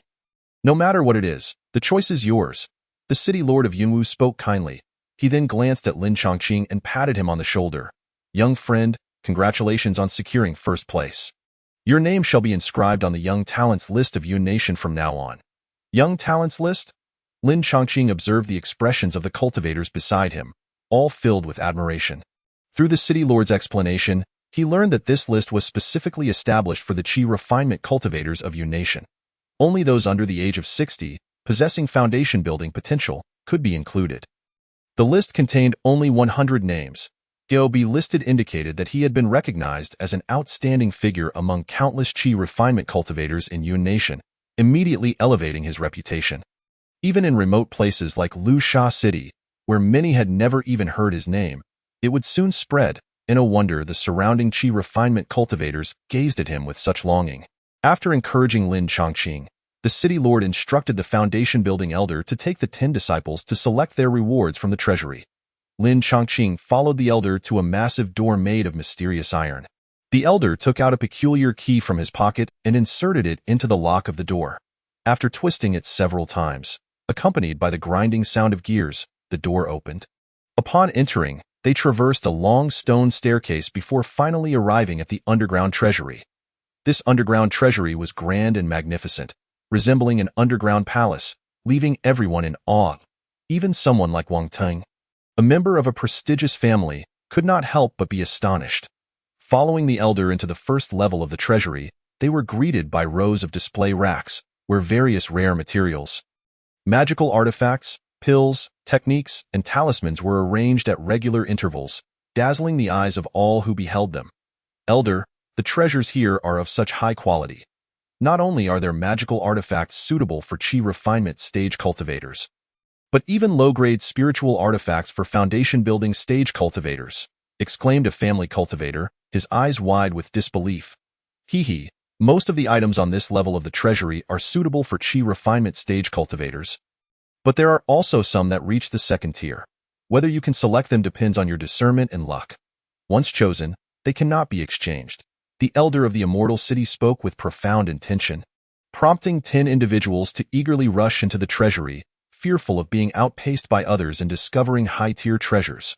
Lin Chongqing gazed at the myriad of dazzling treasures, yet found himself afflicted with a dilemma of choice. He mused that his ability to appraise treasures was limited, and finding a foundational-grade artifact would depend solely on luck.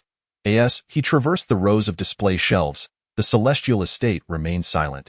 Suddenly, as he passed by a particular shelf, he sensed something amiss. When his consciousness swept over a certain item, it felt as though he had fallen into a black hole. Intrigued, Lin Chongqing approached the shelf, his gaze landing on a cloak-like artifact. Without hesitation, he made his selection. Young Lin possesses a discerning eye. This is indeed a spiritual artifact, remarked the elder of the Immortal City with a mix of surprise and delight. In truth, these treasures were investments made by the Lord of Cloud Mist City. While they held little value to him, if the invested cultivators were to succeed, the returns could be substantial. Hence, Lin Chongqing acquiring a spiritual artifact was a development he welcomed. What? A spiritual artifact? The words of the elder captivated the attention of the others, including Wang Teng. He had rushed to the forefront, initially selecting a flying sword with an exceptionally strong aura, only to find upon confirmation that it was merely a top-tier magical weapon. Although its power exceeded that of other top-tier artifacts, it still fell short of being a spiritual artifact. Upon hearing about Lin Chongqing, a wave of intense dissatisfaction washed over him. Why? Why does this individual deserve to be first? Seizing my foundational elixir, and now striking good fortune by acquiring a spiritual artifact? Wang Teng's heart simmered with resentment and doubt. Having witnessed the demise of Yu Wenfa, who had plotted against him, he had felt a fleeting joy, only to soon question the situation. If Yu Wenfa possessed such formidable concealment skills, why had he lost an eye and an arm? It now appeared that Lin Chongqing, who had shone brightly amidst the turmoil, bore significant suspicion, particularly as Yu Wenfa had joined the Divine Wood sect, making any answers elusive for the time being. May I inquire, Elder, what purpose does this spiritual artifact serve? Wang Ting sought to glean information from Lin Chongqing's acquisition. The elder, unreserved, replied, "This item is an invisibility cloak, akin to a constant invisibility spell, allowing the wearer to remain invisible until the cloak is removed or the wielder chooses to end the invisibility. Moreover, the individual donning this cloak will find their breath-concealing and disguise techniques enhanced. Unless faced with a golden core cultivator, even foundational-level cultivators will find it impossible to discern the true appearance and realm of the wearer." The crowd of cultivators was astonished by such capabilities, their imaginations igniting with possibilities, from impersonating bandits to covertly observing female cultivators. Wang Teng, however, remained unperturbed. While the cloak's ability to render its user invisible offered a tactical advantage, the knowledge of its existence among the crowd diminished its efficacy. Compared to offensive and defensive spiritual artifacts, it paled in comparison, even falling short of his top-tier flying sword in merit. With this thought, he felt somewhat reassured. Nonetheless, in Lin Chongqing's eyes, this was a rare treasure, essential for his endeavors alongside Go Dao and Lao Lu. Relying solely on his bone transformation disguise and breath-holding technique made it easy for others to recognize him when selling spiritual herbs and pills. Especially upon entering a sect, foundational cultivators were plentiful. With this cloak, his safety was significantly enhanced. Lin Chongqing promptly stowed the cloak away. While he could cultivate spiritual wood or wait for the thunderfire bamboo in the celestial estate to mature and refine another, the cloak was pivotal to his financial endeavors and very life. Chapter 66. Entering the sect 3 days later, the elders from the 5 major golden core sects of the Cloud Nation returned with their newly recruited disciples.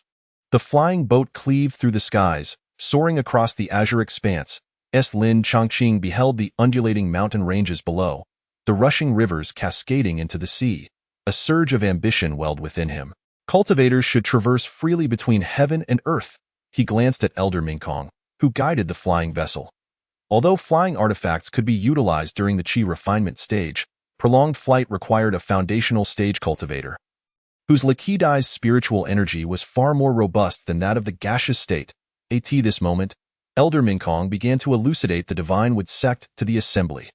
This sect, located in the Kangmang mountain range, was centered around the Divine Wood mountain, extending over 1,000 miles in all directions. Surrounding it were hundreds of peaks, lakes, valleys, and plains, all part of the core territory of the Divine Wood sect. Safeguarded by a third-tier forbidden formation, non-disciples of the Divine Wood sect were forbidden from stepping foot within. The so-called forbidden formation was an advanced array that tapped into the spiritual veins, autonomously absorbing their power for operation. Unless fully activated, it consumed minimal spiritual stones on a daily basis. Even when fully engaging its power, the formation could draw from the spiritual veins, greatly reducing consumption and making it exceedingly difficult to breach. As they absorbed Elder Mingkong's explanation, the disciples brimmed with anticipation for the Divine Wood sect. A month later, the flying boat finally reached the mountain gate of the Divine Wood sect. The magnificent scene before them instantly captured everyone's attention. A breathtaking panorama of towering, majestic mountains enveloped in spiritual energy, where waterfalls, springs, and streams intertwined amidst lush, vibrant flora, teeming with life. Elegant pavilions and buildings, shimmering with spiritual light, were scattered throughout this picturesque landscape. Countless spiritual birds soared through the trees, their calls resonating in the air, creating a scene akin to a celestial paradise. The newly inducted disciples were left spellbound, their hearts racing with excitement. They had finally become disciples of a major golden core sect, destined to reside in this ethereal realm.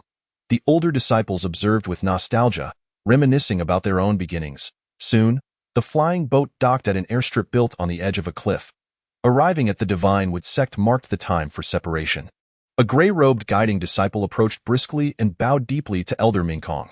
This guiding disciple will take Lin Chongqing, Su Yang, and Ding Imo with me.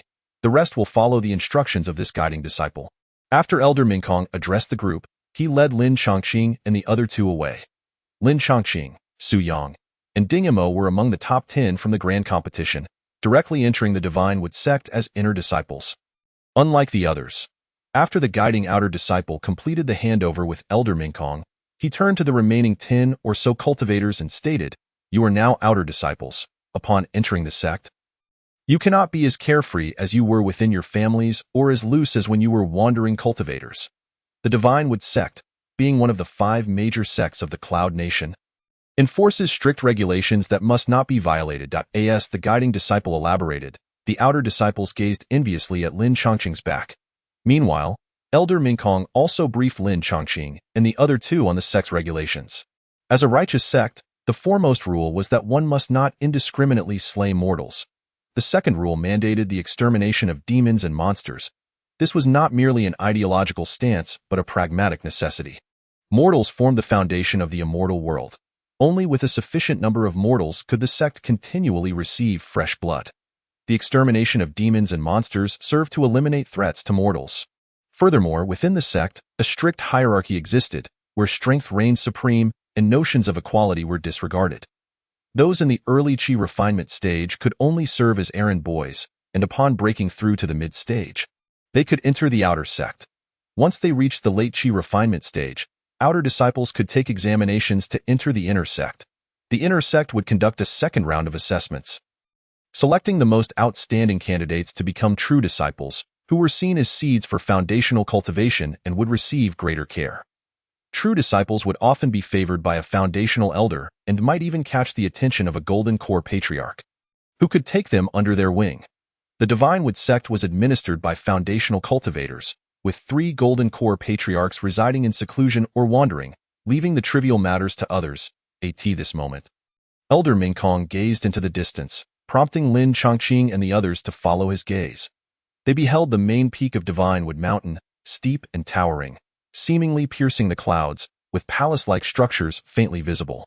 That was the residence of the 3 golden core patriarchs. Upon hearing that there were 3 golden core cultivators, Su Yang and Ding Imo gasped in astonishment, while Lin Chongqing remained composed. A single golden core cultivator could decimate an entire foundational family. So it was no wonder the Divine Wood sect was one of the 5 major sects of the Cloud Nation.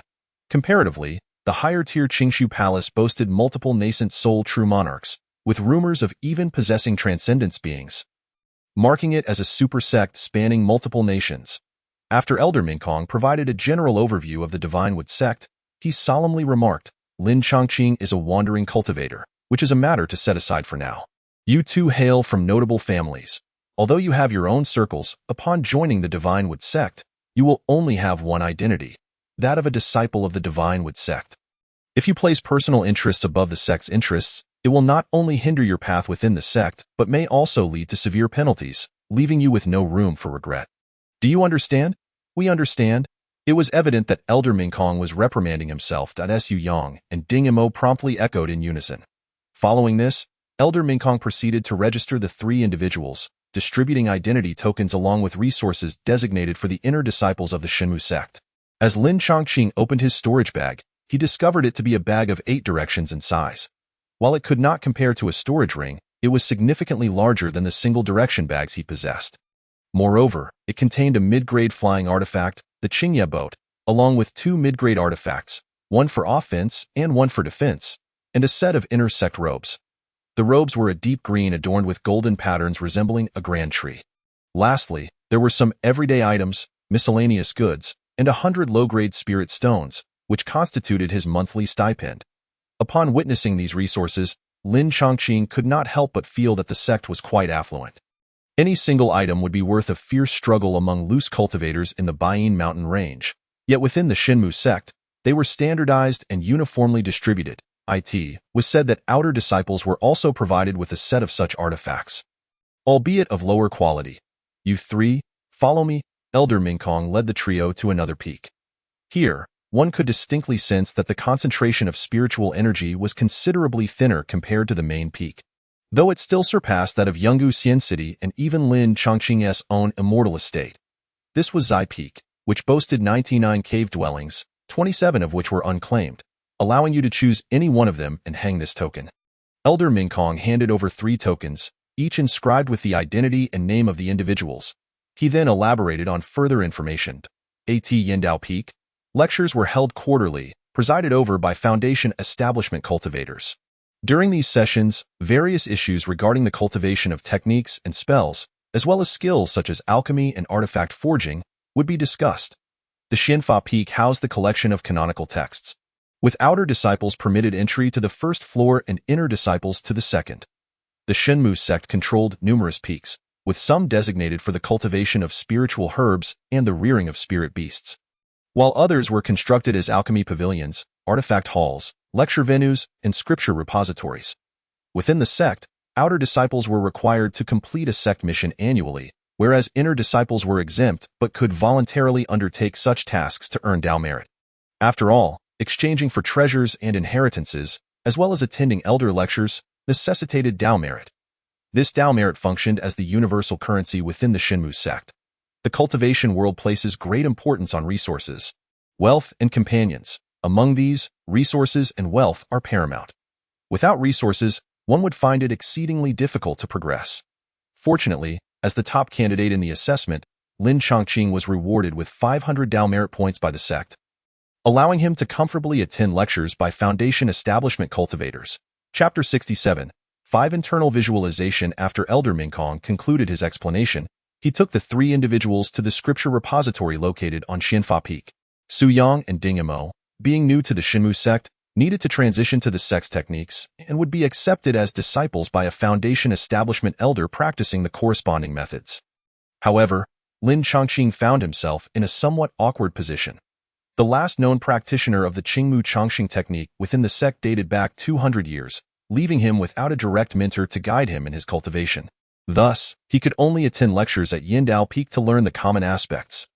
The sect had a stipulation that, as compensation and to support those practicing lesser-known techniques, Chongqing could choose a supplementary secret art.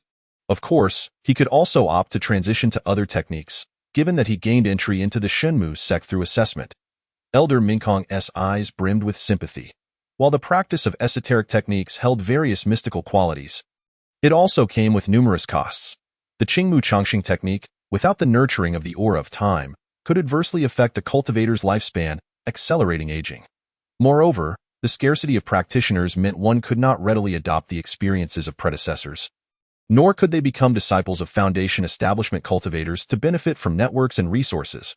Particularly for those with low-grade spiritual roots, one would require at least 3 foundation establishment pills to have any hope of success. Thank you for your kindness, Elder. I have decided to cultivate the Qingmu Chongqing technique. However, Lin Chongqing inquired, what secret arts would you recommend?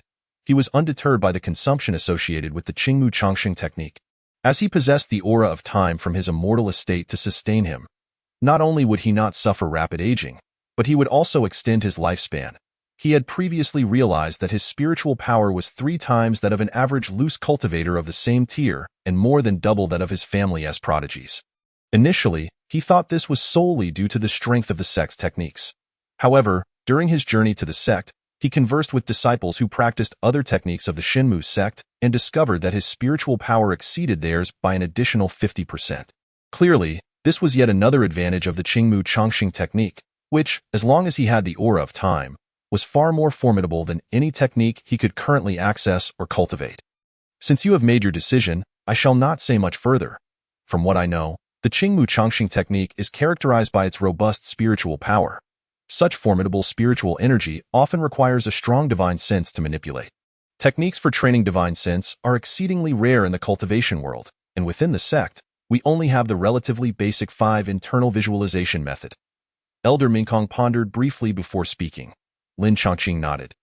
Then I shall choose the 5 internal visualization method. He believed that simultaneously cultivating talisman and alchemy paths to enhance his divine sense would also be beneficial. Soon, a jade slip inscribed with the technique was handed to him, marking the completion of Elder Mingkong's guidance. After solemnly bidding farewell, Lin Chongqing proceeded to refine the mid-grade flying artifact, Qingya boat, distributed by the sect, and swiftly made his way to Zai Peak. After a selection process, he chose a stone courtyard nestled near a serene stream. Though simply adorned, it was equipped with areas designated for cultivation, artifact forging, alchemy, and talisman crafting. The outer courtyard was spacious, allowing for unrestricted practice of spells. After hanging the identity token and confirming his rights of use, he immediately began cultivating the 5 internal visualization method in the training stone chamber. Closing his eyes, he commenced visualizing the organs within his body. Unlike the superficial glance he usually took, this visualization required an extraordinarily meticulous observation. Simultaneously, he had to use his divine sense to reconstruct these organs within his sea of consciousness, thereby training his divine sense. The practice was monotonous and exceedingly taxing on his mental fortitude. Once his divine sense reached a certain level, he would need to split the condensed divine sense to form a new one and continue the training. This cyclical process would gradually strengthen a cultivator's divine sense, enabling more precise control over spiritual power, artifacts, and other objects, transforming from singular focus to multifaceted application, which proved advantageous in cultivation, combat, and crafting.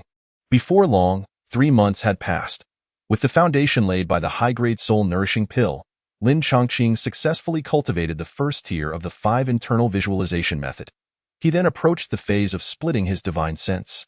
Lin Chongqing had initially anticipated that upon reaching the first tier, his divine sense would naturally split under the influence of some method.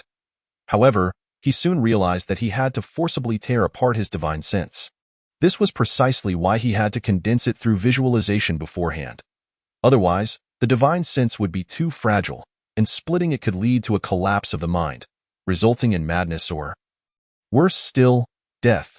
Even with his currently refined divine sense, he was about to endure immense agony. Elder Mingkong has deceived me, Lin Chongqing silently lamented. Yet, he quickly came to a realization. The path of cultivation inherently defies the heavens. To yield is to be mortal, while to resist is to become immortal. If one succumbed to the fear of pain, one might as well accept a mundane existence and not pursue immortality. Coming to this understanding, Lin Chongqing summoned his courage, banishing any thoughts of giving up, and began to split his divine sense. Having previously visualized his internal organs, he adeptly conjured a small knife within his sea of consciousness using the techniques of the 5 internal visualization method. The knife was etched with peculiar patterns, capable of slicing through divine sense. With a decisive stroke, Lin Chongqing felt an overwhelming wave of pain wash over him, a torment that pierced his very soul. The agony was unbearable, akin to having his soul cleaved in two. Such suffering, incomprehensible to an ordinary person, caused beads of sweat to form on his brow as his body trembled uncontrollably. After what felt like an eternity, his divine sense was finally divided into two. Without a moment's respite, Lin Chongqing hastily consumed a high-grade soul-nourishing pill. As the medicinal properties worked to mend his divine sense, he continued to operate the 5 internal visualization method. Through visualization, the 2 newly severed strands of divine sense, initially somewhat dispersed, rapidly became solidified and stable. Success. At that moment, Lin Chongqing finally felt a sense of relief wash over him. A wave of profound fatigue enveloped him. Leaving him utterly drained, he slowly reclined on the stone bed, sinking into a deep slumber. 2.5 days later, he awoke, still experiencing a slight headache. Another high-grade soul-nourishing pill was consumed. And after over an hour of refining, he finally alleviated the pain afflicting his spirit. At this moment, Lin Chongqing could sense a distinct difference in his divine sense. It felt more acute and agile. He exited the stone chamber and stepped into the courtyard, where, with a surge of spiritual power, he conjured 2 jade-green spears. Whoosh, whoosh, with a mere flick of the wrist, the jade spear soared forth, moving with a will of its own, swirling gracefully through the air. Indeed, it was accomplished. I now possessed 2 streams of divine consciousness. Lin Chongqing felt an immense joy swell within him. If not for the manipulation of divine consciousness, then spells and magical artifacts would be akin to arrows loosed from a bow, once shot. Their trajectory could not be altered, and their landing points were predetermined.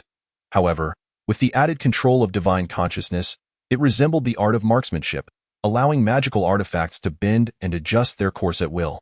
Previously, with only a single stream of divine consciousness, he could only render one magical artifact flexible during an attack, neglecting the others. Now, he could command 2 magical artifacts simultaneously, often catching his opponents completely off guard. Potentially turning the tide of battle. Chapter 68. Killing 2 birds with 1 stone. At this moment, Lin Chongqing was elatedly practicing outside the courtyard. As he wielded the curved saber acquired from Sima Xianfeng. 2 jade spears shot out, swiftly circling back for a surprise attack. Should his opponent be unaware of his dual streams of divine consciousness, they would likely only guard against one of the jade spears, thereby facing a significant setback. The same principle applied to other spells and artifacts, such as the binding technique. While honing his spells, he did not neglect his cultivation, for such was the foundation of all in 2 days. An elder of the foundation establishment will be giving a lecture at the lecture peak. It would be an opportune time to attend, Lin Chongqing recalled Elder Mingkong's words. Thus, when the 2 days had passed, he bathed, donned the dark green robe adorned with tree patterns of the Shanshu sect, and steered the Qingya boat toward the lecture peak. The lecture peak boasted numerous grand halls. Upon his arrival, Lin Chongqing followed the throng of people to one such hall. Mimicking his fellow disciples, he raised his token high, and a beam of spiritual light shot forth from it, landing upon the stone pillar before the hall. This signified the deduction of merit points. Upon inspection, he found himself short by 30 points, causing him a moment of dismay. Entering the hall, he discovered a considerable number of people already seated on various cushions. After conversing with other disciples, both inner and outer, He learned that the lectures given by the Foundation establishment elders were not only a duty but also a means to earn merit points. Consequently, during the most bustling times, there had been occasions where dozens of Foundation establishment elders lectured simultaneously. Furthermore, the Shenshu sect was abundant in talent.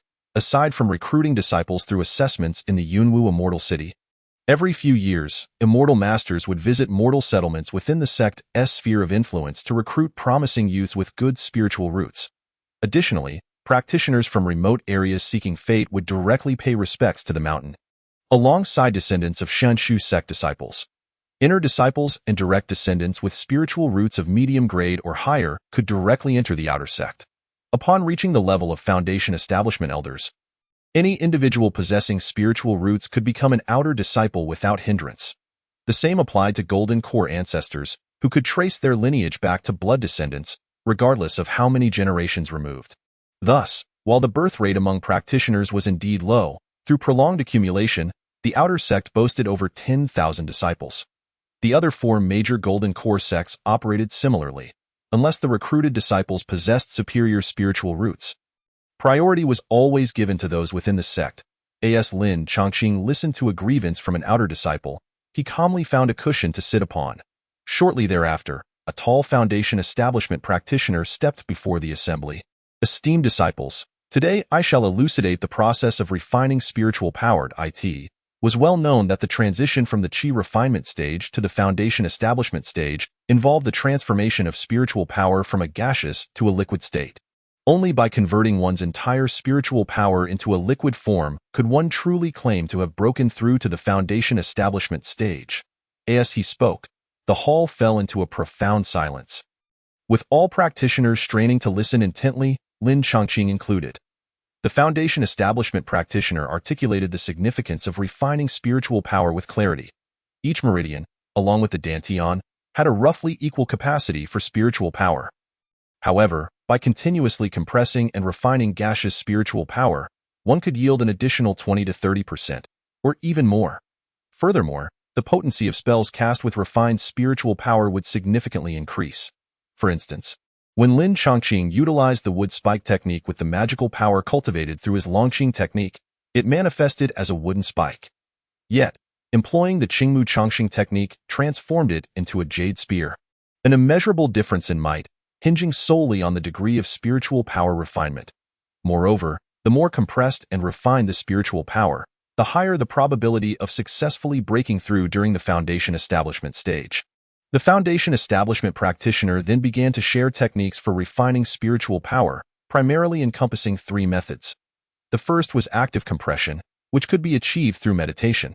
Its advantage lay in its accessibility, while its drawback was a notably slow pace, requiring prolonged effort.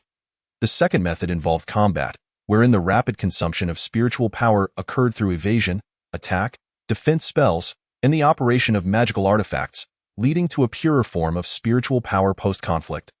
Albeit with inherent risks, the third method offered a gentler alternative to the second, rapidly consuming spiritual power through the practice of spells.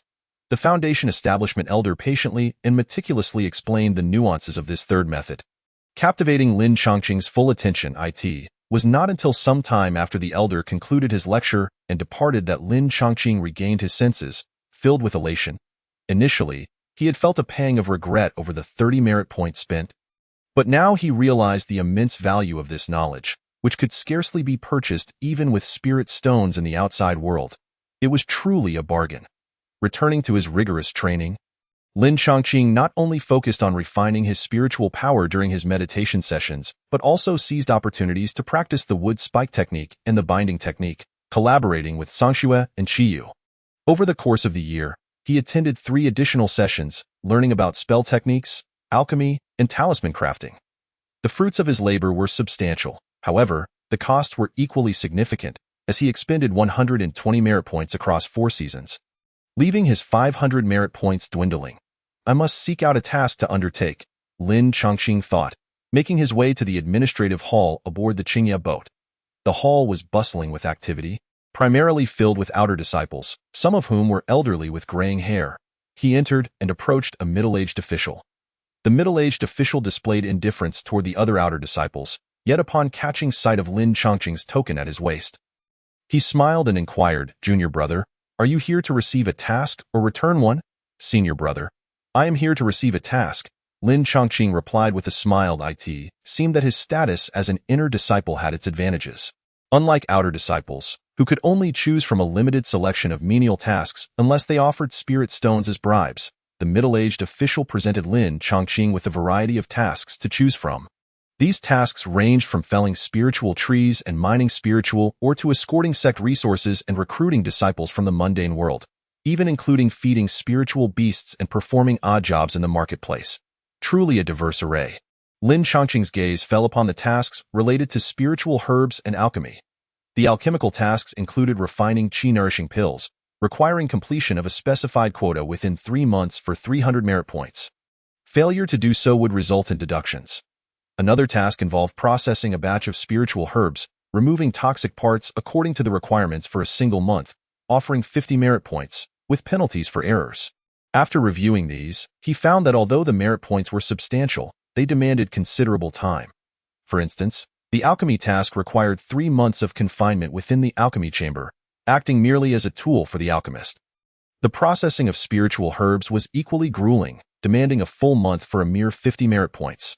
Continuing to peruse the list, Lin Chongqing eventually discovered a task that suited him perfectly: overseeing the medicinal garden on Jinyun Peak, requiring the submission of a specified quantity of spiritual herbs each year, with 800 merit points awarded for successful completion, but with penalties for failure. This task was ideal for him. After checking the years required for the herbs, which ranged from 10 to 30 years, he realized he could acquire seeds for the spiritual herbs and cultivate them within the Immortal Mansion. Even if he fell short, he could still meet the requirements.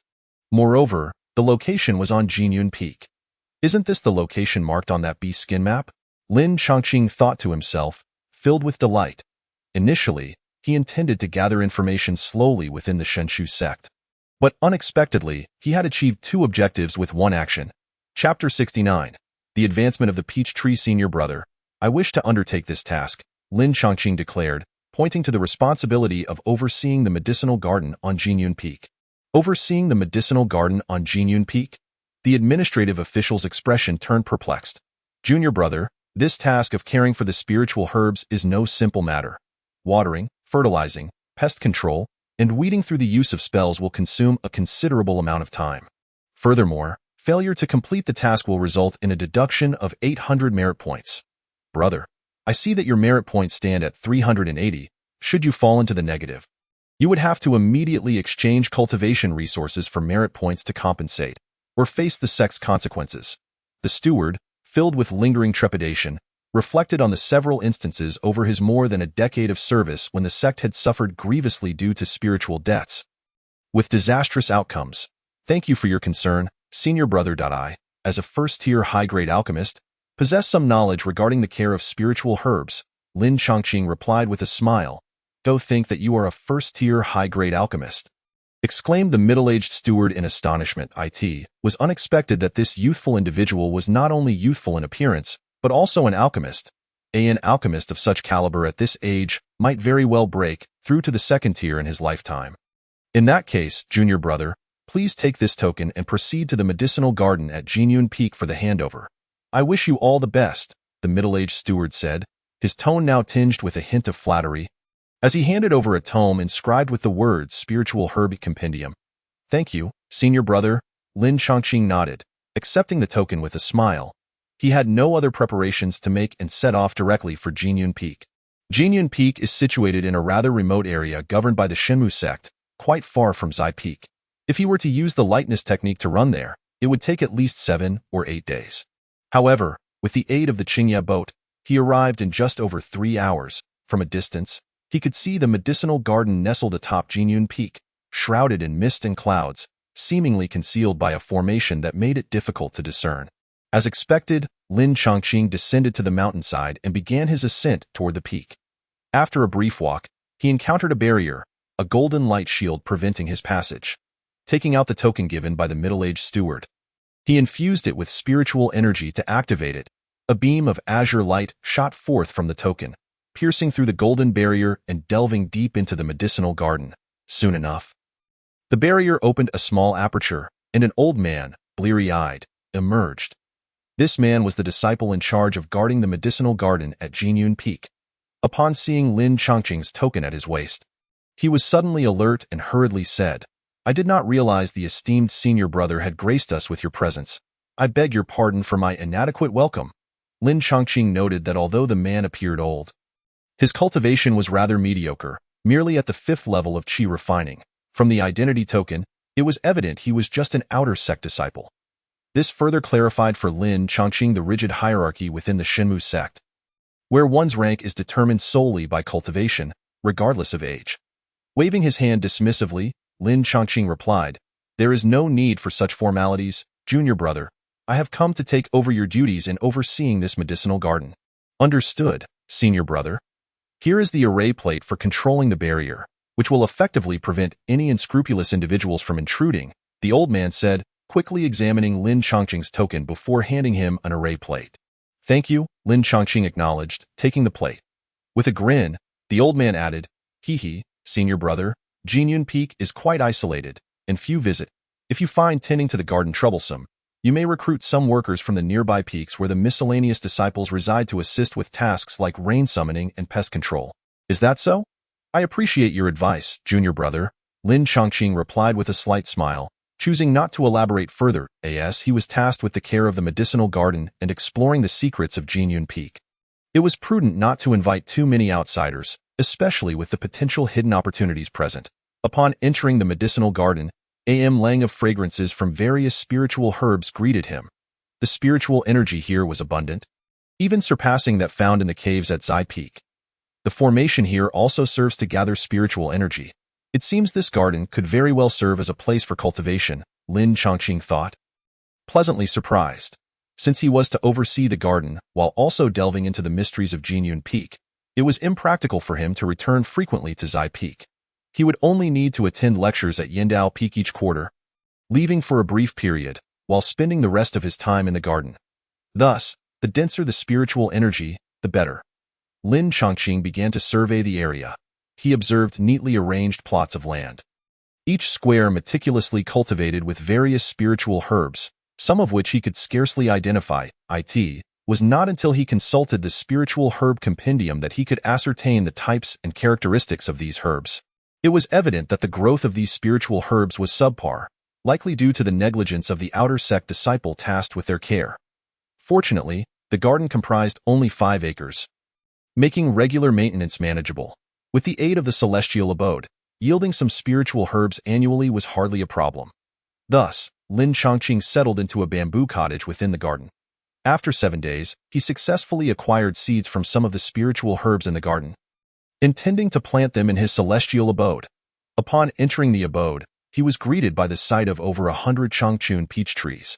Suddenly, he noticed that 5 of these trees appeared somewhat different from before. These 5 had been planted the earliest and were of considerable age. Their crowns were significantly larger than what he had previously observed, and silver vein-like patterns adorned their leaves, with flowers shimmering like silver moons. Such features had never been seen before. Could it be that the Chongqing peach trees have advanced in tier? Lin Chongqing pondered, astonished. Certain spiritual plants, upon reaching a certain age, had the potential to elevate their tier akin to a cultivator's breakthrough. The fruits born from such elevated plants would naturally exhibit superior effects. Given the significant changes in the Chongqing peach trees, it was highly likely they had indeed advanced. This is truly an unexpected delight. Consuming a second-tier Chongqing peach would greatly expedite my cultivation progress, Lin Chongqing thought, his spirits lifting high in the days that followed. He returned to his regular cultivation routine, attending lectures at Yindao Peak each quarter.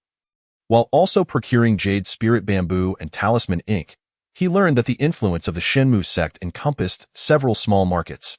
During the annual submission of spiritual herbs and collection of spiritual merit, he discreetly sold surplus pills for spiritual stones, aided by an invisibility cloak, while gradually converting the spoils obtained during the assessment in Yunwu Xian City into spiritual merit and stones.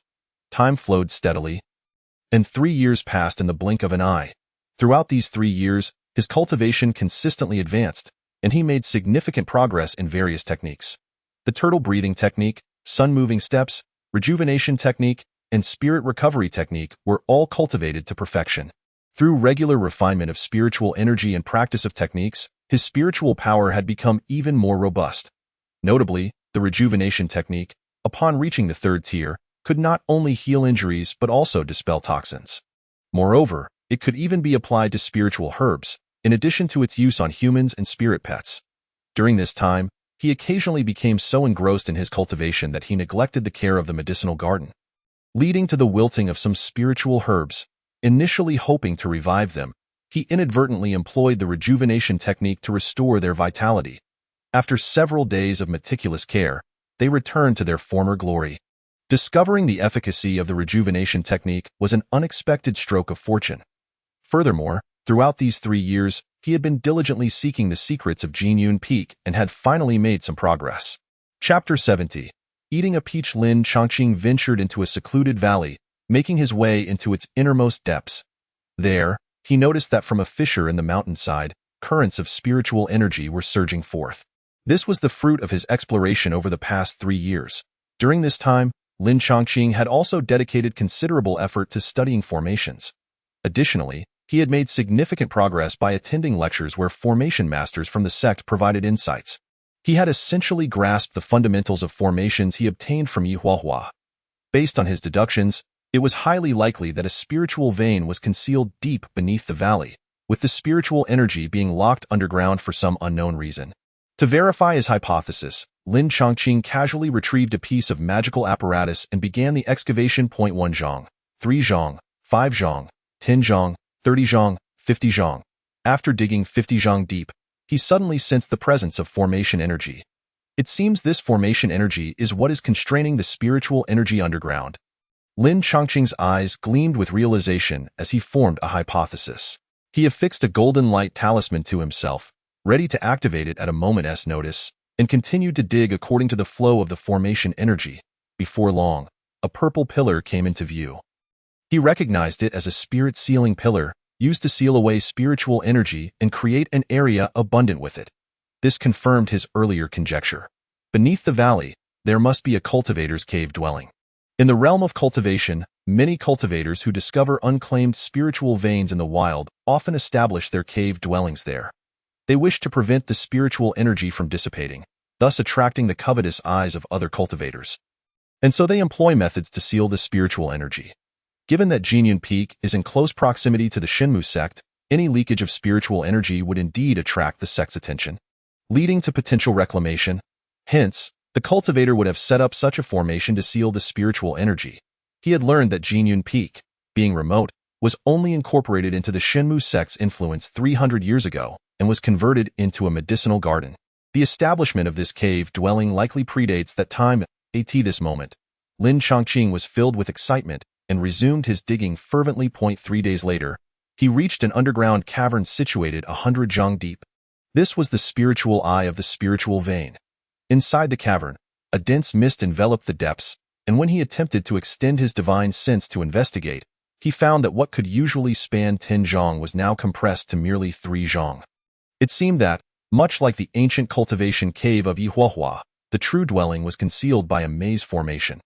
Indeed, a protective formation surrounds the cave. Lin Chongqing wore a contemplative expression. To prevent cultivators from easily locating the array's core with their divine senses. Many formations disrupt their perception. Consequently, to find the array's heart, one must personally venture forth and take risks. He summoned the Qingmu seal and the Ronghua shield, activating 3 powerful golden light talismans, thus braving the thick defenses as he stepped into the mist. The moment he entered the formation, he was immediately besieged. In an instant, countless fireballs and falling rocks plummeted from above, crashing towards him. Boom, boom, boom. Within merely a quarter of an hour, after an unrelenting barrage, the Ronghua shield above his head could no longer withstand the onslaught. Being flung aside, its surface riddled with holes and clearly rendered unusable. Even the protective Qingmu spiritual light emanating from the Qingmu seal was shattered and scattered. Of the 36 golden light talismans he had summoned, 29 had been destroyed. Upon summoning Tsangxue and Qiyu, Lin Chongqing realized that the formations might had not been diluted and decisively retreated. Gazing at the underground cavern, his expression grew grave. Although he did not expect to dismantle the formation on his first attempt, its power far exceeded his expectations. Lin Chongqing reflected on the events that transpired within the first 15 minutes of entering the formation. He had been advancing forward, and the allotted time should have sufficed to traverse the formation and reach the cavern. Yet, the outcome was contrary. This indicated that the formation not only attacked intruders but also possessed the ability to disorient one's sense of direction. What one assumed to be forward could very well be a disorienting loop. Fortunately, with no one presiding over the formation, escaping was relatively simple. Lin Chongqing sighed in relief, his expression tinged with melancholy and regret. Judging by the formation's level, the treasures concealed within the cavern were likely superior to those in Yihuahua's cavern. Yet, the tantalizing bounty remained just out of reach, which was truly regrettable. A flicker of stubbornness crossed his eyes. He refused to give up and began contemplating the conditions necessary to dismantle the formation. After a stick of incense's time, he summarized 3 points. Firstly, it would be best to break through to the 10th level of qi refinement, or at the very least, reach the 9th level. Secondly, possessing a top-tier defensive artifact, or even a defensive spirit tool, was essential. Lastly, his understanding of formations needed to be improved as much as possible, allowing him to swiftly identify and dismantle the core. Having concluded his thoughts, Lin Chongqing returned to his bamboo cottage and entered the celestial abode. His foremost task was to enhance his cultivation, as that was the foundation of everything. As time passed, the fruits on the 5 Changchun peach trees had reached maturity. That moment, a rich and intoxicating fragrance permeated the celestial abode. These second-tier Changchun peaches were significantly larger than their first-tier counterparts, and the spiritual energy contained within had increased several-fold. Such second-tier spiritual fruits could fetch at least 350 spirit stones in the market, equivalent to his salary for 3.5 months. What benefits would one reap from consuming these second-tier Changchun peaches, given their abundant spiritual energy? Lin Chongqing was already eager to find out. However, he recalled seeing in the Spirit Herb Compendium that second-tier spiritual fruits differ from first-tier ones, as the spiritual energy within is far more refined, serving as a substantial tonic even for foundational cultivators. Being merely in the qi refinement stage, he was uncertain if he could withstand such an influx of spiritual energy. If one ingests too much spiritual energy in a short span, it could easily damage the meridians or even the dantian. It would be prudent to exercise caution to avoid the situation of being unable to absorb what is offered. Thus, he refrained from devouring one whole, instead opting to take a tentative bite, savoring the sweet peach juice. Even so, Lin Chongqing felt an immediate surge of spiritual energy dispersing throughout his body, swiftly filling his meridians. Even his dantian reached its capacity, resulting in a slight sensation of pressure. This experience was far more potent than any pill he had consumed before. Truly invigorating, Lin Chongqing marveled, hastily sitting cross-legged to circulate the Qingmu Chongqing Gong. Utilizing the cycles of the great circulation, he continuously transformed the exceptionally pure spiritual energy into his own spiritual power.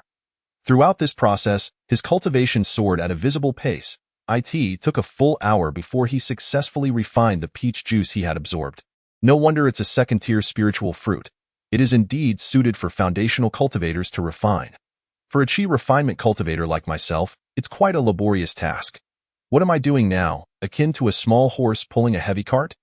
Lin Chongqing chuckled to himself, feeling fortunate that this was a spiritual fruit, as its energy was relatively pure and mild. Had he recklessly consumed a second-tier medicinal pill, the fierce potency would have shattered his meridians and dantian, leading to a disastrous end. He considered himself rather fortunate. Should Elder Mingkong witness this, he would undoubtedly be filled with envy, jealousy, and resentment, perhaps even shedding tears uncontrollably. Generally, cultivators in the qi refinement stage cannot consume second-tier spiritual fruits. Not even the scions of prominent families, as foundational ancestors still require these fruits. Moreover, Lin Chongqing had 150 second-tier Changchun peaches awaiting his leisurely enjoyment. Such treatment was likely beyond the reach of true disciples under a golden core master in the Shinmu sect. All this is thanks to my hard work and cultivation, Lin Chongqing mused, his confidence swelling, as he anticipated the changes that would occur in the celestial abode once he broke through to the foundational stage. Chapter 71. 10th Level of Qi Refinement. After a brief respite, Lin Chongqing did not squander precious time and took another sip of peach juice. A familiar sensation washed over him once more, the feeling of his meridians being filled with spiritual energy. Delightful, moreover, During the refining process, Lin Chongqing noticed that the pure spiritual energy from the second-tier Changchun peaches, once refined, produced spiritual power of remarkable purity, rivaling the mana he had meticulously honed over the past 3 years. Indeed, the path of cultivation cannot be separated from resources. If I continuously consume these second-tier Changchun peaches over time, wouldn't my spiritual power become incredibly refined? Not only would my cultivation level rise swiftly, but my combat prowess would also be enhanced. Lin Chongqing's excitement grew. Subsequently, he devoted his time to refining the second-tier Changchun peaches at hand. As he increased his refining frequency, he became more adept and proficient, significantly accelerating his refining speed. After an entire day's effort, he finally completed the refinement of one Changchun peach, and the improvement in his cultivation was exceedingly evident. A year passed in this manner, and Lin Chongqing successfully broke through to the 9th level of qi refinement. The next step would be reaching the 10th level, and upon mastering it, he could attempt to break through to the foundational stage. During this time, he also cultivated the 5 internal visualization technique to the 2nd level, splitting off a 3rd strand of divine sense. This technique could be cultivated up to the 5th level, allowing a cultivator to master 6 strands of divine sense. At that point, not only would he be able to manipulate several artifacts with greater precision, but he could also utilize the condensed divine sense to directly attack his enemies, impacting their souls. However, as one ascends levels, the difficulty correspondingly increases. Originally, he could break through a level in 3 months, but now it took 4 years to achieve the 2nd level. Tio reached the 3rd level.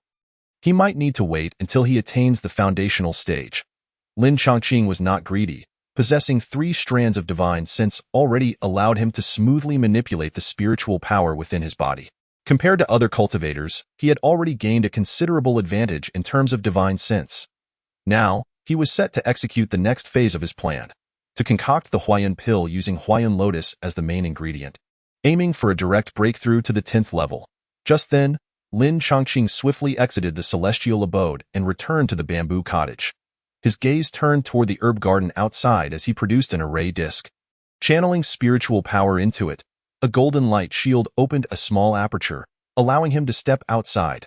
Brother Lin, a burly male cultivator, descended before Lin Chongqing, riding a low-grade flying artifact. This man was Lu Hong. After joining the Shinmu sect, Lin Chongqing ranked first and directly became an inner disciple, while Lu Hong had to start from the outer sect. Fortunately, due to his connection with Lin Chongqing, he had not faced much bullying. Lu Hong had also served as Lin Chongqing's informant, gathering various news within the sect, including the location of a small market near the Shinmu sect. Lu Hong, it's been a while. Have you come to see me about something? Lin Chongqing smiled. Haha, yes, Brother Lin. The steward from the housekeeping hall asked me to inform you that in 3 days, we are to submit this year's share of spirit herbs. Additionally, there is a significant matter I must discuss with you. Lu Hong maintained his boisterous demeanor, laughing heartily. It was precisely because of this personality that he found it easy to make friends and gather information. If he were a taciturn or socially anxious person, he could not accomplish such tasks. However, as he continued, Lu Hong's expression turned serious. What significant matter? Next year marks the Inner Sect Grand Competition, and the top 10 participants will become true disciples. The Inner Sect Grand Competition. Lin Chongqing recalled that this competition occurred every 6 years, comprising assessments and duels. Only those inner disciples who passed the assessments could retain their inner sect benefits. Otherwise, they would face penalties. Failing the inner sect assessment 3 times in a row would result in demotion to the outer sect. The dual segment served as the primary avenue for inner disciples to advance to true disciples. It was said that becoming a true disciple could grant one the sect's support, but he was unsure what this support entailed. Brother, although my cultivation is modest, I've managed to gather some information. Lu Hong promptly relayed what he had learned. It turned out that the Shenmu sect, as a well-established golden core sect, not only had access to foundational pills, but also possessed a secret location that could assist cultivators in breaking through to the foundational stage. True disciples were associated with the quota for entering this secret location. Oh, that's how it is. Lin Chongqing was taken aback. However, the specific circumstances of this secret place were beyond his ability to inquire about. Lu Hong expressed his regret, acknowledging that he was merely an outer sect disciple. The locations that could assist in foundational cultivation were classified as sect secrets and would undoubtedly not be disclosed readily to outer disciples. Do not fret, Lu Hong, you have already done exceedingly well. Lin Chongqing reassured him, recalling that the other had informed him a year in advance, allowing ample time for preparation. He then took out a bottle of top-quality qi-nourishing pills and pressed it into Lu Hong's hands. "Brother, this is unacceptable. I rely on your reputation in the outer sect to avoid oppression from the inner sect." Lu Hong hesitated. "Enough of this nonsense. Accept it, for it reminds me that the outer sect competition is merely half a year away. You must hasten your cultivation and strive to advance to the inner sect." Lin Chongqing's demeanor was resolute, which moved Lu Hong deeply. After exchanging a few more words, once Lu Hong departed, Lin Chongqing returned to his bamboo cottage and retrieved the Fire Cloud Lotus. Preparing to concoct Fire Cloud pills. The Fire Cloud pill was a first-tier top-quality elixir. Crafting this level of pill was not overly difficult. Moreover, since he possessed the lotus seeds, even in the event of failure, he could cultivate more. 2 days later, Lin Chongqing held 3 scarlet pills in his palm, each radiating immense heat and spiritual energy. After several years, the age of the Fire Cloud Lotus had increased, enhancing the potency of the Fire Cloud pills. Essentially, one could break through to the 10th level of qi refining with a single pill. That, of course, the Fire Cloud pill was only effective for the first-time consumption by a qi refining cultivator. Subsequent doses would be largely ineffective. Having recently broken through to the 9th level of qi refining, Lin Chongqing knew he should consolidate his strength before attempting another breakthrough. However, in pursuit of ranking among the top 10 in the upcoming inter-sect competition to secure a foundational cultivation opportunity, he decided to take a gamble. Yet, he did not rush to consume the pill. Instead, he allowed himself a day of rest to restore his condition. The following day, he went to the administrative hall to submit his spiritual herbs, ensuring he would not be disturbed by external matters. Upon returning to Jinyun Peak, he swallowed one of the Fire Cloud pills. As the pill entered his abdomen, a torrent of medicinal power erupted within him, sweeping through his entire being and permeating every limb and bone. Unlike the pure and temperate second-tier Changchun peaches, the formidable potency of the Fire Cloud pill burned within him like fierce flames. White vapor emanated from his head, and Lin Chongqing's expression twisted in agony. He was drenched in sweat and trembled uncontrollably. Nevertheless, drawing upon the foundational techniques of the 5 internal visions he had cultivated, he gritted his teeth and persevered, continuously refining the medicinal power. Finally, after an hour, a resounding crack echoed within him as his cultivation surged dramatically, the bottleneck seemingly non-existent in the face of this explosive spiritual energy. He directly broke through to the 10th level of qi refining. After a considerable time, Lin Chongqing opened his eyes, feeling an overwhelming density of spiritual energy within him, having reached the pinnacle phase of qi refining. His spiritual consciousness also expanded to 20 zhang. Typically, a qi refining cultivator at the 10th level would only possess around 12 zhang, making his nearly twice as extensive. He had now joined the ranks of the elite among the qi refining disciples of the 5 major golden core sections. However, aside from his significant advancement in cultivation, Lin Chongqing sensed an unusual discomfort. How could this be? In the midst of his joy, he discovered that as he operated his techniques, his meridians experienced an unusual soreness. And even his dantian ached faintly during the process. A sense of foreboding filled Lin Chongqing's heart. As the spiritual energy circulated, the pain not only persisted but also radiated throughout his entire body, leaving him in excruciating discomfort. It seemed there was something amiss with his visage as well. Releasing his spiritual consciousness to investigate, he noticed dark vapor subtly manifesting on his face, causing his heart to plummet. Chapter 72. The clue to detoxification. Lin Chongqing hastily rose and sought out Elder Minkong, the elder he was most familiar with, known for his vast knowledge and experience. Upon seeing him, Elder Minkong frowned deeply. Speaking gravely, Lin Chongqing, you should not have consumed so many pills in such a short time. This is a sign of pill toxicity. Pill toxicity? Lin Chongqing exclaimed in surprise. Elder Minkong proceeded to elaborate. Pill toxicity refers to the impurities and toxins within medicinal pills. Even the most skilled alchemist cannot produce pills devoid of any toxicity. If a cultivator consumes pills over an extended period, the toxins can accumulate within the body, ultimately leading to an eruption. I wondered how you, possessing a low grade with spiritual root, could ascend to the 8th level of qi refining so swiftly. It turns out you have been overindulging in pills, and now disaster has struck. Elder Minkong stated sternly. How can this be pill toxicity? Lin Chongqing questioned, perplexed. He had always alternated between spiritual fruits and pills, never suspecting he might accumulate excessive pill toxicity. Pill toxicity is determined by the quantity of pills consumed. While spiritual fruits do not contain toxins, they also do not purify the toxins present in pills. Elder Mingkong shook his head. Lin Chongqing grasped the situation upon reflection. He recalled that during his time in the Silver Mountain Range, he had not comprehensively mastered the alchemical inheritance and had concocted pills without removing the toxic components of the spiritual herbs. Even after arriving at Yunwu Immortal City, although his alchemical techniques had improved, he had only consumed top-quality qi-nourishing and soul-nourishing pills. The stronger the potency, the greater the toxicity, and he had consumed several times more than his peers.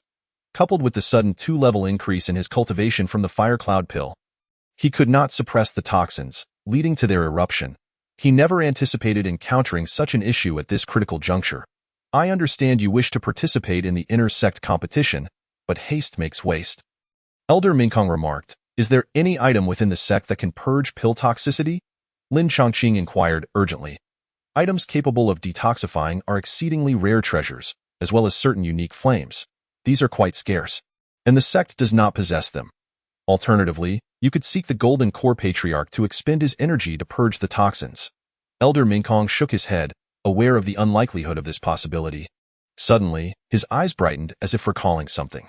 However, I remember that the Alchemist Association in Yunwu Immortal City might have a certain elixir that can eliminate pill toxicity. He recounted an auction from 20 years prior in Yunwu Immortal City, where an elder from the Alchemist Association acquired a formula for a pill capable of detoxification. You seem to have some connection with Elder Zhong from the Alchemist Association. It would be prudent to return to Yunwu Immortal City and see if you can procure it. Yunwu Immortal City. Upon hearing Elder Mingkong's suggestion, Lin Chongqing resolved to take action. Navigating the Qingye boat from the Shanshu Sect Gate to the Yunwu Mountains would require 2 months. During this journey, he could not neglect his spiritual energy consumption and would need to find a place to meditate and recover along the way. Thus, he retrieved a map of the Cloud Nation and selected a relatively safe route. After exchanging for some treasures, he finally departed from the Shanshu Sect. A month and a half later, Sangxue, Claw of the Cracking Armor, Qiyu, Fire Vortex. On an unnamed, desolate mountain, Lin Chongqing commanded his 2 demon pets, Sangxue and Qiyu, to besiege 2 first-tier superior demon foxes caught in a maze. Given his affliction with pill toxicity, he refrained from engaging personally, relying instead on his demon pets to handle the adversaries. It became evident that Sangxue and Qiyu were not without merit. They had already slain numerous first-tier superior demon beasts along their journey. At this moment, within the formation, sand and stone flew in chaotic disarray. A scene obscured by swirling yellow sand. This was the first-tier yellow sand formation he had set up using array tools exchanged for his Dao achievements within the sect. This formation possessed the ability to confine and confuse enemies. Under his instruction, Sangxue and Qiyu concentrated their firepower, launching a focused assault on one of the demon foxes trapped within the formation.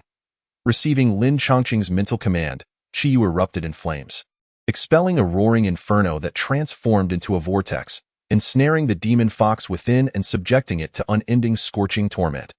Simultaneously, Sangxue revealed its razor-sharp fangs, seizing the opportunity when the demon fox paid a heavy price to escape the vortex. Pouncing fiercely, the claw of the cracking armor easily pierced through the demon fox's armor formed by demonic energy, penetrating its robust form and achieving a swift kill in this manner, within a mere quarter of an hour.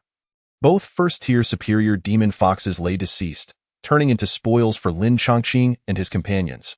Personally, he disassembled the demon fox corpses, rewarding his 2 demon pets with the most spiritually potent flesh and blood, allowing them to feast to their heart's content.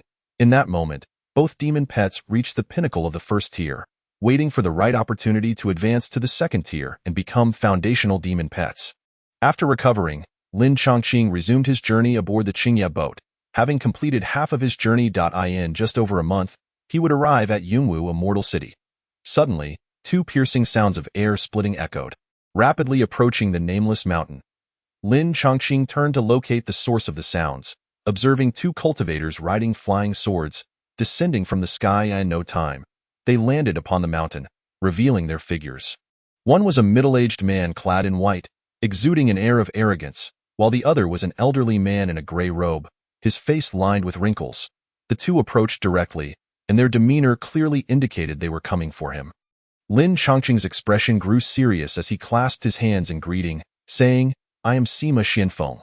May I inquire what brings both esteemed friends here?" Upon hearing his words, the middle-aged man in white let out a cold laugh, replying, "What brings us here? You brashly encroached upon the hunting grounds of the Northern Mountain Duo and yet dare to inquire about our intentions? How absurd!" On the other side, an elderly man clad in a gray robe glared menacingly at Lin Chongqing and barked, "You young rascal, hand over your storage bag along with its contents as an apology, or you shall not leave this mountain." Hunting grounds? Lin Chongqing found the notion rather amusing. The surrounding mountains were unclaimed territory. Who decreed this as their hunting domain? Moreover, this nameless little mountain was teeming with countless ferocious beasts, far too many to eliminate. How could his presence diminish their prey?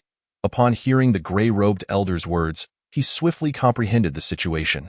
His expression darkened, and in a frigid tone, he retorted, "Do you two fellows intend to commit murder and seize treasure? I fear you lack the capability."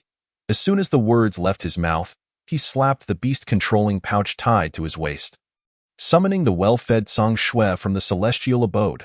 Roar! The snow-white giant tiger leaped from the celestial realm, realizing it was interrupted during its meal. It let out a deafening roar that reverberated through the mountains. Its eyes, as large as copper bells, glared fiercely at the two adversaries, while its massive jaws slowly parted to reveal a mouth full of sharp teeth, perfectly embodying the essence of predatory vigilance. Chapter 73. The transaction of alchemical formulas. The middle-aged man in white changed his expression dramatically, exclaiming in astonishment, "A first-tier superior demon pet." The gray-robed elder was equally taken aback, his demeanor tense as he tightened his grip on the flying sword. "How about it? Do you still wish to make a move?"